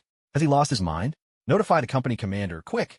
The team leader in the helicopter's second unit blurted out, his face going pale. Tang Ming, too, saw the helicopter's arrival and cursed inwardly. This was bad. If these guys tried to take a shot at him now, he wasn't at all confident he could dodge in time. Of course, by now he had climbed more than 10 meters up. If they fired and hit him, the Blue Army commander would also be taken out in the process. They probably wouldn't risk that. Still, what if, as soon as he reached the top of the cliff, they were waiting in ambush and opened fire immediately? With that troubling possibility in mind, Tang Ming slowed his pace, rapidly weighing his options. Damn it, I'm betting you don't have the guts to pull the trigger. Tang Ming gritted his teeth and thought. He couldn't rule out the chance that, realizing they couldn't rescue the commander, the Blue Army might just give the order to eliminate both of them. After all, it was better to lose their own commander to friendly fire than have him captured by the enemy. Wasn't it? Still, he was willing to wager that, for the sake of the commander's life, they wouldn't dare shoot rashly. After all, if they fired and startled him, What if he lost his grip and fell? They wouldn't take that gamble. So now, Tang Ming began to climb upward more slowly. He deliberately reduced his speed and even feigned a bit of struggle, throwing in some risky-looking moves, just dangerous enough to make those watching break out in a cold sweat. Meanwhile, 5 or 6 kilometers away, the Special Forces Company commander was leading his men in camouflage preparations on a high ground. They were getting ready to ambush Tang Ming here, in case the second unit failed. When he received a report from the second unit, the company commander's expression shifted immediately. He hurriedly asked, "What about the commander? Is he in danger?" "How could he not be in danger?" The second unit leader shot back anxiously. "That guy's a madman. He's climbing a 70-degree cliff with a commander strapped to his back, and he's doing it barehanded with no gear at all. He's insane. That lunatic." The company commander couldn't help but curse. "Sir, should we take the shot and eliminate him now? If he's out, the commander will be forced to come down safely," the second unit leader asked. "Don't act rashly," the Special Operations Company commander quickly said. "If we open fire now without careful consideration, what if that kid gets startled or instinctively tries to dodge and loses his grip? He could fall. So what do we do now?" The leader of Team 2 asked. "Watch him closely. See if he has a chance to climb up," the company commander instructed. The Team 2 leader replied, "That guy's climbing skills are actually pretty good. He hasn't run into any trouble yet. If his stamina holds out, he might really make it to the top." "Then hold your fire for now," the commander decided after a moment's thought. He's strong, and the fact that he chose this route means he's mentally prepared for it. "Damn it, let's take a gamble. We'll bet that he can make it," he said, voice resolute. "Drop 2 people above the cliff by air and have them lie in ambush. The moment he gets to the top, take him out immediately." The Team 2 leader sounded a bit worried. "But what if something goes wrong when he's climbing up?" The company commander answered. "What else can we do? He's already halfway up. Do you really think he'll come back down on his own? This is war. Our options are limited. Besides, if he really can't make it, he'll definitely call for help. Be ready for a rescue operation, just in case." Without delay, the Team 2 leader assigned 3 team members to rappel down to the top of the cliff and set up an ambush. At the same time, they secured their ropes, prepared to launch a rescue mission at a moment's notice if Tang Ming called for help. Just as I expected. Seeing their actions, Tang Ming smiled to himself. The Blue Force commander, who was slung across Tang Ming's back, said, "Xiao Tang, this time, you're not getting away. Whether you try to go up or down, they'll take you out the moment you show yourself. Why aren't you considering taking me out now? Otherwise, you might not get another chance." Tang Ming Chuka. "Sir, isn't it a bit too early to say that?" "Oh, you mean you still have another plan?" The Blue Force commander sounded surprised. Tang Ming replied, "Just sit tight and watch. The real show is only just beginning." His radar picked up that the men above were already near the edge of the cliff. At this point, if he tried to climb up while carrying the Blue Force commander, he'd be shot and eliminated the moment he reached the top. That was precisely why he had no intention of doing something so foolish. And the 3 men lying in ambush above weren't idiots either. They had no intention of exposing themselves. But what they didn't realize was that, even if they stayed hidden, Tang Ming was fully aware of their positions. The Heihu commandos in the helicopter finally breathed a sigh of relief when they saw how steadily Tang Ming continued his climb. Even so, they couldn't help but be amazed at Tang Ming's endurance and climbing ability, carrying such a heavy load on his back for such a long distance, and still having the strength to scale a cliff dozens of meters high. It was simply incredible. At least from their perspective, not a single person in their Black Tiger squad could pull off something like this. Is this guy really a rookie? Could he actually be a veteran pretending to be a new recruit? Why did he stop? The 2 men aboard the armed helicopter watched as Yi Yun came to a sudden halt, just 2 meters shy of reaching the cliff's edge. They were momentarily stunned. They quickly adjusted their binoculars for a closer view. Then, their eyes went wide in shock. The leader of Team 2 blanched, grabbing his radio and shouting, "Get out of there! That guy is about to..." But before he could finish, they saw Tang Ming hurl 2 grenades up toward the top. The 3 men above hadn't even heard the team leader's full warning when they saw the grenades land right beside them. Their faces changed dramatically as they scrambled to roll away and take cover. But it was already too late. With 2 heavy explosions, thick white smoke erupted from their bodies. In that instant, the 3 were left completely bewildered. Seriously? The top of the cliff is so wide. How did he pinpoint their exact positions from down below? He must be cheating. There's no other explanation. The 2 men in the helicopter were equally stunned. They had kept their eyes glued to Tang Ming the entire time. He hadn't been up there at all. So how did he discover the locations of their teammates? Don't tell them it was just a lucky guess. The cliff is several dozen meters wide. Of the 3, 2 were close together while the third was farther apart. Yet one of Tang Ming's grenades landed perfectly between the 2 who were close, right in the blast zone. Could he really be that lucky to guess so precisely? While they were still reeling from shock, Tang Ming suddenly sped up, hoisting the Blue Army's chief commander onto his back. With one powerful leap, they both landed atop the cliff.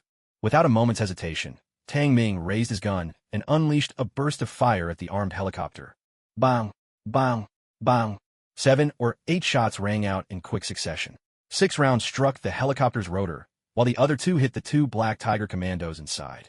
As the 2 Black Tiger commandos began to emit thick white smoke, the helicopter itself billowed with the same telltale smoke of elimination. With that, the second Black Tiger helicopter and the second squad were completely wiped out. All the Black Tiger commandos stared at each other in disbelief, as if trapped in a surreal dream. It just didn't feel real. From the moment they spotted Tang Ming, he hadn't fired a single shot.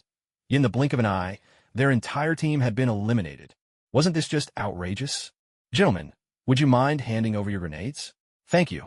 Tang Ming approached the 3 men and gave a polite, faint smile as he made his request. Team 2.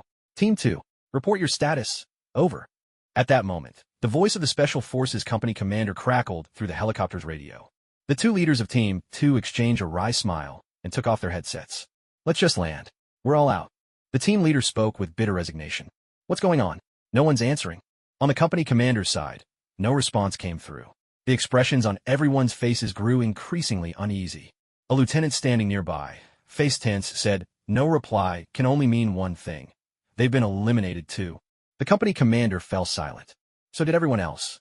After gathering up all the grenades, Tang Ming hoisted the Blue Army commander onto his back and set out again without stopping to rest. Before leaving, he made sure to take their radio and headsets as well. With quick fingers, Tang Ming connected the radio as he ran, patching into the Special Forces Company commander's channel. Reporting in, all 4 members of Team 2 and the armed helicopter have been taken out by that Wolf Fong commando. I couldn't match him, so I pulled back. Now I'm shadowing him. He hasn't noticed me yet. Just as the commander and his team assumed Team 2 had been wiped out, the familiar voice echoed through their headsets once more. Of course, it was Tang Ming, perfectly imitating one of the 3 men who had just been eliminated. The Blue Army commander, slung over Tang Ming's back, was dumbfounded when he heard Tang Ming's voice. How could this kid mimic the enemy's voice so flawlessly? Was there anything he couldn't do? The company commander was momentarily stunned, but quickly pressed for details. What exactly happened? Wasn't that Wolf Fong rookie climbing the cliff? How did you get taken out? That Wolf Fong rookie lobbed a few grenades up the cliff, hitting our teammates who were lying in ambush. Then he scaled the cliff in no time and, with uncanny marksmanship, took out the team leader and the helicopter. Hearing this, everyone in the command group sucked in sharp breath. After a moment to compose himself, the company commander hurriedly said, "Keep following him, but be careful. Report his exact position as soon as you can." "Where are you right now?" "Over." The company commander promptly relayed their coordinates. Tang Ming stopped, quickly locating the spot on his map. A smile crept onto Tang Ming's face as a plan began to take shape in his mind. Once he ended the transmission, he immediately changed his route. Judging from the situation, he could guess that the Red Army had already launched a full assault on the Blue Army. Otherwise, there was no way they'd send only these Black Tiger commandos. At most, he'd face another few dozen Special Forces soldiers ahead to block his way. That would be much easier to handle.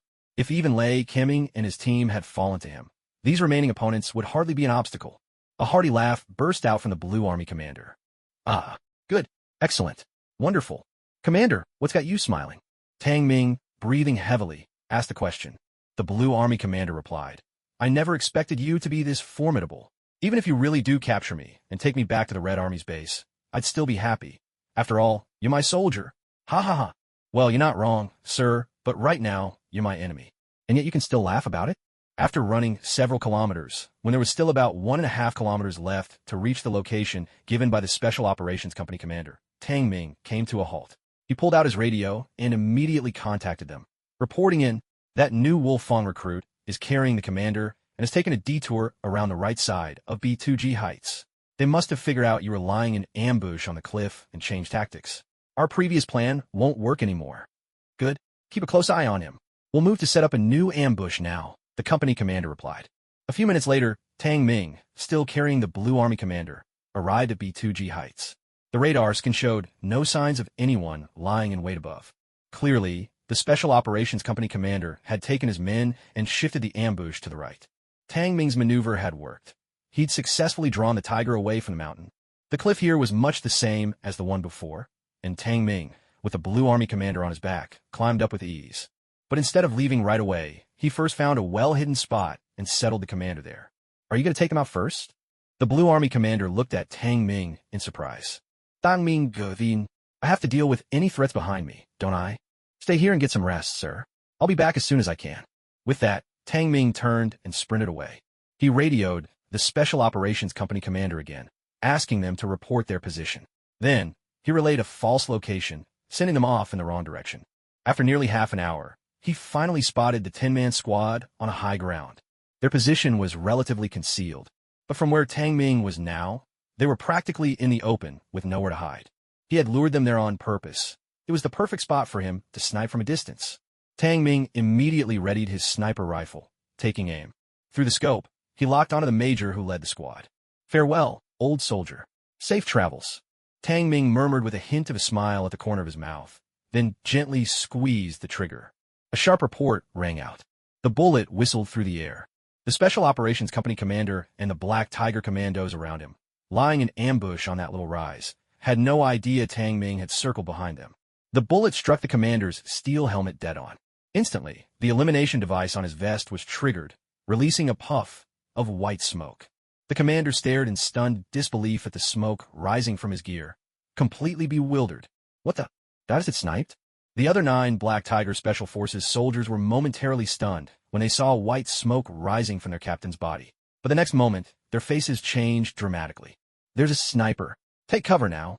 As shock gripped them, the sound of gunfire rang out again. Tang Ming fired at astonishing speed. Every shot claimed another target. From his vantage point, he could look down on all 10 of his opponents, holding the advantage. Even though a few of their positions were shielded by leaves, it made little difference. With radar scanning, he could disregard such cover entirely. Unless something solid like a tree trunk, rock, or earthen mound was in the way, nobody could escape his bullet. They're right behind us. Take cover, quick. Stay hidden, a lieutenant shouted desperately. The remaining 5 pressed themselves tightly against the cover, their faces filled with shock and tension.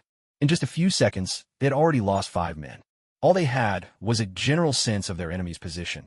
The exact location was impossible to pinpoint. Didn't Xiao He say the enemy was ahead of us? How did they end up behind? Are there others lying in wait here? Hurry, radio Xiao He. Find out what's going on. Xiao He. Xiao He. Respond. Do you copy? But there was no answer. Damn it. Has Xiao He been taken out too? At that moment, gunfire erupted once more. While they were hiding, Tang Ming shifted his position. In no time, he found an angle to target another soldier. He raised his rifle, fired, and took him out instantly. After eliminating another opponent, Tang Ming stopped concealing himself and charged straight out from cover. At last, someone on the Black Tiger team caught a glimpse of Tang Ming's figure. But it was one of the eliminated men who saw him. The remaining 4 didn't even dare to lift their heads. There was no way they could see anything. Meanwhile, the Black Tiger captain and the others grew frantic. If those 4 could just rush out together and fire at once, this Wolf Fong soldier would stand no chance. But, unfortunately, they had already been eliminated and couldn't say a word. With Tang Ming's charge, he quickly spotted another enemy, took aim, and fired, eliminating yet another. The remaining 3, hearing the gunfire draw closer, were startled. Is he charging in now? A junior lieutenant cautiously poked his head out to take a look. But before he'd even exposed a third of his head, and before he could see anything clearly, a shot rang out, and white smoke billowed from his body. Now, the last 2 finally understood. Tang Ming was already almost upon them. If they didn't take the initiative now, they would meet the same fate as the others. They exchanged a glance, then, almost in unison, rolled out from behind their cover and charged forward. The moment they made a move, Tang Ming had already locked onto them. He had switched from his rifle to his handgun, and in less than half a second, he fired 2 shots at them, taking them out instantly. With that, all 10 of them were eliminated. From start to finish, they hadn't even had the chance to fire a single shot before being completely wiped out. It wasn't until now that they finally got a clear look at Tang Ming's face. Another rookie? Just how many prodigies does Wolf Fong train? A single rookie could easily bring down their 2 armed helicopters and 2 entire squads. And now, yet another rookie had appeared, taking out all 10 of them. They hadn't even had a chance to fight back. This was unbelievable. Are rookies really this formidable these days? Sorry, veterans. Tang Ming waved at them with a smile as he spoke. What? Are you really a rookie? The Special Ops captain cried out in disbelief. As real as it gets. The 10 exchanged bewildered glances. They seasoned special forces soldiers had all been taken out by a single rookie. If word got out, people's jaws would drop. How many of you are there? When did you set up an ambush behind us? I remember we scouted the rear thoroughly, didn't spot a soul. The special ops captain pressed on. Tang Ming collected their comm earpieces as he answered. It was just me. I climbed up the cliff and circled around to get behind you. Just you? The cliff. All 10 of them looked stunned. Didn't Xiao He say the man carrying the blue army commander was heading this way? How could there be someone by the cliff as well? And by that count, weren't there 2 people? Had Xiao He tricked them? But what Tang Ming did next left them utterly speechless. Veterans, the Xiao He you mentioned, could that be me? Tang Ming pinched the earpiece and, imitating Xiao He's voice, grinned at them. The 10 stared blankly at Tang Ming. You can mimic our voices. Tang Ming didn't answer. Instead, he activated their radio, using the special ops captain's earpiece to call out. All units, respond if you copy. Repeat, all units, respond if you copy. Over. This time, Tang Ming used the special ops captain's voice. The 10 of them looked completely dumbfounded. Now, they finally understood how Tang Ming had gotten behind them and delivered such precise shots. It turned out that the teammate they'd been communicating with, Xiao He, was Tang Ming all along. Xiao He was already out of the match, along with every member of the second squad. Tang Ming had deliberately fed them false information, luring them here while he scaled the cliff and crept up behind them. A flawless diversion. This guy managed to perfectly mimic someone else's voice, making everyone believe the message was real. And now, he planned to keep using this trick to take out the rest of their team. What monster he was. How could anyone so flawlessly imitate another person's voice? Squad 4, copy that. Cobra Assault Team, copy. Go ahead. Panther Assault Team, roger. Lightning Assault Team, roger. There were actually 4 squads still left. Tang Ming looked at the Special Forces captain with a hint of surprise. We've already spotted the Wolf Fong operative and the commander, but he's extremely cunning, with exceptional stealth. What we can confirm is that he's heading in the direction we analyzed earlier, and his stamina is running very low. He can't hold out much longer. What's your exact position now? Report back immediately. As he spoke, Tang Ming had already searched the captain and found their marked map. Soon, each squad and the 3 assault teams reported their approximate locations. Tang Ming glanced at the map. Good grief. They had all set up at the key choke points along his only possible route. These positions were easy to defend and hard to attack, perfect for setting up an ambush. If he hadn't known better, he might really have walked straight into their trap, even with all his own skills in stealth and reconnaissance. All right, stay where you are and hold your positions. We'll try to drive the Wolf Fong operative right into your ambush. With that, Tang Ming put away the communication device, then proceeded to gather all the mines, timed explosives, hand grenades, and similar equipment from them. These would be crucial for dealing with the rest of the squads later. As Tang Ming swaggered off, the Special Forces captain and the other Black Tiger operatives exchanged silent glances. Captain, we lost fair and square, one lieutenant said to the major with a wry smile. The others smiled bitterly in turn. It was clear that Tang Ming's strength had completely convinced them. The major sighed with resignation. The Wolf Fong unit is truly formidable. Even their rookies are this impressive. Captain, do you think our remaining men can stop that kid? At this point, it's unlikely, the major replied, his eyes narrowing as he watched Tang Ming disappear into the distance. Did you notice? It's at least 10 kilometers from our command post to here. He's been carrying the commander on his back for all this time, still managed to fight us off, yet did he look even the slightest bit tired to you? The others nodded in agreement. Indeed, even carrying their own gear for a dozen kilometers, they would have been completely exhausted, let alone doing all that while carrying another person. But just moments ago, Tang Ming showed no sign of fatigue whatsoever. There was nothing about him that resembled a man who had just carried a 200-pound person across more than 20 miles. His stamina was extraordinary, his marksmanship flawless, his camouflage impeccable, his reconnaissance sharp, his climbing skills unmatched, his tactical thinking brilliant. And on top of all that, he even had the ability to perfectly mimic the enemy's voice. With this level of skill, there were few in the entire army who could compare. Now, all we can do is leave it to luck. The company major gave a bitter smile.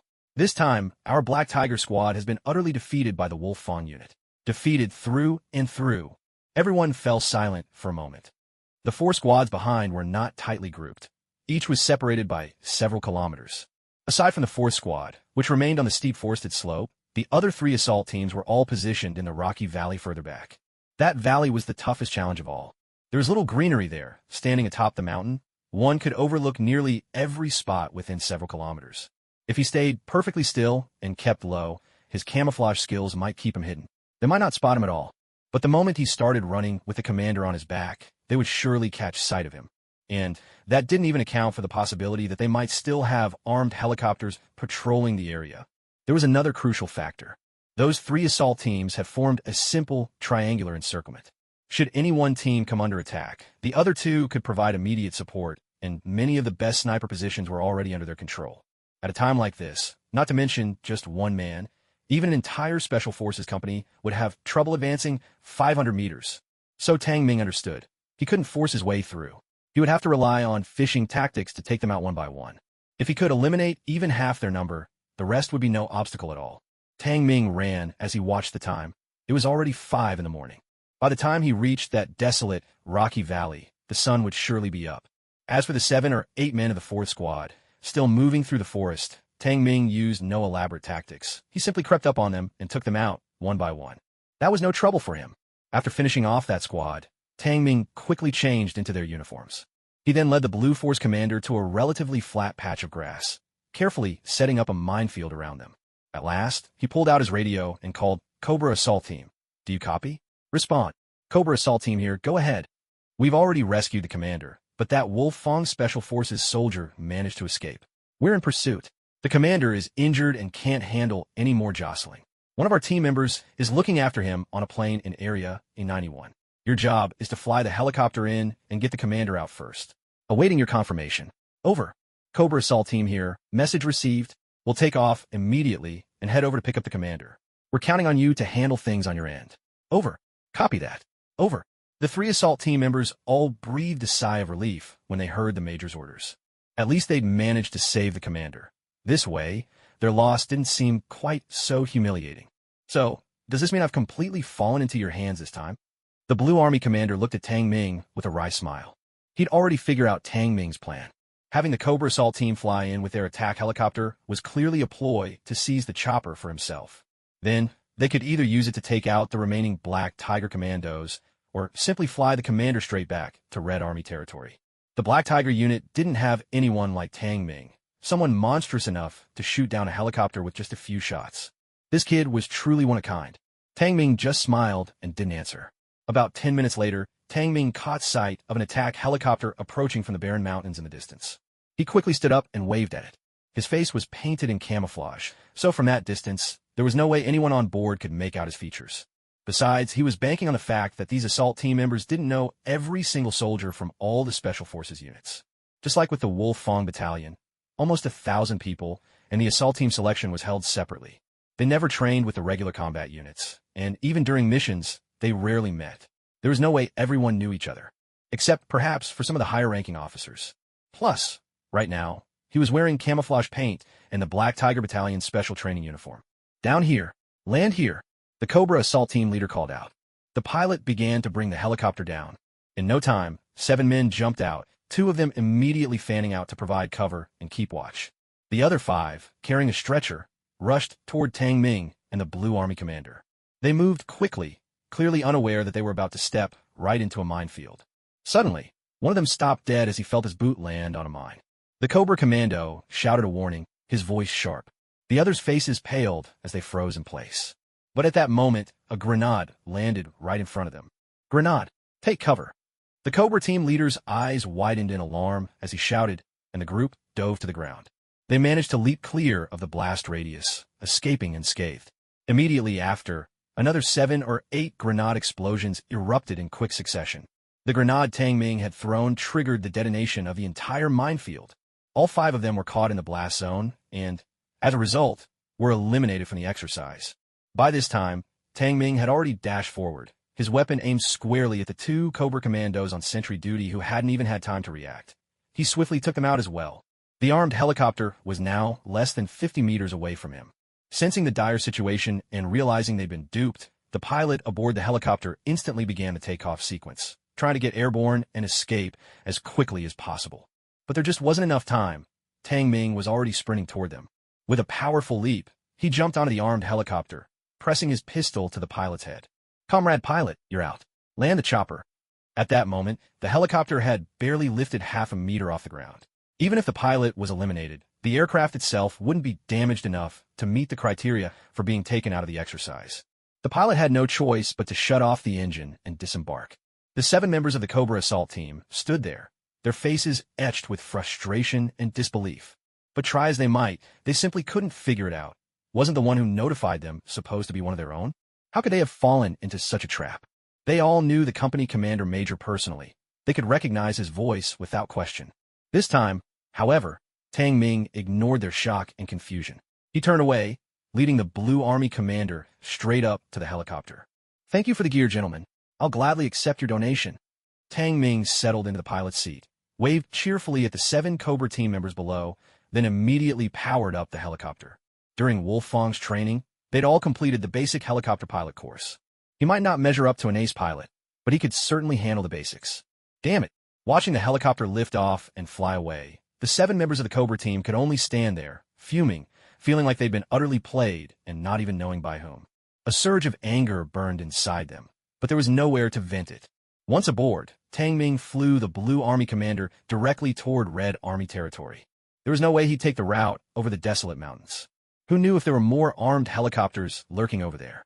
With his level of flying skills, if he ran into another one, he'd probably be shot down in a matter of seconds. So, he immediately changed course. After all, this was the Blue Army's helicopter. They didn't even know it had been hijacked by him. There's no way they just opened fire with rockets or missiles without warning, right? Meanwhile, the 2 assault teams over in the desolate mountains would never have guessed that Tang Ming was taking the Blue Army commander back to Red Army territory by a completely different route. 2 hours later, at the Wolfang Command Center, He Ji-jun and the others stood outside the command post, each of them visibly excited. After entering Red Army territory, Tang Ming no longer worried about their communications being intercepted by the Blue Army. He had already contacted the Wolfang Command Center using their own radio. When He Ji-jun and the others heard that Tang Ming had captured the Blue Army's overall commander and brought him back, they were utterly stunned. It took several rounds of confirmation before they finally believed it was true. At that moment, the roar of an armed helicopter echoed through the sky. That's right, Tang Ming was piloting the armed helicopter himself, returning victorious with the Blue Army's commander in tow. As the helicopter came to a halt, Tang Ming and the Blue Army commander disembarked. He Ji-jun immediately rushed over, snapped to attention, and saluted. "Good day, Commander." The other Wolfang Special Forces soldiers followed suit, standing at attention and saluting in unison. Seeing the stern expressions on He Ji-jun and his men, the Blue Army commander's face turned even darker. He barked, "He Ji-jun, you've got some nerve. You even dare to capture me? Are you trying to lose your job as Wolfang's brigade commander?" He Ji-jun's heart tightened instantly. Anxiety washed over him. When Tang Ming returned with the commander, He Ji-jun had already begun to worry.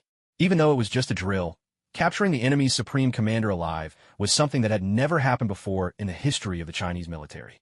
What's more, this Blue Army commander was not only the top leader in their military district, he was He Ji-jun's direct superior. Wasn't this a slap in the face to his own boss? But now that Tang Ming had already pulled off this feat, what could He Ji-jun do except brace himself and call out loudly, "Reporting, Commander. In exercises, we treat it like real combat. That's what you taught us." The Blue Army commander gave a cold laugh. "Well, He Ji-jun, you were waiting for me, weren't you? Using my own teachings against me." He Ji-jun quickly forced a smile. "Commander, that's not what I meant, Before He Ji-jun could finish, the Blue Army commander couldn't help but burst out laughing. "All right, I'll stop scaring you. Look at you, so timid compared to Xiao Tang. When Xiao Tang captured me, he didn't show a hint of fear or worry about how I might deal with him." He Ji-jun hadn't expected the Blue Army commander to be so easygoing, not angry in the slightest. The tension in his chest finally eased. "Thank you for your guidance, Commander," He Ji-jun said with another grateful smile. The Blue Army commander grinned. "Come now, I'm not angry. To see such an outstanding soldier emerge from our military district, I'm more delighted than anything. Why would I be mad? Ha ha ha. Xiao Tang, you were truly impressive this time. You went to great lengths to capture me, took down 2 armed helicopters, seized another one, and eliminated no fewer than 30 Black Tiger commandos. When the drill is over, I'll personally recommend you for commendation." "Ha ha ha. Thank you, Commander. Tang Ming Ziplit, Geda Fuli." He Ji-jun and the other Wolfang Special Forces soldiers were left slack-jawed in astonishment at the commander's words. Although Tang Ming was one of their own from Wolfang, they were operating behind enemy lines. To prevent the enemy from intercepting their communications or cracking their codes, they would avoid making contact unless absolutely necessary. Tang Ming himself had not reached out to them or reported any results. Now, hearing the Blue Army commander say this, everyone present was utterly shocked. The exercise had officially ended. Unsurprisingly, the Red Army had claimed victory. Inside the Wolf Fong Special Operations Battalion's conference hall. At this moment, the Blue Army's commander, Li Weiguo, the Black Tiger Battalion's commander, Lei Qiming, the Wolfong Battalion's commander, Ji Jun, and Company Commander Gao were all present. Besides them, a group of key leaders and staff officers from various major units were also in attendance. Most of them held the rank of lieutenant colonel or above. They were gathered here for the post-exercise debriefing meeting. Well, we've been at this all day. The details have been discussed, and we all have a clear understanding. Li Weiguo, seated at the head of the table, addressed the group. Overall, the Blue Army's defeat in this large-scale exercise was in no small part due to the fact that I was personally captured by Red Army Special Forces, which dealt a heavy blow to our morale. I must take full responsibility for this. On the other hand, the Black Tiger Battalion also bears some responsibility. We all need to learn from this lesson. Of course, we cannot deny the outstanding performance of the Wolf Fong Special Operations Unit on the Red Army side in this exercise, especially the two new soldiers mentioned earlier by Company Commander Gao, comrades Tang Ming and Zhuang Yin. Despite holding only the rank of new recruits, both have already demonstrated remarkable strength. With further training and development, they will undoubtedly become the cutting edge of our Southeast military region. So now, let's vote on whether to award these two new comrades a commendation for their achievements in battle. I'd like to hear everyone's thoughts. However, after Li Weiguo finished speaking, the room was filled with quiet discussion, but no one spoke up. Seeing that everyone remained silent, Li Weiguo continued. Since you all seem undecided, allow me to share my own opinion. In my view, both of these new comrades made outstanding contributions during this exercise. Especially Tang Ming. I witnessed his strength and determination firsthand. I propose awarding him a first-class merit, as well as a promotion to captain with full company-level benefits. As for Comrade Zhuang Yin, I recommend a second-class merit and a promotion to first lieutenant with deputy company-level benefits. What does everyone think? Li Weiguo's suggestion did not elicit much surprise from those present. After all, in their eyes, Tang Ming and Zhuang Yin were truly deserving of such high honors. Although it's true that, in the modern military, a first-class merit typically requires an extraordinary achievement to be awarded. But let's not forget, Tang Ming captured the enemy's chief commander. This achievement alone is groundbreaking in the history of the Chinese military. Not to mention, he single-handedly took down the Black Tiger Squad's command center, eliminated dozens of Black Tiger Special Forces soldiers, and destroyed more than 2 fully equipped infantry and armored regiments. No other Special Forces soldier has ever accomplished anything like this. And now, all these miracles have happened in Tang Ming's hands. Taken together, awarding him a first-class merit is more than justified. Zhuang Yin infiltrated the Blue Army's command post alongside Tang Ming. Without Zhuang Yin, Tang Ming could hardly have completed this historic mission. So a second-class merit is certainly well-deserved for him too. There's also a long-standing rule in the military. If a soldier earns 2 third-class merits, and as long as he's never been disciplined and excels in every aspect, he can be directly promoted to the rank of second lieutenant. A second-class merit brings promotion to first lieutenant. A first-class merit means promotion straight to captain. I agree. So do I. All the high-ranking officials present raised their hands in approval. Not a single person objected. Li Weiguo nodded. Since everyone's agreed, let's make it official. He turned to Ji Jun. Wolf Fong should make preparations as well. Find a time to send them to the military academy for further study. Ji Jun stood up, snapped to attention, and replied loudly. His heart was filled with excitement. In this exercise, Wolf Fong's performance had been nothing short of spectacular. And now, 2 comrades had earned first and second-class merits, a first in Wolf Fong's history. After the meeting, Ji Jun, Lei Qiming, and Captain Gao gathered together. Captain He, this time I completely admit defeat. Wolf Fong did an incredible job, Lei Qiming said sincerely. Ji Jun chuckled. The Black Tiger Squad wasn't bad either, just unlucky to run into someone like Tang Ming this year. Next time, I doubt Wolf Fong will be so lucky. Lei Qiming grinned. Next year's nationwide Special Forces competition, Black Tiger will be out to reclaim our honor. Tang Ming will compete, won't he? Ji Jun replied. Who can say what next year will bring? We'll see when the time comes. I'm looking forward to it too. All right, I'll wait for your news. Old Tang, you're amazing. Back at the Lone Wolf Assault Team's training base, the whole team was cheering, clapping Tang Ming on the shoulder. Tang Ming laughed. This wasn't just my achievement. Without Xiao Zhuang, Captain Gao, and everyone's cooperation, I couldn't have done it. Anyway, the two of you, One's been awarded first-class merit, the other got second-class merit, and both of you have been promoted to officers. As for the rest of us, not a single award. Honestly, I feel unworthy to call myself a member of Lone Wolf. Exactly. I'm really not satisfied. No way. Next time I'm going to capture the enemy commander myself and earn a first-class merit too. Song Kaifei said indignantly. You'd better forget about it. With those ostrich skills of yours, you'd be shot down before you even got close to their command post. Sure, Daffin laughed heartily. Get lost. Am I really that weak? Song Kaifei shouted. Song Kaifei. Inside He Jijun's office, Tang Ming and Zhuang Yin each held a military medal, their ranks newly changed to captain and first lieutenant. He Jijun got straight to the point. Congratulations to you both. In less than a year as soldiers, you become officers. Thank you, Wolfhead. No need to thank me. You earned this through your own hard work. He Jijun continued. All right, now that the awards are handed out, let's get back to business. According to regulations, when a soldier is promoted to officer, they're usually required to attend advanced training at the military academy. The training lasts anywhere from 6 months to a year, depending on your progress there. But right now, since Lone Wolf Team B was just established and the team hasn't fully settled in yet, we won't be sending you to the academy just yet. We'll wait for a while and see how things go. As for you, Tang Ming, you're not currently attached to any assault unit, and there aren't any urgent missions for you at the moment, so you can go. It's up to you. If you'd rather wait a bit, that's also fine. Tang Ming replied. Sir, I'll follow orders. Good. Then go make your preparations. You'll depart in 3 days. There was no grand farewell. Tang Ming packed his things simply, put on civilian clothes, and was personally driven to the train station by Captain Gao. When you get there, keep a low profile. Unlike Wolf Fong, they won't let you do as you please, Captain Gao said sternly. Tang Ming snapped a salute, then grinned.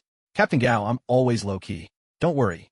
Captain Gao smirked. If you're low-key, then there's no such thing as swagger in the world. All right, off you go.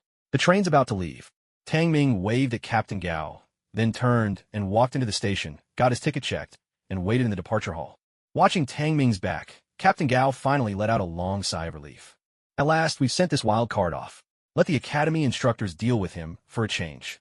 On the train, Tang Ming looked at the admission letter to the Military Command Academy in his hand, feeling a surge of anticipation. In his new life, he had never attended university, and he still longed for that experience. A military academy, after all, is also a kind of university. The difference is that it directly trains officers with specialized skills for the armed forces. That means the requirements are more stringent, and both the selection process and management are stricter. Generally, graduates of military academies, aside from those promoted directly, all hold the rank of at least lieutenant. For example, an ordinary graduate would be commissioned as a lieutenant. Those who complete both undergraduate and master studies would become captains. Doctoral graduates, on the other hand, would start as majors. In short, as long as you manage to get into a military academy, you're guaranteed to become an officer. Upon graduation, you're assigned directly to a base unit according to the academy's placement system, where you begin your training, start serving the military, and officially launch your military career. In China, there are quite a few military academies, but you need to score above the threshold for top-tier universities in the National College Entrance Exam to even apply. And only after passing both the health screening and background check can you proceed with your application. Naturally, the higher your score, the better the academy you can enter. The Army Academy, Air Force Academy, and Naval Academy all have institutions of varying levels, top-tier, mid-tier, and regular. The very best, of course, is the National Defense Science and Technology University. Those who make it into that institution are almost guaranteed a bright future. But Tang Ming wasn't headed there. Instead, he was going to the Army Academy, a school that ranked above average. The main course of study he'd be focusing on was command. There are many different branches within the command specialty, but Tang Ming didn't know the specifics yet. He'd have to wait until he arrived at the school to find out. Before he set off, though, the high school team had given him a heads up. He should be prepared for some bullying. While the academy had strict rules and discipline compared to the actual military, life there was a bit more relaxed. After all, it was still a university, and most of the students had earned their places with high entrance exam scores. Those who had been promoted to officer status from the ranks tended to be a bit more knowledgeable than the students who came straight from high school. This naturally gave them a certain sense of superiority, and they often looked down on those who had risen from the ordinary soldiers. They already saw themselves as officers to the core, and viewed all enlisted soldiers as their subordinates. Tell me, in what unit have you ever seen company commanders or staff officers hanging out with regular soldiers? So even if you've been promoted into the academy, they'd still see you as a soldier, not their equal. Don't think that every serviceman is always noble and selfless. That's only because you haven't actually served. The military is filled with competition, and that rivalry isn't limited to training. It shows up in all sorts of other ways as well. Let alone the fact that Tang Ming and them were not comrades who fought side by side every day. There was hardly any sense of brotherhood between them. That's why, every year at the Army Academy, whether in training or exercises, there would always be some friction. The Academy itself would usually turn a blind eye to these incidents, mainly to foster a sense of competition among the cadets, pushing them to improve through rivalry. It's just like what happens in the military units. As long as everyone holds the line on major principles and doesn't commit any serious breaches of discipline, it's all acceptable. The high school team shared all this with him, not because they were worried Tang Ming might get bullied inside. On the contrary, they were more concerned that Tang Ming might lose his temper and, on impulse, cause trouble, in which case, the unlucky ones would surely be those students at the academy. With Tang Ming's potential, the leaders in the military district would definitely see to his protection. With such strong backing, as long as he didn't make any grave mistakes, he really had nothing to fear. Those flowers who had been carefully nurtured for 2 or 3 years inside the academy simply couldn't compare to a battle-hardened warrior like Tang Ming, who had served in the special forces. If things truly got physical, an entire class probably wouldn't be enough to take him on. Of course, those who entered the academy after serving in the military were not placed in the same class as those who got in through the college entrance exam. Cadets who joined through the college entrance exam were on a 4-year program. Those who were admitted from the military, however, typically had a program lasting from 6 months to 2 years. The exact duration depended on their area of specialization. To put it simply, it's a bit like how, in civilian universities, there are both students who enter through standard exams and those who are specially recruited, the former being regular academy cadets.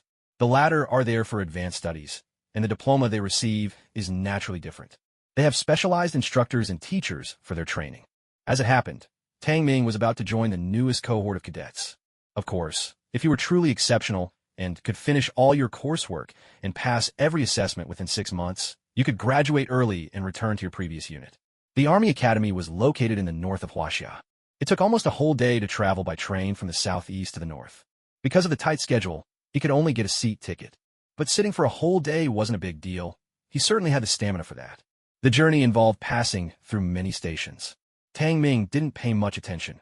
After putting away his admission notice, he sat quietly and watched the scenery outside. Back in those days, the trains were the classic green carriages, and everyone's phones were things like Nokia. The trains were slow, the carriages noisy and chaotic, the passengers a mixed crowd. Anyone could be on board. The seats were arranged in pairs, with 5 seats in total per row. Tang Ming sat by the window. Before long, the train pulled into a station, and a few minutes later, 2 men boarded and took the seats next to Tang Ming. The man sitting right beside Tang Ming was in his 30s, with long hair, and the other man sat just beyond him. It was clear that these two were traveling together. In the arms of the long-haired man, sitting in the middle, there was a child cradled gently. The child was sound asleep. The two of them seemed a bit anxious, glancing nervously around. When they saw nothing amiss, they exchanged a look and settled down quietly. But their behavior did not escape Tang Ming's sharp notice. Outwardly, he remained composed, naturally turning his head in their direction. At that moment, the man in the middle suddenly looked at Tang Ming as well. Their eyes met, and the man offered a simple, honest smile, radiating a rustic sincerity. Tang Ming responded with a smile of his own. "Little brother, we're migrant workers here to find jobs in the city. We might be a bit dirty and untidy. Please don't mind," the long-haired man said, somewhat embarrassed. "It's no problem at all," Tang Ming replied warmly. He had already sensed that there was something off about these two. With his keen eyes, it wasn't hard to see that their disheveled appearance was deliberately put on. There was an obvious clue. The cotton cloth wrapped around the child was spotless and, in fact, of very fine quality.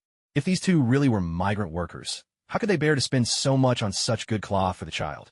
And how could it remain so immaculately clean? More importantly, in the train station, migrant workers made up at least a third of the crowd.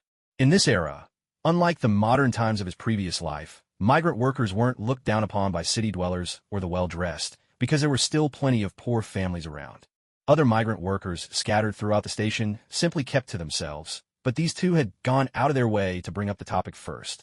Clearly, they hoped to elicit some sympathy and dispel any suspicion he might have. If it were someone else, they might not have noticed such a detail. But Tang Ming was different. It wasn't just that his skills had made him more perceptive. In the Special Forces, there was a dedicated course on developing observational skills, with a particular focus on subtle facial expressions. From a person's micro-expressions, you could often deduce the information you were after. Thank you for understanding. The long-haired man grinned sheepishly. Little brother, where are you headed? Tang Ming answered, I'm a student, on my way back to school. I had to take a few days off for some family matters, but now it's time to return. Hearing that Tang Ming was a student, both men seemed to breathe a sigh of relief. Being a student is wonderful. We really envy you college kids. If only we had studied a few more years back then, maybe we wouldn't have to do such backbreaking work now. The long-haired man sighed. When my child grows up, I'll make sure he studies hard. I won't let him follow in my footsteps. Don't worry. I'm sure your child will have a bright future, Tang Ming reassured him. Just then, the child suddenly woke from sleep and began to cry. The child was only 5 or 6 months old, still too young to recognize strangers, but would always cry upon waking up. The man with long hair and the crew-cut man beside him became visibly flustered when they heard the baby crying.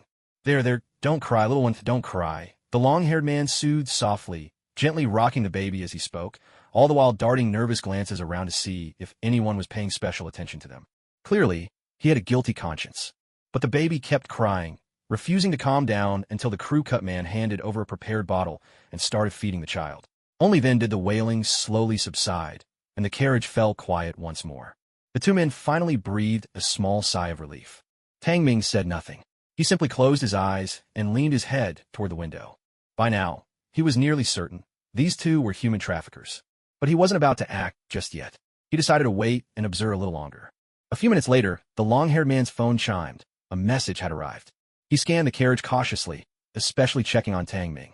Seeing him with eyes closed, seemingly lost in sleep, the man finally pulled out his phone and opened the message. At that moment, a thin slit appeared between Tang Ming's eyelids. He activated his Hawkeye ability in an instant and managed to catch a glimpse of the message on the screen. Where are you guys now? We're just waiting on you. With that little brat of yours, we'll have a full count. So it was a large human trafficking ring. The long-haired man quickly typed out a reply. Just 2 more stops to go. After that, the two men acted as if nothing had happened, cradling the child as they rested. The baby, full from the bottle, soon drifted back to sleep. All along the way, Tang Ming pretended to doze. He wasn't in a hurry to make a move. As much as he loathed these traffickers, now was not the time. Since they were part of an organized ring, there must be other children who had been abducted by them. If he was going to save them, he would save them all at once. An hour and a half later, they finally reached their stop. The place was a border county. In those days, border counties were generally underdeveloped. Cars were rare. Motorcycles and old vans made up most of the traffic. Taxis were a rare sight. Only in big cities could one easily spot taxis everywhere. Still, outside the train station, there were plenty of private cars and minibuses waiting for passengers. After gathering their things, the two men quickly carried the child off the train and hurried toward the exit. As soon as they disembarked, Tang Ming quietly followed. He kept his distance, careful not to attract attention, trailing them by nearly 50 meters, all the while keeping them tightly within his radar. The train station was packed with people. Travelers moved either in small groups or alone, each burdened with bags and bundles, creating a scene of utter congestion. Tang Ming noticed that the two individuals, after leaving the station, climbed into an old, rather shabby minivan. Without wasting a moment, Tang Ming hailed a taxi. He didn't even wait for the driver to switch on the meter. He produced 200 yuan bills and handed them over. The driver looked at him in surprise and confusion, but Tang Ming said directly, "Don't ask where I'm going. Just drive as I tell you. If this is too much, keep the change. If it's not enough, I'll pay more. For now, just go straight ahead." A flash of excitement and delight instantly appeared in the driver's eyes. Back in those days, 200 yuan was worth over 1,000 in today's money. With that much fare, you could circle the entire county town twice. There was no need for further discussion. The driver certainly wasn't about to refuse. "Thank you, boss." With that, the driver stepped on the gas, and the car sped away. Tang Ming didn't follow the minivan openly. He wanted to avoid being noticed. Instead, he kept a distance of over 200 meters behind. Though there weren't many vehicles on the road at that distance, the minivan ahead was already out of sight. Tang Ming used his radar to scan for the minivan and the traffic lights ahead. "Sir, take it up to 70 kilometers per hour, he said without further explanation. "All right," the driver replied, the promise of 200 yuan making him amenable to all these odd requests. He promptly increased the speed from 50 to 70. Although there was a speed limit on this road, he'd driven these county streets for years and knew exactly where the traffic cameras were. Nothing to worry about. After covering just over 100 meters, a traffic light appeared ahead. As they approached the crosswalk, there were still 3 seconds left on the green. Just enough time to get through. At first, the driver didn't notice anything unusual. But soon, Tang Ming would ask him to go 50, then 60, then 65 or 70. At each of the next 3 or 4 traffic lights, they always made it through just in time, never needing to wait. This left the driver utterly mystified. Could this guy actually see the state of the traffic lights hundreds of meters ahead, calculate the speed and distance, and time it so the car would always make it through before the light changed? How could that be possible? Tang Ming offered no explanation. His entire focus remained on the minivan ahead. He saw that, after several kilometers, another minivan joined from a side street and followed closely behind the first. Inside were 5 or 6 children. One was still an infant, but the others looked to be between 4 and 7 years old. For adults kept a close watch on them. Tang Ming even saw, during the drive, one of the adults ruthlessly kick a crying child twice. The children sat trembling in their seats, too frightened to cry or make sound. The sky gradually darkened as evening fell. "Boss, we've already driven over 20 kilometers. Do we keep going? There's nothing ahead but mountains and forest." After driving for nearly an hour, the driver, who had been curious all along, finally couldn't hold back and asked, "Boss, where exactly are you headed?" "Driver, may I ask, are we close to the border here?" Tang Ming in Guit. The driver glanced at Tang Ming, hesitated for a moment, and replied, "Boss, are you planning to cross the border illegally?" Tang Ming didn't bother explaining. Instead, he pulled out another 100 yuan and handed it to the driver. If a problem could be solved with money, he preferred not to waste his breath. The driver was briefly stunned, then broke into a broad grin. "Who cares if you cross the border or not, as long as I get paid? Besides, if anything happens, it's not my concern." The driver added, "But this forest is pretty vast. From here, it's still at least 10 kilometers to the border." "Thank you, just let me out here," Tang Ming said. "All right." The driver was more than happy to let Tang Ming off now. Not only would it save him a good amount of gas, but he wouldn't have to take any unnecessary risks either. He had worried Tang Ming might ask to be taken all the way to the border. Without delay, the driver hit the brakes. As soon as Tang Ming got out, he sped off, as if afraid Tang Ming would change his mind. Tang Ming paid no attention and quickly darted into the forest. He chose to get off here because it was already night. If anyone tried to follow by car, they would surely be noticed.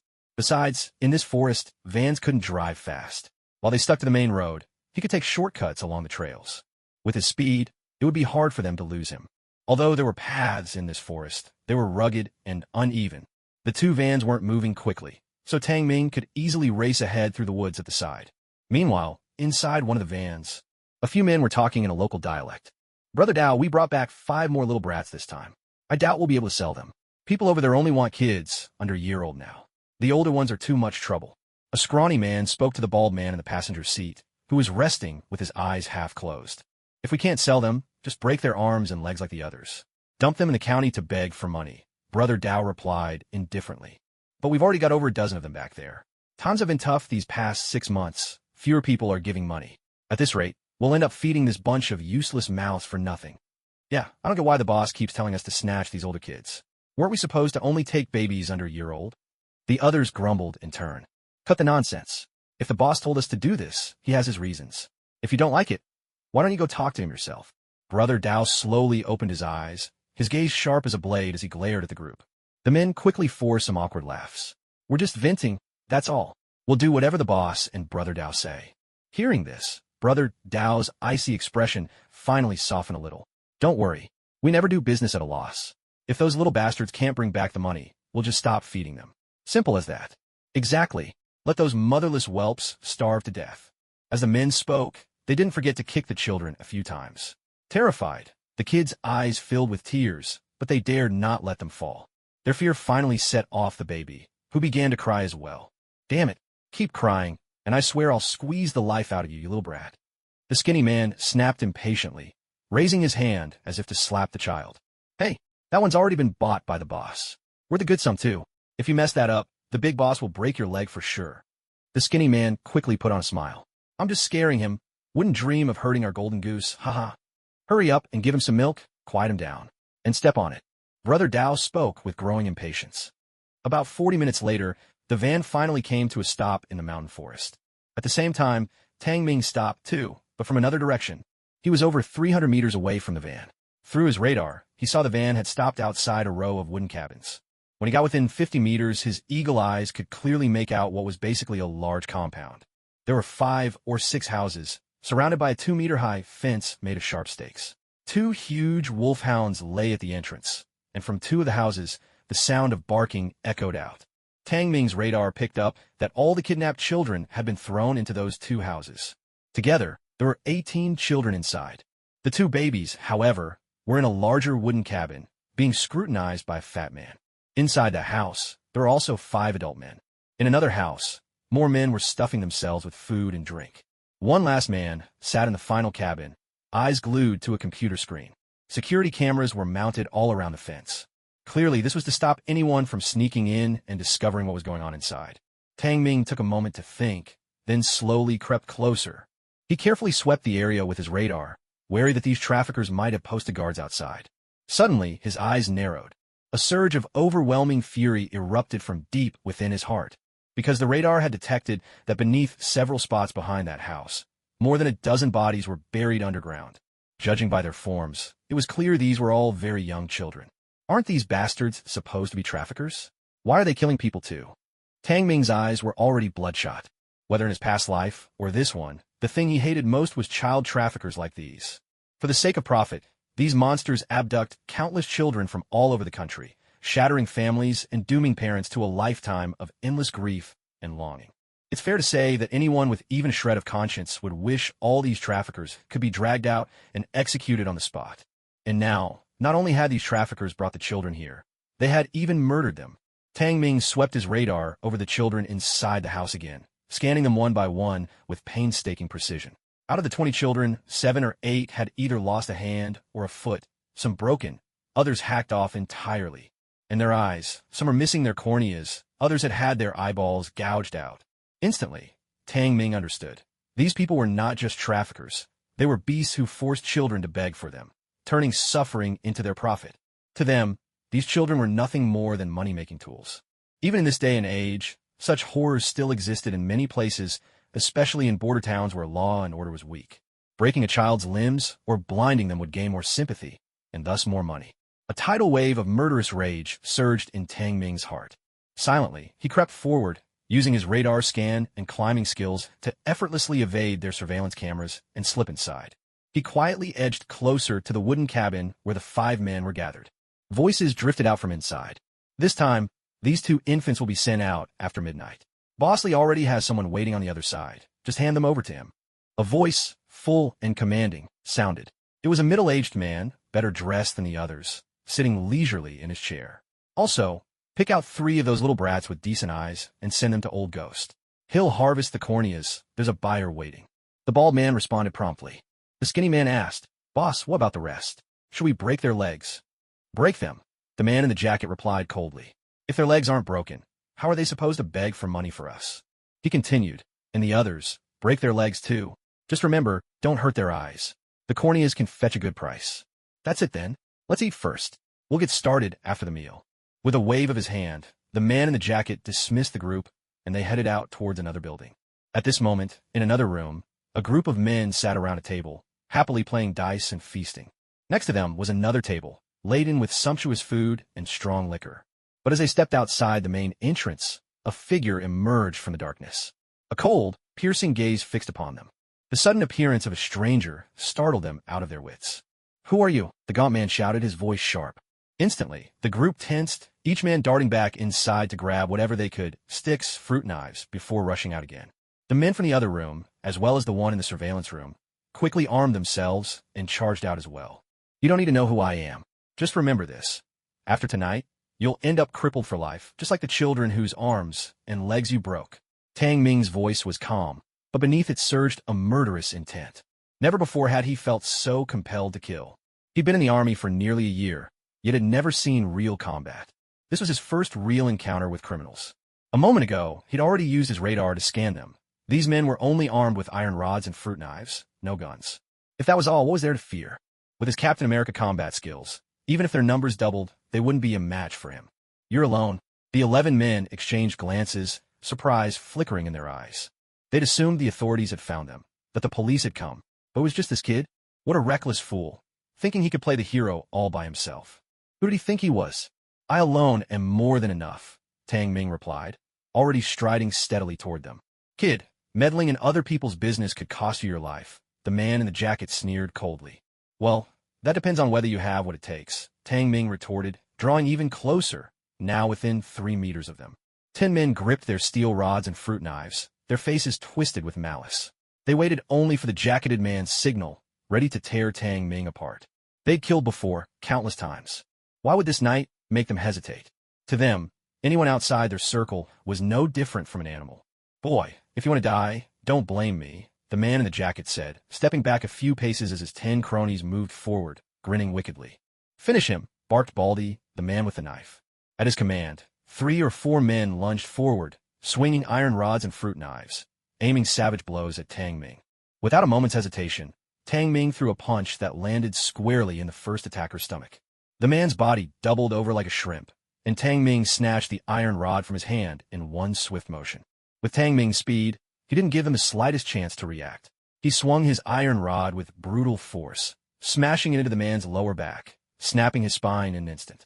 He had said before that he would make these beasts suffer the same fate as those poor children, crippled for life. The ringleader's back was broken on the spot. He collapsed to the ground and let out a wrenching howl of pain. Tang Ming's iron rod moved with astonishing speed.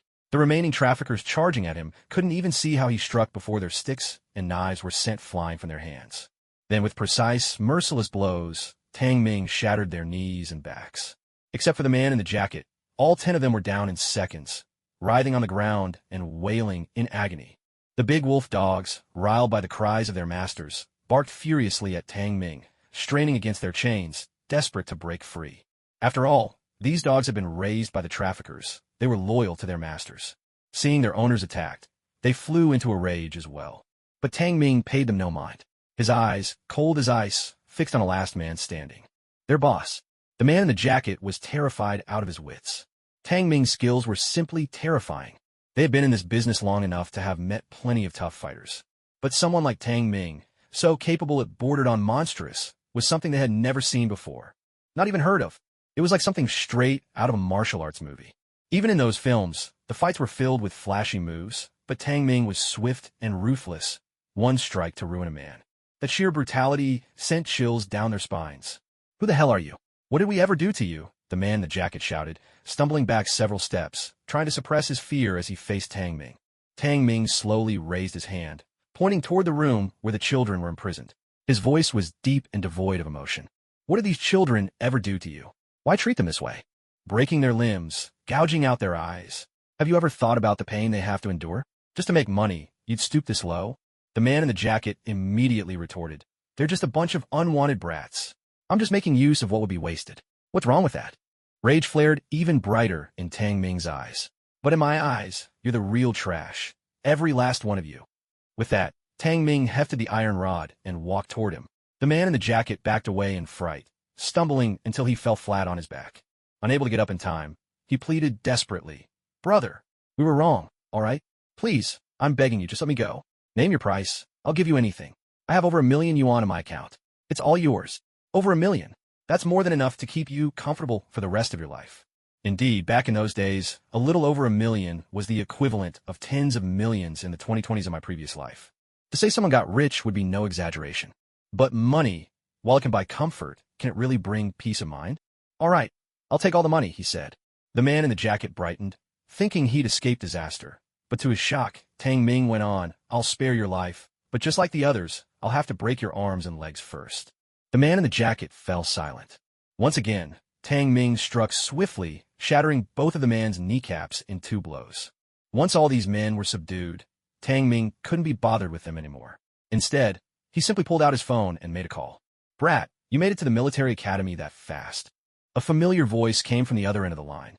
Who else could it be but the high school team leader? No, I got off the bus halfway. Something happened here. What happened? You're not getting yourself into trouble again, are you? The team leader's heart skipped a beat as he pressed for details. Tang Ming didn't beat around the bush and explained the situation directly. Upon hearing this, the team leader's tone grew serious. All right, stay right where you are and don't move. Protect those kids. I'll get in touch with the police. Just as he was about to hang up, the team leader suddenly remembered something and called out, tense, wait. Did you just say you broke their legs and backs? You idiot. Who told you to do that? That's still violent behavior, got it? Even if you did the right thing, if anyone decides to investigate, you'll still be held responsible. The team leader scolded him. But I didn't mean to, Tang Ming replied. With that many people ganging up on me, I had to defend myself. In the chaos, it's hard to hold back, right? In the chaos? You mean it was a wild melee, not just a clean takedown? The team leader frowned in disbelief. Given Tang Ming's combat skills, he knew, even if the number doubled, Tang Ming wouldn't lose his head in a fight. Exactly, it was chaos, Tang Ming said. Look, I may be a special forces soldier, but this was my first real fight. They had knives and clubs. Wouldn't anyone be scared? The team leader let out a breath. If that's the case, then there shouldn't be a problem. Just stay put until the police arrive. I'll go report to Wolfhead now. Don't make any more moves. After hanging up, Tang Ming hefted his club and strode back toward the human traffickers. The 11 men were still sprawled on the ground, moaning in pain. Seeing Tang Ming approach again, they begged for mercy, terrified. But Tang Ming showed no mercy and rained blows down on them once more. There was no other way, since it had been said they were beaten in the chaos. The traffickers would naturally need a few more bruises and welts on their bodies. Otherwise, wouldn't it look like the enemy was subdued with a single move? As for how these traffickers might explain things later, it no longer mattered. As long as he insisted that everything was done in self-defense, there shouldn't be any trouble. To be honest, he longed to tear these beasts limb from limb, to kill them outright. Even though the dozen corpses behind him were already enough for them to be executed several times over, he still didn't want to give them such an easy death. In this world, just like in his previous life, discipline was strict and unyielding. He had no right to simply kill these people on the spot. Otherwise, he himself wouldn't be able to escape the consequences. There was no reason to sacrifice himself for the likes of them. Tang Ming quickly unlocked the door to the room where the children were kept. The moment he saw what was inside, he could no longer contain the fury blazing within him. Inside the room, every child's ankle was shackled with a chain. Some were sleeping, others sat weakly on their beds, all of them looking like prisoners condemned in an ancient dungeon. The so-called beds were nothing more than piles of withered straw. There were 2 filthy buckets used as makeshift toilets, and the stench was overpowering, filling the entire room. By the entrance, a large wolf dog was chained up as well, obviously there to keep watch over the children. As soon as the door opened, the kids scrambled up in a panic, terror written all over their faces as they stared at Tang Ming. They huddled together in the corner, shrinking away from him. Those whose eyes hadn't yet been gouged out stared with a clear, innocent fear. The wolf dog, upon seeing this unfamiliar man, lunged at Tang Ming with a furious, savage roar. Tang Ming swung his iron rod, bringing it down hard on the dog's head. Blood splattered across the floor. The wolf dog collapsed into a pool of its own blood, its body convulsing in its final moments. The children, terrified, burst into cries and wails. Tang Ming stepped closer, and one child, trembling, pleaded, "Please, uncle, don't hit us. We'll be good. We'll beg for more money tomorrow. I promise. Please, don't hurt me." The other children, sobbing, begged Tang Ming for mercy as well. Hearing their voices, Tang Ming's heart ached with sorrow. He quickly tossed the iron rod aside and spoke softly, "Don't be afraid, kids. I'm a police officer, and I'm here to rescue you. I'll take you home to your families. No one will ever hurt you or beat you again." The children looked at Tang Ming with uncertain, questioning eyes. At their age, they understood what a police officer was, but it was clear they found it hard to trust his words. Tang Ming glanced at the iron shackles on their ankles, then turned and left the room. He searched one of the traffickers, found the key, and returned to unlock every single chain. "Come on, let's go outside with Uncle. The bad men out there have all been taken care of by the police, so you're safe now." Tang Ming gently spoke as he took the 2 children by the hand. The 2 kids were still clearly frightened, but they followed him outside nonetheless. When they saw the human traffickers, those who often beat them, now lying on the ground, groaning and defeated, they finally believed Tang Ming's words. One by one, their faces lit up with joy. "Wonderful! The police have come to save us. We're safe. We can go home." Suddenly, a sharp-eyed little girl spotted a dusty steamed bun lying not far away on the ground. She hurried over, snatched it up, and began devouring it in large bites. Seeing this, Tang Ming rushed over and quickly took it from her. "You can't eat this bun. It's gone moldy. It'll make you sick." The little girl looked at Tang Ming with pitiful, pleading eyes, her voice barely a whisper, "But uncle, I'm really hungry." Hearing this, and seeing her innocent face and frail, emaciated body, Tang Ming could no longer hold back. He swept her up in his arms, his voice choked with emotion. "I'm so sorry I'm late, but from now on, you'll never go hungry again."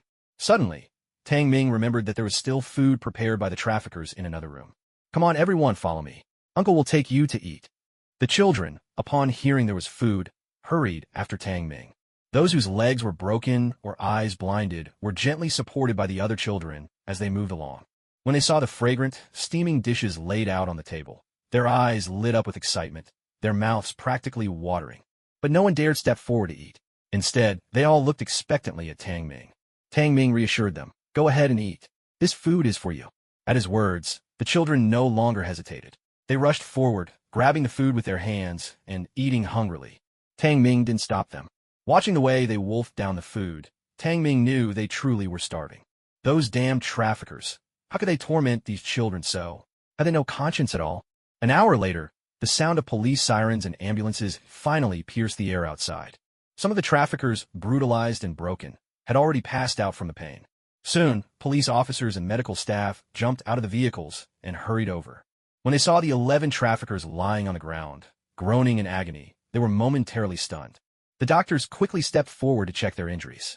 Spine is broken, arms broken, legs broken. One after another, the doctors gasped in shock. Who could have been so fierce, breaking this many criminals so thoroughly? And before they could load the traffickers onto the ambulances and rush them to the hospital. At that moment, the door to the house swung open. Tang Ming stepped out, carrying a child in each arm, with a group of children trailing behind him. The police officers were startled and quickly moved forward. "Don't move. Who are you?" The officers all drew their guns, aiming them at Tang Ming. "I'm the one who called the police. These criminals were subdued by me," Tang Ming said calmly. These children were all abducted from different regions by these people. As he finished speaking, he shifted one child in his arms and tossed out an identification card. It was his military ID. The captain of the criminal police picked up the ID and examined it closely. After confirming Tang Ming's identity matched the document, he signaled for his officers to lower their weapons. "Gomat Tang Ming, hello. I'm Li Chao, captain of the criminal police in Biancheng County." A man with sharp features and a strong build stepped forward. He first saluted Tang Ming, then reached out his hand. But seeing that Tang Ming's arms were full with the children, he quietly withdrew his hand.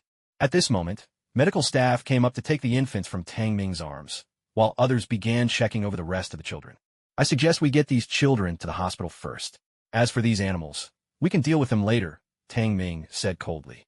A doctor hesitated, but these criminals are more seriously injured. Tang Ming shot him a frosty glance. "Check the children thoroughly first, and you won't be saying that." The medical staff had already started giving the children quick examinations. Monsters! Have these bastards lost all sense of humanity? A female medic, tears brimming in her eyes, cursed angrily. "Dr. Jiang, there are over 20 children here. More than half have either had their limbs broken or their corneas cut out. Look at this. How could these scum do such things to children just for money?" Several doctors rushed forward. After brief examinations, each of them was utterly enraged. Bastards! These animals deserve to be taken out and shot. Even those committed to healing could not contain their fury in that moment. The criminal police officers were equally incensed. They had seen brutality before, but never such utter depravity for the sake of money. It was the first time for all of them. "Leave 2 officers here to keep an eye on the criminals. The children must be taken to the hospital immediately," Captain Li shouted to Dr. Jiang. Dr. Jiang nodded and quickly organized for the children to be loaded onto ambulances. "Captain Li, there's something else." Tang Ming turned to Li Chao. "When I followed them here, I overheard their conversation. They have a partner clinic in a town nearby, specifically for harvesting children's corneas. Those 2 infants, they were meant to be immediately traded to other wealthy individuals desperate for children. In my opinion, you must take swift action and round up all of these criminals at once." They didn't provide many further details, so you'll need to conduct a rapid investigation yourselves. Li Chao nodded. "Understood." Without delay, Li Chao gave instructions to his team. Ignoring the traffickers' current suffering, he ordered them to begin interrogations on the spot. "There's one more thing," Tang Ming said, drawing a deep breath. His voice grew heavy with emotion. "On the hillside out back, there are likely quite a few children's bodies buried there." Li Chao and the other detectives at the scene instantly paled. "They committed murder too?" Tang Ming continued. "These children have suffered from long-term malnutrition, subjected to the most inhuman torments. Over time, their bodies simply couldn't take it anymore. When they fell ill, or could no longer be exploited for profit, what do you think those monsters did to them?" At that, the faces of all the detectives turned ashen. "Hurry, let's go take a look. Bring shovels." Li Chao barked out the order. Everyone rushed to the location Tang Ming had indicated. Tang Ming knelt down, pretending to examine the ground. though in truth, he already knew exactly where the children's bodies were buried. Here, and over there, these spots all show signs that the Earth's been recently disturbed. If my eyes don't deceive me, there should be bodies buried beneath each of these places. Without hesitation, Li Chao issued his command. The detectives grabbed shovels found inside the house and began to dig with all their might. The pits dug by the criminals weren't very deep. It wasn't long before they unearthed sacks. Some of the sacks were already rotting, releasing a vile stench into the air. It was unmistakable. Inside were the bodies. The faces of the detectives grew even more grim. There's another one over here. And here as well. Damn it, there must be at least a dozen sacks in total. These beasts have killed more than a dozen children already. As they looked at the small arms and legs protruding from the sacks, the group of detectives felt a mixture of sorrow and fury. Notify headquarters immediately. Get the medical examiners over here, Li Chao commanded through clenched teeth, struggling to contain his anger. He turned to Tang Ming. We owe you for this. Without your help, who knows how long it would have taken us to uncover this tragedy.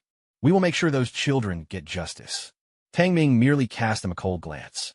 The fact that such a heinous crime could happen under your jurisdiction is a sign of your negligence. What you need to do now is strengthen your public security so that children are never again made to suffer at the hands of these animals. Don't thank me. I don't need your gratitude. With that, Tang Ming turned and strode away. That's right, he was angry. Crimes can happen anywhere, that much is true. But seeing so many children tormented and harmed was something he simply couldn't accept with calm. The team of detectives looked at the bodies, and none of them could find any words to argue. Soon, the forensic team arrived, followed by higher-ranking officials. When they witnessed the tragedy before them, each of them was gripped by grief and fury. But what good was anger? The deed was already done. All they could do now was solve the case as quickly as possible, apprehend every criminal involved, and seek justice for those children. Over an hour later, Tang Ming returned to the detective unit with Li Chao and the others. He recounted everything that had happened, both in writing and in person. There's another problem. Li Chao looked at Tang Ming, hesitating a little before speaking. The doctors have finished examining those traffickers. All of them suffered blunt force trauma from an iron rod. Their spines and the bones in their arms and legs were shattered. For the rest of their lives, they'll likely be bedridden. And every blow was delivered with extreme precision. I need you to explain, did you intend for this to happen? Tang Ming stared into his eyes, saying nothing at first. Li Chao found it difficult to meet Tang Ming's gaze, perhaps out of a guilty conscience, knowing their own negligence had allowed this tragedy to unfold. Facing the man who had saved the children, he couldn't help but feel uneasy. Still, he tried to explain, Comrade Tang Ming, I know you meant well. You did it to save the children. But I hope you understand, rules are rules. If a criminal no longer poses any resistance, neither you nor I are allowed to use force against them. I'm a special forces soldier. Li Chao and the other detectives paused in surprise. This was news to them. Tang Ming's identification had only listed him as a serviceman. Whether he was special forces or not wasn't mentioned there. And naturally, such information wouldn't be revealed without military authorization. After all, special forces operate in secrecy. Their identities can't be casually disclosed to outsiders. You can verify this later if you need to. Tang Ming continued. As special forces, we're trained to take down criminals in a single move, sometimes lethally, to prevent any chance of retaliation. At the time, all 11 of them attacked me at once. To protect myself, I had no choice but to put them down with everything I had, making sure they were incapacitated in a single strike. Only then could I guarantee my own safety and the safety of the hostages. You've all seen the weapons at the scene, the iron rods and the sharp fruit knife. If I'd been thinking about so-called procedures and held back, and they suddenly turned on me, stabbing me with that knife, wouldn't I be dead? And what would happen to those children then? If they were discovered, they would either move the children elsewhere or silence them on the spot. Have you considered the consequences of that? I wasn't trying to cripple them. I was protecting myself and the hostages. Hearing Tang Ming say this, several detectives exchanged glances, each of them secretly letting out a sigh of relief. If things were really as Tang Ming said, then there was truly nothing to worry about. Why didn't you call the police the moment you discovered them? Li Chao paused for a moment before asking again. Tang Ming replied, First, I didn't want to alert them prematurely. Second, I had confidence in myself. Third, I don't trust you. Li Chao fell silent. The other detectives said nothing. All three reasons were brazen and arrogant, and, in their eyes, deeply insulting. Comrade Tang Ming, I hope you'll watch your words. Do you really think everyone in the detective squad is incompetent? One detective couldn't help but retort. Tang Ming looked at him and let out a cold laugh. Perhaps you should say that to the children who've already been victimized. Go ahead and tell them how capable you are. that you're not incompetent. Do you think any of those kids would believe you? Once again, their faces reddened, and there was nothing they could say in response. Li Chao let out a faint sigh. At that moment, a voice came through his earpiece. Li Chao then turned to Tang Ming and said, "Thank you for your cooperation. You're free to go. We'll handle things from here and make sure the children and their parents get the answers they deserve." Tang Ming stood up, turned, and walked out. What's he got to be so arrogant about? Watching Tang Ming's retreating back, one detective muttered under his breath, unable to hide his dissatisfaction. Enough. Haven't we embarrassed ourselves enough already? With that, the detective fell silent, not daring to say another word. As Tang Ming walked into the main hall, the squad captain approached him. "Comrade Tang Ming, you're free to leave now. If anything comes up, we'll contact your unit to reach you. We truly appreciate your help this time. This was our oversight, and we'll reflect on it. Here's your luggage and your train ticket. We know you were supposed to head to the military academy, and we've arranged to make up for the delay. In a moment, I'll have someone drive you to the station." Tang Ming took his luggage and the travel funds, nodding his thanks. A dozen minutes later, Li Chao was driving, Tang Ming sitting in the passenger seat, staring absently at the passing scenery. Without realizing it, he felt that something inside him had shifted, if only a little. Though he was a Special Forces soldier, this was his first time in a real-life operation. What surprised him the most was that, despite witnessing such a tragic scene this time, he didn't actually throw up. Furthermore, after beating those human traffickers to a pulp, he felt no burden on his conscience at all. Could it be that, having lived another life, his state of mind had become tougher as well? Yet now, the images that replayed in his mind were all of those children's pitiful faces. He couldn't imagine how those children would face their future lives, or what their hearts would become. He used to think that no matter how evil a person was, there had to be a limit to that evil. But now, he knew he had been wrong. The darkness in humanity truly had no bottom. For the sake of money, there was nothing they wouldn't do. As for so-called conscience, it simply didn't exist. This world was a cruel one. Countless tragedies of human nature being destroyed were happening all over the country. All that people like them could do was try their best to reduce these tragedies, to wipe out this group of evildoers once and for all. If they are evil, then you have to be even fiercer than they are. Are all you Special Forces soldiers this incredible? Li Chao looked at Tang Ming, breaking the silence of his own accord. Tang Ming glanced back at him. Li Chao went on, "There were 11 of them, and you took each one down with a single swing just like that. No one on our side could ever pull that off." "I was just swinging wildly," Tang Ming replied, curling his lip. "Oh, come on. Maybe you can fool the rookies, but you can't fool me," Li Chao snorted. "If you were really swinging wildly, how could you strike them precisely on their weak spots?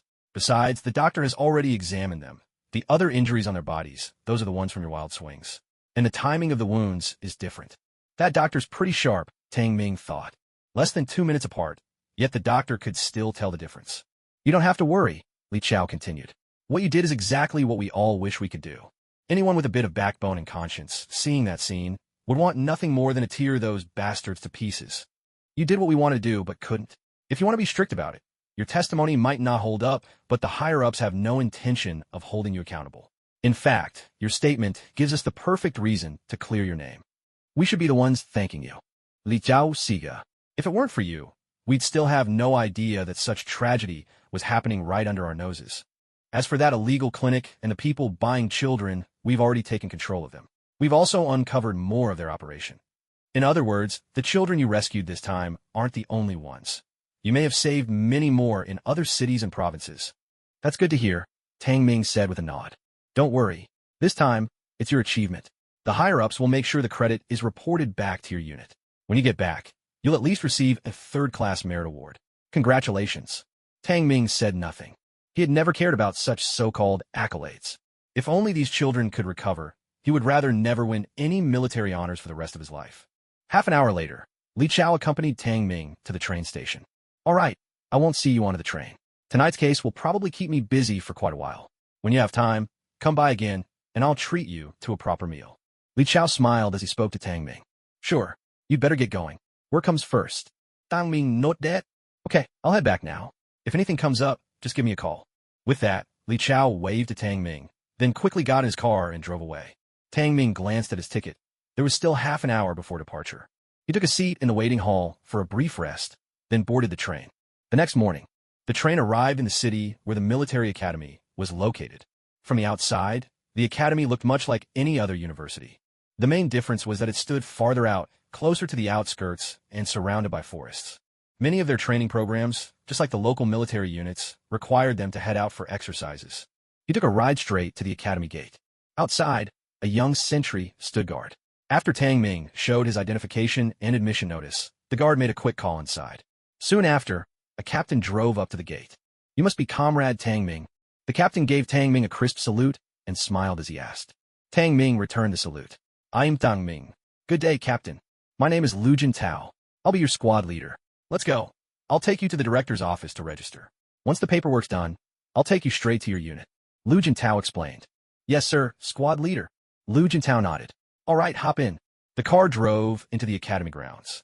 Inside, except for the buildings, which were noticeably taller than those at his unit, the roads and greenery looked almost identical to a regular military base.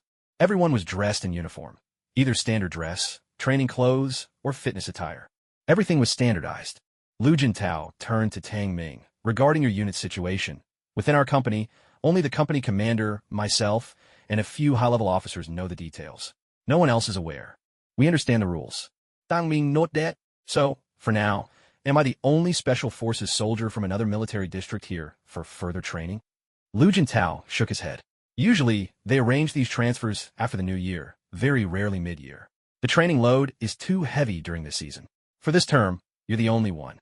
Special forces units around mid-year for 2 or 3 months are either swamped with heavy training tasks, loaded with missions, or caught up in military exercises. They're so busy it's almost impossible to find time for further study or training. We're announcing your presence here under the designation of your former unit. When you introduce yourself, just mention your old unit." "All right, I understand." Tang Ming nodded in agreement. So, he would be using his identity as a member of the 702nd Regiment, the Night Tigers. Soon, the car arrived in front of the school's administrative building.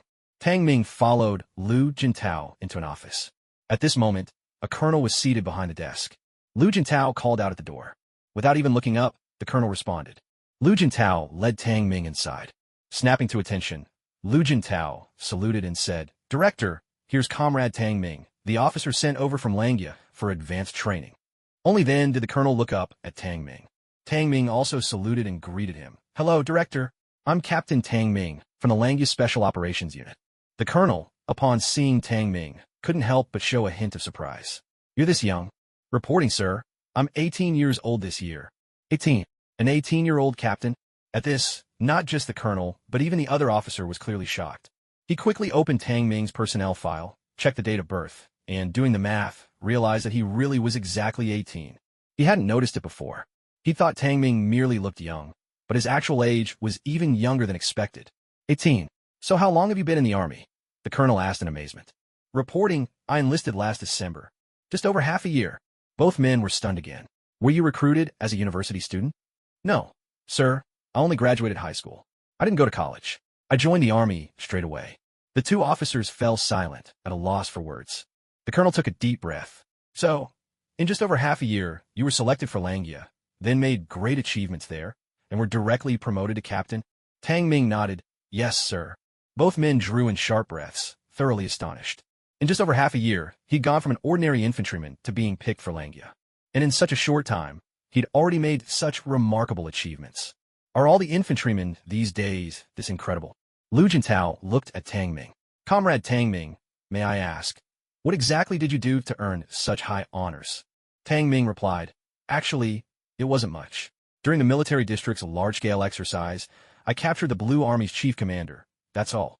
The two men nearly popped their eyes out in shock. "He captured the Blue Army's chief commander?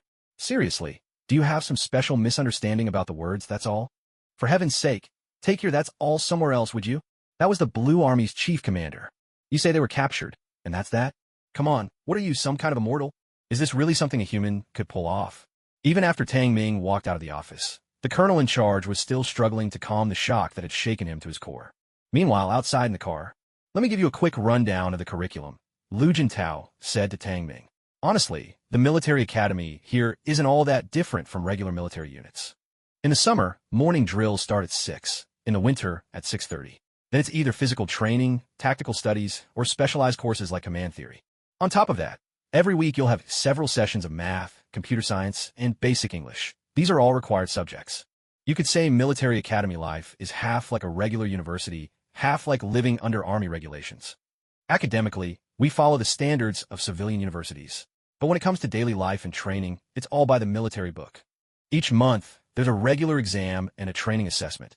Every 3 months, a major evaluation. Every 6 months, there's a large-scale exercise or a long-distance march. I'll walk you through the details as we go.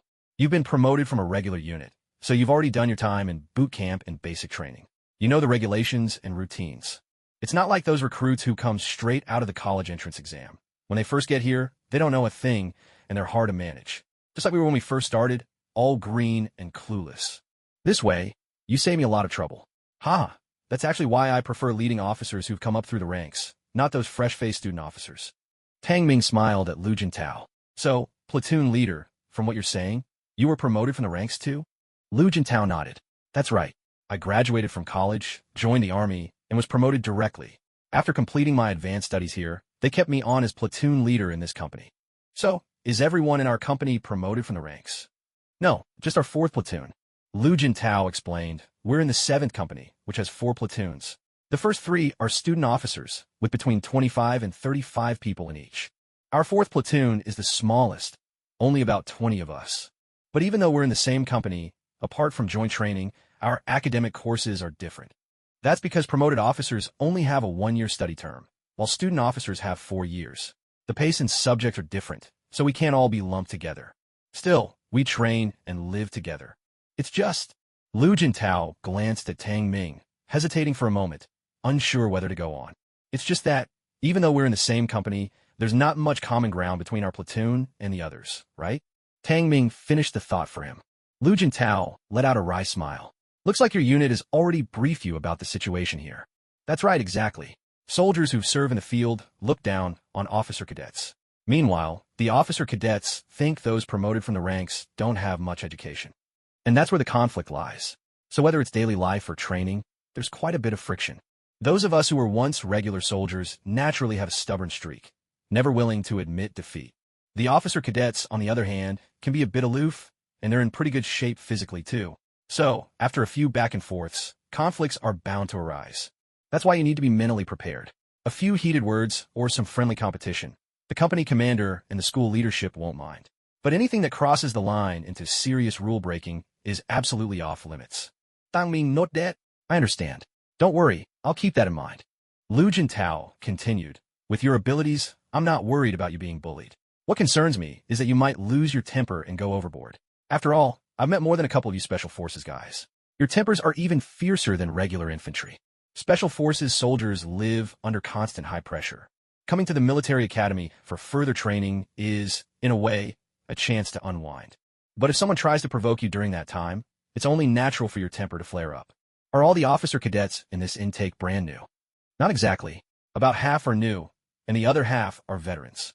Lu Jintao explained, actually it's just like in regular units, mixing veterans with newcomers. That way, the new folks can adapt faster and better to life and training here.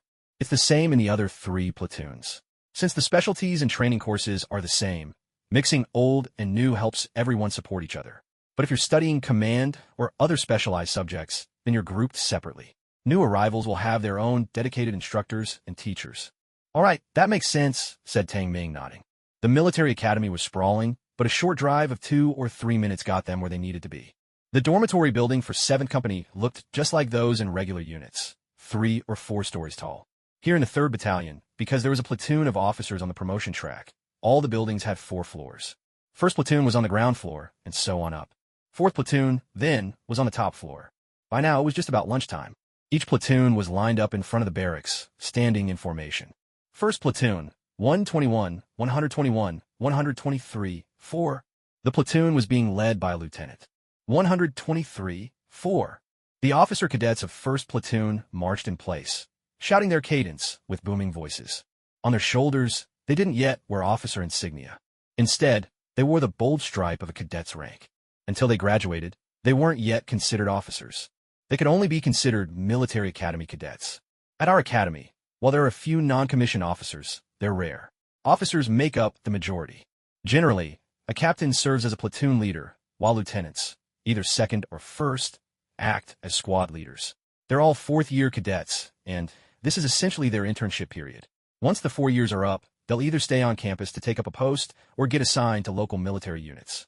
Our company commander and political instructor are both majors. This is common in the armed forces as well. After first platoon finished shouting, it was second platoon's turn. Second platoon, did you hear how sleepy first platoon sounded? Let's show them how it's done. The sergeant from second platoon bellowed, 1 to 1, 1 to 1, 1, 2, 3, 4.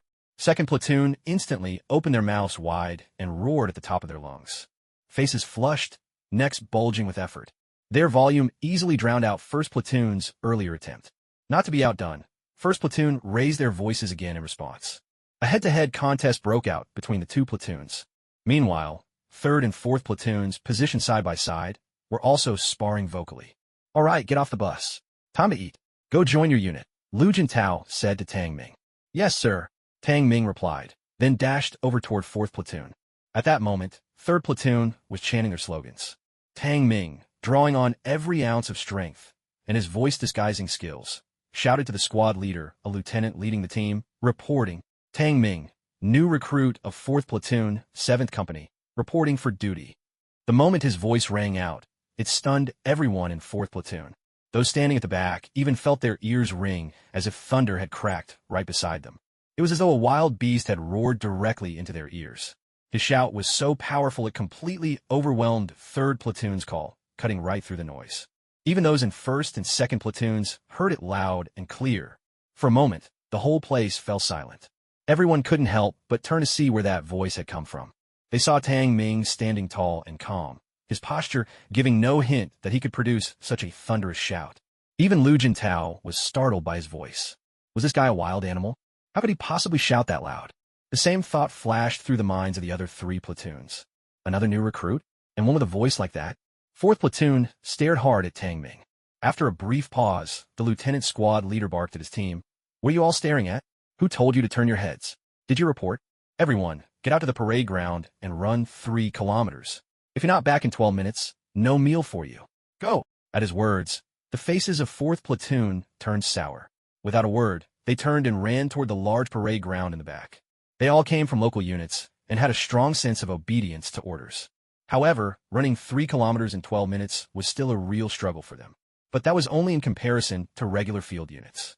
If you were in the Special Forces and you couldn't finish in under 10 minutes, you'd be embarrassed to even call yourself a Special Ops soldier. You all run as well. The lieutenant of the 3rd Platoon shot a glance at the 4th Platoon's lieutenant, then turned his own platoon and bellowed sternly, an entire platoon, and your voices are quieter than just one person from theirs. What a disgrace. If word gets out, we'll lose all face. From now on, don't you dare say you're from my 3rd Platoon. Run like your life depends on it. Be back in 11.5 minutes, or you don't get lunch. 11.5 minutes? Are you serious? Are they trying to kill us? The faces of the 3rd Platoon trainees all turned pale with grievance and disbelief. For the veteran trainees, this wasn't really a problem. After all, this was an army academy. Most of the older soldiers had decent physical condition. With half a year of training, gritting their teeth, most could finish 3 kilometers in 11.5 minutes.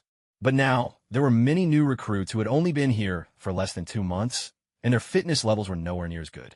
If they could manage the run in 13 minutes, that was already impressive, let alone 11.5 minutes.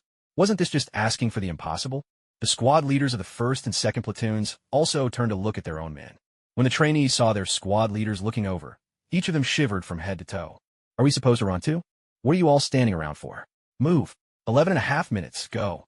The lieutenants and sergeant squad leaders shouted at the top of their lungs. Good heavens, this is going to be the death of us. With a chorus of grumbling, the trainees from the 1st and 2nd Platoons also turned toward the track and started running. As they left, all 3 platoons glanced over at Tang Ming. It's all because of this guy that we're stuck doing physical training before lunch. Chances are, there'll be no lunch for us today. Tang Ming looked completely aggrieved. What does this have to do with me? Why are you all staring at me like that? Aren't soldiers supposed to shout loudly during roll calls? Just then, Lu Jintao walked over. The platoon lieutenant snapped to attention and saluted him. Platoon leader. Lu Jintao nodded. This is our platoon's new recruit. Assign him to your 10 squad. Each platoon had 3 squads. The 7th Company had a total of 13. The first 12 were combat squads, while the 13th was the kitchen squad. Hello, squad leader. My name is Tang Ming. Tang Ming immediately saluted the lieutenant. Although he himself was a lieutenant, he was a trainee now. Here, he was no different from a recruit in a boot camp, a brand new soldier. No matter what rank the squad leader holds, they are always your superior. Moreover, Tang Ming is actually a captain, though only Lu Jintao and the school leadership know about this. The lieutenant returned the salute and introduced himself. Hello, I'm Zhao Tao, squad leader of Squad 10. Which unit are you from? Southeast Theater Command, a Group Army, B Division, 702 Regiment. Zhao Tao nodded. I'm from the Northwest Theater Command. Welcome to our 4th platoon. From now on, we're all part of the same team. If there's anything you're unsure about, feel free to ask the experienced cadets or me. All of us here have been promoted from the ranks in the military, so you'll find us easy to get along with. The unspoken message was that those who got in through the college entrance exam were not as easy to get along with. Lu Jintao said, all right then, Zhao Tao, please help him settle in and get his accommodations sorted. I'll go inform the company commander. After Lu Jintao left, Zhao Tao took the initiative to help Tang Ming with his luggage. Let's go. I'll take you to the dormitory. Permission to speak. Don't I need to go running? Tang Ming asked. Zhao Tao paused, glanced at the 7th Company soldiers running on a large field 200 meters away, and chuckled. You just got here and haven't even settled in yet. No need to go today. Besides, your voice was louder than theirs, so a bit of punishment for them is only fair. Permission to speak. I request to be punished along with them. Tang Ming spoke loudly. As you just said, since I've joined 4th Platoon, we're a team. If one person makes a mistake, the whole group accepts the consequences. I want to stand with my comrades and be punished together. Please allow me to run the 3 kilometers as well. Squad leader. Zhao Tao nodded, his face full of approval. No wonder you came from the army. That sense of responsibility. I like it. All right, off you go. Yes, thank you, squad leader. With that, Tang Ming saluted Zhao Tao, then turned and sprinted toward the large training field. By this time, the 4th platoon and the others had already been running for nearly 2 minutes. The training field was enormous, nothing like the 400-meter school tracks. Here, each lap was a full kilometer. So 3 kilometers meant 3 full laps.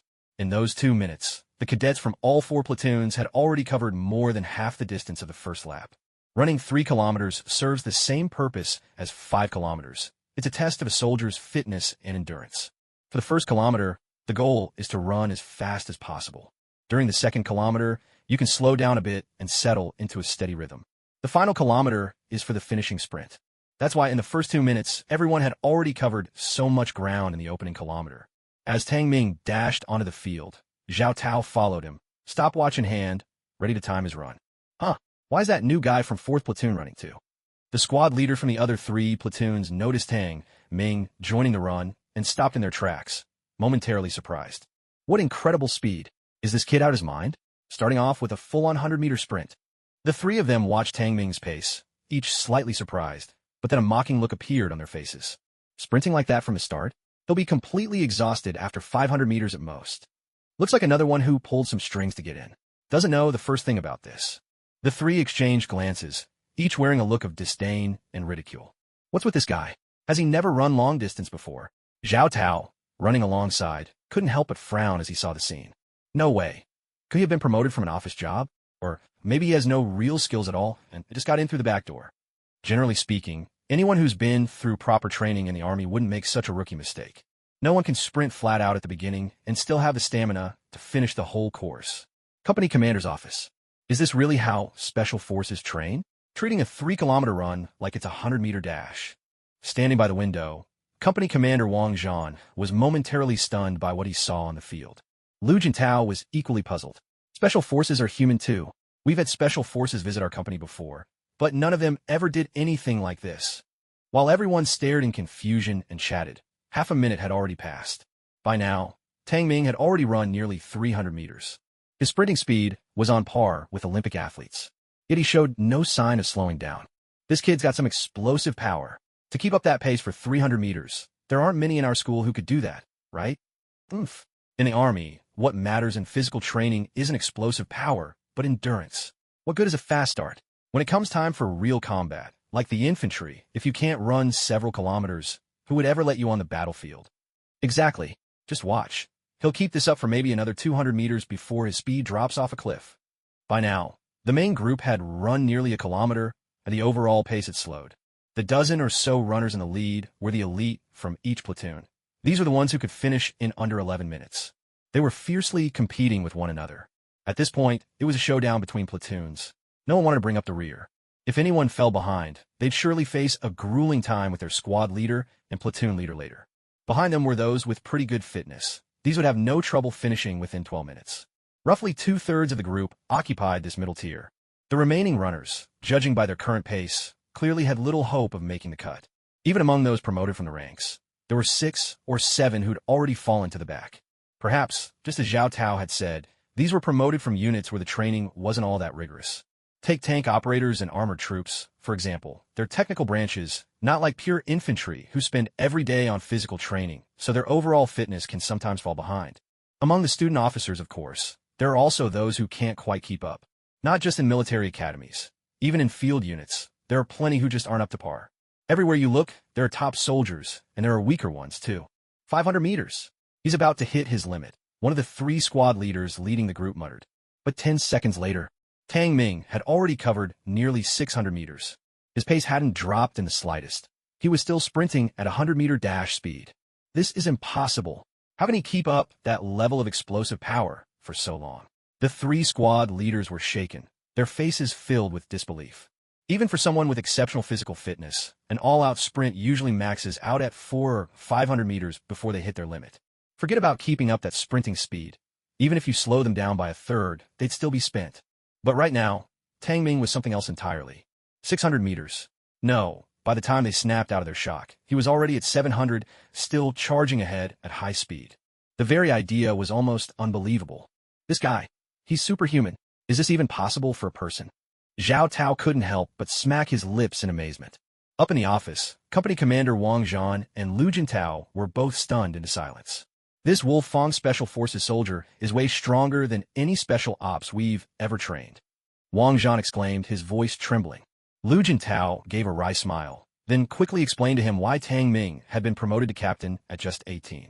After hearing the story, Wang Zhan was completely floored. Looks like we've got a real ace in the deck, he blurted out after a moment, unable to hide his excitement. This is fantastic. With him on our team, we might actually have a shot at winning the school-wide competition in 3 months. In past years, our company always placed in the middle. Sometimes we couldn't even break into the top 10 in any event. But now that he's with us, we finally have a chance to shine.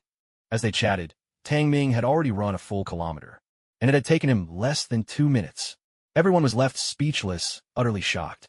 You could almost see the word monster floating over their heads. Soon after, Tang Ming easily caught up with the tail end of the group. They had started 2 minutes ahead of him, but he still managed to catch up effortlessly.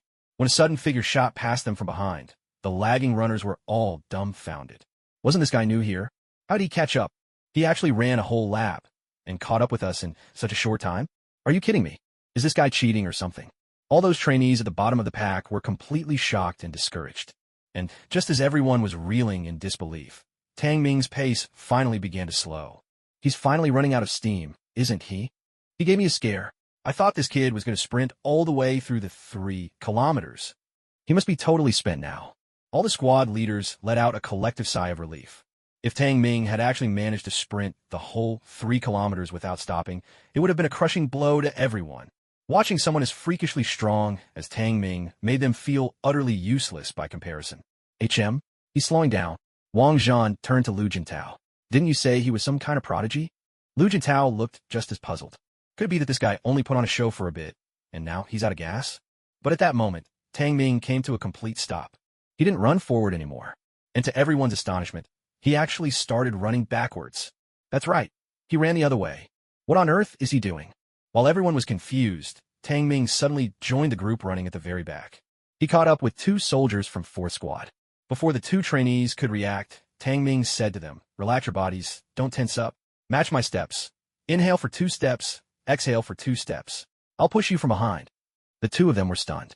"Brother, you should just go on without us. Don't let us drag you down. We know our own limits. There's no way we'll finish in 12 minutes, one said, deeply moved.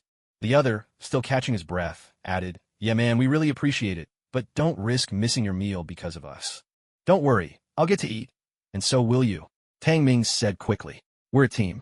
Helping you is the right thing to do." The 2 still wanted to protest, but Tang Ming cut them off. "Enough talking. Listen up, I'm about to push. Keep to the breathing rhythm I gave you. Let's move."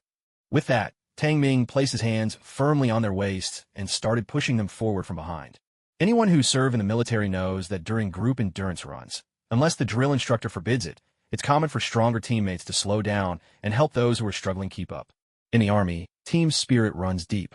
Helping each other is second nature. Even though this wasn't a squad-based competition, Tang Ming was part of 4 Squad. If he could help, he would. Not a single one would be left behind. With Tang Ming's help, the 2 trainees immediately felt much lighter. They quickly adjusted their stride and breathing, picking up the pace and pushing forward together. Very soon, they managed to shake off the stragglers trailing behind. Wow, so it turns out this guy wasn't out of energy. He was actually helping the teammates who were falling behind. The squad leaders from all 3 platoons, along with Zhao Tao, Wang Zhan, and Lu Jintao, all wore looks of surprise. Well done. A moment later, Company Commander Wang Zhan, unable to contain his excitement, gave the window ledge a hearty slap. Tang Ming's sense of teamwork is truly impressive. It's only his first day, and he already shows such strong team spirit. What a rare quality. He immediately called over the communications officer. Go and tell the mess hall to give everyone in the 4th platoon some extra food. The communications officer acknowledged the order. Thank you, Company Commander. Lu Jintao was equally delighted. With such a capable person joining them, the members of the 4th platoon would finally have a chance to hold their heads high, not just within the company, but maybe even become the most outstanding platoon in the whole academy. On the field, Tang Ming was pushing the 2 teammates forward at an incredible pace. The 2 of them weren't in great shape to begin with, but with Tang Ming lending them his strength, running suddenly became much easier. In no time, they caught up with the second group. Unbelievable. This new guy is a beast. He's pushing 2 people and still running this fast? Are you kidding me? First platoon, give it everything you've got. If you let the 4th platoon beat us, you'll regret it when we get back. The 1st platoon's squad leader shouted from the edge of the track.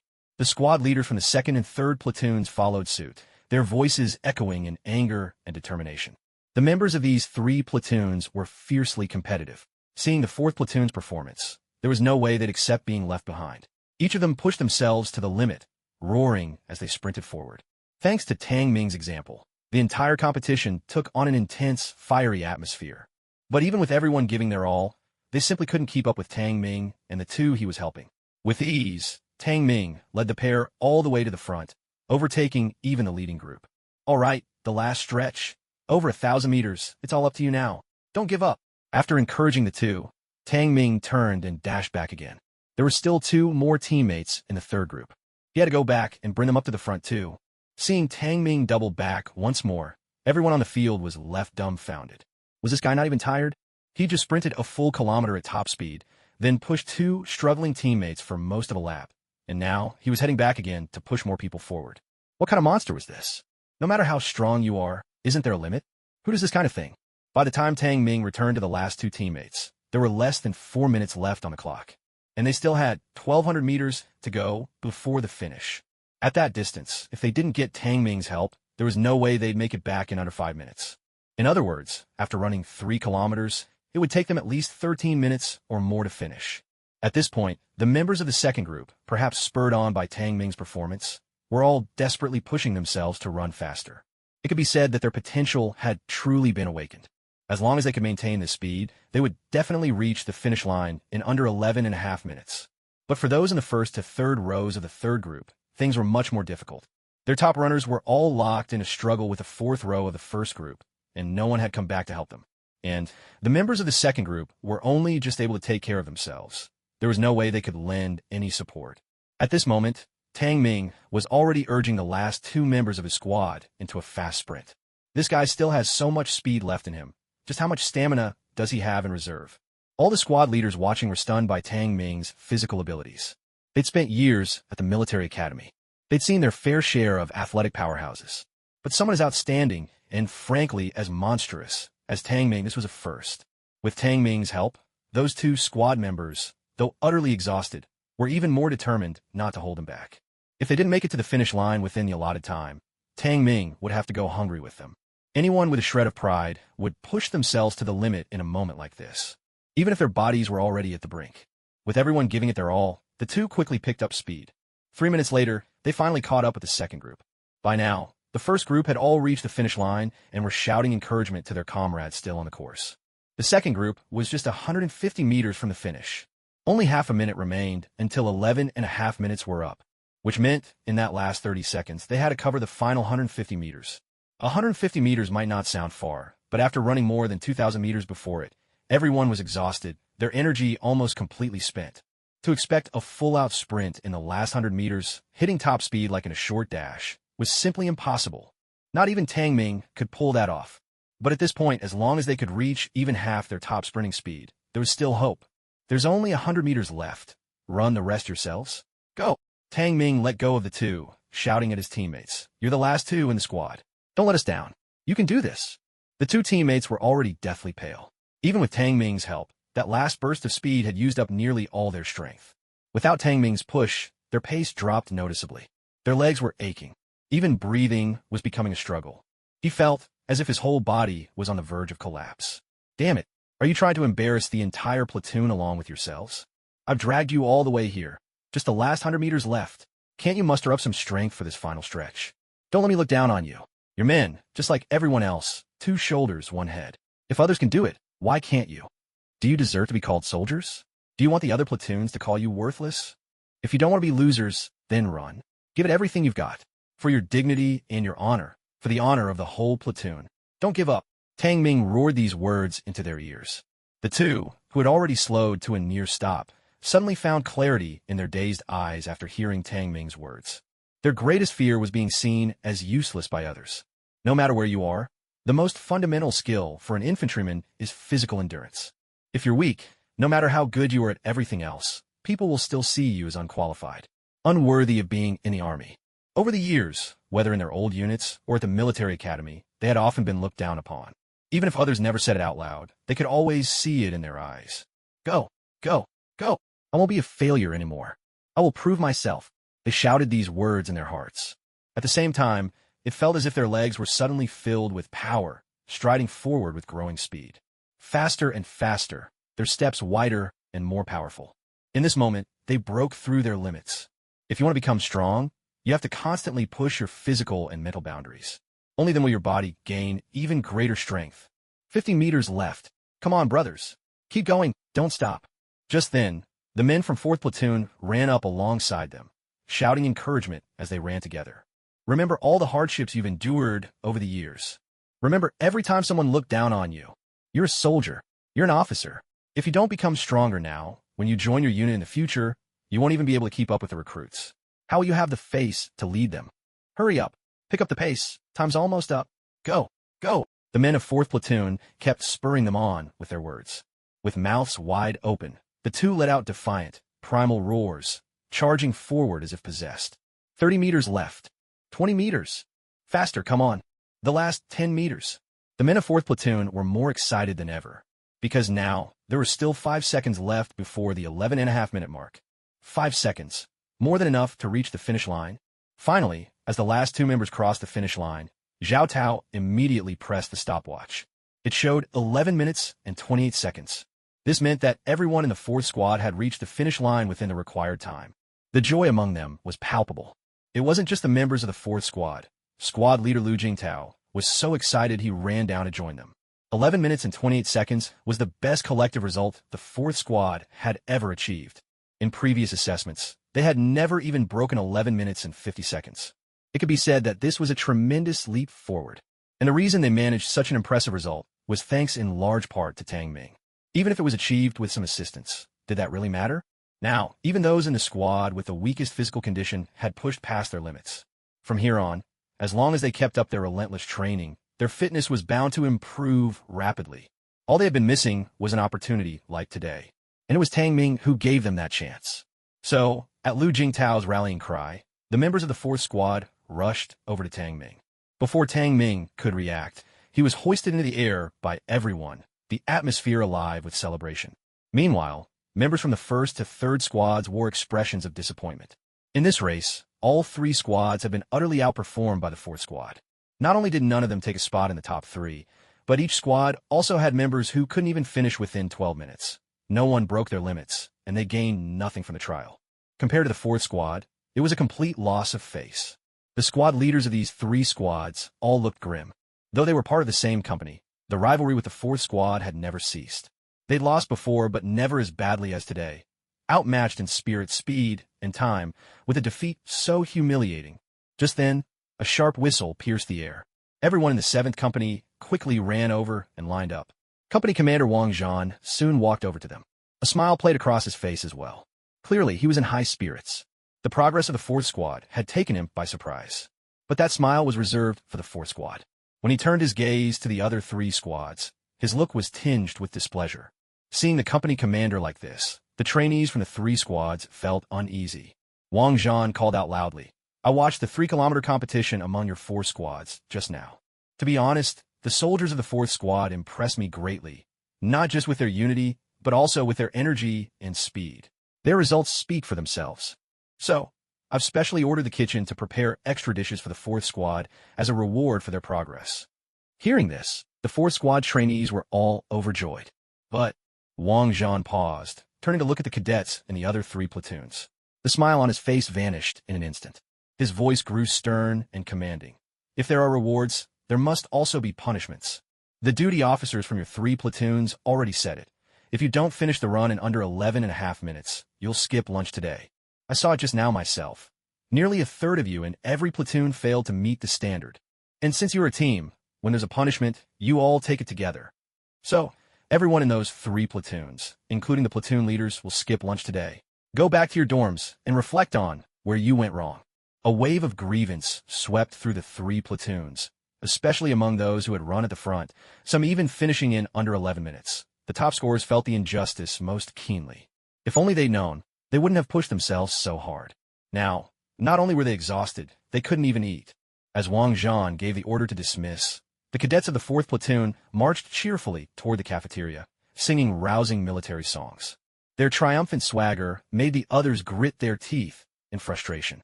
"What are you all standing around for? Squad leaders, take your squads back to the dorms for squats and push-up drills. With results like these, you still want to eat? Forget it. Train till you drop. I'll be checking on you soon, and if I catch anyone slacking off, you can forget about dinner too." The platoon leaders barked out their orders, their faces dark with anger. The cadets of the 3 platoons could only groan inwardly. But what could they do? Whether in the army or at a military academy, if your performance isn't up to par, there's no room for argument. Train. In the dining hall, the 4th platoon had never been so happy. Everyone ate with gusto, ladling soup and devouring their meal with broad grins. Meanwhile, from the dorms came the chants and counts of squats and push-ups from the other 3 platoons. The contrast couldn't have been more striking. This time, Tang Ming's help with those struggling at the back had won him a warm welcome from the 4th platoon. He quickly became familiar with everyone, and thanks to his extraordinary athleticism, the other cadets regarded him with admiration and even awe. After lunch, as they returned to their dormitory, the pitiful sounds of counting from the other platoons drifted up from below. "Ha ha! This is the best. Finally, those cocky guys are getting their comeuppance. We've really made a name for ourselves this time. Damn, I've been holding this in for months. So what if their college entrance scores were a bit higher than ours? Big deal. Who knows we'll end up a general in the future, right, old Tang?"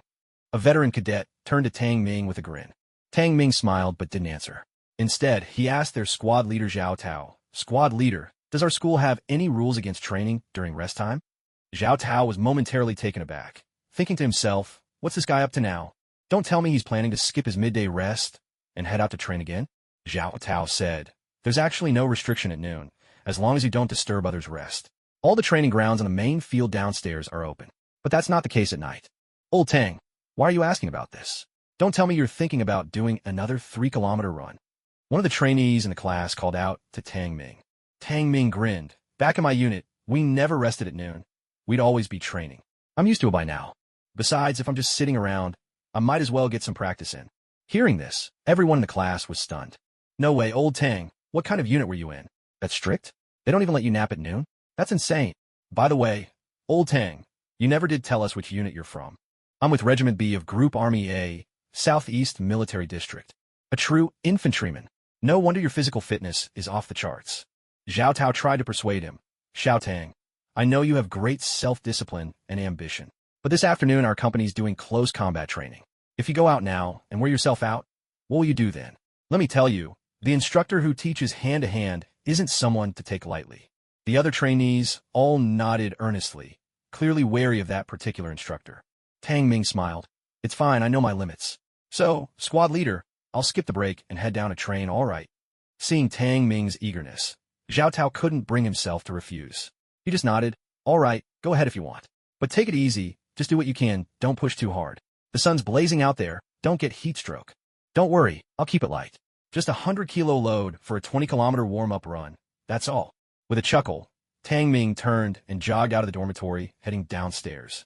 Zhao Tao and the others could only stare, their mouths slightly open. Did he just say what I think he said? 100-kilo load? 20 kilometers? And that's just a warm-up? I think that's what he said. Is this guy made of iron, or something? Do you believe it? Because I sure don't. Same here. Who could possibly be that strong? While they stood there, amazed and skeptical, Tang Ming had already dashed down to the main training field. From their vantage point on the 4th floor, they could clearly see a lone figure racing across the grounds. Tang Ming went straight to a large truck tire sitting on the grass. That tire was what they used to train their arm strength by flipping it over. It weighed over 100 kilos. Is this guy seriously thinking of running with that huge tire on his back? No way. That's just not humanly possible. This tire is 1.2 meters in diameter. How's he supposed to carry it?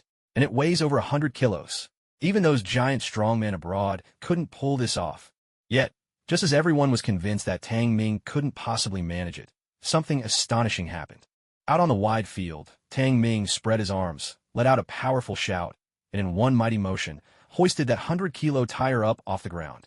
Then with ease, he lifted it above his head and set it behind his neck. He really lifted it? Is he actually going to run 20 kilometers with that giant tire on his back? The trainees of Class 10 stared in disbelief, eyes wide, swallowing hard. Seriously? Who is that guy? He's a beast. Meanwhile, downstairs, the trainees from various classes were doing squats by their beds when they caught sight of the incredible scene unfolding on the field. A chorus of exclamations erupted. Everyone turned to look, stunned by what they saw. My God, if I remember right, that tire weighs over 100 kilos, but he just picked it up like it was nothing. Where did this strong man come from? From their distance, they couldn't quite make out his face. What's he planning to do with that tire on his back? Is he training squats? Who knows? Just watch and see. By now, all the trainees from every class had stopped their physical training, curiosity drawing them closer to witness the spectacle. Even their instructors didn't bother to call them back. After all, what Tang Ming was doing was simply breathtaking. From the dormitory buildings around the field, more trainees gathered at the windows, eager for a better view. Who is this powerhouse? Is he from our unit? No way. There's no one in our unit with that kind of strength. As everyone speculated about Tang Ming's identity and his purpose for carrying the tire, Tang Ming gripped the giant tire tightly and crouched down. But what he did next left everyone wide-eyed in shock. In a burst of strength, Tang Ming sprang up, leaping forward like a frog, covering a full meter in a single bound. He was actually doing frog jumps, carrying a tire that weighed over 100 kilos. Tell me, this can't be real. I must be dreaming in broad daylight. While the crowd was still reeling from shock, Tang Ming, tire hoisted high, began bounding down the track in great leaps. And he wasn't slow either. Not once did he stop for a break, bounding dozens of meters in a single stretch and showing no sign of letting up. Everyone stood there utterly dumbfounded. They had seen impressive feats before, but never anything like this. Was he even human? Frog jumps are notorious among all physical training exercises for draining strength. Yet nothing builds leg power more effectively. An ordinary person, even with just a light load, would be exhausted and barely able to stand after frog jumping a few dozen meters. Let alone Tang Ming, who was holding up a giant tire weighing over 100 kilograms with both hands. With such a massive weight, never mind jumping, just walking would be a challenge. Wait, look closely. The tire he's holding isn't even resting on his shoulders. He's lifting the entire 100-plus kilogram tire, just with his arms. He's insane. Absolutely insane. Either he's lost his mind, or the whole world has. No matter which, this is madness. Did this guy grow up on super strength pills? With that kind of arm and leg power, he could match a gorilla. Everyone who witnessed this scene was left utterly speechless by Tang Ming's physical prowess. Despite it clearly being lunchtime, hundreds of trainees in the dormitory buildings near the big athletic field couldn't sleep a wink. All of them crowded by their windows, eyes glued to the sight of Tang Ming hopping and bouncing across the field. 5 minutes passed, and Tang Ming didn't stop. 10 minutes, and he was still going. Half an hour. An hour went by. He had jumped a total of 3,000 meters. 3 kilometers, nonstop. Carrying that massive tire on his shoulders, weighing over 100 kilos, he never paused. He just kept jumping for the full 3 kilometers. If anyone heard this, they'd never believe it. But it was happening right before their eyes. Finally, just as everyone felt they might go mad from witnessing Tang Ming's display of superhuman strength, Tang Ming finally stopped. He set the tire down and collapsed onto the grass, gasping for breath. His whole body was drenched in sweat. There wasn't a single dry patch left. Every muscle in his body ached with exhaustion. He didn't want to move another inch, but he knew he couldn't just lie there. His body was pushed to the absolute limit. This was the perfect chance to break through. He'd forced himself to keep going for so long, precisely to push his body to its absolute edge with his high-pressure training. Just when everyone thought Tang Ming was completely spent, they saw him grit his teeth and, against all odds, haul himself up off the grass. Then, staggering onto the track, he broke into a run. The moment he started, searing pain shot through his legs. He barely made it 10 meters before his legs gave out, sending him sprawling forward, tumbling several meters across the ground. Oh no! Quick, go check on him! Zhao Tao's face changed the instant he saw this. He shouted to his squad, and they all rushed toward Tang Ming. Huh? Why is Squad 10 running over there? The trainees from the other two squads in the fourth section were baffled. Suddenly, someone seemed to realize something and stammered in shock. Wait, that super strong guy. Could he actually be Old Tang? That really does look like him. Damn, it has to be him. Other than him, I can't think of anyone else in our school who's this impressive. This guy is just too fierce. Let's go check out too. Students from both classes rushed over in excitement. One platoon dashed toward the track, and soon after, the other 3 platoons began to guess the identity of the person on the field. They exchanged bewildered glances, hardly able to believe what they were seeing. Huh? Why are the guys from the 7th Company running over to that strongman? Is he one of theirs? No way. Since when did the 7th Company have someone so amazing? How'd I never hear about this? I heard there's a new guy today, transferred from the Southeast Military District, supposed to be a beast when it comes to physical training. It's probably him. The Southeast Military District? Seriously? Are the guys really trained that hard over there? Look, he's getting back up again. He's running again. Holy crap, what's driving him? Why is he pushing himself like this? Is he some kind of masochist? Out on the vast field, after stumbling and falling 2 or 3 times, Tang Ming finally got his legs to sync with his pace. From then on, he kept charging forward steadily, unyielding. At that moment, just like back in the 702nd Regiment and in Wolf Fong, his mind was filled with a burning desire to break through his limits. The world outside seemed to fade away. He kept pushing himself hard, deep inside. Just one more minute. Just another 100 meters. Getting into this state wasn't easy. It wasn't something he could force whenever he wanted to train. It all depended on his mindset at the time. Back in Wolf Fong, though he trained desperately hard, there were very few times when he could get this close to smashing through his limits. Now, with this rare opportunity right in front of him, how could he possibly let it go? By the time Zhao Tao and the others rushed down, Tang Ming was already tearing across the field at full speed, wild and relentless. Seeing how pale Tang Ming's face had become, worry flooded their hearts.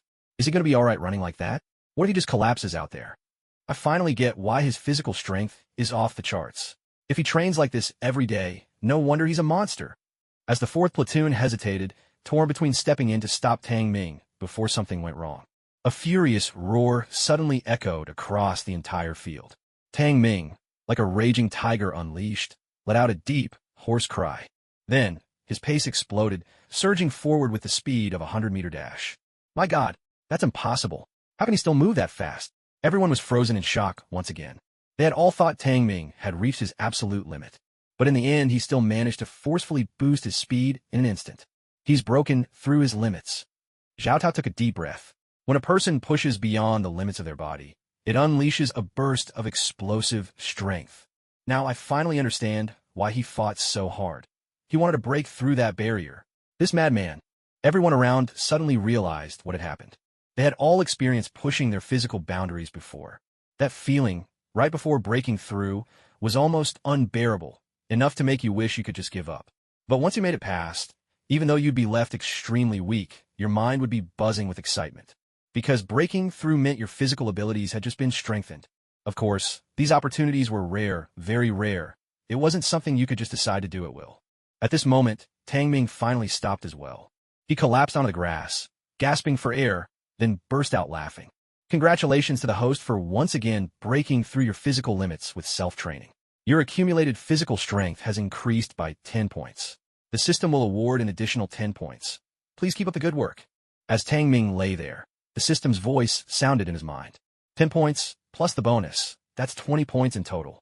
That means my physical prowess is now 3.2 times that of an ordinary person. Tang Ming quickly opened his system's attribute panel. Physical strength, 320. Skills: Eagle Eye Shooting, 30% Fusion. Captain America Hand-to-Hand Combat, 40% Fusion. Skrull Camouflage, Spider-Man Climbing, Dr. Banner's Scientific Knowledge, Iron Man Radar Warning, 500 meters range, Shield Director Fury's Tactical Encyclopedia. Xiao Tang, are you alright? Zhao Tao and the others had already caught up, each of them asking with concern. Tang Ming took a deep breath and slowly stood up. I'm Fina. Just need a short rest. With the system's reward of 10 extra points, he'd be back at his peak in at most half an hour. Still, he couldn't help but feel a little helpless. Throughout the exercise, he had completed so many missions, and the system always rewarded him with skills. But as for his physical attributes, there were no rewards. It seemed the system wanted him to improve his body through this kind of challenge. That meant his training intensity would probably only get tougher from here. Being 3.2 times stronger than an ordinary person sounded impressive, but that was only compared to regular soldiers or even special forces. He didn't believe he was the strongest out there. In a world full of experts, there were bound to be people even better. Skills could give him a huge boost in strength, but as a special forces soldier, physical fitness was the foundation. Otherwise, if you didn't have the stamina, no matter how many skills you had, you wouldn't be able to bring them into play. It was just like hand-to-hand combat. You may have the skills, but what happens if you run out of stamina in the middle of a fight? What if you can't take a punch and go down after just one hit? Everything is interconnected. Everyone from Squad 4 gave Tang Ming another thumbs up. Old Tang, you're incredible. How did you build up such leg and arm strength? One of the trainees asked curiously. Tang Ming smiled and replied, just like today, seize every training opportunity and practice as hard as you can. Through 100 trials, steel is forged. If we train like you, we'd probably drop dead. Forget it, we can't keep up with a monster like you. Everyone shook their heads in resignation. All right, hurry back and get some rest. There's less than half an hour before wake up. Do you want the combat instructor to give you an earful this afternoon? Move it. Zhao Tao barked out the order. Everyone started heading back. Tang Ming followed behind Zhao Tao. This time, you really made a name for yourself. Zhao Tao said to Tang Ming with a wry smile. Just look at those dorm windows. He pointed upwards. Tang Ming looked up and was stunned by what he saw. From floor to floor, the windows of the dorm buildings were crowded with trainees peering out, all watching them intently. Don't these guys ever sleep? After returning, Tang Ming quickly washed up and lay down for a bit to rest his mind. The wake-up call sounded not long after. When he went downstairs, Tang Ming noticed clearly that the people from the other 3 squads were looking at him differently now. Once everyone had assembled, at 3 in the afternoon, the entire company gathered on the field. This afternoon's combat training. We have to redeem ourselves. That's right. Squad 4 made us do physical training all through lunch. We need to vent this frustration properly. The trainees from Squads 1 to 3 still held a grudge against Squad 4. The 4 squads sat in a circle on the grass, waiting for their combat instructor to arrive. Old Tang, how good are you at hand-to-hand combat? A trainee from Tang Ming's class called out to him. This trainee, Wu Feng, slept on the bunk below Tang Ming and was one of the guys he helped at noon. Wu Feng at mit Tang Ming, dit li. I'm alright. Why do you ask? If you're not that strong, you'd better watch out. Wu Feng whispered a warning. For the first hour of afternoon combat training, the instructor will teach us fighting techniques. Then, for the next hour, it's squad versus squad sparring. In other words, it's a chance to settle scores. If you have a grudge, now's the time to settle it. Our Squad 4 has never gotten along with the other 3 squads. There's always friction, but school rules forbid fighting in private. That's exactly why, whenever they felt wronged or frustrated in the past, they've gotten used to venting it all out during combat training. It's practically become an unspoken rule across all the squads. In this way, not only can minor conflicts be resolved and everyone gets a chance to blow off some steam, but also motivates the trainees to work harder in the future. A win-win situation. So, after the instructor finishes teaching, he'll call on each platoon to send a few people up to go head-to-head with each other. After that, each platoon is also given the chance to send one person up to challenge anyone they like. Tangming sureli understol. So that's how it is. Does that mean our 4th platoon has always been the target of these challenges? Wu Feng gave a bitter smile and nodded. You said it. People from those other 3 platoons love to pick on us. Sure, we have some decent fighters, but overall, when it comes to combat skills, we just can't measure up to them. Some of their guys learned martial arts before enlisting, and a few are even provincial champions. Every week, when it comes to combat training, it's tough for us in 4th platoon. We always feel stifled. But what can you do? If you're not strong enough, there's nothing to be done. That's just the way it is. And today at noon, because of you, the other 3 platoons missed lunch and had to do extra physical training. Now they're even more upset at you, and at all of us in the 4th platoon. This afternoon's combat training they'll probably target you in particular. Tang Ming couldn't help but smile inwardly. Even if they all came at me together, I doubt they'd be a match for me. All right, I get it, he replied calmly, nodding his head. You're really not the least bit afraid? Wu Feng stared at Tang Ming's calm face in disbelief. What's there to be afraid of? If I'm not strong enough, then I'll just take a beating. It's not like they're going to kill me, are they? Wu Feng was speechless for a moment. You really know how to take things in stride. In any case, let's just hope they don't pick me. With my build and fighting skills, I'd be in for a guaranteed pounding. Tang Ming had nothing to say to that. Meanwhile, Lu Jintao wore an uneasy expression as he looked at Company Commander Wang Zhan. Commander, at lunch you deliberately punished the other 3 platoons by making them skip their meal and do extra training, didn't you? You set it up so those 3 platoons could gang up on us this afternoon. What, are you scared? Wang Zhan shot him a sideways glance and grinned. Of course I'm scared, Lu Jintao cried. Everyone knows 4th platoon can't match the others in combat. Every time there's a fight, we're the ones getting trounced. If you want to motivate us by making us feel ashamed, there are other ways. Don't we have any dignity left in the 4th platoon? Wang Zhan snorted. Respect is earned, not given. If you lack the skill, you can't blame anyone else for it. As the company commander, my goal is to push them to improve as quickly and effectively as possible, whatever it takes. In my opinion, these competitive matches are a great way to do that. Lu Jintao was speechless. Wang Zhan continued. Besides, didn't your squad just get a special forces soldier? With him around, what's there to be afraid of? Lu Jintao gave a tearful laugh. It's true that Tang Ming was in special forces, but we don't know much about his actual fighting skills. And let's not forget, some of the top fighters from the other 3 squads might be just as good as him. Plus, Tang Ming didn't even rest at noon. He was out there lugging tires and doing frog jumps. I doubt he's even recovered his strength yet. Wang Zhan narrowed his eyes slightly, watching Tang Ming out on the field. That just shows you don't really understand special forces. Do you really think someone who made it that far is as simple as they look? That indomitable willpower, never accepting defeat, is something you can't even begin to imagine.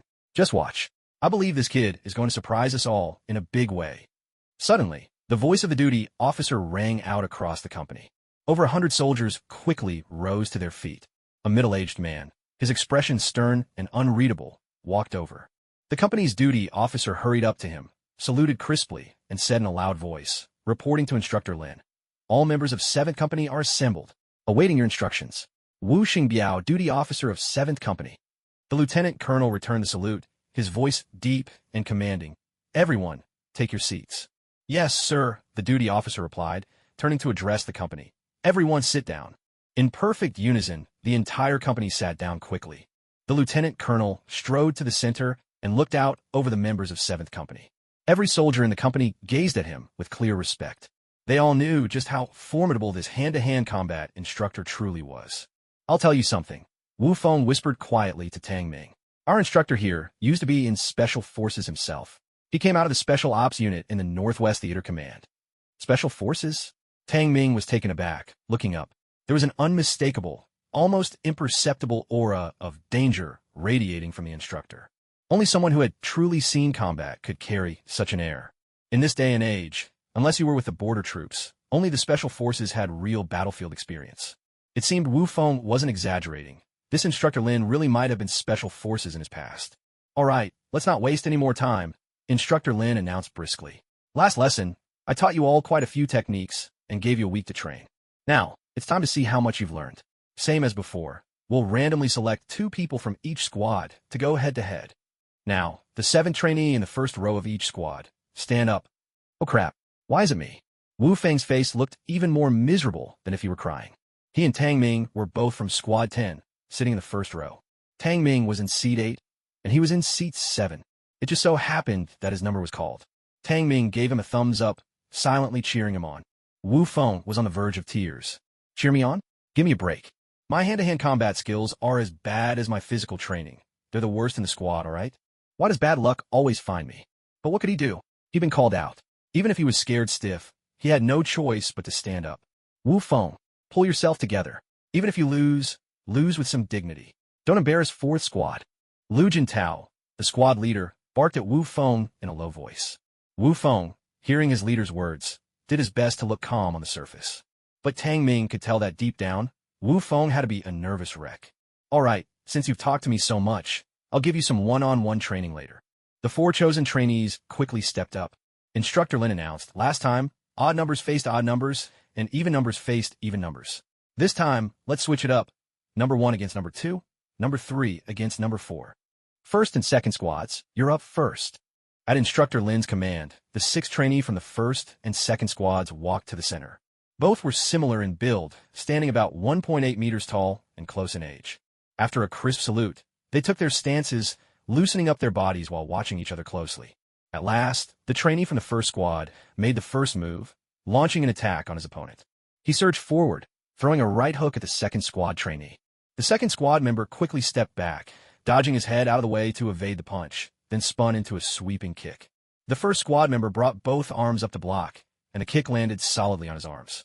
Leg and arms collided, and both men staggered back a couple of steps. The first round ended in a draw.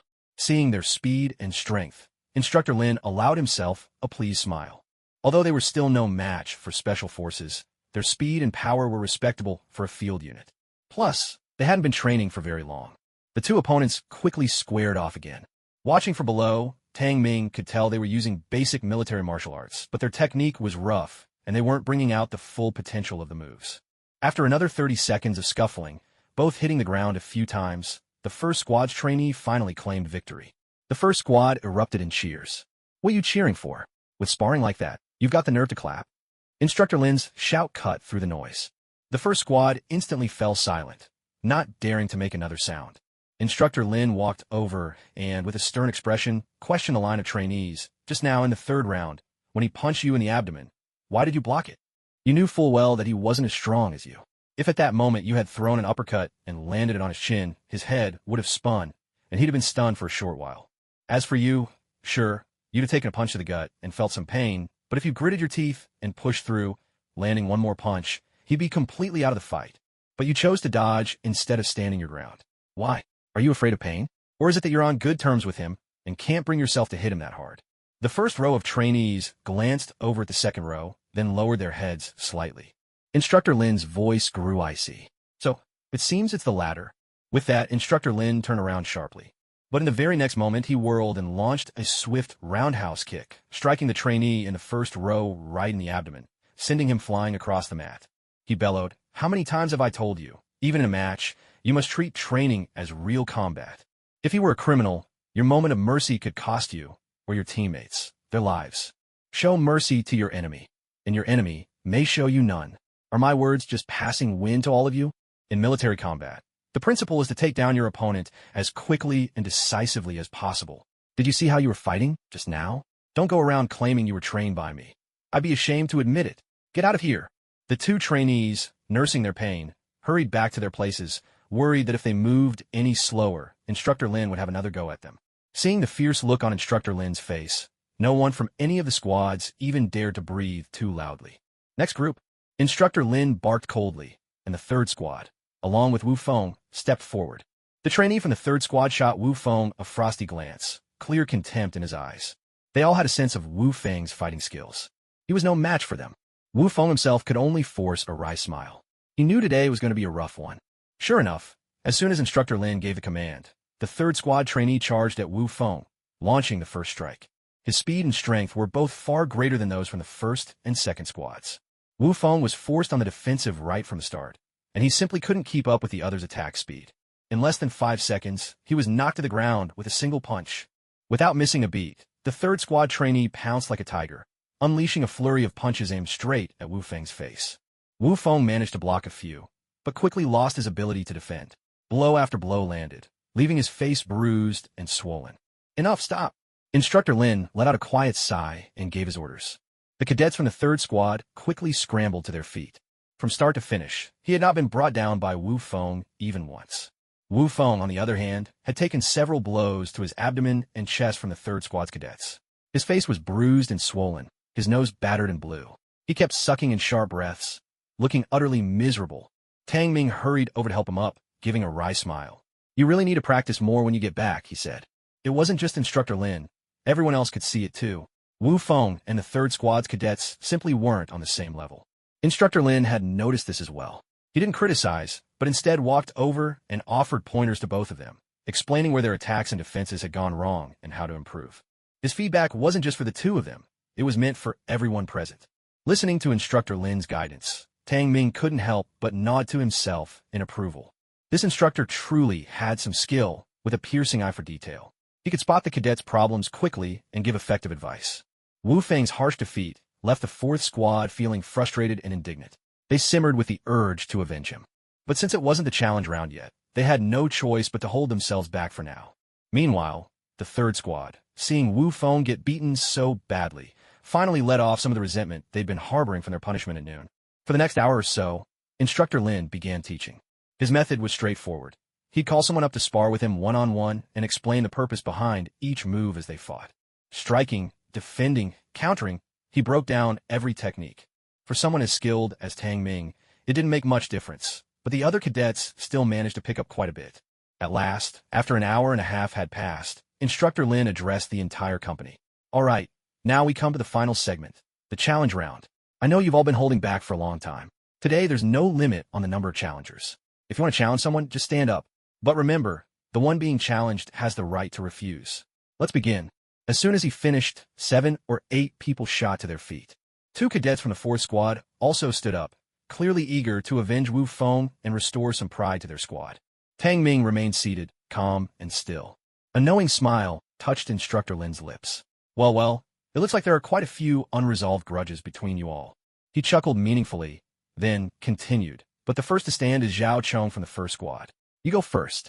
Who do you want to challenge? The others sat down, leaving only a tall, powerfully built cadet from the first squad standing straight as an arrow. With an icy gaze, he pointed to Tang Ming, who sat in the front row of the fourth squad. I challenge him. Tang Ming, do you dare accept? Tang Ming smiled to himself. As expected, the real target was him. At this moment, Instructor Lin finally noticed Tang Ming. Oh, I hadn't realized before. So we have a newcomer in our midst. Your name is Tang Ming? Tang Ming stood up and answered loudly. Yes, reporting to you, Instructor. My name is Tang Ming, and I just reported to the 7th company today. So you've only just arrived and already caught someone's attention? Seems like something happened in the last half day that I don't know about. Instructor Lin continued. But honestly, I'm not interested in what happened. I'm asking you now. Zhao Chong wants to challenge you. Will you accept? If not, just sit down. At that, Zhao Chong gave Tang Ming a provocative look. What's wrong? Weren't you acting all tough at noon? Now you're thinking of hiding your head like a turtle. Tang Ming's my Fai Li. It's not that I don't want to fight you. It's just that you're not qualified for me to take the field. What did you just say? Instructor Lin's eyes narrowed ever so slightly. This kid has some nerve. The trainees from the other platoons sneered one after another. Zhao Chong was known as one of the strongest fighters among all 3 platoons. He could easily rank in the top 5 of the whole company and top 30 in the entire academy.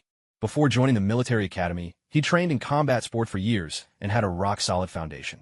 Yet this guy actually dared to look down on Zhao Chong like that. Truly, the fearless spirit of youth. Behind them, Wang Zhan chuckled to himself. Now the real show's about to begin.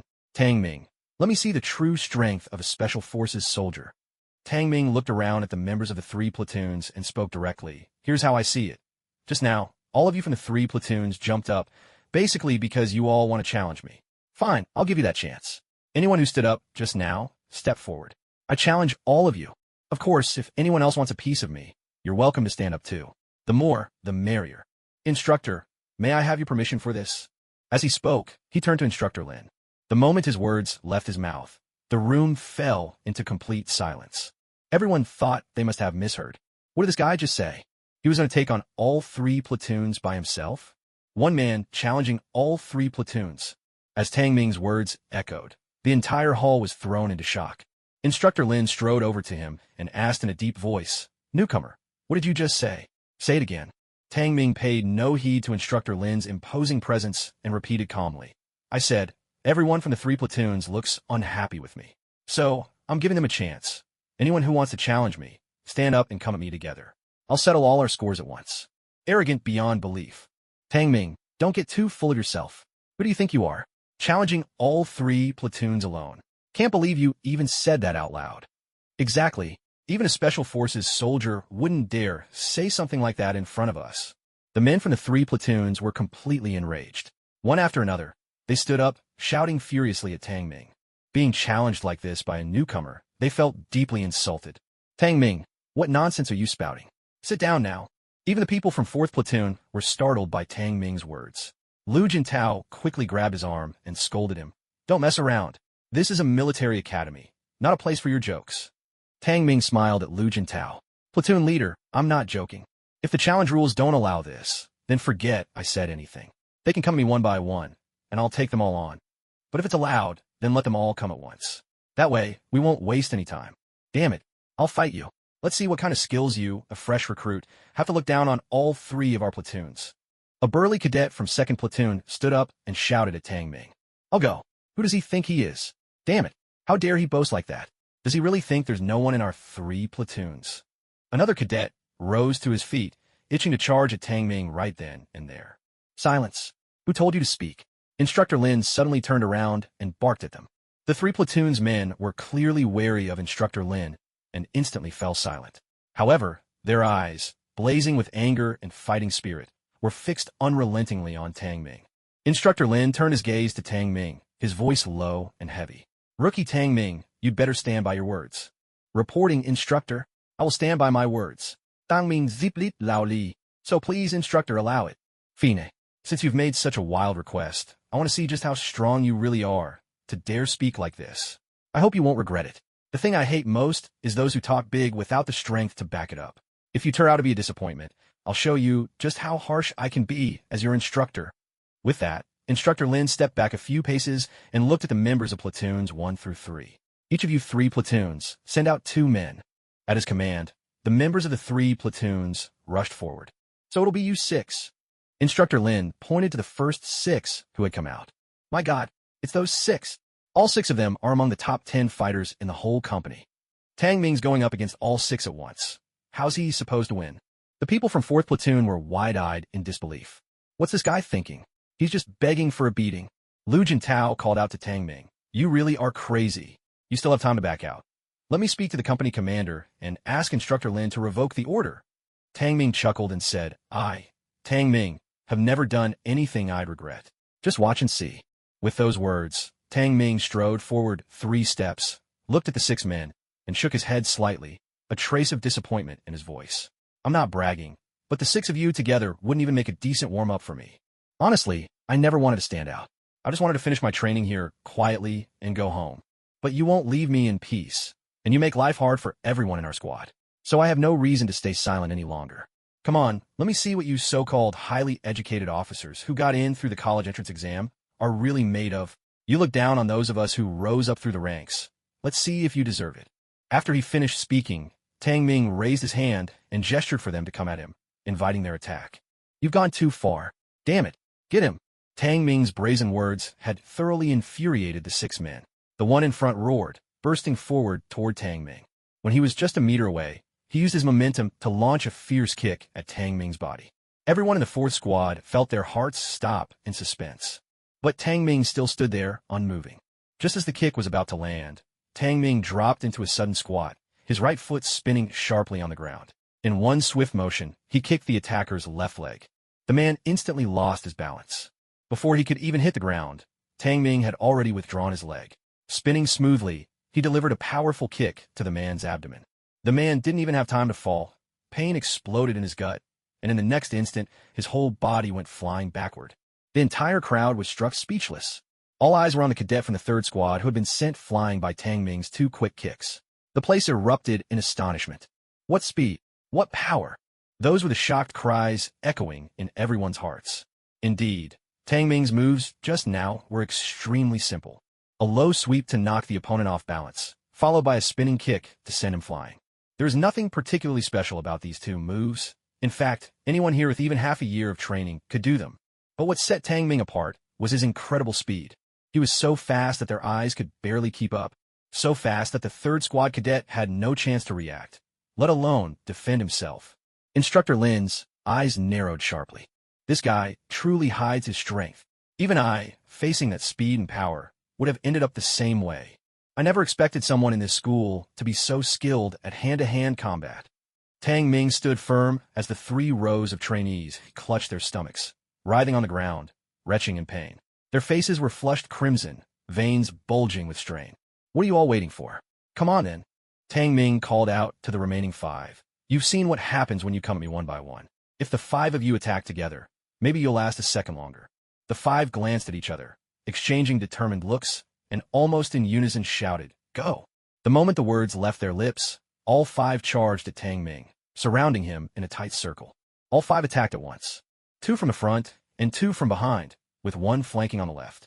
The two in front each launched a sweeping kick toward Tang Ming's left and right sides, aiming for his ribs.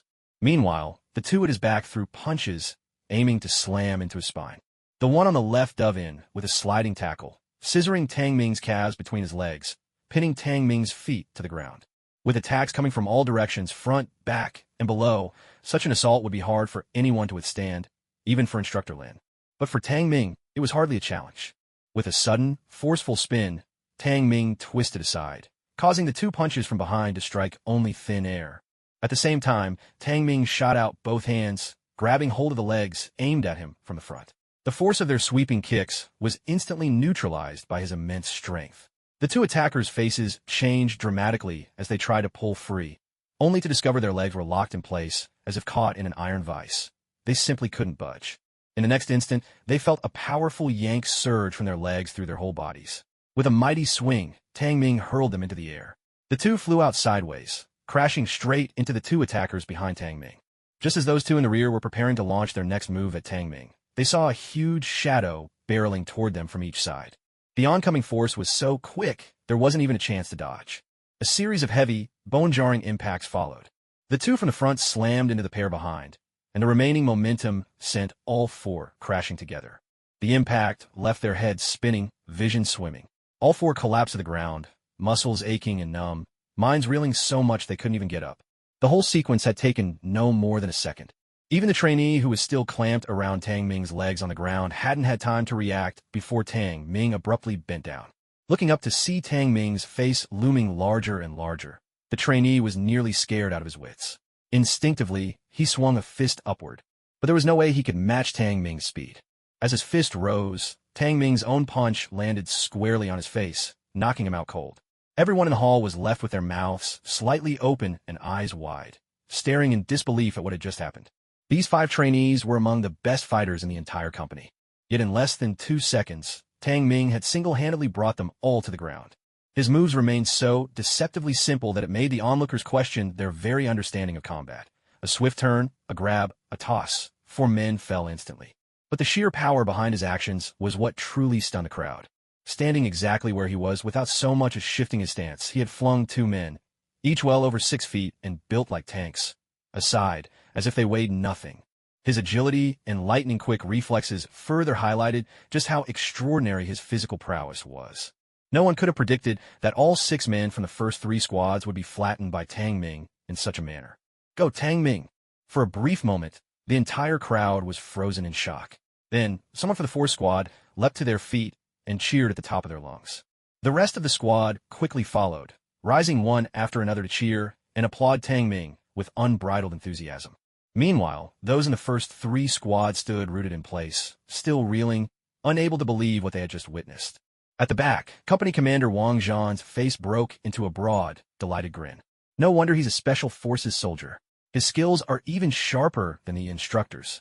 With this kid in our ranks, what need have we to worry? This year, 7th Company is sure to sweep the competitions and evaluations.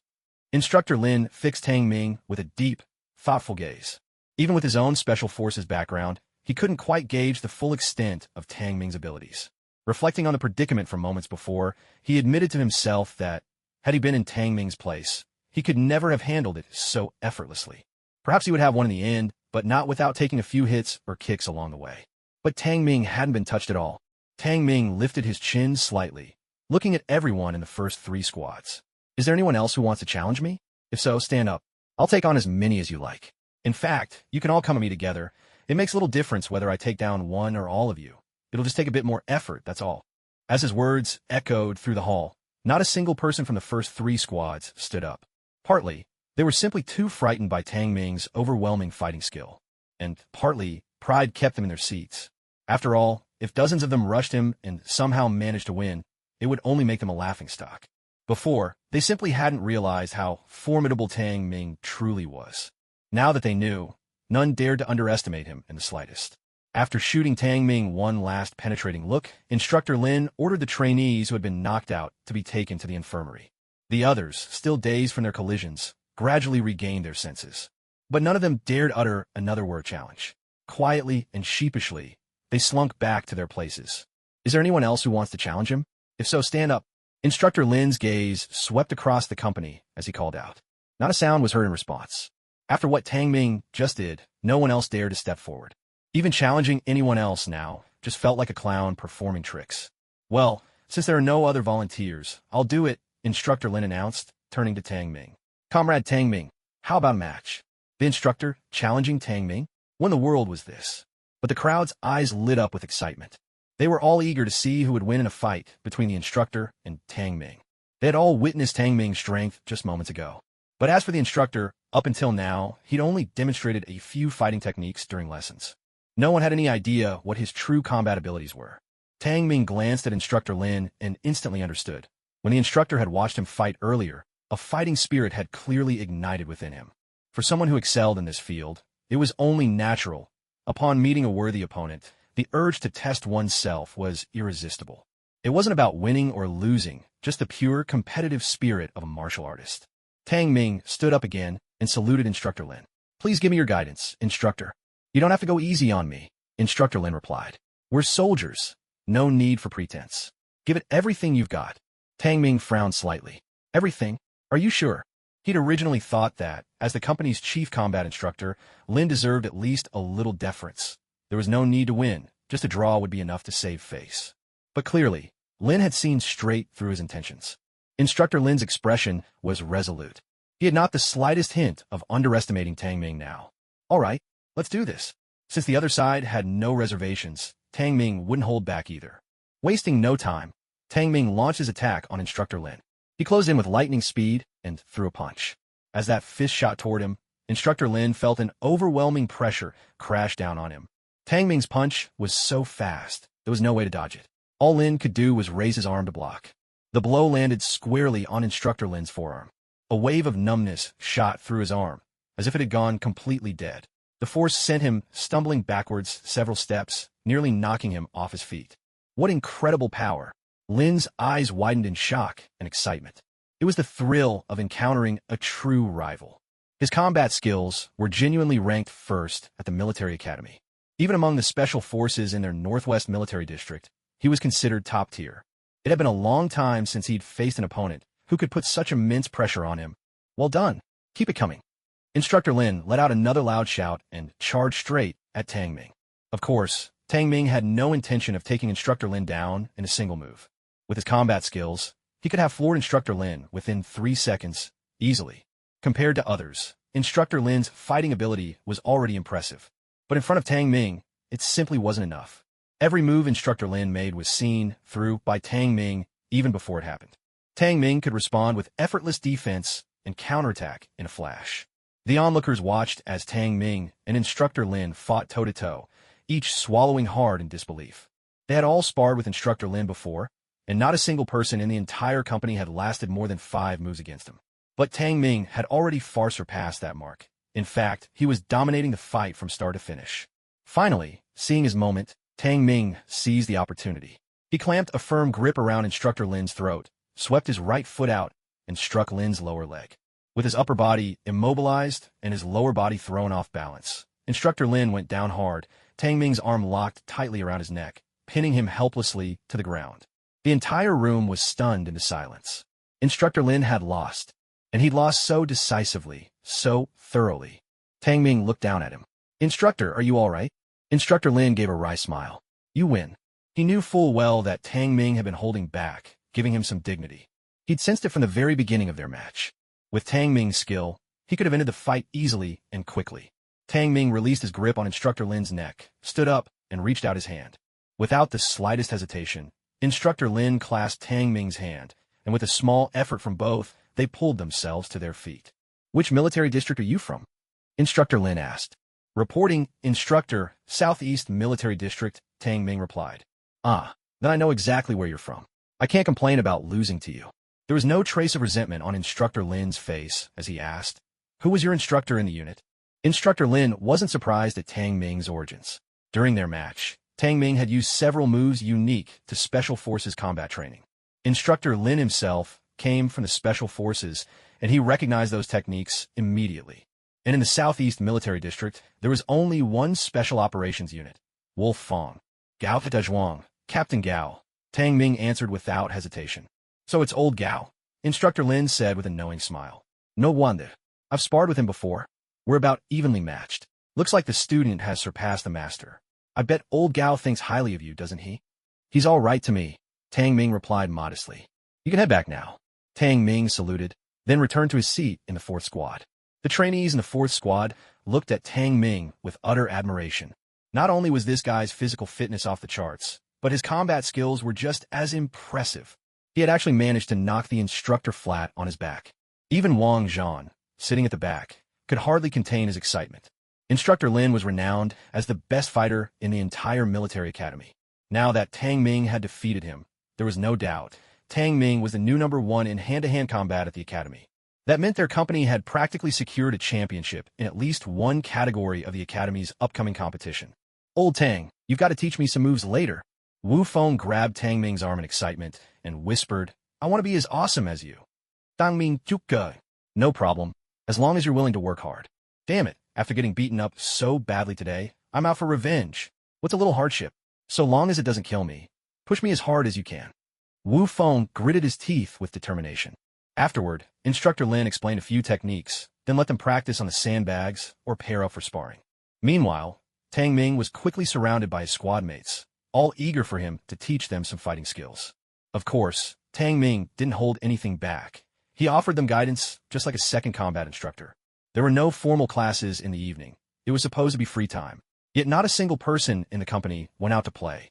Instead, everyone was holed up in the dorm, burying their heads in their books. I have to say, you guys are pretty serious about your studies. After all that training today, aren't you going to relax a little? Tang Ming asked with a smile. Relax? Are you kidding? Wu Feng replied with a wry grin. We've got monthly exams on academics coming up, and right after that, we'll be tested on military subjects. We're all cramming for it. Their squad leader, Lu Jintao, walked in carrying a water bottle and laughed. At our academy, we have academic and military exams every month. The results count towards our year-end evaluations. Since you just arrived, you don't have to take this round. The rest of these guys have been here for half a year already. As for you, since you transferred in midterm, the student office will make arrangements. You probably won't be evaluated with them. Tang Ming knew that most trainees started at the beginning of the academic year, with 2 semesters per year. But special forces were different. Because of their heavy training schedules, they couldn't always arrive on time like the regular field units. Usually, they joined midway through the year, and the school had special rules for such cases. After thinking for a moment, Tang Ming said, Squad leader, can I apply to join this exam too? I'm not worried about the results. I'd just like to see where I stand in the academic subjects. Lu Jintao chuckled and said, Are you sure about this? Even though your scores won't be counted in the year-end assessment, if you do poorly, it might still be a blow to your confidence. I've thought it over. Let me give it a try. It was also a good opportunity for him to test out Dr. Banner's knowledge and the tactical expertise of the one-eyed warrior. He had already gotten a general sense of the academic subjects at the military academy. Advanced mathematics, basic English, physics, chemistry, fundamentals of Army Tactical Command, basic communications. These were just a few of the subjects. All right then, I'll go talk to the company commander and get you signed up. The day after tomorrow, you'll take the exam with the others. It'll also give me a chance to assess your academic level in advance, so I can tailor a study and training plan for you, said Lu Jintao. Thank you, squad leader. Tang Ming sat down as well, picked up some of the textbooks the other trainees were using, and flipped through them. He quickly realized that the material was astonishingly simple. He only needed to read the first few lines to predict exactly what would be covered in the following sections. All this knowledge was already stored in his skills database. For example, faced with a math problem, he could instantly see multiple ways to solve it. It was the same with chemistry and physics. In English, there was nothing to worry about. He was fluent in 8 languages. When it came to Army Tactical Command, the one-eyed warrior skills were at least 30 years ahead of the current era. The model answers for these questions weren't nearly as comprehensive or advanced as the ones in Tang Ming's mind. As he read on, Tang Ming couldn't help but feel a bit bored. It was like a super genius being asked to recite the multiplication tables, hardly a challenge. Sometimes, being a straight-A student could be incredibly dull. Seeing how Tang Ming looked, Wu Feng, sitting nearby, patted him on the shoulder in consolation. Don't get discouraged. For those of us who didn't do so well on the college entrance exams, this stuff is pretty tough. But as long as we work hard, we can learn it. We won't be any worse than the student officers. Tang Ming didn't know quite what to say. If you ever have any questions or get confused about the academic subjects, just ask me. My physical fitness and combat skills might not be great, but when it comes to academics, I'm in the top 3. Haha. Watching Wu Feng puff up with pride, Tang Ming was left speechless. Should I really be asking you? Are you sure you can answer me? The next day, there was no training. Everyone was busy preparing for the upcoming monthly exam in academic subjects. The company commander had also secured Tang Ming a spot for the test. With such a valuable member, the company commander was more than happy to indulge him. A small request like this would, of course, be granted without hesitation. Soon, the monthly exam began. There were 8 subjects in total, spread over 3 days. 2 subjects were scheduled for the evenings as well. Tang Ming would be tested on the same subjects as the other trainees who had come up from the field units. In addition to the exams required for officers who had come up from the ranks, the first-year students who had entered through the college entrance examination also needed to take tests. The content was basically the same, with only a few differences in questions on military subjects like tactical command and communications. When Tang Ming received the math test paper, he glanced at it briefly and instantly knew all the answers. Was studying at this military academy really this easy? He picked up his pen and began working out the problems at a brisk pace. Advanced mathematics differs greatly from the math taught in high school, introducing entirely new mathematical methods. Without prior study, it would be extremely difficult to solve these problems. That's why both company commander Wang Zhan and platoon leader Lu Jingtao had little faith in Tang Ming's performance. But half an hour later, "Excuse me, teacher, I've finished. May I turn my paper?" So soon, both proctors looked up in surprise.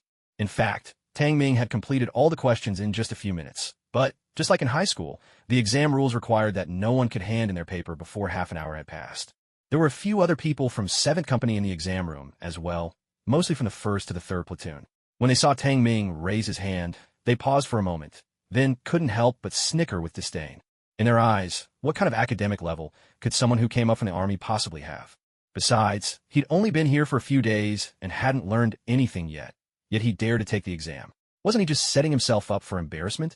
Turning in his paper this early. Surely it must be blank, right? "Bring it up here," the proctor said. Tang Ming tidied up his things, then walked up and handed in his exam. The proctor immediately sealed the paper according to procedure. By academy rules, only designated grading instructors were allowed to see these exams. Tang Ming returned directly to his company. "Tang Ming, weren't you taking the exam? How come you're back already?" Platoon leader Lu Jingtao was taken aback when he saw Tang Ming. It's over. It's over." Lu Jingtao checked the time. "Wait, hasn't it only been half an hour since it started?" Tang Ming replied. "I finished and handed it in." Lu Jingtao was speechless. "Did you really finish, or did you just not know how and gave up?" He sighed inwardly, but said nothing more. After all, this exam was just a trial run for Tang Ming, and the results wouldn't count toward his official grades. "Platoon leader, I'm heading out to train now, okay?" Lu Jingtao knew Tang Ming's personality well. This guy could never sit still, not even for a moment. Any spare minute, and he was off to train. If every cadet in the platoon had Tang Ming's drive, physical fitness would be the last thing they'd ever worry about. Tang Ming immediately strapped on his weighted gear and headed for the main training field. Over the next 2 days, Tang Ming handed in every single exam within half an hour, then returned to training. Lu Jingtao had grown used to this routine and said nothing more. After the academic exams, it was time for the military skills assessment. This test focused on individual ability, not the overall performance of the entire company. The exam covered the usual 5-kilometer run, single bar, and parallel bar exercises from 1 through 8, pistol and rifle marksmanship, grenade throwing, sand table exercises, communications operations, and several other subjects. Back in his days with the Wolf Fong unit, Tang Ming had broken records in all of these. Now, they were so easy for him that they hardly even counted as a challenge. Sure enough, when it came to the 5-kilometer run, he shattered the school record by finishing in just 14.5 minutes. His skills on the single and parallel bars made even Olympic gymnasts look clumsy by comparison. With the wooden handle grenade, he hurled it more than 100 meters, nearly making the examiner's jaw drop in disbelief. He breezed through the sand table exercises and communications operations in one go, scoring perfect marks on both. It could be said that in these preliminary subjects, Tang Ming achieved the most outstanding results in the school's history. Originally, Company Commander Wang Zhan had only wanted to give him a chance to try, just to let him take part in the exams. No one expected that Tang Ming's results would shake the entire school to its core. You had to realize, Tang Ming hadn't even been at the military academy for a full week. Of course, it helped that he'd already achieved remarkable results in his previous unit. But still, the scores he posted were enough to leave anyone astounded. So it was no surprise that, when it came to the final stage, the pistol and rifle tests, almost all the school leaders gathered at the range to watch Third Company's assessment. The real reason they were there, of course, was to see Tang Ming's marksmanship firsthand. The pistol and rifle test itself was straightforward. It was designed as a dynamic shooting challenge. At a distance of 100 meters, there were 30 targets in total. 10 of these would, at random, be accompanied by a hostage silhouette. During the first 70 meters as you advanced, targets could suddenly pop up from behind low walls on your left or right. The rule was, with your rifle in hand, you had just 1.5 seconds to hit each target as it appeared. If you missed or took too long, it counted as a miss. There were 20 targets in this stage. Then, upon reaching the 70-meter mark, you had to switch from rifle to pistol and hit the remaining 10 targets under the same time constraints. You had 40 seconds total to reach the finish line. Exceed that, and you failed automatically. The passing standards were clear. Hit at least 10 targets with a rifle and 3 with a pistol, all within the time limit. 13 rifle hits and 4 pistol hits earned a good grade. 15 rifle hits and 5 pistol hits counted as excellent. A perfect score required hitting every single target. But if you accidentally hit any hostage target, no matter how many targets you'd otherwise hit, you failed the test. The 7th Company was up first, starting with 1st Platoon. One by one, the cadets stepped up. Some turned in excellent performances. A few, unfortunately, did not pass. When it came to 4th Platoon's turn, their results edged out those of the first 3 platoons. After all, he had been promoted from the ranks of field troops, so both the intensity and duration of his training had always been a bit greater than those of the cadet officers. At last, it was Tang Ming's turn to take the stage. At that moment, everyone who had seemed a bit drowsy just moments before instantly perked up, their spirits lifted. After all, over these 3 days of assessments, Tang Ming's performance in every single test had left them utterly astounded. Everyone was eager to see if, in this final event, Tang Ming could once again set a record-breaking score. In the entire academy, only a handful actually knew that Tang Ming was a Special Forces soldier. The rest had no idea. The director of instruction was seated beside the principal. The principal asked, "Director Zhou, this Tang Ming, he was your recommendation, right? How is he?" Director Zhou smiled. "Principal, haven't you read his file? This kid managed to capture the Blue Force commander, and even the elite Black Tiger Special Forces from the Northwest Military District couldn't do a thing with him. How could his abilities possibly be lacking?" The principal sighed in admiration. "I've heard that even Lin Yu, our school's top hand-to-hand fighter, lost to him. To have such strength at such a young age, truly, heroes emerge from among the youth.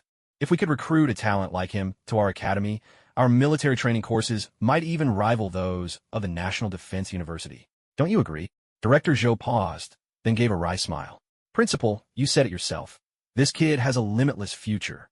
If we can see it, don't you think the leaders in the Southeast Military District can too? There's no way they'd be willing to let such a treasure go." At those words, the principal could only sigh as well.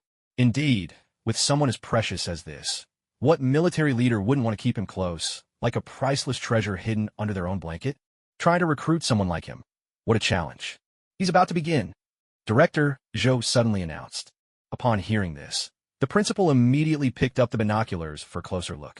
Everyone on the field was filled with anticipation and curiosity. Tang Ming stood at the starting line, holding a rifle in his hands. 100 meters ahead, dozens of low walls stood scattered. Targets would pop up from behind any one of them at random. This type of 100-meter rapid-fire assessment not only tested a soldier's marksmanship, but also their eyesight and reaction speed. If you didn't spot the target quickly enough, you'd never finish the course in time. If your aim wasn't true, you might even accidentally hit a hostage. Ready, go! At the examiner's command, Tang Ming's entire demeanor changed in an instant. He became like a warrior who had just stepped onto the battlefield, and in a flash, he darted forward at lightning speed. He moved astonishingly fast, already reaching a pace of 7 meters per second. Everyone present was left dumbfounded. Running that fast, how could anyone possibly aim and shoot accurately? But in the very next moment, they witnessed a scene that defied all expectations. The first target sprang up from behind the third low wall to Tang Ming's left. Tang Ming, sprinting at full speed, swiftly raised his rifle with both hands and, without a moment's hesitation, fired. The bullet sped out and struck the target dead on. Everyone was utterly stunned, because the speed at which Tang Ming spotted the target and completed a shot was simply astonishing. When others saw a target, they all had to stop their motion for a split second take aim, and then fire. No matter how you looked at it, that process took at least 0.8 to 1.5 seconds, sometimes even longer. After all, they had to make sure it wasn't a hostage target. But when Tang Ming saw his target, not only did he not slow down, he raised his rifle and fired instantly. His eyes never even paused to use the sights. It was as if he simply lifted the rifle and let the shot fly. And, incredibly, he hit the very center of the target with perfect accuracy. From the moment he spotted the target to the moment the bullet found its mark, not even 0.3 seconds had passed. That was nearly 3 to 5 times faster than anyone else. From the distant observation platform, the principal thumped the table in excitement and shot to his feet. The other school leaders were frozen in disbelief. They had seen sharpshooters before, but never anything this extraordinary. To shoot at such speed and with such accuracy, without even pausing to aim, while running, this shattered everything they thought they knew about rifle marksmanship. Could it be that every shot they'd ever fired before was a joke by comparison? The rest of the 3rd Battalion was just as floored by Tang Ming's jaw-dropping skills. That shooting speed, that precision. Even if they trained for 10 years, they might never reach this level. Yet while everyone else was reeling in shock, Tang Ming didn't slow down in the slightest. He kept up his running speed, 7 meters per second. Bullets kept flying from his rifle. Just like the first shot, it always took Tang Ming less than 0.3 seconds from the moment a target appeared to the moment he squeezed the trigger, and he never once let his pace falter. Along the way, 8 hostage targets popped up as well, but Tang Ming always identified them in a flash, never once hitting a hostage by mistake. The entire field was dead silent. Tang Ming's terrifying marksmanship had left everyone thoroughly awestruck. But then, what happened next nearly made everyone's jaws hit the floor. As Tang Ming reached the 70-meter mark, the transition point from rifle to pistol, he suddenly swung his rifle to the left, slinging it across his back. At the same moment, he reached down with his right hand and drew his pistol from the holster strap just above his knee. And just as he pulled the pistol free, his right calf lifted, and his heel struck the pistol's slide with perfect precision, chambering around in one smooth motion. Everyone watching almost popped their eyes out of their heads. What kind of sorcery was this? Chambering around with your heel? Was this even possible? Tang Ming had crossed into a world set in the late 1990s. At that time, this dazzling move, chambering around with the heel of your foot, had yet to make its debut. If you've seen Wolf Warrior 1, you might remember Lung Feng using this same trick in a fight against mercenaries. And in the real special forces of a new century in his previous life, quite a few elite soldiers had managed to pull off this maneuver as well. Tang Ming had simply showcased this flashy move a decade earlier than anyone else. While everyone was still reeling from the shock of Tang Ming chambering a bullet with his heel, he had already fired off 10 shots with his pistol and reached the finish line. At the end point, the examiner instinctively pressed the pause button. He lowered his somewhat stiff neck, mouth slightly agape, and stared wide-eyed at the timer.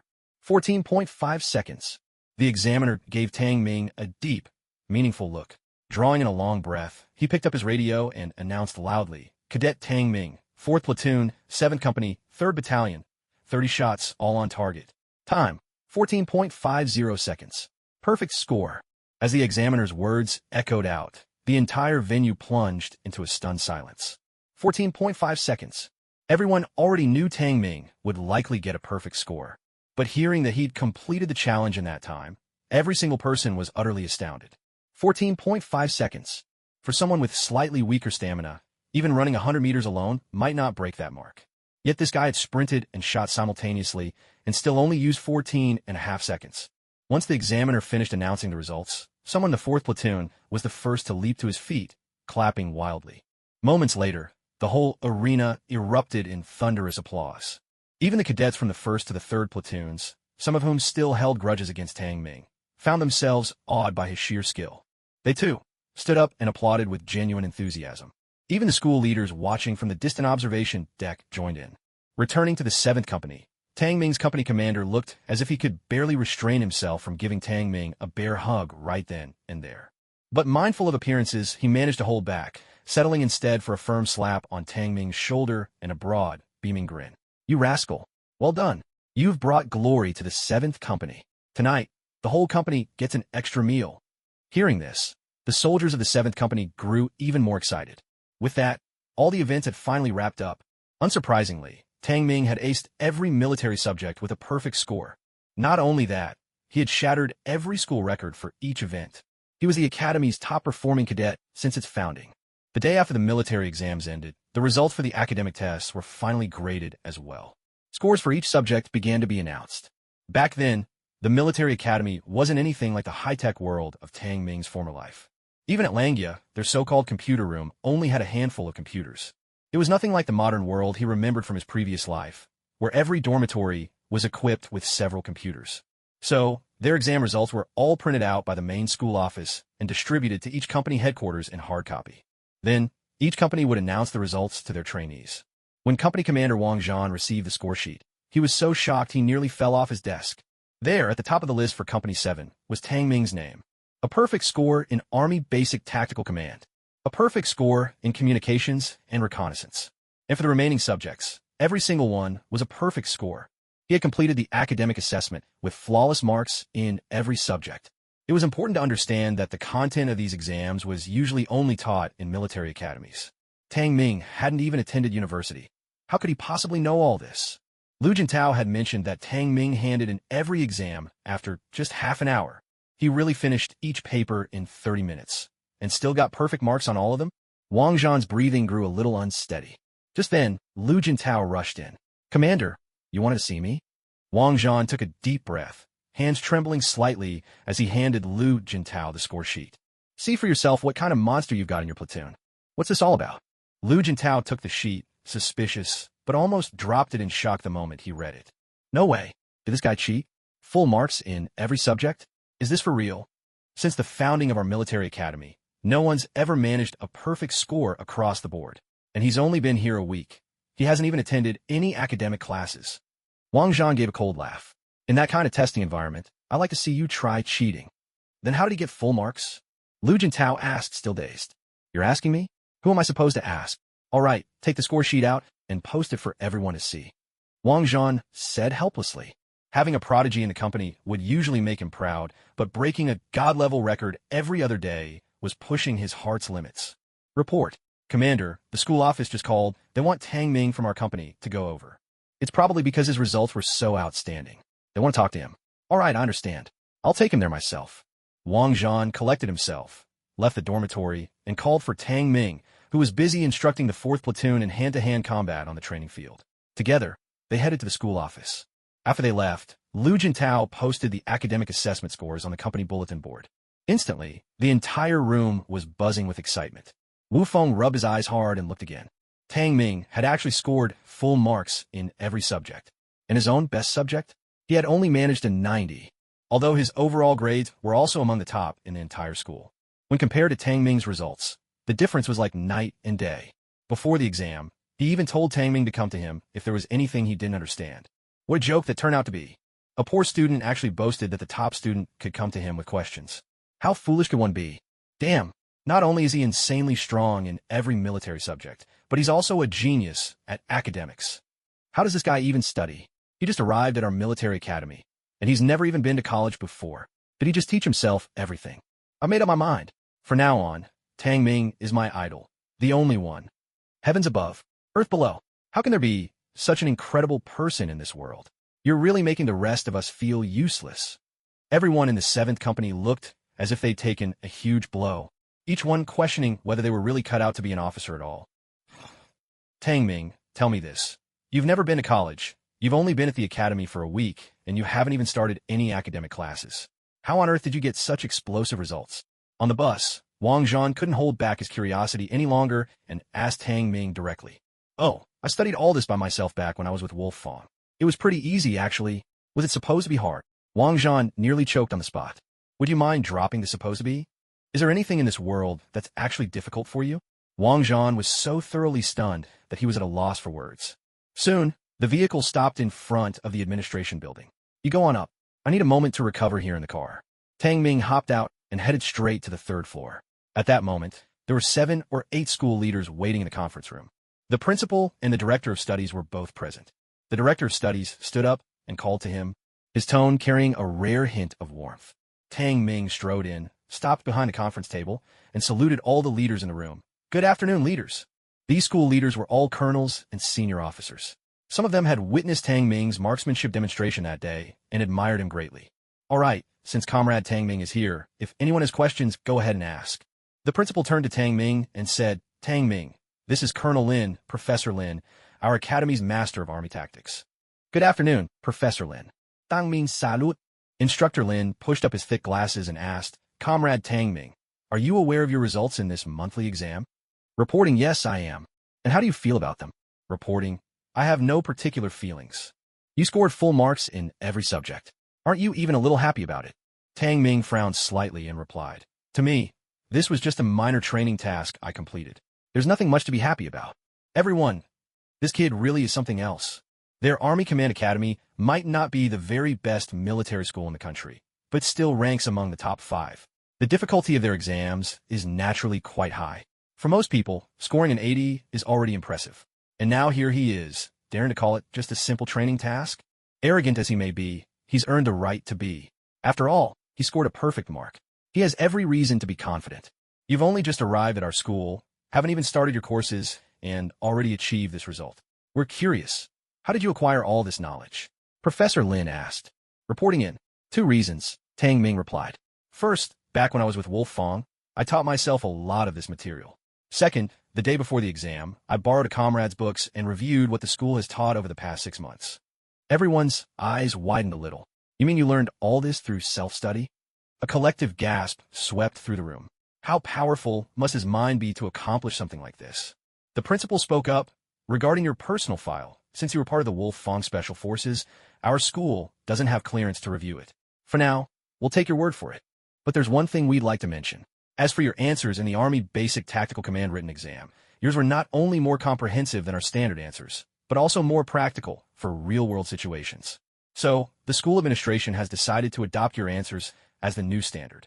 Furthermore, as long as it doesn't interfere with your studies, we'd like to invite you to participate in the later stages of compiling our school's textbooks. With your knowledge, you can help us a great deal. We'd also like to involve you in designing future exam questions.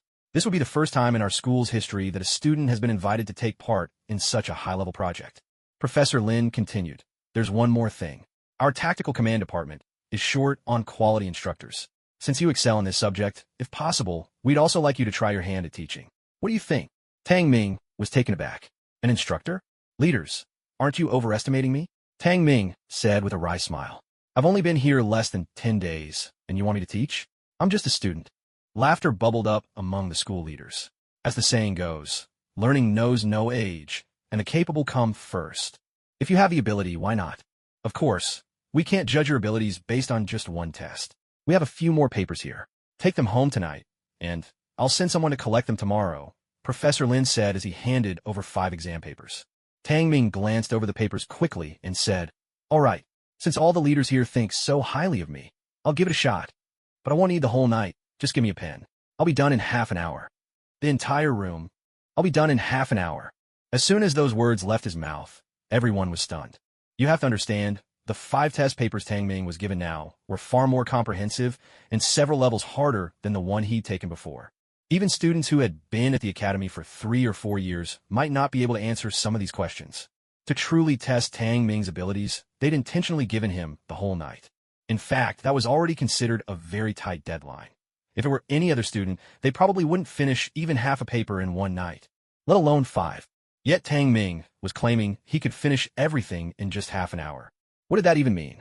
Was he saying his abilities were several times, maybe even 10 times, greater than those of the other students? Tang Ming, are you sure you're not joking with me? Professor Lin narrowed his eyes slightly and asked, you do realize these questions we've given you are exceptionally difficult. Not even the senior students, and perhaps not even some of our tactical command instructors, could answer every one of them.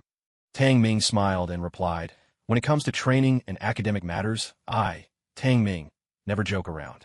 If I say half an hour, then half an hour it is. Everyone exchanged glances. Give him the pen. Let's see what he can do, the principal said, giving Tang Ming a deep, thoughtful look. He couldn't shake the feeling that Tang Ming was the kind of person who could deliver surprises and miracles at any moment. Professor Lin immediately handed over a fountain pen. Tang Ming accepted it. Thank you. With that, he sat down and began to answer the questions on the exam papers at a rapid, steady pace. A few minutes later, he asked the school leaders for a few sheets of blank paper. Time ticked by, minute after minute. The school leaders present waited patiently, one and all. Finally, as Tang Ming finished the last stroke of his pen, he let out a quiet breath of relief and handed the completed test papers, along with several sheets of filled white paper, to Professor Lin. I'm done. Professor Lin and the others checked the time. Not even 25 minutes had passed. Looking at the dense rows of handwriting on the table, they couldn't help but wonder if this kid had just scribbled random answers, or if he actually knew his stuff. For some of the questions, the information given wasn't very complete. There were multiple possible scenarios. So, I've written out solutions for each possible situation. There wasn't enough space on the answer sheets, so I used blank paper instead. I've labeled everything clearly, so you should be able to follow it without any trouble. Hearing this, several of the school leaders picked up the papers and began to read. They were stunned the moment they saw the question. The 5 test papers they had prepared were either essay questions or open-ended ones. There were no multiple choice or true or false questions at all. You could say that every single question required a certain level of combat experience and academic research to answer. But Tang Ming, the school leaders grew more and more astonished the further they read. Especially Professor Lin. His excitement grew with every passing moment.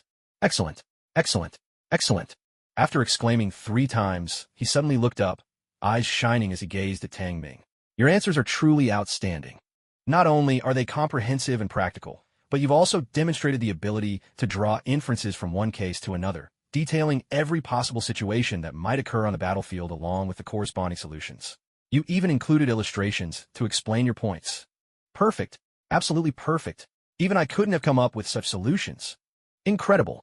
Simply incredible. At that moment, the other school leaders, having all exchanged and reviewed the test papers, were equally astounded deep down. Tang Ming hesitated for a moment before saying, actually, this kind of answering still has its limitations. If we could combine computers and use 3D graphics to simulate the scenarios, then add commentary alongside, I think the effect would be optimal. The school leaders all jolted in surprise at his suggestion. What did you say? Ploidig affix. Tang Ming note that. By using technology to model the battlefield in 3 dimensions. Well, to put it simply, with computer technology, we could recreate the battlefield and present every detail in high definition. Through computer controls, everything would be immediately clear at a glance. Of course, for an exam, this might not be very practical. But if we were to use this method in the classroom to teach students, it would be far more effective than just explaining with words and textbooks. Professor Lin quickly asked, what you're describing, I remember when I went abroad a few years ago, people there explained this concept to us as well. But over there, they're technologically advanced countries. Here in our country, we don't yet have that level of technology. Even if it exists, it's only on a small scale. At our military academy, we don't have the talent to develop this for us. The principal looked at Tang Ming, a hint of expectation in his voice as he asked, Comrade Tang Ming, could it be that you know how to do this? Tang Ming replied, I could give it a try. But it depends on whether the school can obtain the rights to use certain software for creating these graphics. If we can get them, I can make it happen. Of course, even without them, it's not impossible. As long as the equipment is up to standard, I could develop a few programs myself. With Dr. Banner's expertise in electronic information, these technologies were, in fact, among the simplest of his many skills. But this was all based on the assumption that the technology of the equipment would allow it. Even the most skillful cook cannot prepare a meal without rice. If you don't have good equipment, no matter how excellent your software is, there's simply no way to run it. That's the power of technology. There's a reason why foreign technology is currently more advanced than what we have at home, and why it will take us a long time to catch up. It's because all of this is interconnected. You might have the technology, but without the equipment, you can't put it to use. And if you have the equipment but lack the technology, it's just as useless. Both have to develop in tandem. Upon hearing this, all the leaders were visibly delighted. The principal immediately made a decisive statement. All right, just tell us what kind of equipment you need, and I'll do everything I can to get it for you. Next, Tang Ming wrote down a list of the required items and handed it directly to the principal. After that, Professor Lin spoke up even more frankly. If Tang Ming could truly simulate what he'd just described with his technology, then Tang Ming should give lectures to all the instructors in their department, including himself. They all needed to learn these technological skills. This left Tang Ming feeling rather helpless. Weren't we just saying I'd be an instructor for the trainees? How did I end up as the instructor's instructor now? Principal, there's one more thing, Tang Ming asked, since I'm involved in so much work now. What happens to my own studies and training? The principal replied without hesitation. Your abilities already far surpass the highest standards we require of our students. You don't need to continue with your studies or training. I'll just graduate you with a perfect score. But there's one condition. You must stay at our school for at least half a year. That's a hard requirement, and we can't change it. All right, thank you, Principal Tang Ming said. To be honest, coming here was something he did out of necessity. The level of difficulty in both the coursework and the training was, for him, downright elementary. To put it bluntly, it was simply a waste of time. Now, if he could help the school develop some educational and training materials and make a small contribution to the country's defense, that wasn't so bad after all. He might as well treat it as a vacation. After another half-hour discussion, Tang Ming finally walked out of the office building. That took a while. What did the leaders want to talk to you about? In the car, the company commander, who had been waiting for over an hour, couldn't help but ask, glancing at Tang Ming as he drove. Nothing much. Just like you did earlier, they asked how I managed to score so high. Tang Ming replied. And what did you tell them? I just told the truth I taught myself. The company commander said, well, that makes sense. Your situation is so unusual. It's only normal for the school to want to check it out. Was that all you talked about? Nothing else. Tang Ming spoke directly. The principal said I don't need to take any more specialized courses or participate in training. They'll just give me a perfect score and let me graduate. The company commander was taken aback for a moment, then nodded and said, that makes sense. You've broken all the school's records. What instructor or lecturer could possibly teach you now? There's something else. The leadership wants me to become a lecturer and teach classes for the cadets, Tang Ming added after hesitating briefly. After all, this was something he'd have to tell Wang Zhan sooner or later. What? Wang Zhan was so stunned he nearly lost control of the steering wheel and almost crashed into a nearby lamppost. What kind of absurd decision was this?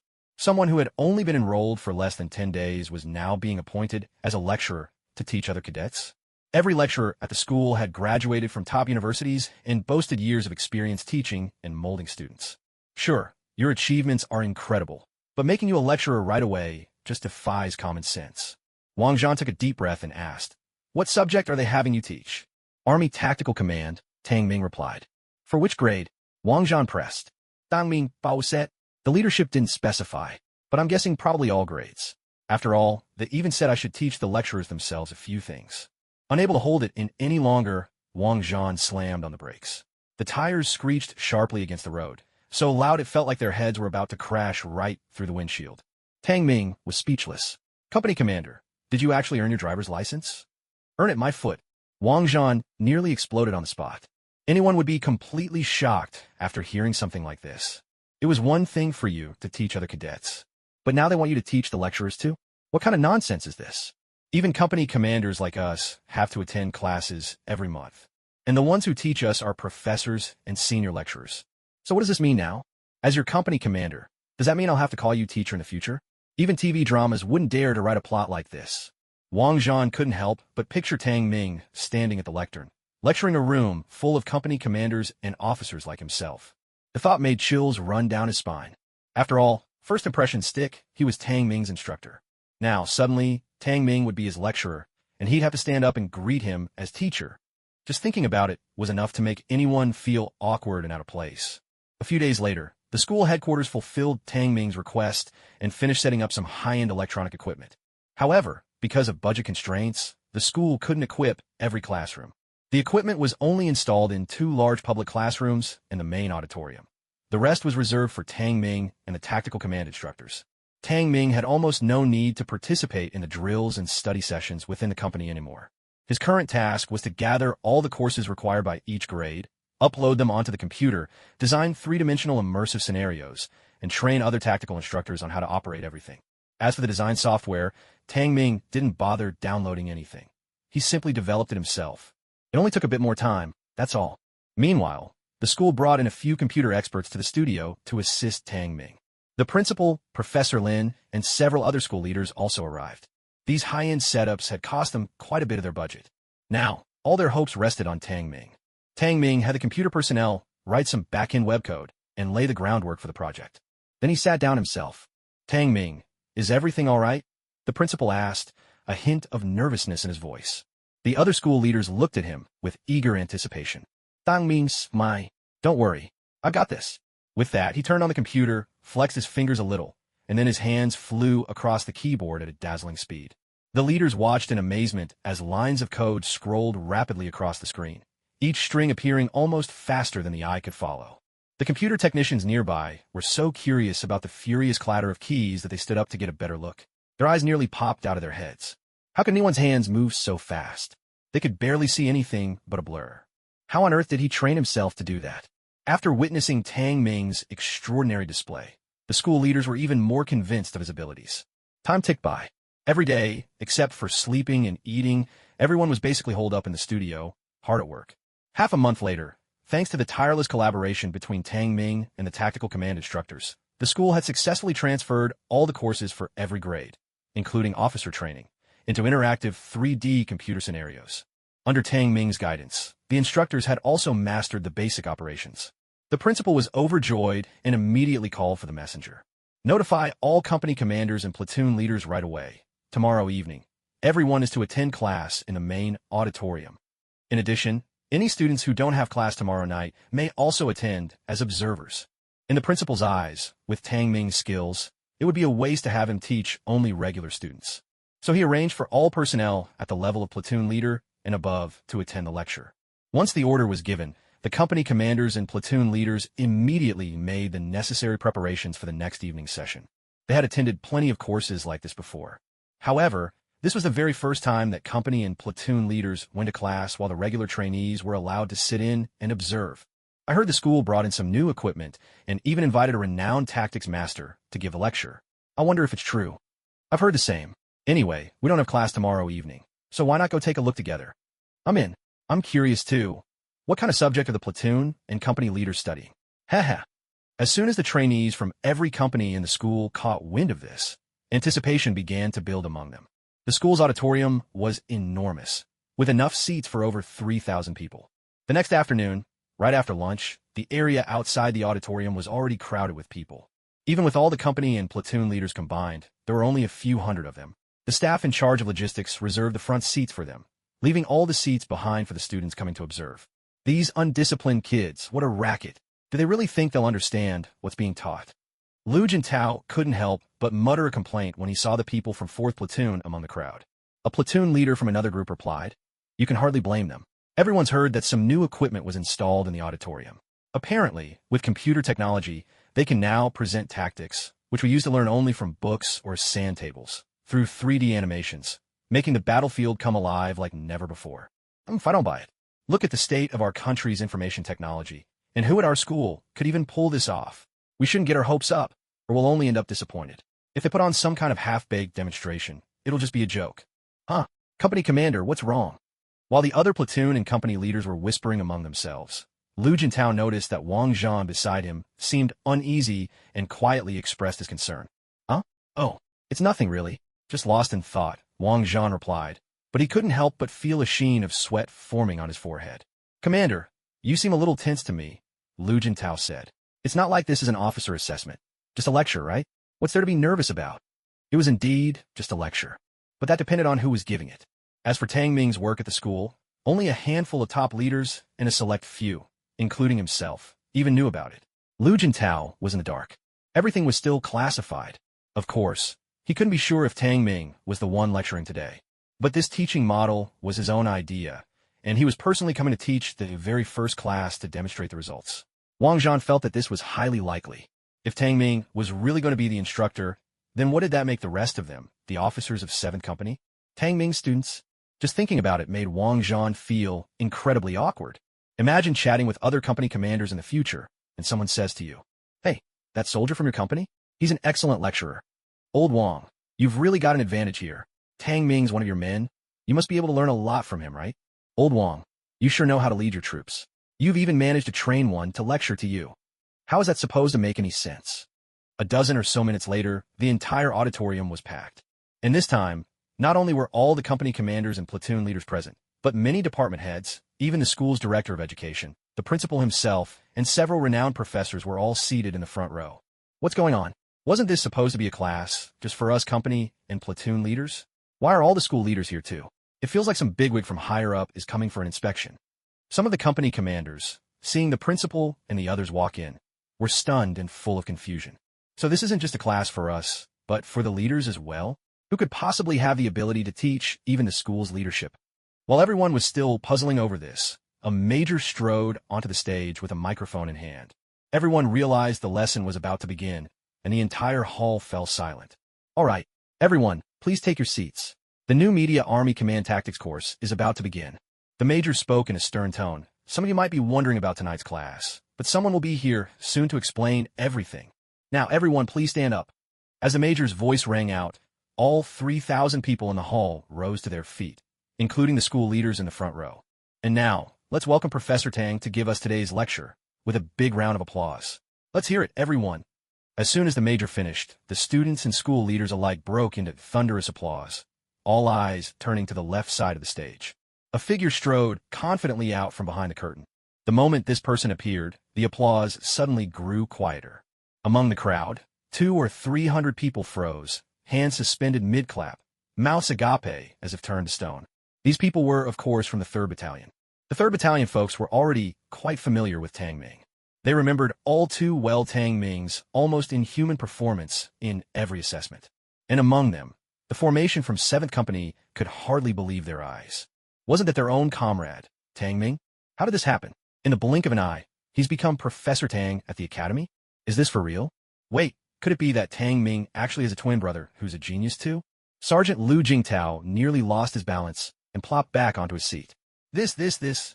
Lu Jingtao stammered, desperately wanting to say something, but the shock had struck him speechless. He quickly turned his head and looked at Wang Zhan, whose face was the picture of resignation. Captain, you knew all along that it was Tang Ming coming to teach us? Wang Zhan glanced at Lu Jingtao, but said nothing. His face, though, was full of a bitter smile. No, seriously, how did this guy become Professor Tang at our school? Am I dreaming? It wasn't just the 3rd Battalion who were stunned. The others were equally shocked by Tang Ming's age. They didn't personally know Tang Ming, but a professor so young enough to draw in all the school leaders for his lecture, was unheard of. Is this kid even 20 years old yet? How much military experience could he possibly have? And he's here to teach all these sergeants and captains about military tactics? Are you kidding me? While everyone was reeling in disbelief, Tang Ming had already walked to the center of the stage and snapped a crisp salute to everyone present. He nodded toward the major. The major picked up the microphone and barked, "All personnel, take your seats." Everyone quickly sat down. Tang Ming then took up the microphone as well. Looking out over the sea of faces, some familiar, some not, a gentle smile appeared on his lips. "Hello, everyone. My name is Tang Ming. It's an honor to teach you today." His voice was steady and confident, not a trace of nervousness or fear. Damn, it really is Tang Ming. What on earth is going on? The men from the 3rd Battalion and 7th Company were in total shock. Wasn't Tang Ming supposed to be just like them, here at the academy for advanced training? He'd only been here for less than a month, and now he was already a professor giving lectures. Seeing the shock on every face below the stage, Tang Ming couldn't help but chuckle. I know, when I showed up here, many of you probably thought you were dreaming. But facts are facts. I'm the same age as all of you, or maybe even younger, but that doesn't mean I can't possess a remarkable mind. Professor Lin once said something to me that I think is absolutely right, and it's the reason I dare to stand here and teach you all today. He said, "There's no age in learning. The wise come first." I believe that with my abilities, I'm fully qualified to stand here and give lessons to so many commanding officers and cadets. So arrogant and brash? Tang Ming's words left many in the audience feeling more than a little uncomfortable. It wasn't that they truly resented him. It was just that Tang Ming's words sounded as if he was elevating himself while dismissing the abilities of everyone else here. The class hadn't even started yet, and none of them had witnessed his abilities. Wasn't he afraid these words might come back to embarrass him later? Strangely enough, none of the school leaders sitting below felt that Tang Ming was boasting. After all, they were the ones who truly understood the depth of Tang Ming's tactical knowledge. Over the past 2 weeks, they'd often visited the studio and discovered that the tactical scenarios and solutions Tang Ming had developed were remarkably insightful and comprehensive. They even took this knowledge, which was more thorough and rigorous than any textbook, to higher-level military academies for further study, and the professors and scholars there gave uniformly high praise. In fact, Tang Ming's tactical expertise had won over not just the leadership at their own school, but also those at even more prestigious military academies. All right, let's cut the small talk and get straight to the point. Tang Ming raised his voice. I know there's been a lot of talk on campus lately. Rumors that our school has brought in a batch of new equipment for teaching purposes. Supposedly, these devices use information technology to transform what's in our textbooks into three-dimensional scenarios, so everyone can experience the battlefield more intuitively and learn faster and more effectively. Well, let me confirm for everyone, it's true. Take a look. With that, Tang Ming nodded to the technicians behind the stage curtains. The technicians immediately flipped the switches. In an instant, all the lights in the auditorium dimmed. Then, 2 projectors set up on the stage sent beams of light onto the wall at the back of the stage. A moment later, a three-dimensional model, like a sand table, appeared on the projection wall. It was crystal clear, with accompanying data and labels beside it. Yet, when everyone saw this first image, their faces barely registered any emotion. So what's the big deal? Isn't this just a photo? Many of the platoon leaders and company commanders thought to themselves. But the next moment made their eyes go wide with astonishment. Suddenly, this sand table-like image spun around and, as if leaping out from the projection screen, hovered in midair above the stage, slowly rotating. Even the labels and data seemed to float in three-dimensional space alongside it. This is impossible. Every cadet and company commander present was stunned. This technology was on the cutting edge of what was possible internationally. Even domestic film studios didn't have the capability to shoot or render special effects at this level. They had no idea that Tang Ming's technology was actually far more advanced than anything available abroad. It was just that the equipment the school had purchased wasn't up to the required specifications yet, so the visual effects weren't quite as stunning as they could have been. Even so, what was on display was enough to leave everyone present utterly amazed. With a remote control in hand, Tang Ming pointed a red laser at the sand table and pressed the zoom button. Everyone watched as a small valley that had been tucked away in the center of the sand table rapidly enlarged, growing so big that even the leaves on the trees became clearly visible. Tang Ming pressed another button, and instantly, small animated soldiers and tents materialized all over the sand table, scattered across different positions. The crowd could even make out the exact models of rifles in the soldiers' hands and the grenades strapped to their belts. At that moment, the entire massive sand table looked just like a real battlefield. Soldiers from both the red and blue teams were positioned at various points. Unit types, lines of defense, formations, troop numbers, distances between units. Every detail was vividly laid out. There was hardly any need for lengthy explanations. Even a rookie officer, fresh out of training, could grasp the situation at a single glance. The cadets and company officers in the room were completely blown away. In his previous life, after 2010, the military had started to use this kind of technology, though only among the most elite units. Most troops still relied on old-fashioned videos and rigid textbook lessons for training. As Tang Ming scanned the awestruck faces in the room, he smiled faintly, then signaled the technical staff to move on to the next step. He wasn't in a rush to start lecturing. One of today's goals was to introduce the cadets and officers to this teaching software, so they'd be prepared for what was coming. That way, when the actual lesson began, their curiosity and interest would be piqued even further. Next, Tang Ming demonstrated a series of three-dimensional scenarios, showing the combat styles, tactics, win-loss ratios, and casualty rates of both the red and blue armies across different regions and under various conditions. Then, the lecture began. The content went far beyond the standard curriculum. Tang Ming drew upon insights he'd gleaned from the legendary One-Eyed Hero, blending them with the realities of his own country's forces and battlefield environments. The cadets and officers all took out pens and notebooks, jotting down notes with intense concentration. Concepts that had always seemed confusing or abstract in regular classes suddenly made perfect sense when Tang Ming explained them using three-dimensional animation. Even the material meant for company-level officers, platoon leaders, and company commanders was crystal clear tonight. Oddly enough, even the cadets who'd only joined the academy less than a year ago found themselves able to understand everything. At this moment, the school leaders were listening just as attentively as the students, as if they had completely forgotten that their ranks were far above Tang Ming's. A class was supposed to last only 45 minutes, but Tang Ming ended up teaching for a full 2 hours. Throughout, not a single student showed any sign of impatience, and there was no break in the middle. Everyone sat wide-eyed and fully alert, hanging on to every word Tang Ming said, terrified that they might miss even a single sentence. Finally, when Tang Ming announced the end of the lesson and saluted the class, the entire hall erupted in thunderous applause. At that moment, every student, every company officer, and each school leader was genuinely and wholeheartedly impressed by Tang Ming's teaching abilities.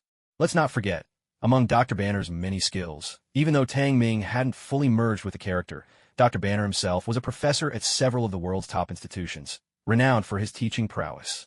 Naturally, Tang Ming had subconsciously absorbed some of this influence. At this point, the principal stepped onto the stage, and the room immediately fell silent.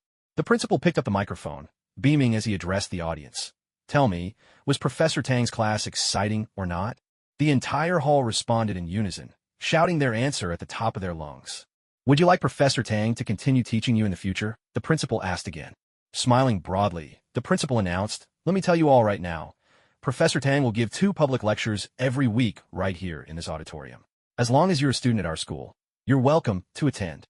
Once more, the crowd burst into enthusiastic applause, while the lecturers and professors in the audience could only smile wryly, their faces showing both envy and admiration for Tang Ming. They had taught for so many years, but had never been welcomed by the students like this. Yet, they had to admit, Tang Ming's lesson today was truly exceptional. Even these seasoned lecturers and professors found themselves learning things they had never noticed before.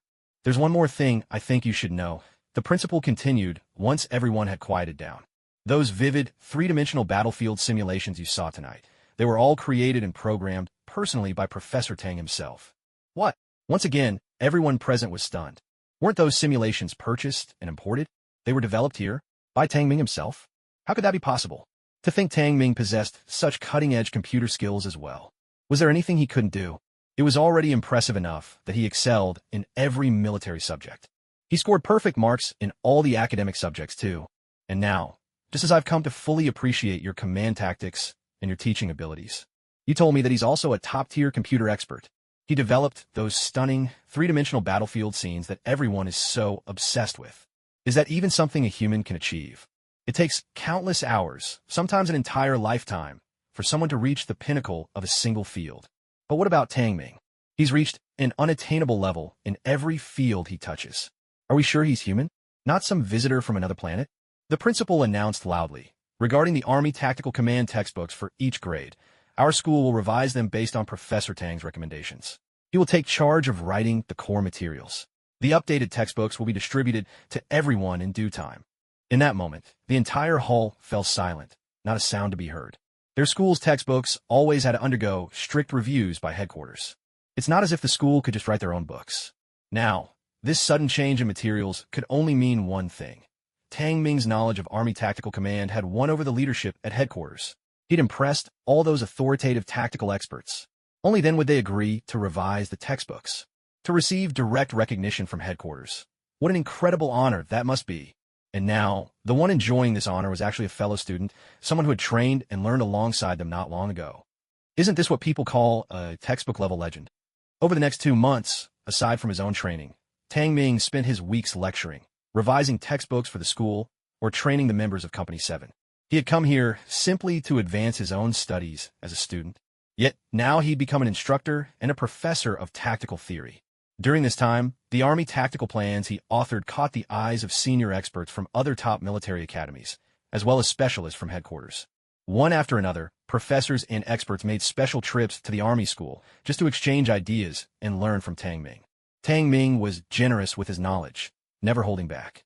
Training military academy officers meant cultivating the future elite leadership of the armed forces. He was contributing directly to the country's future military strength. Finally, in the 4th month of his time at the academy, the school launched a 2-week-long confrontation drill.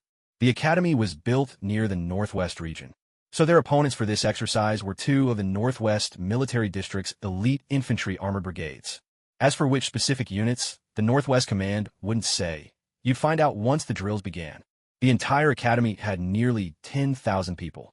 The Northwest Military District had also equipped them with fully outfitted armored vehicles, tanks, helicopters, and more. All this equipment was familiar. Every Army cadet had trained to operate them. In fact, when you get down to it, the Army school was essentially equivalent to a field division in its own right. But compared to ordinary field divisions, they were even stronger. Because more than 90% of the trainees here were highly educated, their tactical thinking was much more flexible. On top of that, their basic military skills were impressive. If placed in a local unit, they'd be considered exceptional soldiers in their own right. So, even when facing off against the Northwestern Military District, the Northwestern side couldn't help but take them seriously. As the first-level alarm blared through the air, all the trainees and active duty officers of the entire school were called out to the wild mountains and forests to begin exercise combat. For Tang Ming, this was the first time he had fought in such a large-scale, combined corps battle. Back when he was with the 702nd Regiment, his job had been raising pigs. After joining Wolf Fong, the duties of a Special Forces soldier didn't involve fighting alongside the main force, but rather carrying out sabotage missions behind enemy lines. It was a completely different approach from that of field units. Although he had a wealth of tactical knowledge, there was simply no way to apply all that by himself. So he didn't bother. He just followed the company, joining in attack after attack against the enemy. But after 3 days of fighting, the company, or rather, the entire military academy, had already lost nearly a third of its combat strength. And yet, no one had figured out which unit the enemy came from, where they were positioned, or even the location of their headquarters. At this point, Tang Ming couldn't stand it any longer. Though he hadn't been part of the command, watching them fight in such a clumsy way was simply unbearable. Of course, someone like him was allowed to request to leave the unit. Just like before, he could have slipped behind enemy lines and taken out their commanders, maybe even go for a decisive strike. But that would defeat the purpose. After all, this was a military academy. The goal was for everyone to take part in the competition, to gain valuable lessons and lay a solid foundation for their future careers as officers. If he just charged out on his own and took off heads, how could the exercise continue? This wasn't Wolf Fong. After all, on a military exercise, it paid to keep a low profile. But now, watching the academy get battered into such a sorry state, with those in command still utterly clueless and helpless, Tang Ming was truly frustrated. They had already been completely suppressed by the enemy. If this went on, never mind half a month, they'd be wiped out in a week. Moreover, after observing the battlefield over these 3 days, Tang Ming had more or less figured out the enemy's tactical deployment and the nature of their forces. Damn it, do these people even know how to fight a war? How can they still have no idea what's happening right in front of them? Tang Ming muttered under his breath, then strode straight toward the company command post. Inside, the company commander's voice was low and heavy, clearly in a foul mood. Tang Ming walked straight into the tent. Tang Ming, is there something you need? When the company commander saw Tang Ming, his previously tense and grim face finally relaxed a little. Tang Ming was now the shining emblem of their 7th company. Because Tang Ming was part of the 7th company, the entire company stood out brilliantly across the whole school. Whenever the school had some new benefits or favorable policies to offer, the 7th company was always the first to come to mind. Take this exercise, for instance. By past custom, it would never have been their turn to take on the main assault. But this time, the school had entrusted the most crucial position directly to their 3rd Battalion. And the 3rd Battalion, in turn, assigned the most important task for this position to their 7th company. Unfortunately, despite this trust, they simply could not measure up. They had been under relentless enemy pressure and suffered heavy losses. They had let down the school's high hopes. Tang Ming spoke up at once. Company Commander, regarding this exercise, I have some personal insights that I'd like to share as of now. Oh, let's hear them, the company commander replied. At that, both the company commander and the other platoon leaders perked up, their eyes lighting with interest. Had any other cadet spoken up like this, they would have been chased out without a second thought. But this was Tang Ming. Let's not forget, Tang Ming was now regarded as a tactical master. Tang Ming's eyes were fixed on the sand table in the command post before him. The sand table depicted the layout of their 3rd Battalion's position and the enemy's opposing positions. Tang Ming stated directly, in my view, our 3rd Battalion has completely fallen into the enemy's tactical trap. We must change our strategy immediately. Otherwise, within 3 days, our entire battalion could be wiped out, and this G-12 position will become fodder for the enemy. Wang Zhan and the platoon leaders' faces grew grave. Tang Ming, you can see through the current situation? Tell us quickly, Wang Zhan urged, his voice alight with hope. Tang Ming said, let's head to battalion command.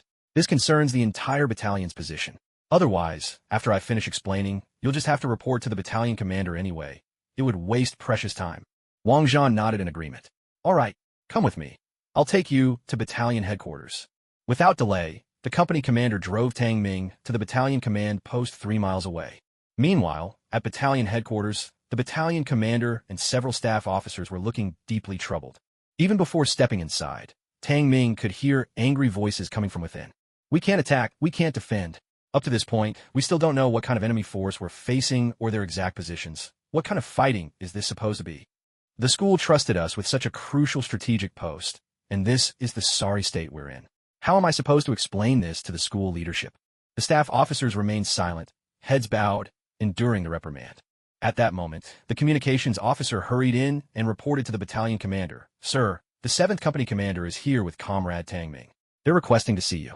The moment that name was mentioned, the battalion commander and his staff officers immediately brightened. How could I have forgotten about this living legend? Quickly, bring them in, the battalion commander ordered at once. Wang Zhan led Tang Ming quickly inside. Good day, Commander. Good day, comrades. Tang Ming and Wang Zhan stood at attention and saluted. No need for formalities. The commander waved his hand and asked quickly, Tang Ming, do you have a way to turn the situation around for our battalion? Wang Zhan, standing to the side, also looked at Tang Ming.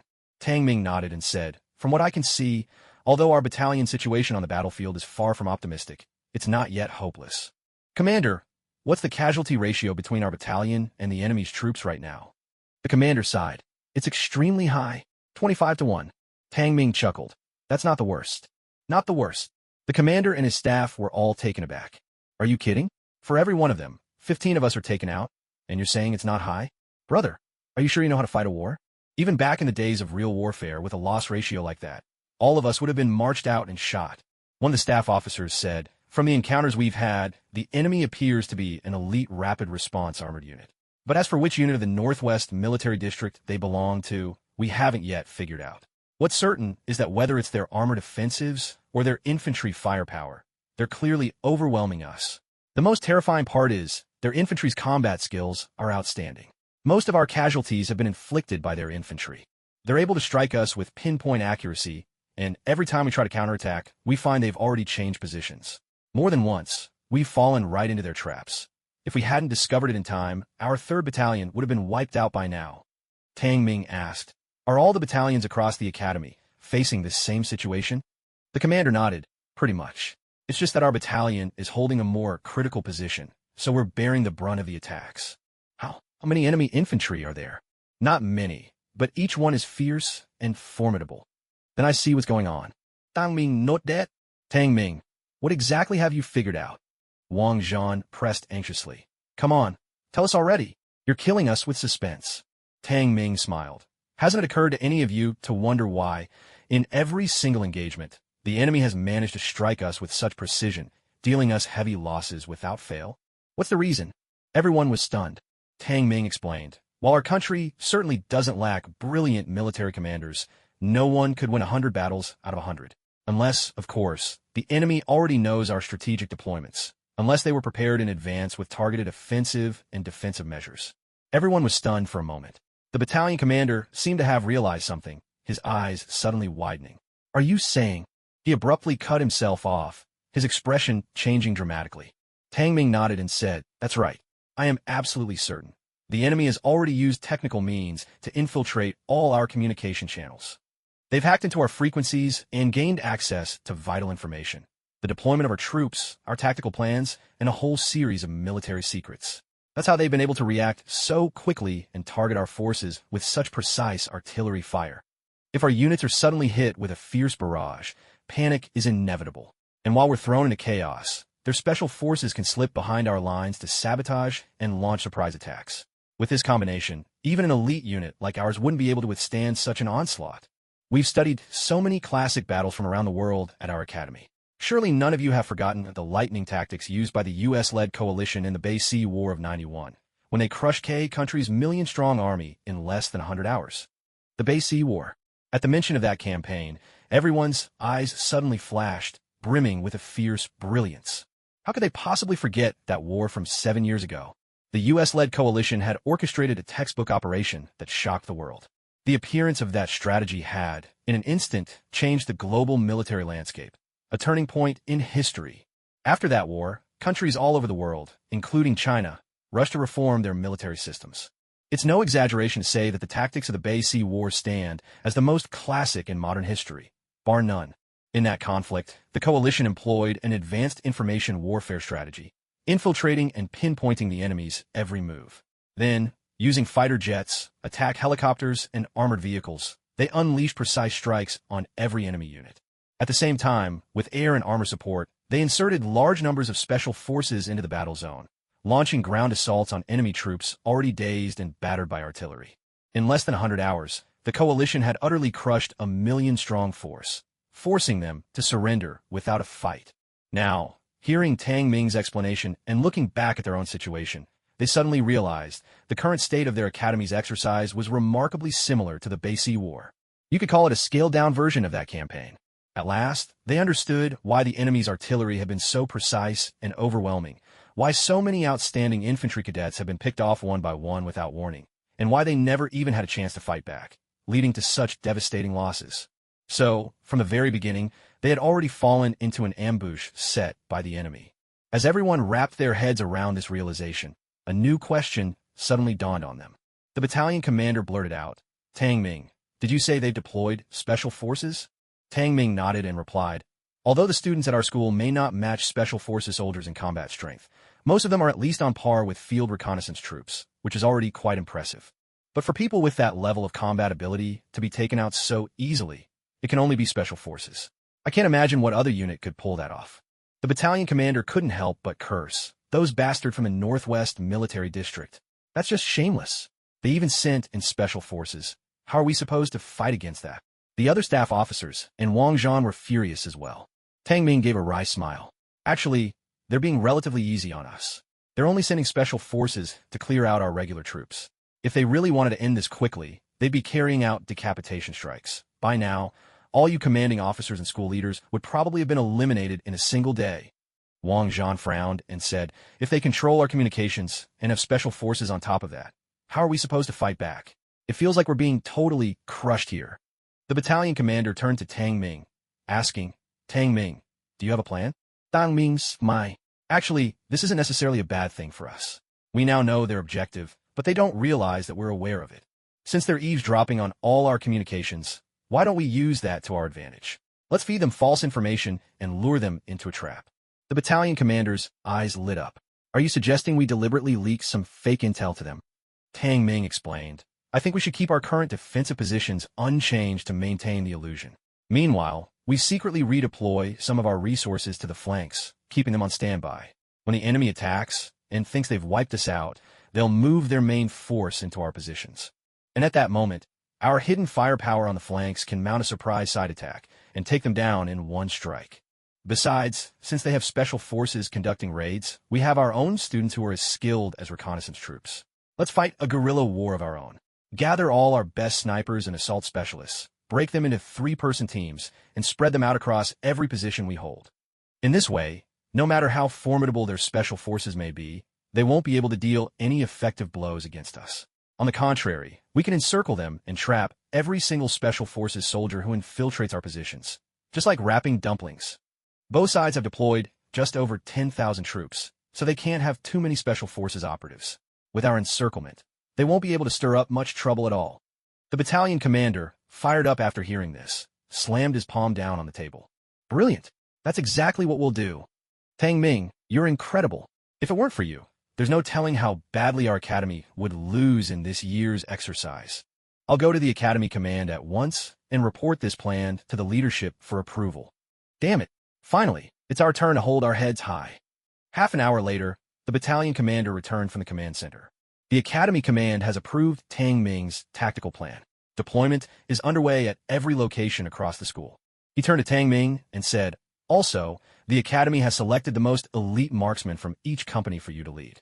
Your mission is to wipe out all enemy special forces. Do you have confidence? Tang Ming stood at attention and replied loudly, I guarantee to complete the mission. The battalion commander said, in half an hour, all the elite marksmen will assemble here at our battalion position. At the academy, while the various armored units were being deployed as originally planned through communications, new orders were also being delivered verbally to have the other armored units hide and camouflage themselves on the flanks. They waited for the enemy's all-out assault on their positions, ready to deliver a decisive, fatal blow. Inside the 3rd Battalion camp, Tang Ming faced the more than 200 of the academy's very best marksmen.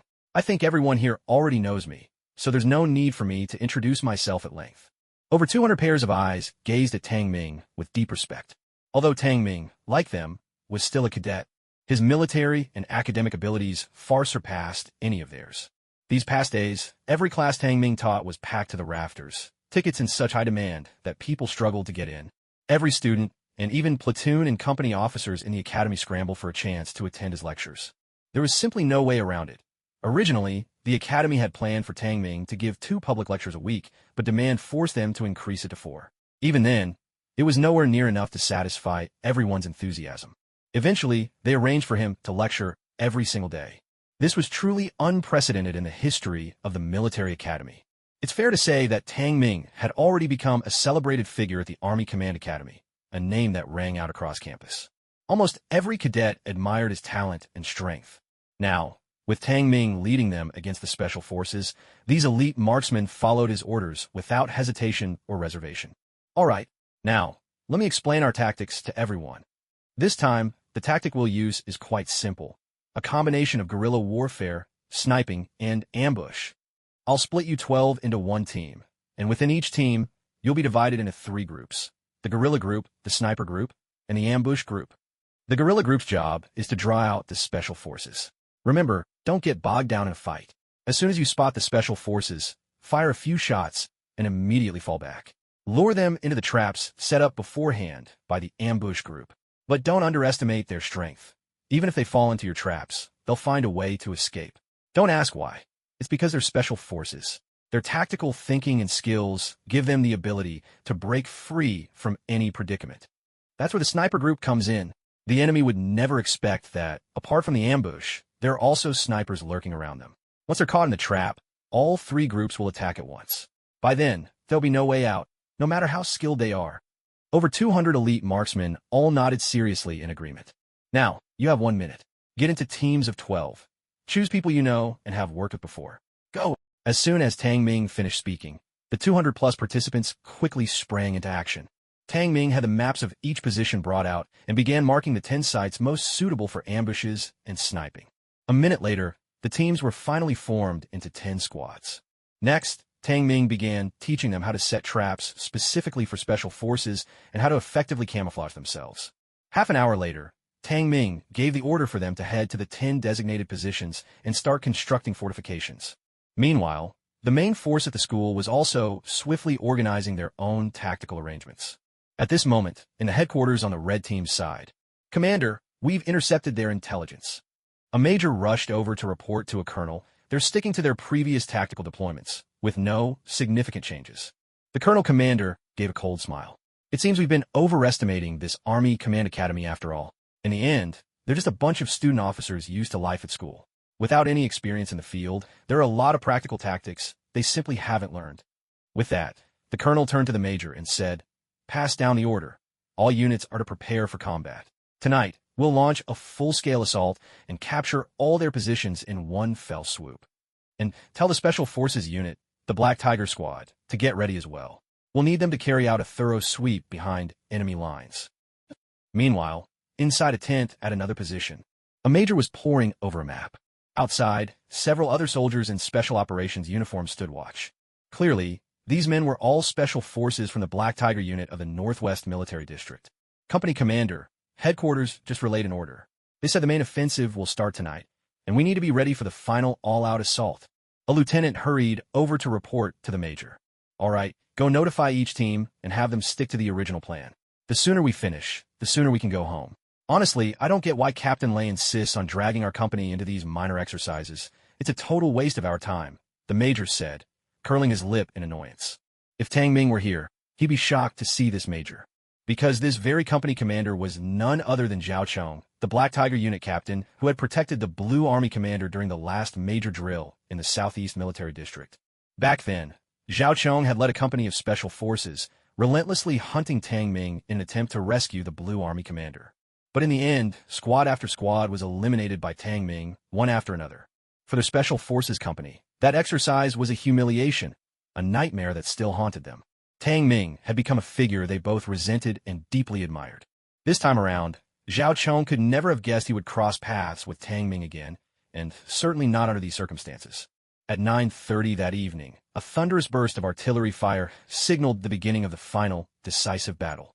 The Red Army unleashed its full might, launching a furious bombardment across all the defensive positions around the school, blanketing them with relentless fire. Inside the school, defenders feigned confusion and disarray, their counterattacks growing weaker and weaker.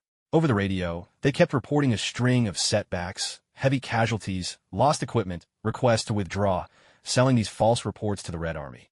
Meanwhile, the Red Army, delighted by what they were hearing, pressed the attack even harder.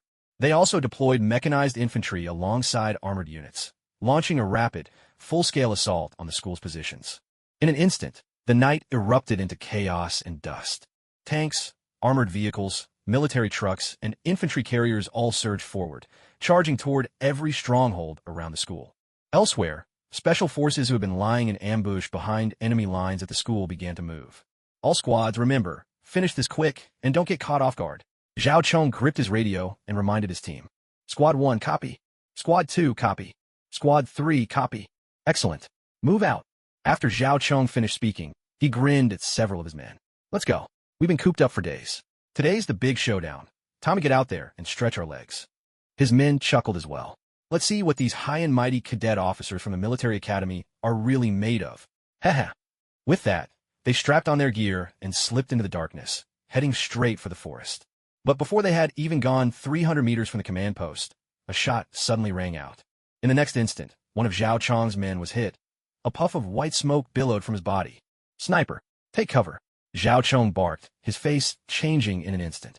He dove for a hollow in the ground and rolled behind a small ridge, eyes locked in the direction the shot had come from. The remaining 3 men scrambled for cover as well. Damn it, there's a sniper lying in wait right near our command post, and none of us noticed. Zhao Chong growled, his face darkening. Find him. Take him out. The 3 men quickly searched for a concealed vantage point nearby. But as soon as they moved, another shot thundered through the night. Another teammate took a shot clean to the head, eliminated on the spot. The stunned soldier stared at the white smoke rising from his body, utterly bewildered. The shot came from about 200 meters out. Then o'clock direction. One of them shouted. Zhao Chong and the 2 remaining men quickly pinpointed the sniper's approximate position and distance, their faces growing even grimmer. Keep your damn eyes open. Stay sharp. Over 200 meters in dense forest, a headshot in one shot. Whoever's out there shoots like a Special Forces elite sniper. Damn it, I got careless. I forgot. After promotion, even Special Forces have to study at the academy. Who would have thought there was a sniper this skilled in the military academy? Captain, we can't spot him anywhere. The remaining 2 whispered urgently. We've checked that whole area. There's no sign of anyone. How can that be? We've been watching that spot since he fired. Was he a ghost? Did he just vanish into thin air? Zhao Chong snarled, his tone icy. Keep searching. Damn it. He took out 2 of our men. This has to be avenged. Another 2 minutes crawled by, but they found nothing. Did he retreat? The 3 exchanged puzzled glances. Are you looking for me? Just then, a voice as cold and eerie as a ghost's whispered behind them, making all 3 jump in fright. They spun around, guns raised. But before they could make out the figure, 3 pistol shots rang out in rapid succession. White smoke curled up from all 3 of them. At that moment, the figure standing in the shadows beneath the trees finally stepped out, moving unhurriedly into the patch of moonlight. When Zhao Chong saw who it was, he was stunned as if turned to stone, his eyes wide in disbelief. What the? Tang Ming, why is it you? Tang Ming waved at him with a grin. Hey, Captain Zhao, long time no see. How have you all been lately? The Black Tiger commandos exchanged bewildered glances. After a moment of awkward silence, Tang Ming, damn you. How have I been? How do you think I've been? Seriously, do you have some kind of grudge against me, Zhao Chong? Why do you haunt us like this? Why is it always you taking out me and my men? What did I ever do to you? Why can't you leave me alone? So you think just because you're strong, you can push people around? All I wanted was to get through one exercise without trouble. I hadn't even made my move, and you wiped me out already. I'm a company commander, for crying out loud. Twice a year, I join these exercises, and every single time, before I even see the enemy, you've already taken me out. Don't you care about my dignity? Zhao Chong was nearly at his breaking point, venting his frustrations at Tang Ming in a torrent, as if releasing every ounce of grievance pent up inside him. In that moment, he looked nothing like a hardened commando. He was more like a kid who'd been bullied one too many times. The other Black Tiger commandos gazed at Tang Ming with equally aggrieved faces. They understood their commander's frustration all too well. Last time, during the exercise, their Black Tiger squad failed to protect the Blue Force commander, and the humiliation was overwhelming. When they got back, their leaders in the Northwest Military District, along with Lei Kemming, tore into the entire Black Tiger squad without mercy. Afterward, they went through more than 2 months of brutal, intensified training, nearly losing 3 layers of skin in the process. And just as soon as that ended, they were sent here for this exercise. They'd hoped to pull off a good performance and win back some honor. Who'd have thought they'd be knocked out again? And by the very same person. Come on, this is just unfair. So the Southeast Military District is impressive, fine. But if you're so tough, why not take on someone else for once? Why is it always just Black Tigers in your sights? Do we have some kind of vendetta between Black Tiger and your Wolfang unit? Why can't you let us off for once? Tang Ming hadn't expected Zhao Chong to react so dramatically. So what if he'd knocked them out in the exercise? Wasn't that normal? On the battlefield, it's kill or be killed. You're commandos. Haven't you ever been eliminated in an exercise before? After unleashing a torrent of words, Zhao Chong finally slumped helplessly to the ground before Tang Ming could even respond. Fine, Tang Ming, you really are my nemesis. I admit defeat. But wait, weren't you stationed at Langia? How did you end up at the Army Academy? Dangmin Chukka. Thanks to you all, I distinguished myself during the military district's large-scale exercise and was promoted to the rank of captain. Now I'm here at the academy for further training. At this, Zhao Chong and his companions looked utterly dejected. We laid down to let you step into paradise, and now you've come back from paradise just to knock us little guys down again? Is there any justice left? Do you really think our Black Tiger squad is that easy to bully? Just go, Zhao Chong said at last, fully defeated. He slumped to the ground, gazing up at the starlit sky with an expression of total despair. I know a dead man like me has no business talking to you. Anyone witnessing the scene would have felt a deep pang of sympathy. Poor kid. Yet Tang Ming simply sat down beside him, smiling. Honestly, I was just out for a bit of exercise and happened to run into you all, so I figured I'd have a little fun. Now that my mission's complete, there's nothing I can't tell you. Hearing this, Zhao Chong and his men nearly lost their tempers all over again. So you were just out for a stroll, and casually wiped us out in passing? Are you kidding? Suddenly, Zhao Chong remembered that he'd said almost the exact same thing to his own subordinates when he left the command post earlier. Wait a minute. You said your mission is complete. What's that supposed to mean? Does your school have its own special ops team? No, Dang Min replied. They're all student officers and soldiers promoted from field units for advanced training. This answer finally eased their anxiety a little. If these opponents were merely ordinary soldiers, then their own squad members should be able to handle them. Even if they themselves have been eliminated, as long as their company managed to seize victory in the end, taking down plenty of opponents along the way, it would still count as a win. The squad leader wouldn't blame them for this outcome. But before they could fully relax, their earpieces suddenly crackled with urgent, breathless calls. Captain, Captain, first squad fell into a blue team trap and has been under heavy attack from their fire support and sniper teams. We've already lost 3 men. Can't break out. Requesting immediate backup. Repeat, requesting backup. Our position is... Calling Captain, calling Captain. Third squad has been ambushed by the enemy. Unable to escape. Requesting support. Our location is... Calling command. Zhao Chong and the command team heard their earpieces fill with desperate pleas for help from their own troops. Every squad reported being ambushed, each one hopelessly pinned down. In the end, without exception, all 10 squads had fallen. Zhao Chong and several of his teammates were utterly stunned by what they'd just heard. How could this be happening? How is this possible? If only one squad had been ambushed by the enemy, that would be understandable. But how could all 10 squads have fallen right into the trap? Could there really be such a coincidence in the world? How did the enemy know the route they'd chosen for their sabotage behind enemy lines? Since when had these student officers become so formidable? Hadn't they just been completely outmatched previously, unable to find their bearings in the fight? Dang Ming, what the hell is going on? Didn't you say there were no special forces on your side? Zhao Chong shouted at Tang Ming. Dang Ming stood. Well, except for me, there aren't any other special forces. The people who took your guys down? They're just student officers from our school. That's impossible. Zhao Chong retorted. I know their capabilities. There's no way they could match my soldiers. Besides, we've always been the ones secretly tracking their positions. How could they have discovered our movements and set up traps in advance, just waiting for my men to walk right into them? Tang Ming replied, It's simple. Your unit already infiltrated all of our school's communications, didn't you? We deliberately leaked our deployment plans to you. You followed the script, went to the ambush points as expected. Our people set up traps nearby ahead of time, then sent out a team to lure you straight in. After that, the other teams just had to handle the sniping. Zhao Chong and the others stood there, mouths slightly open in shock. You already knew our unit had infiltrated your communication channels. Of course, Tang Ming said. I'm the one who told them. It wasn't hard to figure out. The group fell silent. You figured out? Tang Ming not dead? Yeah, your tactics are pretty much the same as those used in the Basi War. I did a little analysis and put it together. Zhao Chong cursed silently. Just what are you really? A special forces operative or some grandmaster of large-scale warfare tactics? How long have you even been at your advanced training? And already you can see through our entire operational plan. Even the school's senior officials and all those seasoned strategy professors didn't catch it. But you did?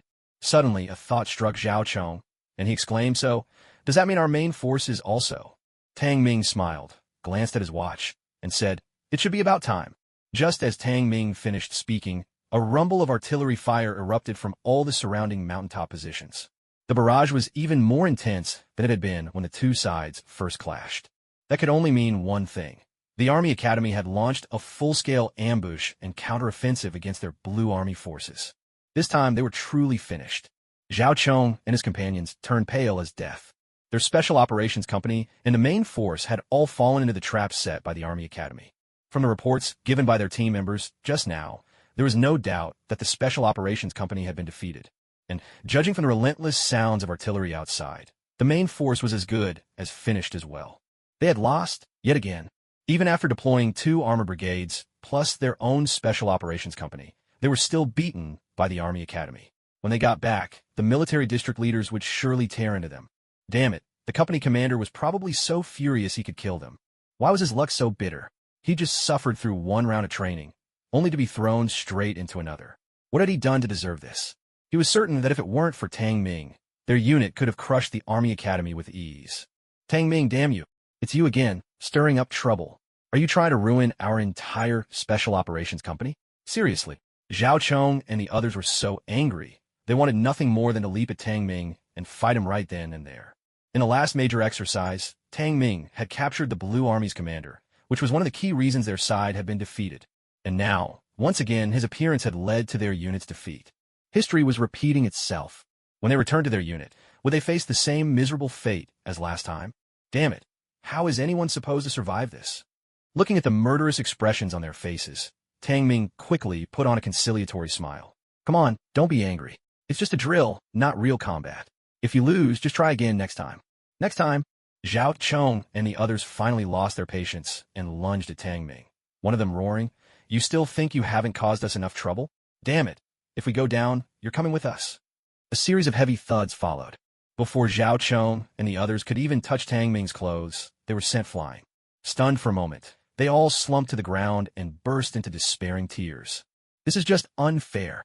How is your hand-to-hand combat this insane? Why did fate send someone like you just to torment us? Tang Ming could only stand there speechless. Come on, you're supposed to be special forces operatives. Is your mental resilience really this fragile? You're making the Black Tiger unit lose face. A few hours later, the exercise finally concluded with the complete defeat of the Northwest Military District's forces. Tang Ming and Zhao Chong's group went straight to the exercise command post. Inside a large tent, the academy leaders were all grinning ear to ear. Meanwhile, the top staff officers from the Northwest Military District looked as gloomy as rotten eggplants. They had thought victory was in the bag, yet they'd ended up losing so thoroughly. How did you know we'd already infiltrated your communications channel? The senior colonel and brigade commander of the Northwest Military Region asked in confusion. But before he could finish his sentence, a voice announcing a report rang out. Zhao Chong walked straight in, bringing Tang Ming with him. Here, it was Professor Tang from our school who discovered the problem. The principal turned to the senior colonel and brigade commander with a smile. Professor Tang? Both the senior colonel and Zhao Chong, who had brought Tang Ming in, were stunned. Wait, aren't you a cadet? How did you end up as a professor at the Army Command Academy? I'm a cadet, Tang Ming replied. But I also take on a part-time teaching position, just giving a few lessons to the cadets and company officers. Nothing major. It made sense for a cadet to teach other cadets, but a cadet teaching company and platoon officers? What on earth was going on? The senior colonel and Zhao Chong thought they had misheard, their eyes widening slightly. Are you serious? Is this some kind of joke? The principal couldn't help but chuckle as well. Tang Ming is telling the truth. He may be a cadet, but he's also a professor. Tang Ming is outstanding in the field of military tactics and command. Our academy specially appointed him as a professor to teach both our company officers and cadets. This exercise, our comeback, was all thanks to Comrade Tang Ming. He discovered your scheme and developed a counter-ambush strategy that allowed us to turn the tables and defeat you. So it was you. The senior colonel's face was full of astonishment. I never would have guessed that the one who beat us was a cadet. Comrade Tang Ming, after you graduate, would you consider joining our brigade? We're the Ace Brigade of the Northwest Military Region. Excellent benefits, tremendous prospects. As long as you're willing, I promise, I'll bring you straight into our brigade headquarters as a staff officer. How does that sound? Tang Ming smiled. I'm sorry, sir. I'm here for advanced studies after being promoted, so I'm afraid I can't accept your kind offer. Promoted? The senior colonel was taken aback, then quickly said, That's no problem. Just tell me which unit you're from, and I'll talk to your regimental commander. Worst case, I'll trade a few good soldiers for you. Tang Ming could only offer a wry smile. I'm afraid convincing our regimental commander won't be so easy. Nonsense. There's no one I can't poach. Just tell me which regiment you're with. The senior colonel waved his hand confidently. Zhao Chong stepped closer to the senior colonel and, hesitating, whispered, Sir, he's not from a regular unit. He's also a special forces soldier, and from the Southeast Military Region's Special Forces at that. What about Special Forces? The senior colonel's voice suddenly cut off. He stared wide-eyed at Zhao Chong. What did you say? Special Forces from the Southeast Military Region? He's Yi Jun's men? Oh damn, he's one of that old fox's soldiers? Now, this is a problem. That old guy is tough as nails. There's no way he'd just hand over one of his men to me. Zhao Chong couldn't help but explain again. Sir, if this Tang Ming were just an ordinary Special Forces soldier, maybe you'd still have a chance. But the problem is, he isn't. What do you mean he isn't? Don't tell me he holds some important post in Wolfang? Wasn't he just promoted? The Colonel Brigade Commander was puzzled. Zhao Chong said, Sir, you remember a few months ago when our Black Tiger unit was temporarily assigned to the Southeast Military District for their large-scale exercise, right? Of course I do. Didn't your Black Tiger unit suffer a defeat and get a harsh scolding for number one? Then you went through over 2 months of intensive training. Who in our Northwest Military District doesn't know about that? The Colonel Brigade Commander chuckled, as if the Black Tiger unit's humiliation brought him some joy. Zhao Chong's forehead instantly darkened with a few lines. Damn it, I'm kindly explaining and reminding you, and here you are rubbing salt in our wounds, gloating at our expense? Do you even have a conscience? Zhao Chong's tone hardened immediately. Since you know about that exercise, you must also know that, during it, our Black Tiger unit lost nearly 100 men to a single soldier from Wolfang. Our Thunder unit's commander was taken out by that same soldier, and even the Blue Army's leader was captured and taken to Red Army territory by him. You know about that, right? The Colonel Brigade Commander waved his hand and burst out laughing. Of course I know. If it weren't for that, your Black Tiger unit wouldn't have been chewed out so badly by number one, right? But just as those words left his mouth, his eyes widened suddenly. He whipped his head to look at Tang Ming. Don't tell me. The Wolfang soldier was him? He's the legend everyone talks about. Zhao Chong didn't reply, but his silence was as good as an answer. The Colonel Brigade Commander threw up his hands in frustration. Finally spot a great soldier, only to realize there's absolutely nothing I can do. He knew full well, if that soldier really was Tang Ming, then not even the top brass of their Northwest Military District could poach him. What a joke. Kings of the battlefield like this are guarded like treasures by their own district's commanders, hidden away and cherished. How could you just dig up someone like that on a whim? The Colonel Brigade Commander felt his own face sting with embarrassment. A moment ago, he was swearing up and down that there wasn't anyone he couldn't recruit. Who could have guessed? He'd be proven wrong before he'd even finished his boasting. Don't let it get you down just because you couldn't poach him. Come on, my treat. How about I buy you a good meal? The Colonel said, laughing. Get lost. We just lost a battle. Who's got the nerve to eat? I'd better hurry back and get chewed out by our number one. With that, the Colonel Brigade Commander stormed off in a huff. Zhao Chong then turned to Tang Ming. Old Tang, are you joining the Special Forces tournament at the end of this year? Special Forces tournament? Tang Ming was taken aback. You don't know about it? Zhao Chong was momentarily surprised, then quickly said, That's right, I forgot. You haven't been with Wolfang for very long either. That's how it is. Every 2 years, our entire army holds a Special Forces competition. Each Special Operations unit gets a certain number of slots. With how capable you are, I doubt your Wolfang team would let you sit out. Tang Ming replied, I'm not really sure about that. I guess it depends on what the leadership decides. I'm sure you'll take part. I'm competing this year too. At this, Zhao Chong paused, pulling a face. Honestly, I'm a bit scared you'll compete, because I'm afraid I'll end up facing a monster like you in the tournament. But even more, I hope you do join. I want to see how you'll take down all those veteran champions. If you're in, this year's tournament will be the most thrilling one ever. Haha. All right, I'm off. See you at the end of the year. With that, Zhao Chong saluted the principal and left as well. After everyone had gone, the principal turned to Tang Ming. Zhao Chong was momentarily taken aback, then quickly responded, You're right, I forgot. You haven't been with Wolfang for very long either. That's how it is. Every 2 years, our entire army holds a Special Forces competition. Each special unit gets a certain number of spots. With how impressive you are, I can't imagine Wolfang wouldn't let you take part. Tang Ming replied, I'm not sure about that. It depends on what the leadership decides. I'm sure you'll go. I'm participating this year, too.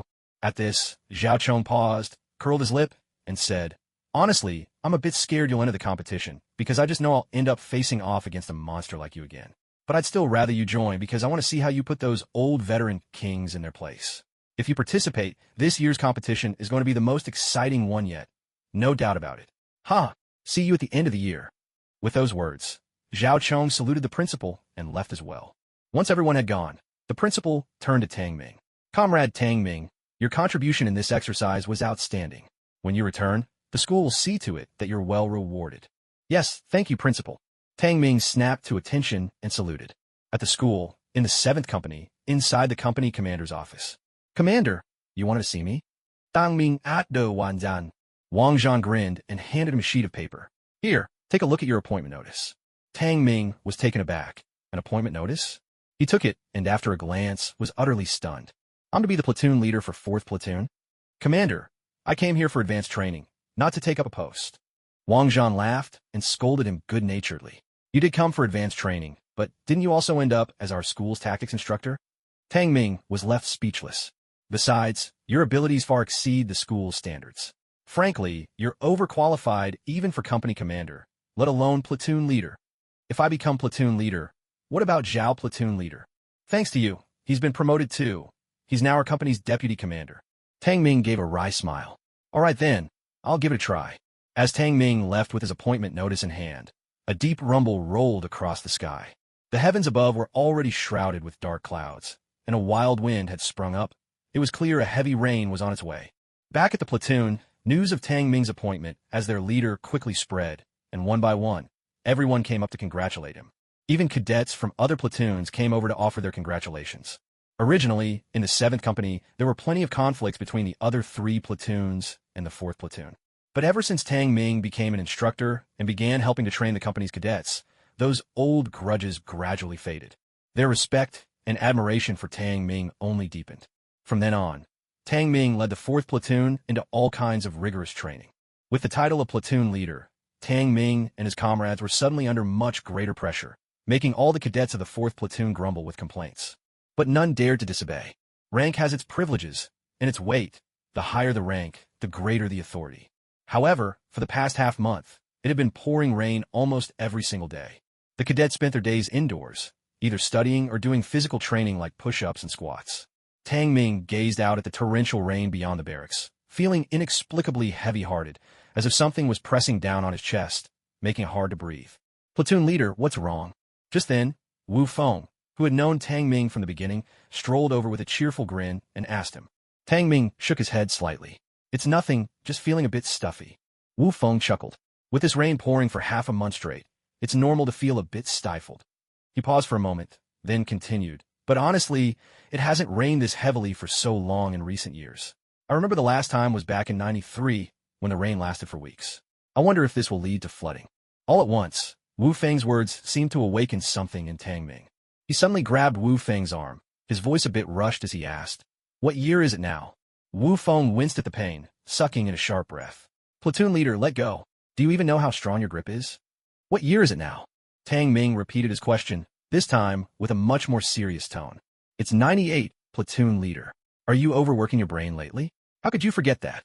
Slowly, Tang Ming released Wu Feng's arm, his eyes wide in shock.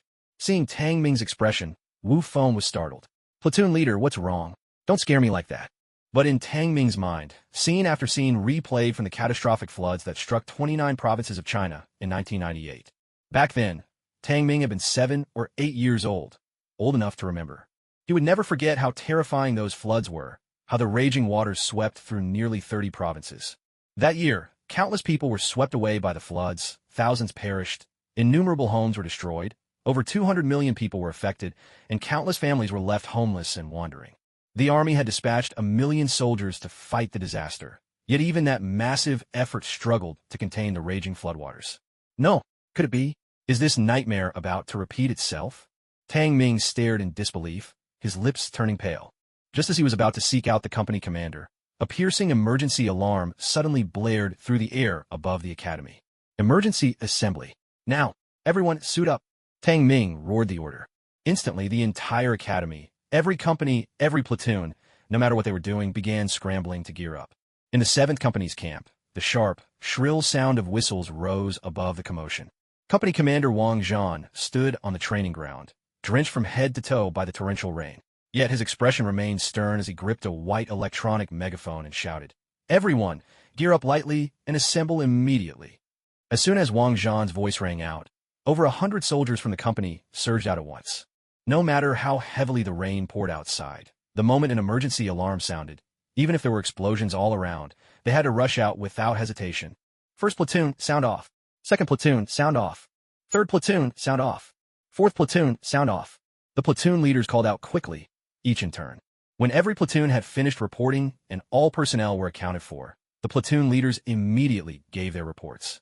Wang Zhan wasted no words. He grabbed the megaphone and bellowed, "Listen up, this is a mission of utmost urgency.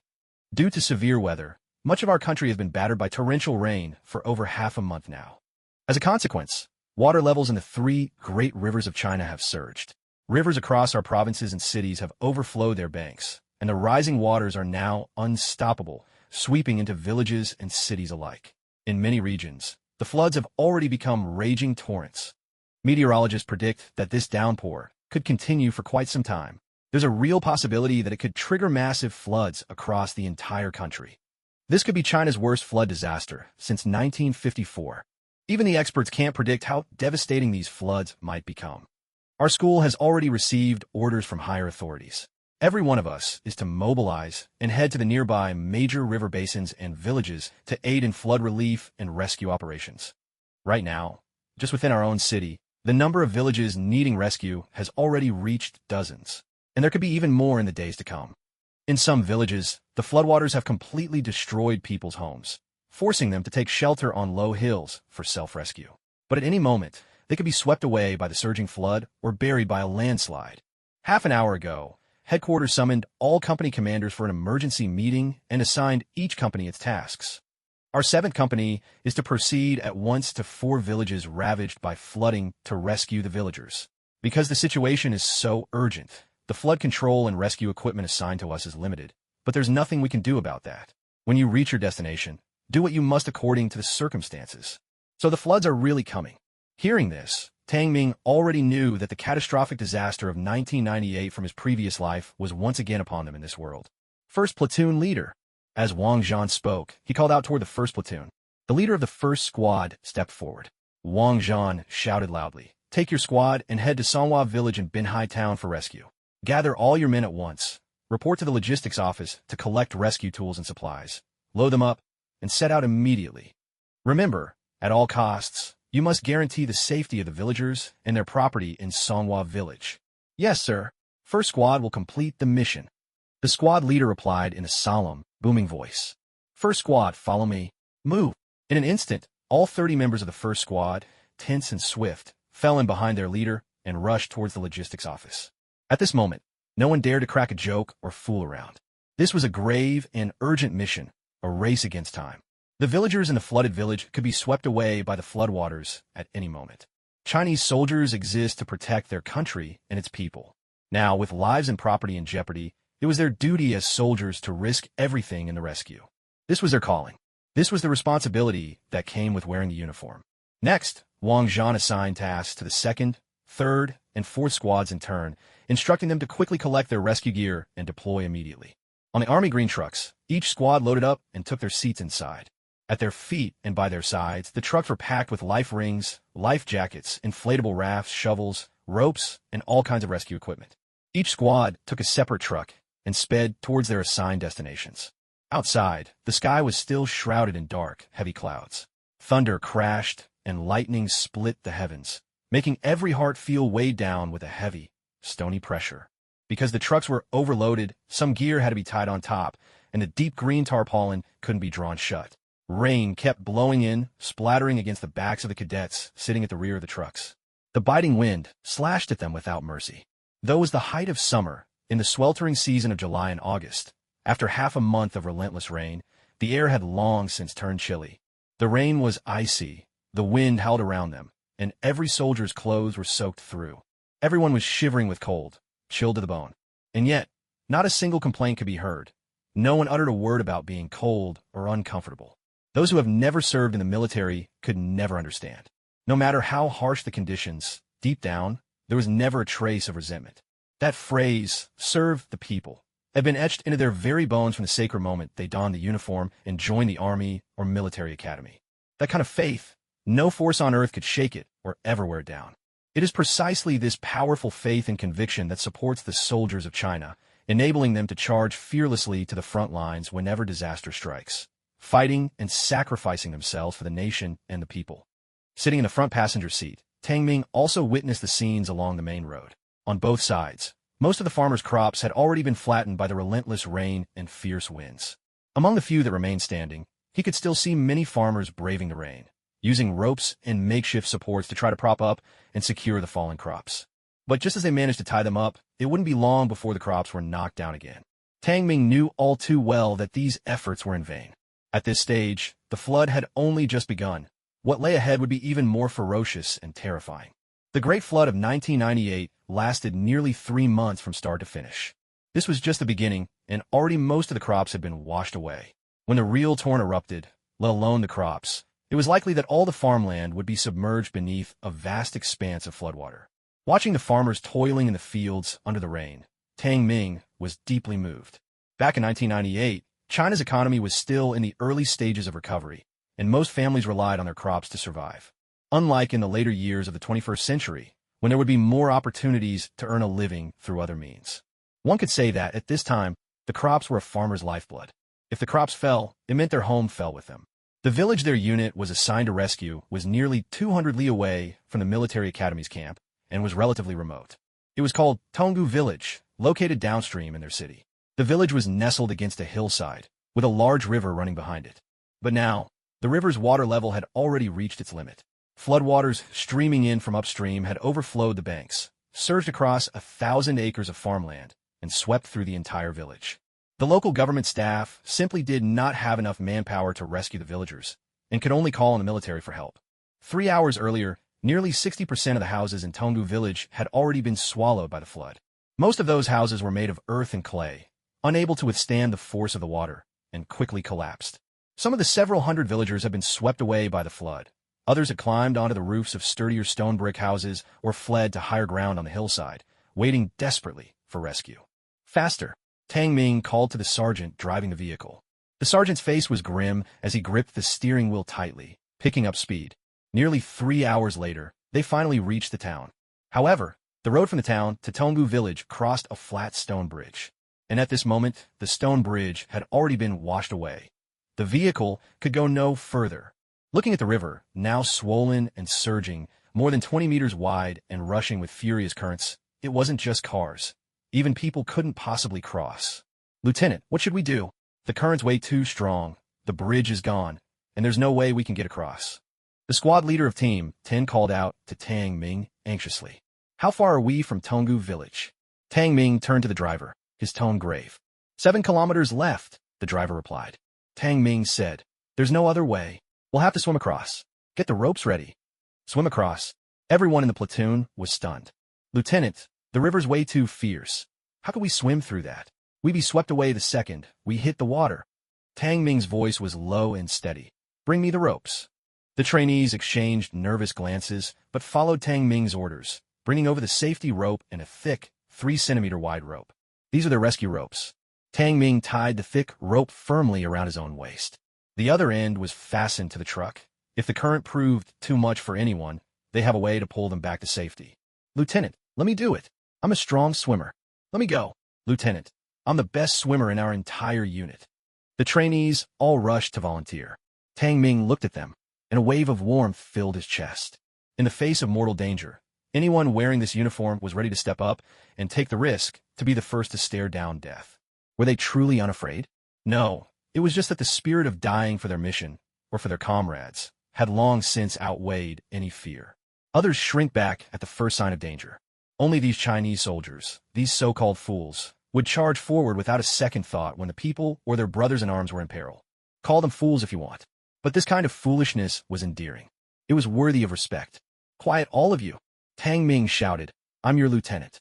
If someone's going to die, it'll be me first. Now stand aside." "Lieutenant." The men of 4th Platoon were frantic with worry. Though Tang Ming hadn't been their lieutenant for long, they already saw him as their leader and idol. After all, over the past few months, Tang Ming had spared no effort in guiding them through every aspect of their training. Their bond ran far deeper than mere camaraderie. They already regarded Tang Ming as their own brother. "Stand aside, all of you," Tang Ming snapped. "If it's about swimming, do any of you think you can outswim me?" He glared at them, then quickly scanned his surroundings before rushing over to a massive stone that must have weighed at least 200 pounds. With a mighty roar, he gripped the stone on both sides and, straining with all his strength, lifted it clean off the ground. "Listen to me. Don't pull me back unless you see the rope sliding out too fast." Tang Ming barked his order to the platoon. Everyone in the squad nodded grimly. They all understood that Tang Ming was holding onto a heavy stone to increase his own weight, so that when he entered the raging river, he wouldn't be swept away immediately by the surging current. However, what they didn't realize was that Tang Ming didn't intend to swim across. The current was so fierce that, no matter how skilled a swimmer one might be, it would be impossible to resist such overwhelming force by strength alone. His real plan was to use the weight of the stone to sink quickly to the riverbed. Only by reaching the bottom could he use his Spider-Man-like climbing skill to cling tightly to the riverbed. Of course, he wasn't entirely sure if the climbing skill would be enough to withstand the force of the water, which was why he needed the extra weight from the stone. Staring at the roaring, tumbling river, Tang Ming took a deep breath, hugged the stone, over 200 pounds, and leapt forward, diving headfirst into the water. The moment he plunged in, the churning, muddy river instantly swallowed him whole. The cadets in the fourth squad saw that the two ropes tied to Tang Ming were being dragged rapidly into the water. Oh no, the platoon leader's being swept away. Quick, pull him back. The sight startled every one of the fourth squad's members. But just as they braced themselves to pull, the rope suddenly stopped moving. Wait, Squad Leader 10 suddenly shouted. The rope's not moving. The platoon leader's fine. He must have made it to the riverbed. Meanwhile, almost 10 meters below the surface, Tang Ming was using his climbing skill, gripping the rocks on the riverbed with all four limbs. The current was so strong that nearly all the silt had already been scoured away, leaving behind only solid mud and stones. This gave Tang Ming incredibly strong traction. Even so, his body was still relentlessly battered by the powerful river flow. Steadying himself, Tang Ming began to crawl quickly toward the opposite bank. Above, the fourth squad could see the rope slowly but steadily being pulled across. They were stunned. They realized it was because Tang Ming was making his way across beneath the surface. Otherwise, if he were being swept away, the rope would have shot out much faster. My God, the platoon leader is actually crawling across the bottom. That's insane. The undercurrents down, they're even stronger than the surface waves. While they were still reeling from shock, suddenly, a head broke the surface more than 10 meters away, and Tang Ming swiftly climbed onto the far bank. He made it. The platoon leader made it. Seeing Tang Ming safely ashore, the entire fourth squad erupted in cheers. Catching his breath, Tang Ming shouted across, "Hurry, pull the rope." With that, both sides quickly stretched the rope taut. Meanwhile, Tang Ming tightly secured his rope to a tree behind him, and both sides quickly pulled the ropes taut. Squad leader Zhao Tao shouted to the trainees in his platoon, "Make sure to fasten your safety ropes properly. If you slip, the river will sweep you away, and we won't be able to save you, no matter how hard we try." "Yes, sir," the trainees answered. As they tied the rescue supplies to themselves, they also hooked their safety ropes onto the thick ropes Tang Ming had set up. Then, 2 by 2, they began making their way across to the other side of the river. With the ropes holding them in place, even though the current was still fierce, it couldn't wash them away. After several people had crossed, Tang Ming turned to Zhao Tao and said, "Squad leader, you stay here and organize the crossing. I'll take a team and run ahead to Tonggu village. Stay safe," Zhao Tao called after him. Without another word, Tang Ming led the 8 who had already crossed, carrying part of the rescue equipment, and set off at a run toward Tonggu village. The torrential rain still poured down. The road to Tonggu village was being relentlessly battered by floodwaters. Trees on both sides swayed violently, threatening to snap in the gale at any moment. Braving the storm, Tang Ming and his team of 8 charged forward at full speed. They dared not slow their pace. Every minute they lost meant the villagers of Tonggu were in greater danger. They had to reach the scene as fast as possible. Tonggu village wasn't very large. Many of the young adults had left to work elsewhere, leaving only elderly parents, women, and young children at home. In such conditions, when the floods hit, these villagers simply couldn't escape quickly. By now, 80% of the houses in Tonggu village had already been washed away. The rest were submerged beneath the rising waters. Only a few 2-story mud brick houses, belonging to the better-off families, still poked above the flood surface. But Tonggu village was downstream, and the floodwaters from further up kept surging down, causing the water level to rise rapidly. If this continued, and if the villagers couldn't escape in time to higher ground, the entire village would be submerged, every last person swept away. Some villagers waited anxiously and fearfully on higher slopes. Others huddled atop those 2-story mud brick houses. What do we do? Why hasn't anyone come to rescue us yet? On one rooftop, dozens of villagers huddled together, eyes wide with fear, their bodies trembling. The cold wind and icy rain battered them relentlessly. With nerves stretched taut by fear, everyone felt chilled to the bone, their faces drained of color. Many of the children and elderly had even begun to run a fever. Village chief, didn't you say our soldiers would come to save us? Why haven't we seen them yet? If they don't come soon, we'll freeze to death up here, even if the flood doesn't sweep us away. Yes, village chief. How many hours has it been? My child can't hold on any longer. Where are our soldiers? The village chief, a man in his 50s, was still managing to keep calm. He called out to the villagers, "Everyone, don't worry. Since the officials said the army would come to save us, they will definitely come. We have to trust our country and our soldiers. They will not abandon us. They must already be on their way. We just need to hang on a little longer. Once they arrive, we'll be safe." That was just one location. In several other places, there were also dozens of people stranded. They were all trapped on rooftops or the highest points on nearby hills. But now, as the water kept rising, the force of the flood grew stronger. The houses could collapse at any moment. Most of those stranded were elderly people, women, and children. Very few knew how to swim. If anyone fell into the water, their chances of survival would be slim. The rain kept pouring down, and debris from upstream, planks of wood, plastic, furniture, all sorts of things floated past. The floodwater was thick with mud, and in some places small whirlpools had formed. The sky was dark and heavy, casting an apocalyptic gloom over everything. No wonder the villagers were so afraid. Another half-hour passed. The water rose by several more inches, and the current grew ever stronger. Now, only a handful of houses with people on them still poked above the water, just high enough to reveal the silhouettes of those clinging to safety. Every other house had been swallowed by the flood. Even the utility poles barely showed their tops above the water. The air was filled with the cries of children, one after another. Tears streamed down the faces of the women, and even the grown men were clearly overwhelmed by fear. Now, the water was less than a meter below their feet. On a low hill, a dozen or so people huddled together. The flood had swallowed everything around them, leaving less than 10 square meters to stand on. At any moment, a single wave could sweep them away. "It's over. We're finished. I don't want to die. Someone please save us." Despair echoed through the cries of the villagers. But disasters do not show mercy just because you plead for pity. Just as the people of Tonggu village were about to give up all hope, suddenly, 8 or 9 figures burst out from the distant hills and trees, coming to a stop on the riverbank. Because the villagers were stranded at high points, they could see the newcomers clearly. "Someone's here to save us. Thank goodness. It's the army. It really is the army. We're saved. We're saved. Over here. We're over here. Comrades, please hurry and save us." Overcome with emotion, the villagers waved and shouted desperately to Tang Ming and his team. But with the distance between them, their voices couldn't carry across the raging water. Tang Ming and his team waved back at the villagers, making reassuring gestures to put their hearts at ease. Hope began to well up in the villagers' hearts. At this moment, they felt certain that they would be saved. This confidence sprang from their deep trust in the soldiers.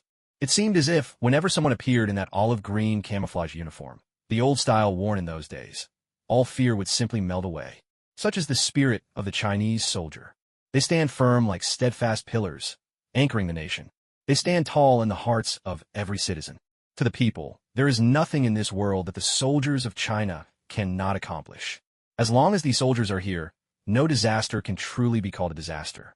No matter where they may be, the Chinese soldiers will find a way to rescue them. They hold an unshakable faith in these men, and the Chinese soldiers have never let them down. Tang Ming quickly scanned the entire village with his radar and sharp gaze, soon gaining a complete grasp of the situation. He turned to Wu Feng and the 8 others, saying, "Get the ropes ready. Let's rescue the dozen or so people stuck on the slope first. Their position is far too dangerous. At any moment, the torrent could sweep them away. As for the hundreds stranded on the rooftops, the floodwaters aren't rising too fast right now. Once more people arrive, we'll have time to send them over to help with that." Wu Feng glanced at the villagers stranded on the hillside, nearly surrounded by floodwaters, then looked at the raging current below. He couldn't help but frown. "Lieutenant, their spot is right on a steep slope. The floodwater is rushing down at breakneck speed. There's no way we can keep the rescue raft steady and row across. If it were the villagers on the rooftops, it wouldn't be as bad. The current's not as strong up there, so we could paddle over." The other squad members frowned as well. "There's no anchor point on the slope at all. Even if we get a rope across, we can't secure it, and we can't swim them over either. The current could sweep us away at any moment." Tang Ming replied in a low, steady voice, "Give me the rope. I'll go across first. Once I'm there, I'll hold the rope on that side while you come over and bring the people back." Wu Feng was momentarily stunned. "Wait, Lieutenant, there's no anchor point over there, and the current is wild. How could you possibly hold the rope steady?" Tang Ming cut him off. Enough talk. I said I can do it. So just follow my orders. The 8 quickly grabbed the rope, tying one into a sturdy tree behind them and the other around Tang Ming's waist. Without another word, Tang Ming dove straight into the flood. Just as before, he plunged swiftly to the bottom, using his climbing skills to crawl quickly forward. Having seen Tang Ming in action before, Wu Feng and the others weren't too worried about him this time. The current was even stronger in the river before than it is here, and Tang Ming made it through unharmed. So now, there shouldn't be any problem at all. Sure enough, in less than 10 seconds, Tang Ming had already shot out of the water, clutching the rope, and reached the slope. When a dozen or so villagers saw someone suddenly emerge, they all jumped in surprise. But when they realized it was Tang Ming in military uniform, excitement spread across their faces. Truly, he deserves to be called the people's soldier. So capable. He actually managed to swim across. Folks, is everyone all right? Tang Ming, slightly out of breath, called out to the villagers. We're fine, we're fine. The villagers, overwhelmed with emotion, crowded around and shook Tang Ming's hand. Tang Ming's arrival gave them hope, a real chance to survive. As long as you're safe. Don't worry, my comrades will be here soon to help get you all out. Please hang in there a little longer. Tang Ming reassured them. All right.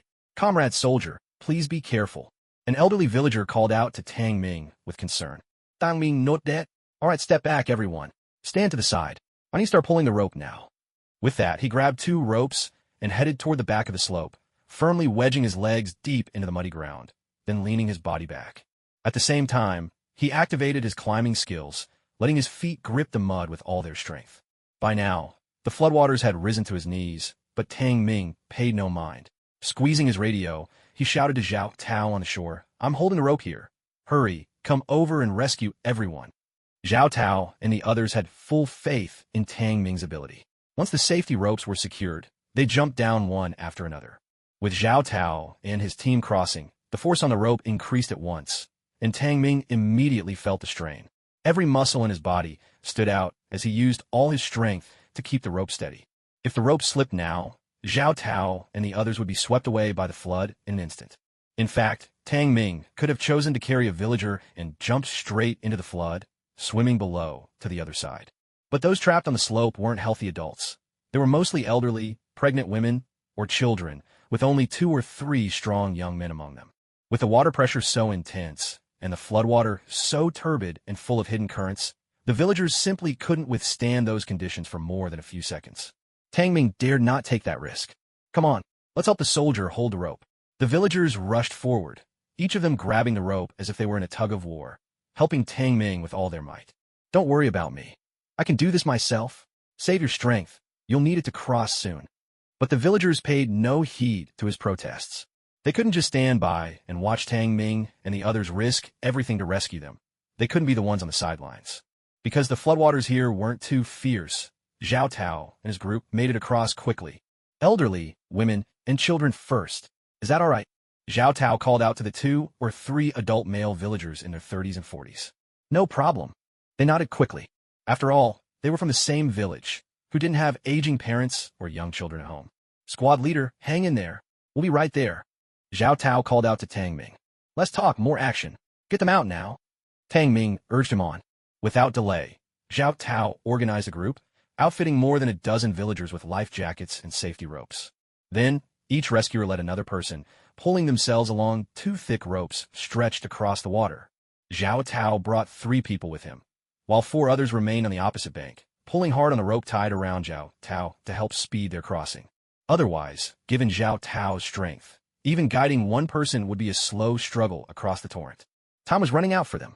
The floodwaters kept rising. They had to get everyone out as quickly as possible. With 4 people on a single rope, the resistance was even greater. The raging water dragged at their bodies and pulled the rope downward, putting even more strain on Tang Ming and the others.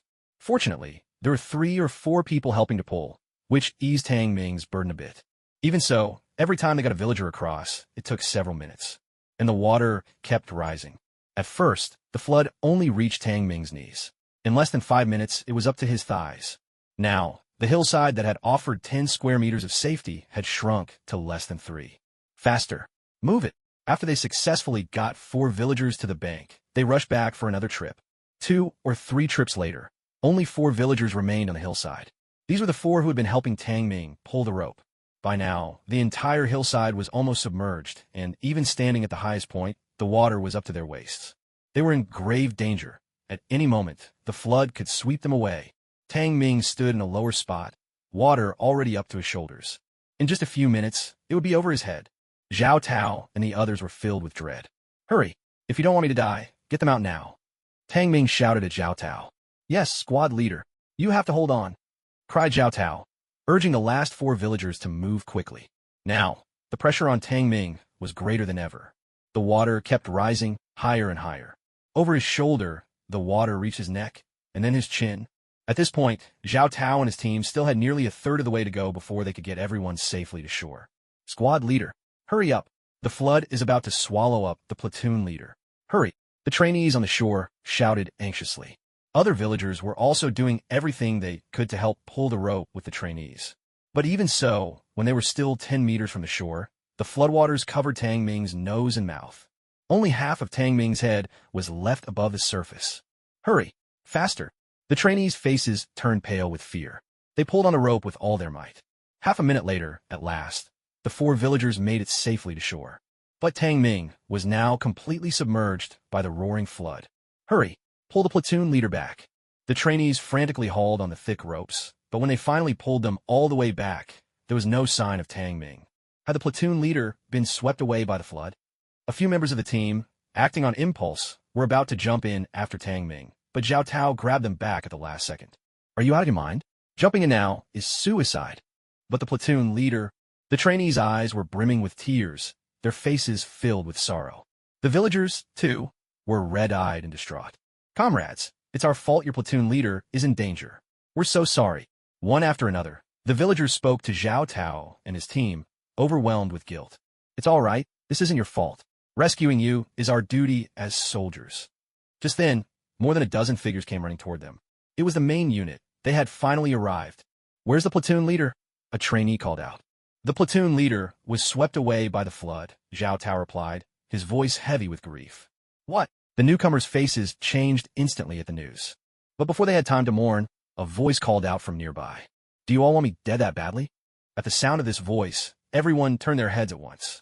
When they saw a figure clambering up onto the bank, gasping for breath as he looked at them, a wave of joy swept through the group. "Platoon leader, you're safe. Thank goodness." The villagers joined in the cheers. "Platoon leader, you're incredible." Tang Ming quickly cut them off. "Enough talk. Don't waste time. There's still many villagers waiting for us to rescue them. Come on, let's get up there and help the others out. Time is running out. The floor they're on won't hold much longer." With Tang Ming's return, the trainees of 4th Platoon suddenly had their backbone again, and their spirits soared.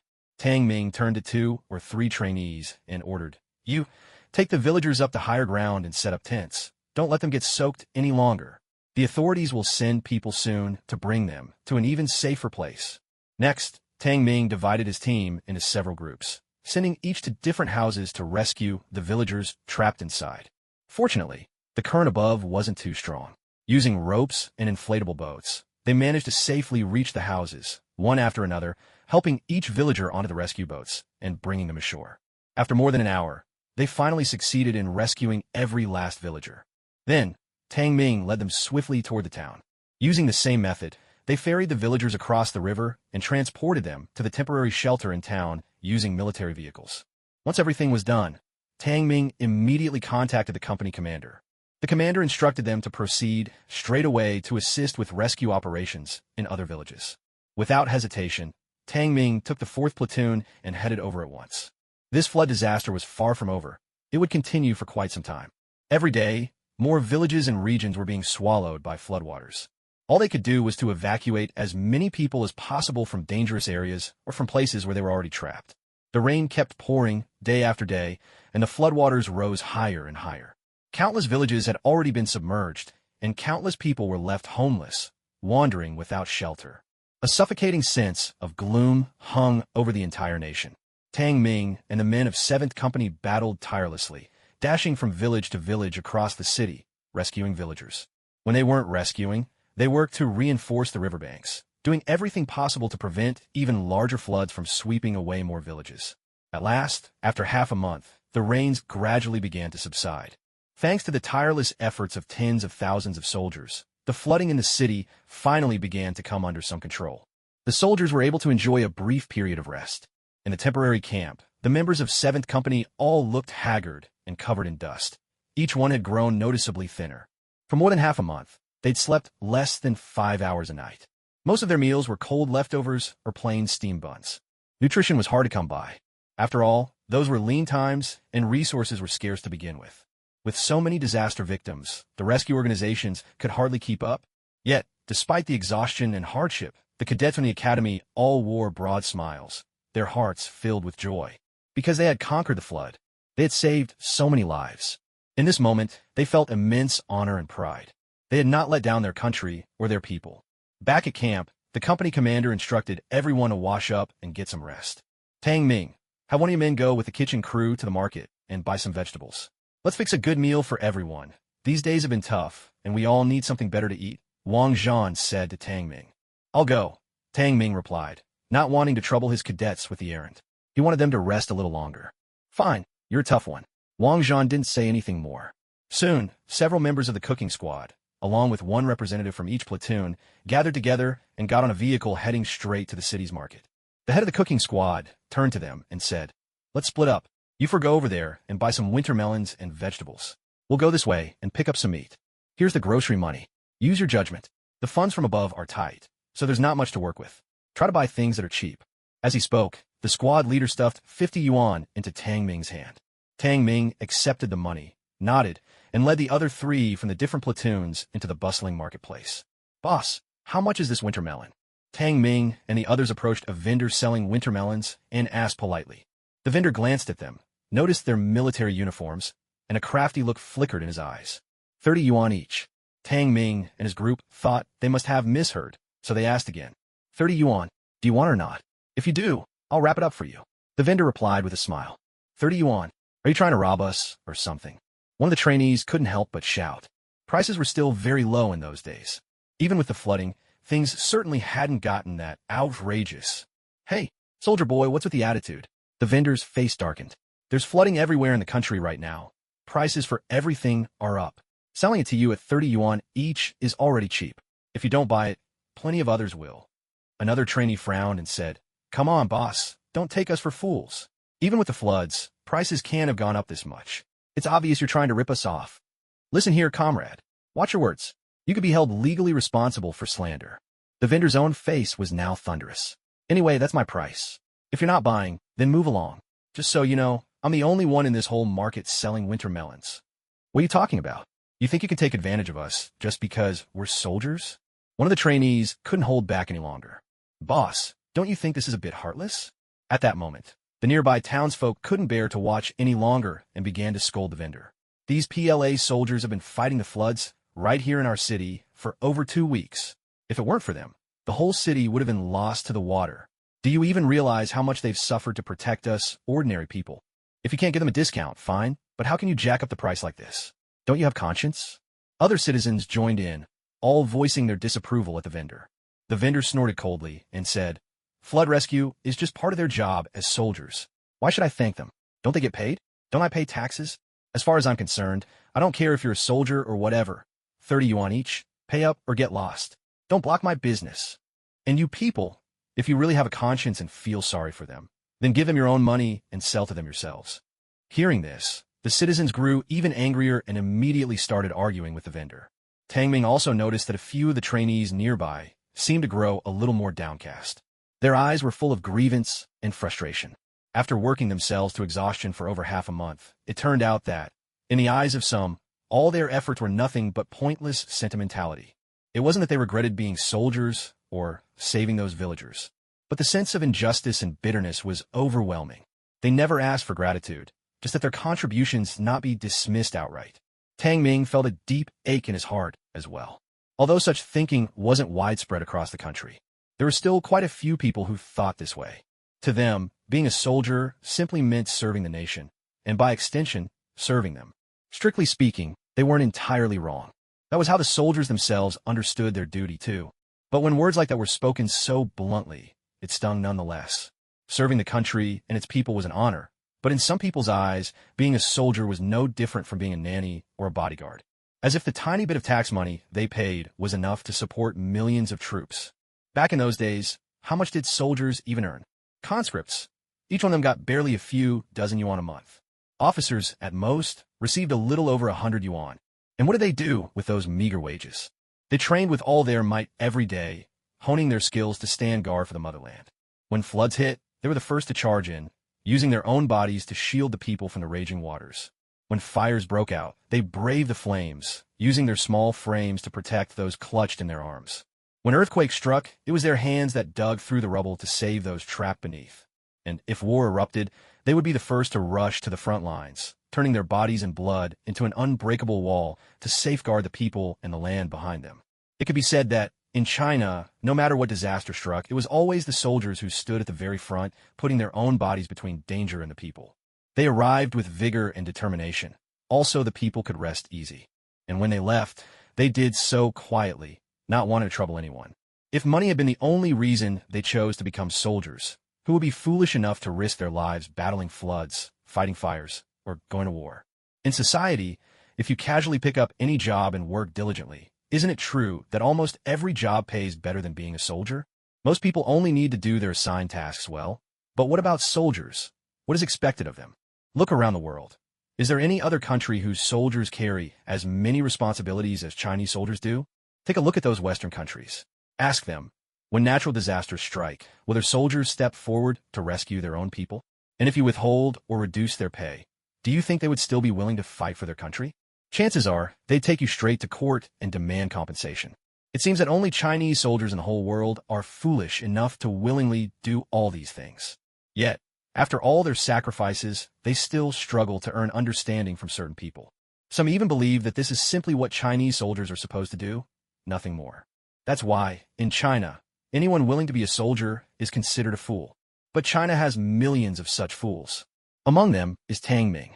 He is willing to be this kind of fool, even proud to be one, because their foolishness is honorable. Their foolishness is admirable. As long as they believe they've done right by their country and their people, that is enough. They're willing to give silently, without expecting anything in return. All they wish for is a prosperous nation and peace for the people. This is the dream of every soldier. Tang Ming pulled his 3 furious companions aside. There's no need to waste time here. Let's finish shopping and head back. Our brothers are waiting for dinner. At his words, the 3 gave the vendor a fierce snort and followed Tang Ming away. They visited other vendors to buy some additional ingredients and vegetables, then regrouped with the kitchen squad. Hey, what happened to you guys? Why the long faces? The head cook asked curiously. None of the 4 said a word. There was really nothing left to say. After they rested at the camp until evening, suddenly, an urgent alarm sounded throughout the camp once more. Everyone assemble. Hurry, hurry. Is there another flood coming? The trainees' faces changed. They scrambled out of their tents, quickly getting dressed as they rushed outside. Once assembled, Company Commander Wang Zhan addressed them with a grave expression. Comrades, just an hour ago, we received orders from above. The entire academy is to head to neighboring H province and join our comrades in flood relief. The major rivers and dams over there are already filled to the brim. Several sections of the river embankments and dam walls have developed massive breaches, and the surging floodwaters are pouring through. Hundreds of villages have already been submerged. If we can't effectively seal the breaches in the embankments, the whole province could be plunged into disaster. The consequences would be unimaginable. At present, all military units in the neighboring provinces have received orders to immediately rush to the major river basins of H province to fight the floods. Comrades, this is a battle without gunfire. Yet, this fight will determine the lives and deaths of millions of our people. We must give everything we have to resist the fury of the flood. With our very bodies, we will shield our people and create a safe haven for them. Do you have the confidence to do this? More than 100 soldiers of the 7th Company roared back with a thunderous shout that shook the heavens. Every trainee's face and gaze were filled with unyielding determination. Good. I believe that everyone in our 7th Company is a true hero. We will never let our motherland down. We will not let our people down. We will not let our school down. Now, everyone return and pack up your tents and belongings immediately. In 10 minutes, we board the trucks. Tonight, we set off for H province without delay. At the order to disband, each platoon sprang into action without hesitation. Before long, the large trucks rolled in once more. Tang Ming led the trainees of the 4th platoon as they quickly boarded. Make the most of the time. Get some good rest while you're on the truck. Tang Ming spoke in a low, steady voice to his platoon. This time, heading to H Province, I have a feeling that we'll be there for at least half a month, maybe 2 months. I fear we'll be spending all our days and nights on the river embankments. When that time comes, there might barely be any time left for sleep or rest. The trainees in the platoon nodded gravely, each one wearing a serious expression. Though exhaustion was etched on them, their eyes still burned with a fierce fighting spirit. Soldiers of China cannot be defeated by floodwaters. Meanwhile, in H Province, every major city was already in the grip of a severe flood emergency. This province sits along the Yangtze River, with several massive tributaries cutting through its cities. To prevent flooding, multiple large dams had been constructed. But now, the water levels of the Yangtze and its major branches had far surpassed their highest marks, and even greater surges from upstream were barreling down. At this moment, they had to reinforce and raise the lower sections of the riverbanks along the Yangtze's many tributaries. And then there were those massive dams. The sheer volume of water being held back was even more terrifying. All the water from the major basins was regulated through the dams. Given the current situation, it was no longer just water diversion. It had become flood diversion. But what does flood diversion mean? It means channeling the floodwaters from upstream and directing them into certain urban and rural areas. In other words, it is sacrificing some towns and villages, letting them be swallowed by the flood so that other cities can be saved. Otherwise, if the dam were to give way, that enormous torrent would be enough to engulf and destroy everything within a 50-mile radius. Of course, unless there was absolutely no other choice, they would never resort to such measures. As long as they could contain the flood by reinforcing the embankments, there was still hope. This is why they now need to send so many soldiers there. At this very moment, all the major river basins, including the mighty Yangtze, are surging with floodwaters, rushing toward the towns and cities downstream. At times like this, you can only hope that the floodwaters will halt in time, that the water level will recede. Otherwise, it falls to human hands to raise the embankments in the flooded areas, sealing off the surging water. There is no third option. And now, the most frightening challenge lies with the dams themselves. Either they could be held fast, or every town and village downstream must be sacrificed. If you can't make that sacrifice and the water can't be contained, then every community upstream and midstream will be swallowed by the floods. No city could bear such consequences. Right now, troops from neighboring provinces are rushing to the breached rivers and damaged dams as fast as they can. In every affected area, a frontline flood control command center has already been established.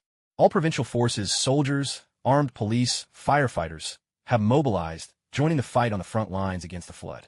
Journalists from every TV station, cameras on their shoulders, brave the danger of being swept away, reporting live from the heart of the disaster. Hurry! Move faster! In the next 3 hours, we must raise this 1-kilometer stretch of the dike, under our regiment's responsibility, by at least half a meter. A lieutenant colonel, bullhorn in hand, shouted at more than 1,000 of his troops. If we can't raise the dike by half a meter within 3 hours, the next wave of floodwater will swallow every one of us here, along with tens of thousands of people upstream. Move! Faster! Give it everything you've got. The lieutenant colonel was already soaked to the skin, mud and sand clinging to every inch of him, his eyes bloodshot with exhaustion. He was not alone. Every one of the more than 1,000 soldiers in the regiment was hauling sandbags, running back and forth along the embankment. Their hands and shoulders were rubbed raw. They were all drenched, faces etched with fatigue. Yet, even so, they pressed on relentlessly, hauling 100-pound sandbags up onto the dike, placing them into the frames braced with wooden stakes. They had been at it for 5 hours straight. No one knew how many sandbags each had carried, but not a single soldier complained of hardship or exhaustion. Or perhaps, they simply had no time to complain. Now, even a second's delay could spell disaster. They had to race against the clock, raising the embankment before the next wave of floods arrived. The sky remained shrouded in a heavy gray. No rain falling, but the air weighed down with oppressive tension. Within the dam, the raging floodwaters crashed against the embankment, boiling over, forcing their way through every gap between the sandbags. This was the first line of defense they had begun to build. There was simply no time to construct a second. If this line of defense cannot hold, the floodwaters will surge forth in 3 hours, sweeping over everything in their path. At that moment, for these soldiers and the people living upstream, it would spell an immense catastrophe. No one had a moment to rest, nor did they dare to. A female reporter rushed forward and grabbed a young private, quickly asking, "Comrade, you've been at this for so long. Aren't you exhausted? Do you believe you can rebuild the first line of defense before the next wave of floodwaters arrives?" The private shook the reporter's hand off with determination. "Step aside, please, don't get in my way. I need to carry more sandbags." With that, he sprinted toward a pile of sandbags several dozen meters away, heaved one onto his shoulder, and immediately dashed back up the embankment. The reporter, frustrated and exasperated, muttered angrily, "Idiots! They don't even know how to take advantage of such a perfect moment to appear on camera." She tried to grab another private, but as soon as she extended her hand, he brushed her aside. "Please move, don't block us." The reporter was left speechless. A senior colonel turned to several lieutenant colonels, his expression grave. "Can each of your regiments hold the line?" "Rest assured, Commander," one replied loudly. "My regiment will see this through, no matter what. If we fail, we're willing to give our lives alongside the people of this city." The senior colonel erupted in anger. "Cut the nonsense. This is about the mission. What good is it if your whole regiment dies? We must guarantee the absolute safety of the hundreds of thousands of villagers upstream, midstream, and downstream. If anything happens to them, even if you died 1,000 times, it wouldn't be enough. I'm telling you, whatever the cost, even if you must use your own bodies to plug the breach, you must reinforce the first line of defense completely." The regimental commanders all stood at attention and shouted their assent. Just then, a captain burst into the room, pale and flustered. "Commander, something terrible has happened." His voice trembled with anxiety. "What's all the panic? Spit it out," the commander thundered.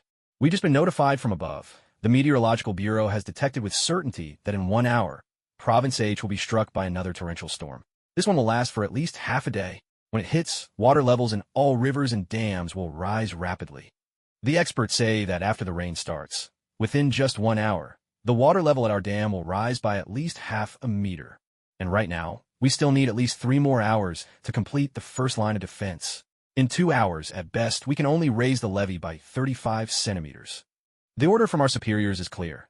No matter what it takes, we must complete the construction of the first defensive line within 2 hours, and it must be at least half a meter high. Otherwise, tens of thousands of villagers up and down the river could be swallowed by the flood waters. In addition, headquarters says they will send another 1,000 troops to support us. The captain hadn't even finished speaking when all the leaders inside the command post turned pale with dread. It was already extremely difficult to finish the first defensive line in 3 hours, and now we only have 2. Even if every one of us commanding officers joins in, there's no way we can get it done. Our soldiers have already been fighting for 5 hours straight. There's no way to speed up any further. Even with another 1,000 men, we simply can't finish the job in 2 hours. The regimental commander turned to the captain and asked, "How long until the reinforcements arrive? Which unit are they from?" "At least another hour. They're from the 1st Army Command Academy. We're on our way as fast as possible." "All right." The regimental commander's eyes flashed with grim determination. His voice was hoarse and resolute as he said, "Pass down the order. Every single commanding officer is to head to the front lines and carry sandbags together. The entire regiment must give everything, no matter the cost, and the first offensive line must be completed within 2 hours. If, in the end, there's still a gap, every soldier is to prepare ropes and tie themselves to the sandbags on the wooden stakes. We cannot allow the floodwaters to cross the dam by even a single centimeter." At this, the eyes of the battalion leaders turned bloodshot with resolve. All of them braced themselves with the courage to face death without hesitation. "All command staff, follow me." The regimental commander led the battalion leaders out, shouting at the other officers in the surrounding tents, "Everyone, up to the front lines with me. There's no need for orders now. Give it your all and haul those sandbags. If a soldier carries 1, we'll carry 2. If we die, we'll die with our men." Every officer from the different divisions and departments rushed out together, following the regimental commander straight toward the towering piles of sandbags. The battalion leaders returned to their own units, rolled up their sleeves, and pitched in alongside their soldiers. The youngest among them was over 40 years old, the regimental commander himself past 50. But none of that mattered now. No matter how their bodies might protest, they had to charge to the front lines with their men and stand against the raging flood. When the soldiers saw their leaders working right beside them, their morale soared even higher. Though exhausted and nearly at their limit, a fresh surge of strength welled up inside them, and each man threw himself into the work with even greater determination. At the scene, when the TV hosts and reporters saw that the leaders had joined in carrying sandbags, they immediately sensed a hot story. They hurriedly had their cameramen focus on the leaders, snapping photos and filming nonstop. Some even went straight up, pulling aside the division commander to get a few words from him. "Excuse me, Colonel, you're the chief commander in charge of flood control for this dam, and you're not exactly young anymore. Why are you personally out here carrying sandbags? Is this an order from above? Or did you volunteer to come down yourself? The host fired off her questions quickly. At the same time, she motioned for the cameraman to zoom in on the division commander's face, drenched in sweat and gasping for breath. After several trips back and forth, the division commander, already an older man, felt as though his bones were coming apart. Yet his eyes remained resolute, and there was even a trace of anger in his gaze. He didn't answer the reporter's question directly, but instead replied in a stern, warning tone. Comrade, I insist you leave this area at once and stop filming. We simply do not have time for your so-called interviews. I have nothing more to say to you. I may be the division commander, but I'm also a member of this flood fighting team. That's all the reason you need. Now, please leave immediately. Do not hinder our flood control work any longer. With those icy words, the commander turned to rush back to the sandbags. But the host wouldn't give up. She grabbed his arm again and pressed on. Colonel, can you please cooperate with us? We're from a provincial TV station. We have the right to interview you and inform the whole country about what's happening here. At that, the division commander exploded with anger. Cooperate with you? Who's going to cooperate with us? Open your eyes and look. The hands and shoulders of our soldiers are raw and bleeding, layer after layer of skin worn away. Still, they're working around the clock, racing against time to build this defense line. Every second you waste them is another second lost in our fight against the flood. Do you realize a massive flood is about to hit? We don't even have a moment to catch our breath. And you want me to waste time giving you your so-called interview? Are you out of your mind? Get out. Get lost. With that, the commander shouted to several of his security guards standing nearby. You there, get all the reporters out, beyond the security cordon. If they don't comply, smash their cameras. I'll take full responsibility for any consequences. The security guards, upon hearing his order, charged over at once, brimming with authority. Comrades, please leave the restricted area immediately. If you don't, we will have to take enforcement measures. One of the squad leaders called out coldly to the female host. You wouldn't dare. We're from the TV station. We have the right to interview you. Do it. Carry them out of here. After the squad leader finished speaking, the group immediately sprang into action, each soldier hoisting a person over their shoulder, dashing toward the boundary of the restricted zone. Bastards, let me go. We're reporters from the television station. How dare you treat us like this? I'm going to file a complaint. Just because you're soldiers, you think you can bully people? Everyone, look over here. The soldiers are attacking civilians. The female host shouted furiously, her face flushed with anger as she pounded her fists against the guard's chest. But the guard was unmoved by her protests and simply tossed both of them outside the cordoned area. Without missing a beat, the soldiers turned to deal with the other journalists who were pestering them for interviews. The female host was livid, her cheeks burning as she cursed. I will definitely expose these brutes. What's so great about carrying a few sandbags? How dare you lay a hand on me? Just you wait. A glint of malice flashed in her eyes as she deliberately made her hair and clothes look even more disheveled. Make sure you hold the camera steady. I want every shot behind me to be crystal clear, she hissed through gritted teeth to the cameraman lugging his equipment. The man looked troubled, trying to reason with her. The heavy rain is about to hit. The soldiers are just anxious to fight the flood. Please, let's not make trouble. Let's move to safety. Seeing that he refused to obey, the female host's face darkened and her voice turned sharp. Do you want a permanent position or not? If you do, then do exactly as I say. If you don't, I'll call the station chief right now and have you fired. Her words sent a wave of turmoil through the cameraman's heart. His conscience twisted with guilt. After a moment's hesitation, he finally chose his own future. After all, the female host had a special relationship with the station chief. He couldn't afford to offend her. With deep remorse, the cameraman cast a glance at the soldiers fighting valiantly with sandbags against the raging elements. Then, gritting his teeth, he shouldered his camera. The female host forced a sly smile, scooped up a handful of mud, and smeared it across her face. She then hurried over to a soldier carrying sandbags. Comrade, your shoulders are all scraped up. Why don't you take a break? Watching you all work so hard to reinforce the flood barrier, it really pains us to see it. The soldier, oblivious to her intentions, saw her reaching out to grab him and immediately shoved her away, snapping, "Get lost. Don't get in my way." Staggering from the push, the female host lost her balance and fell with a thud into the muddy ground.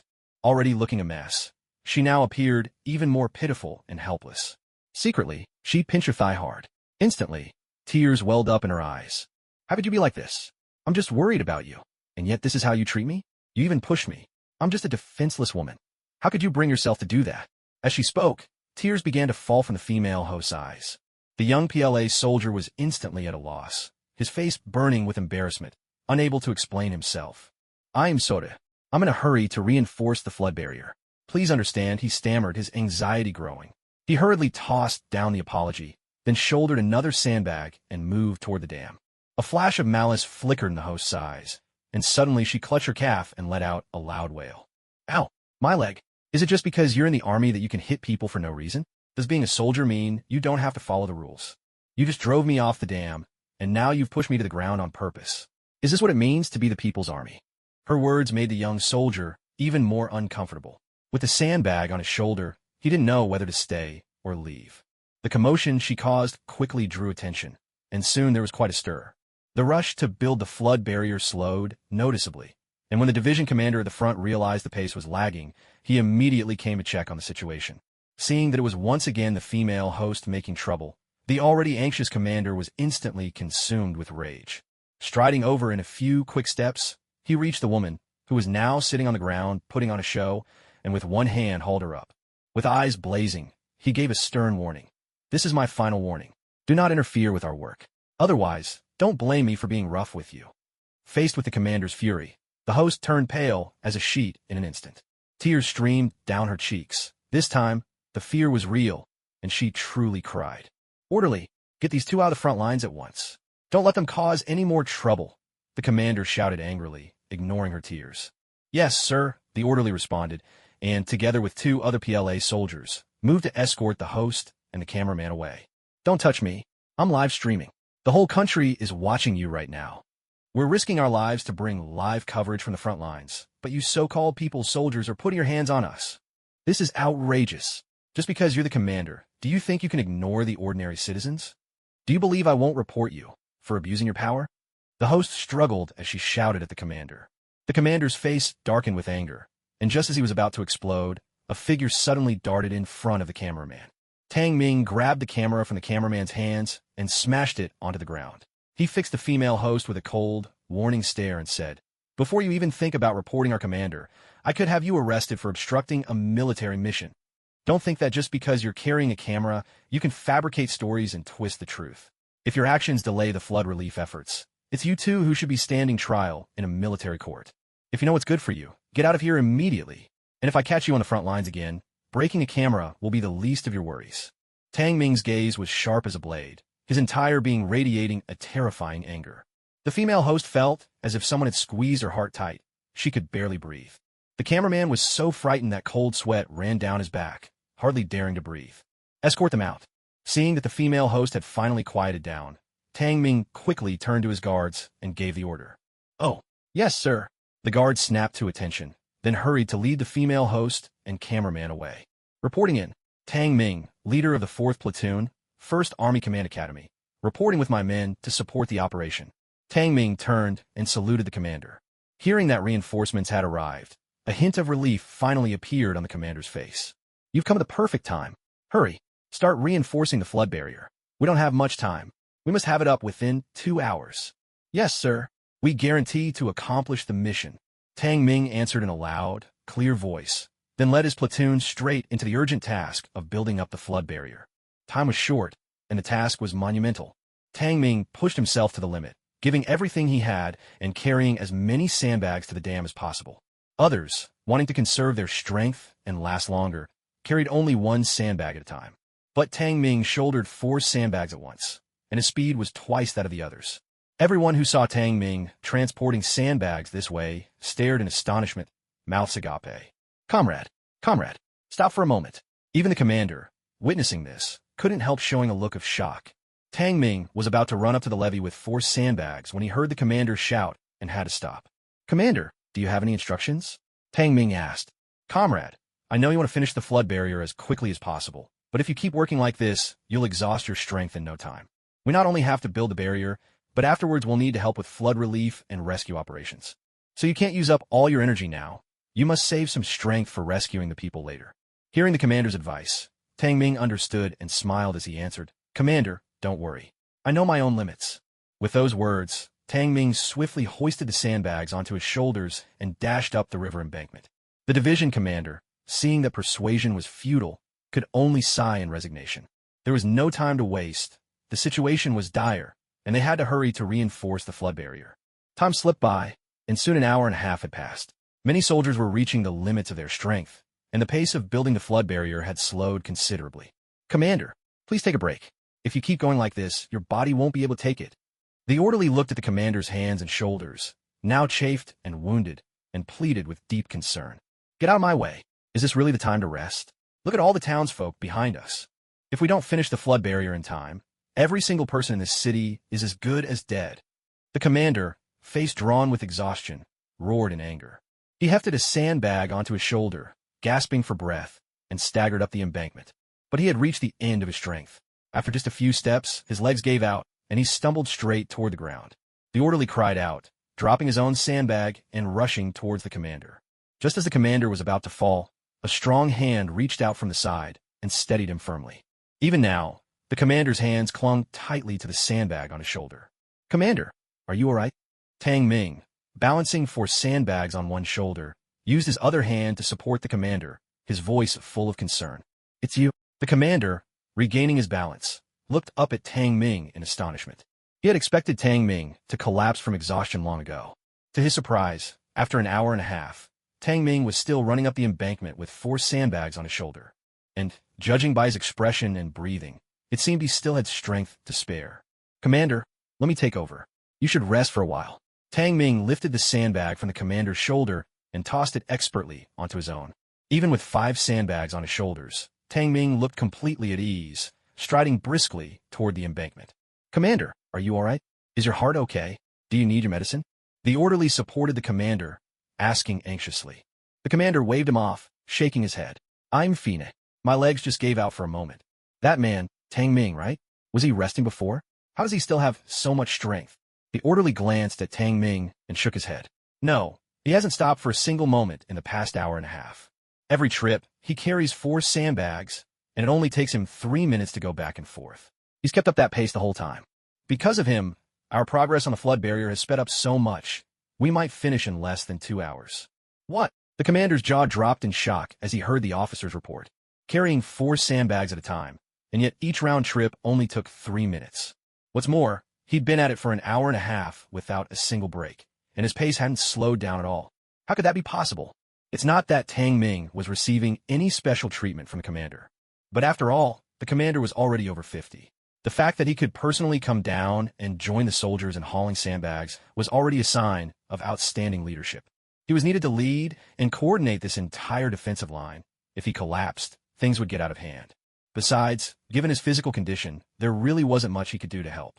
Outside, the torrential rain continued to beat down relentlessly. Meanwhile, the reporters and hosts had all disappeared from view, hiding away inside the tents to escape the storm. It was a stark contrast to the more than 10,000 soldiers braving the elements outside, hauling sandbags and driving stakes into the ground. Don't these guys ever get tired? They've been at it for hours. Any ordinary person, even an ox, would need a break by now.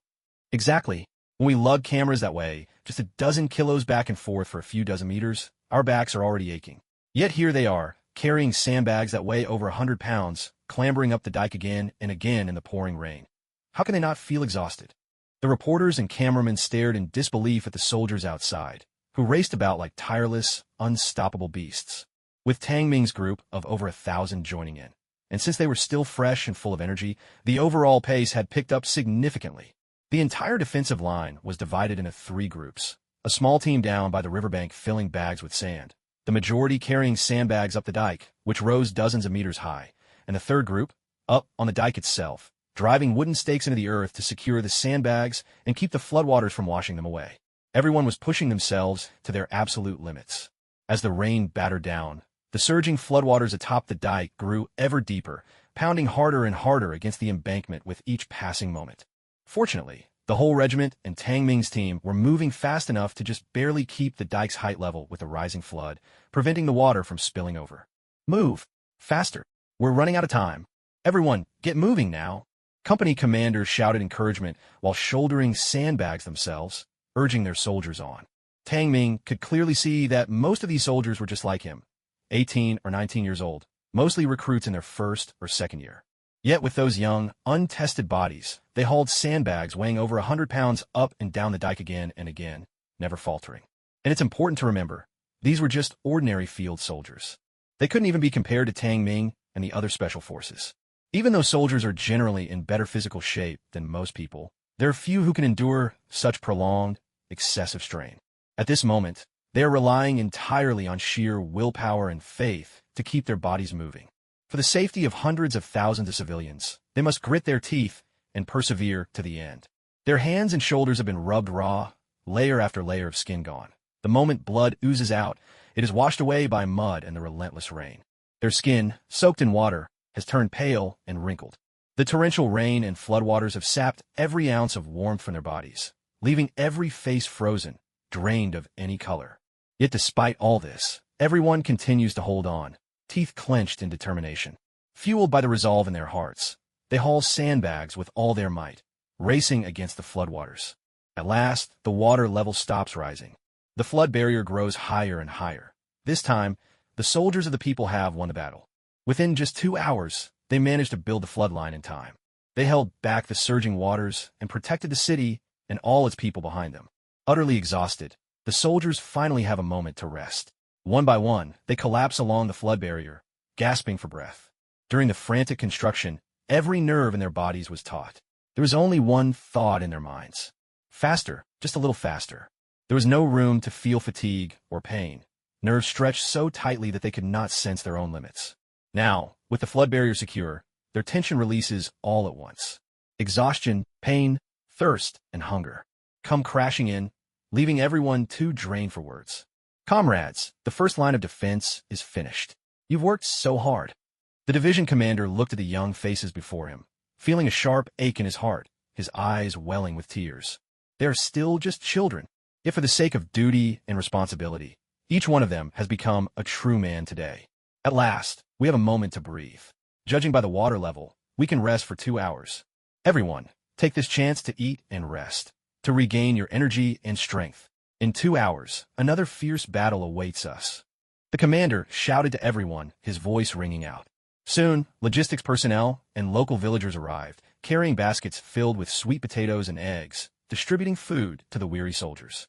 It was then that the discipline and character of the people's soldiers shone through. Even though they were starving, stomachs growling and eyes glazed with hunger, not one of them lunged for food. They waited patiently as the villagers and logistics teams handed out the rations. Once in hand, a sweet potato the size of a fist disappeared in just 2 or 3 bites. As for the eggs, they swallowed them whole, devouring their food with ravenous hunger. Slow down, there's no rush. We have plenty of eggs. An old villager, seeing how ravenously they ate, wiped away tears of pity. Here, eat. Have some more. You're all good children, working so hard for us ordinary folks. Thank you for your efforts. As she spoke, the villager kept stuffing eggs and food into the soldiers' hands. One young soldier's mouth was already bulging with food, his eyes fixed longingly on the eggs in the villager's hands, though he made no move to take them. The villager was puzzled. Child, go on, take them, eat a little more. I'm already full. The little soldier finally managed, swallowing the last mouthful and speaking with visible effort. But even as he said he was full, his eyes never strayed from the food. Nonsense. You've only had 2 sweet potatoes and 1 egg. How could you be full? Are you worried there's not enough food? Don't worry. Everyone in the village has brought out what they have at home. This is just the first batch. There's plenty more coming.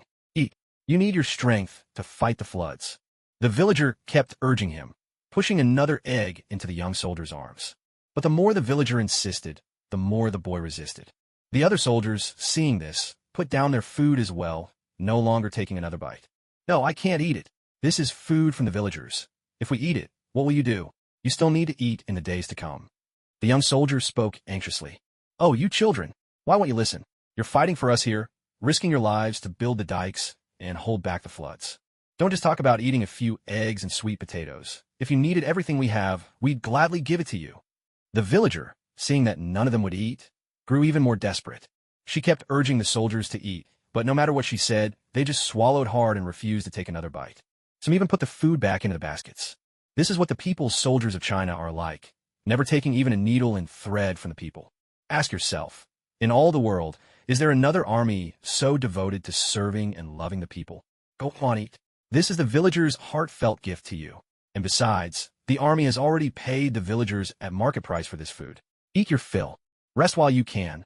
There's even harder work ahead. Only if you're well fed will you have the strength to keep fighting the floods. The logistics squad leader, hearing the commotion, hurried over to explain. As members of the logistics team, they couldn't let soldiers go to battle on empty stomachs. So, long before, they'd worked out an arrangement with the nearby villagers, buying up any extra food they could spare. All of it was to make sure the soldiers fighting the floods and disasters would have enough to eat and not go hungry. Yes, this officer has already discussed it with us. Everything here has been paid for, so children, eat up, hurry, and eat. The villagers echoed his words from the side. Only after hearing the quartermaster's assurance did the soldiers start picking up their food again, stuffing it into their mouths. During these 2 hours, Tang Ming had also spent a great deal of energy. He wolfed down 6 eggs and 4 sweet potatoes in one sitting before he finally felt some strength returning to his body. Hurry up and eat, and once you're done, get some rest. I'm going to check the situation along the dike, Tang Ming told the soldiers in his squad, then waited along the bank, inspecting the newly built embankment. Although the first flood defense line had been rushed to completion, the haste meant that some sections were bound to be less sturdy than others.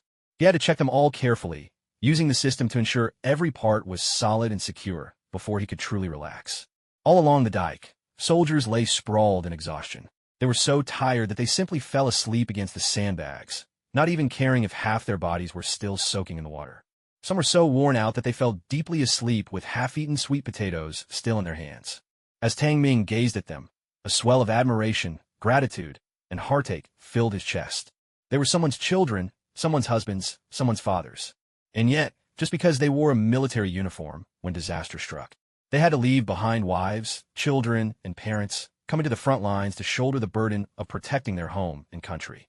Even so, there were still selfish people in society who slandered the military, exploiting the sacrifices these soldiers made. Some didn't even see soldiers as people, thinking that because they were paid with taxpayer money, the soldiers existed solely to serve them. But if it weren't for that deep love of country and people, who would willingly leave home and travel thousands of miles, living a life full of restrictions? The weight carried by those 4 simple words is far heavier than most civilians could ever imagine. After making a full inspection and confirming that the flood defense line was secure, Tang Ming finally found a spot to lie down and rest. He hadn't spent as much energy as the others, but even so, a brief rest was necessary. There was still a tough battle ahead. 2 hours passed quickly. The torrential rain still poured down, and the clouds in the sky seemed even darker and heavier than before.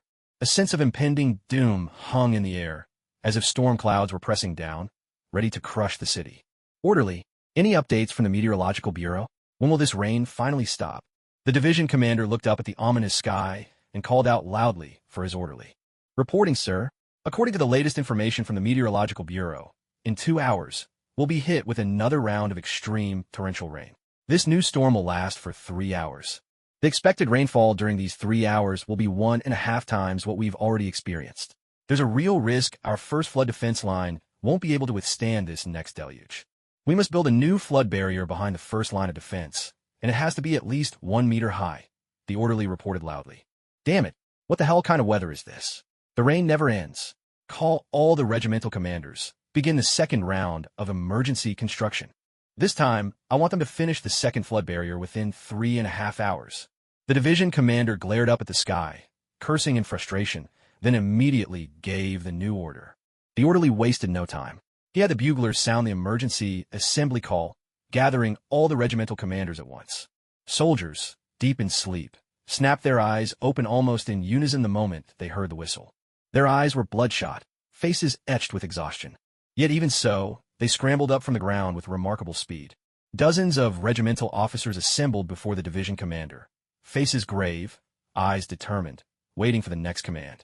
Comrades, in 2 hours, we'll be hit by a torrential downpour. The water level will rise above our first flood barrier.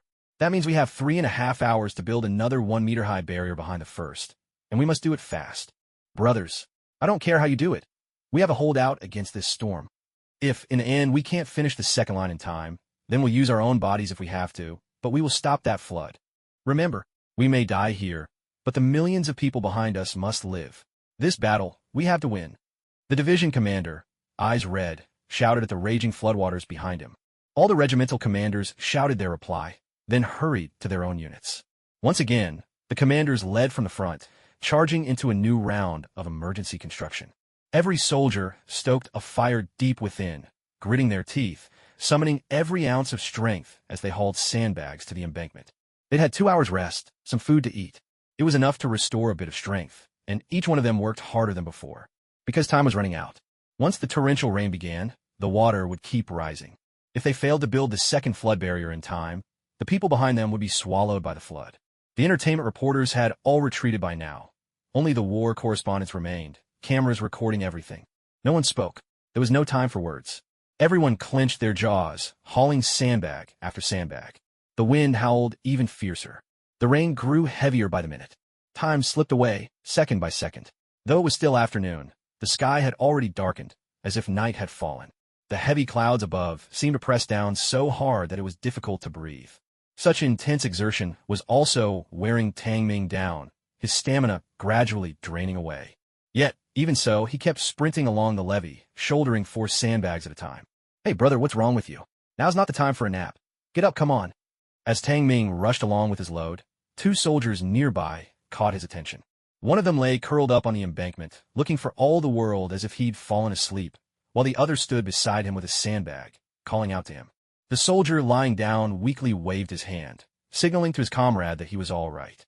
Tang Ming glanced over, but anxious to get the sandbags up onto the levee, he didn't give it much thought. When he returned, after dropping off his load, there was only the one soldier left, curled up on the ground, his face buried in the mud. Tang Ming frowned, a sudden jolt of dread running through him. He quickly scanned the fallen soldier with his radar. No heartbeat. Tang Ming rushed over at once, turning the soldier onto his back, laying him out flat. He first cleaned the mud from the young man's face, clearing his airway so he could breathe. Then, with swift and practiced hands, he loosened the soldier's clothing and began performing CPR. "Someone, medic, hurry up. Someone's gone into shock here," Tang Ming shouted as he worked, his voice ringing out over the levee. Gradually, the other soldiers hauling sandbags noticed that something was wrong and gathered around, concern etched on every face. Xiaohu, what's wrong? How could you go into shock? Don't scare me. Open your eyes, come on." The soldier who'd been with Xiaohu recognized him at once, and, overcome with grief, dashed to his side, sobbing. Tang Ming had no time to comfort him. He focused all his energy on the CPR, desperately trying to save Xiaohu. "You can't die. Don't you dare give up now. Come back, please come back." Soon, the medic arrived and took over from Tang Ming, continuing the chest compressions and giving Xiaohu an injection of adrenaline, hoping to stimulate his body. Minute by minute, time slipped away. More and more soldiers crowded around, forming a circle around Xiaohu. Each and every one of them watched anxiously, silently willing him to hang on, to pull through. 20 agonizing minutes passed, but Xiaohu showed no sign of waking. The last warmth drained from his body. "Dr. Su, stop.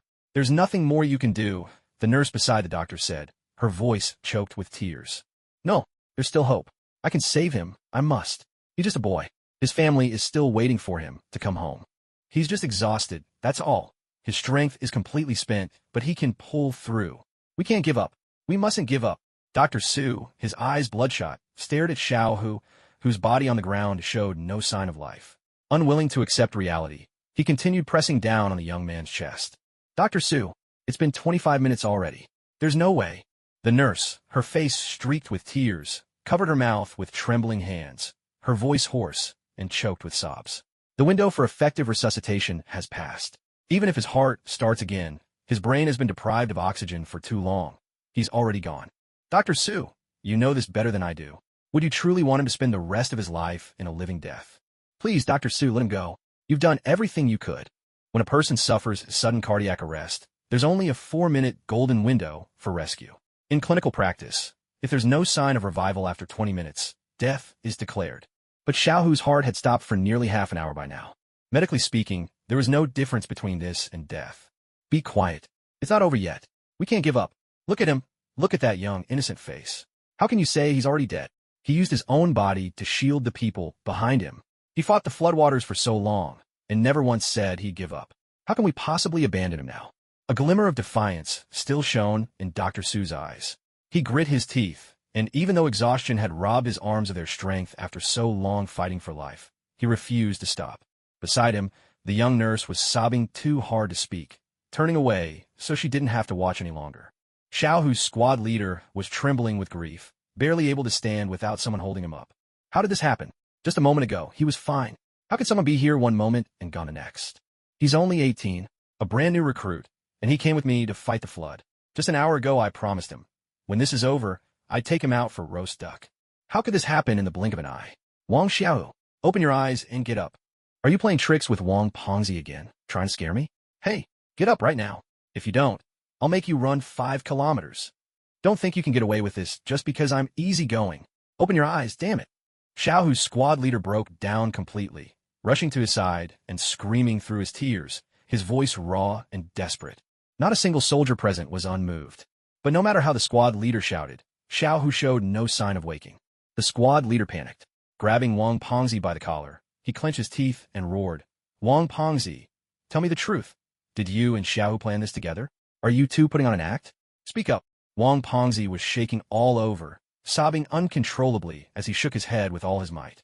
No, really no. I don't know what happened either. I was just talking to him a moment ago. I saw him lying on the ground and asked what was wrong. He said he was fine, told me to hurry up and reinforce the flood barrier and not to worry about him. I carried the sandbags up to the dam, and when I came back, he was like this. Squad leader, Xiaohu isn't really dead, is he? The moment the word dead left his mouth, the squad leader slapped Wang Pongzi hard across the face. Shut up. He can't be. He absolutely can't be. We have a doctor right here, don't we? The doctor will save him. He has to. The squad leader's words struck a chord with everyone. It said that real men don't shed tears easily, but many of the soldiers, seeing the scene before them, turned away to wipe their eyes in secret. Tang Ming, standing to the side, felt as if a heavy stone was lodged in his chest. His eyes stung as if filled with grit. He couldn't put his sorrow into words. He'd been using the system the whole time, monitoring Xiaohu's vital signs, praying for a miracle. But fate was merciless, snatching away such a young, vibrant life. Dr. Su's strength had been completely exhausted. After more than half an hour of relentless CPR, his hands shook uncontrollably. 35 minutes had passed. Even though Tang Ming refused to accept it in his heart, Xiaohu was gone. Let go. Save your strength. There are others who still need you. Tang Ming stepped to Dr. Su's side, gently supporting him off the ground, his voice choked with grief. I can still go on. I can. Dr. Su struggled to keep trying, but Tang Ming's grip was surprisingly strong. He couldn't break free. Look at your hands. Look at Xiaohu. Is there really anything more you can do? Please stop. We all know you did everything you could. Tang Ming pleaded, his heart breaking. Dr. Su stared at his trembling hands, dazed for 3 seconds, then buried his head in his arms and broke down, sobbing uncontrollably. He was just a kid. For a doctor, there's nothing harder than watching a living, breathing person slip away right before your eyes. Wang Xiaohu, damn it, open your eyes. I won't let you die, do you hear me? The squad leader lost all control, throwing himself onto Xiaohu, grabbing his shirt and screaming, his bloodshot eyes wild with grief. Squad leader, calm down. Squad leader, let Xiaohu rest in peace. The other soldiers rushed forward to restrain him. Every face was streaked with tears, and none could hold back their sorrow. At that moment, the commander of their regiment hurried over as well. When he saw Little Hu lying lifeless on the ground, his eyes instantly reddened with grief. But as the leader, as the commander, he was the pillar for all the soldiers in his regiment. He could not let himself cry, and right now, there were matters even more urgent than mourning Little Hu's death. If they didn't race against time to complete the second flood barrier, it wouldn't just be one soldier who lost his life. Tens of thousands of civilians in the whole city would be at risk. Lu Tao, what are you doing? Get up now. The commander strode over to Sergeant Little Hu's squad, forcing himself to suppress his sorrow and barked the order. But Lu Tao was still consumed by the pain of losing Little Hu. Even the commander's order failed to reach him. With a mixture of anger and heartbreak, the commander grabbed Lu Tao by the collar and hauled him to his feet. Then, with a sharp slap across Lu Tao's face, he roared, Lu Tao, stand at attention. The slap snapped Lu Tao back to himself a little. He stiffened into a standing position, his voice choked with tears, eyes bloodshot as he looked at the commander. Commander, Little Hu is gone. He was only 18. Why did the Lord of Death have to take him instead? The commander gazed deeply at Little Hu lying on the ground, tears welling in his eyes. He turned away, swiping at his face to hide his tears, and then shouted, his voice echoing, losing such a young and outstanding soldier pains me deeply as well. But now is not the time to be lost in our own grief. Turn around and look at the city behind you.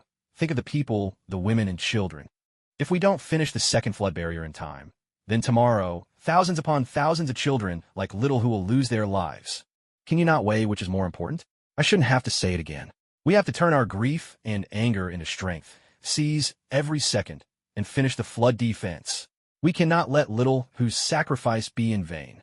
The commander's words struck home in every soldier's heart, shaking them to their core. Now is not the time for sorrow or despair. If they failed to finish the second flood barrier, if they couldn't withstand the next wave of torrential rain, then their loss would be far greater than that of a single comrade. And surely, Little Who wouldn't want the construction of the flood barrier to be delayed because of his death. If he were still alive, he would be fighting alongside them with everything he had. Go, contact Little Who's family and ask them to come say their final farewell. Make sure he's dressed in clean, comfortable clothes. Our soldiers must not leave this world in such disarray. The commander looked at Little Who with a heart full of guilt and sorrow, his hands clenched into fists. He too was a father. His own child was the same age as Little Who. Seeing Little Who, he couldn't help but think of his own son. It was as if a knife were twisting in his heart. How would he ever explain this to the boy's parents? A good man, handed over to the country, entrusted his care. How could he just be gone, just like that? He truly feels like a sinner. At that moment, the commander, whose body could barely support itself, hurried over with the help of the police officer. Looking at Xiao Hu lying on the ground, his facial muscles trembled with overwhelming grief. With great effort and in slow motion, he knelt down, gently wiping the dirt from Xiao Hu's face with his hand. His voice shook as he spoke.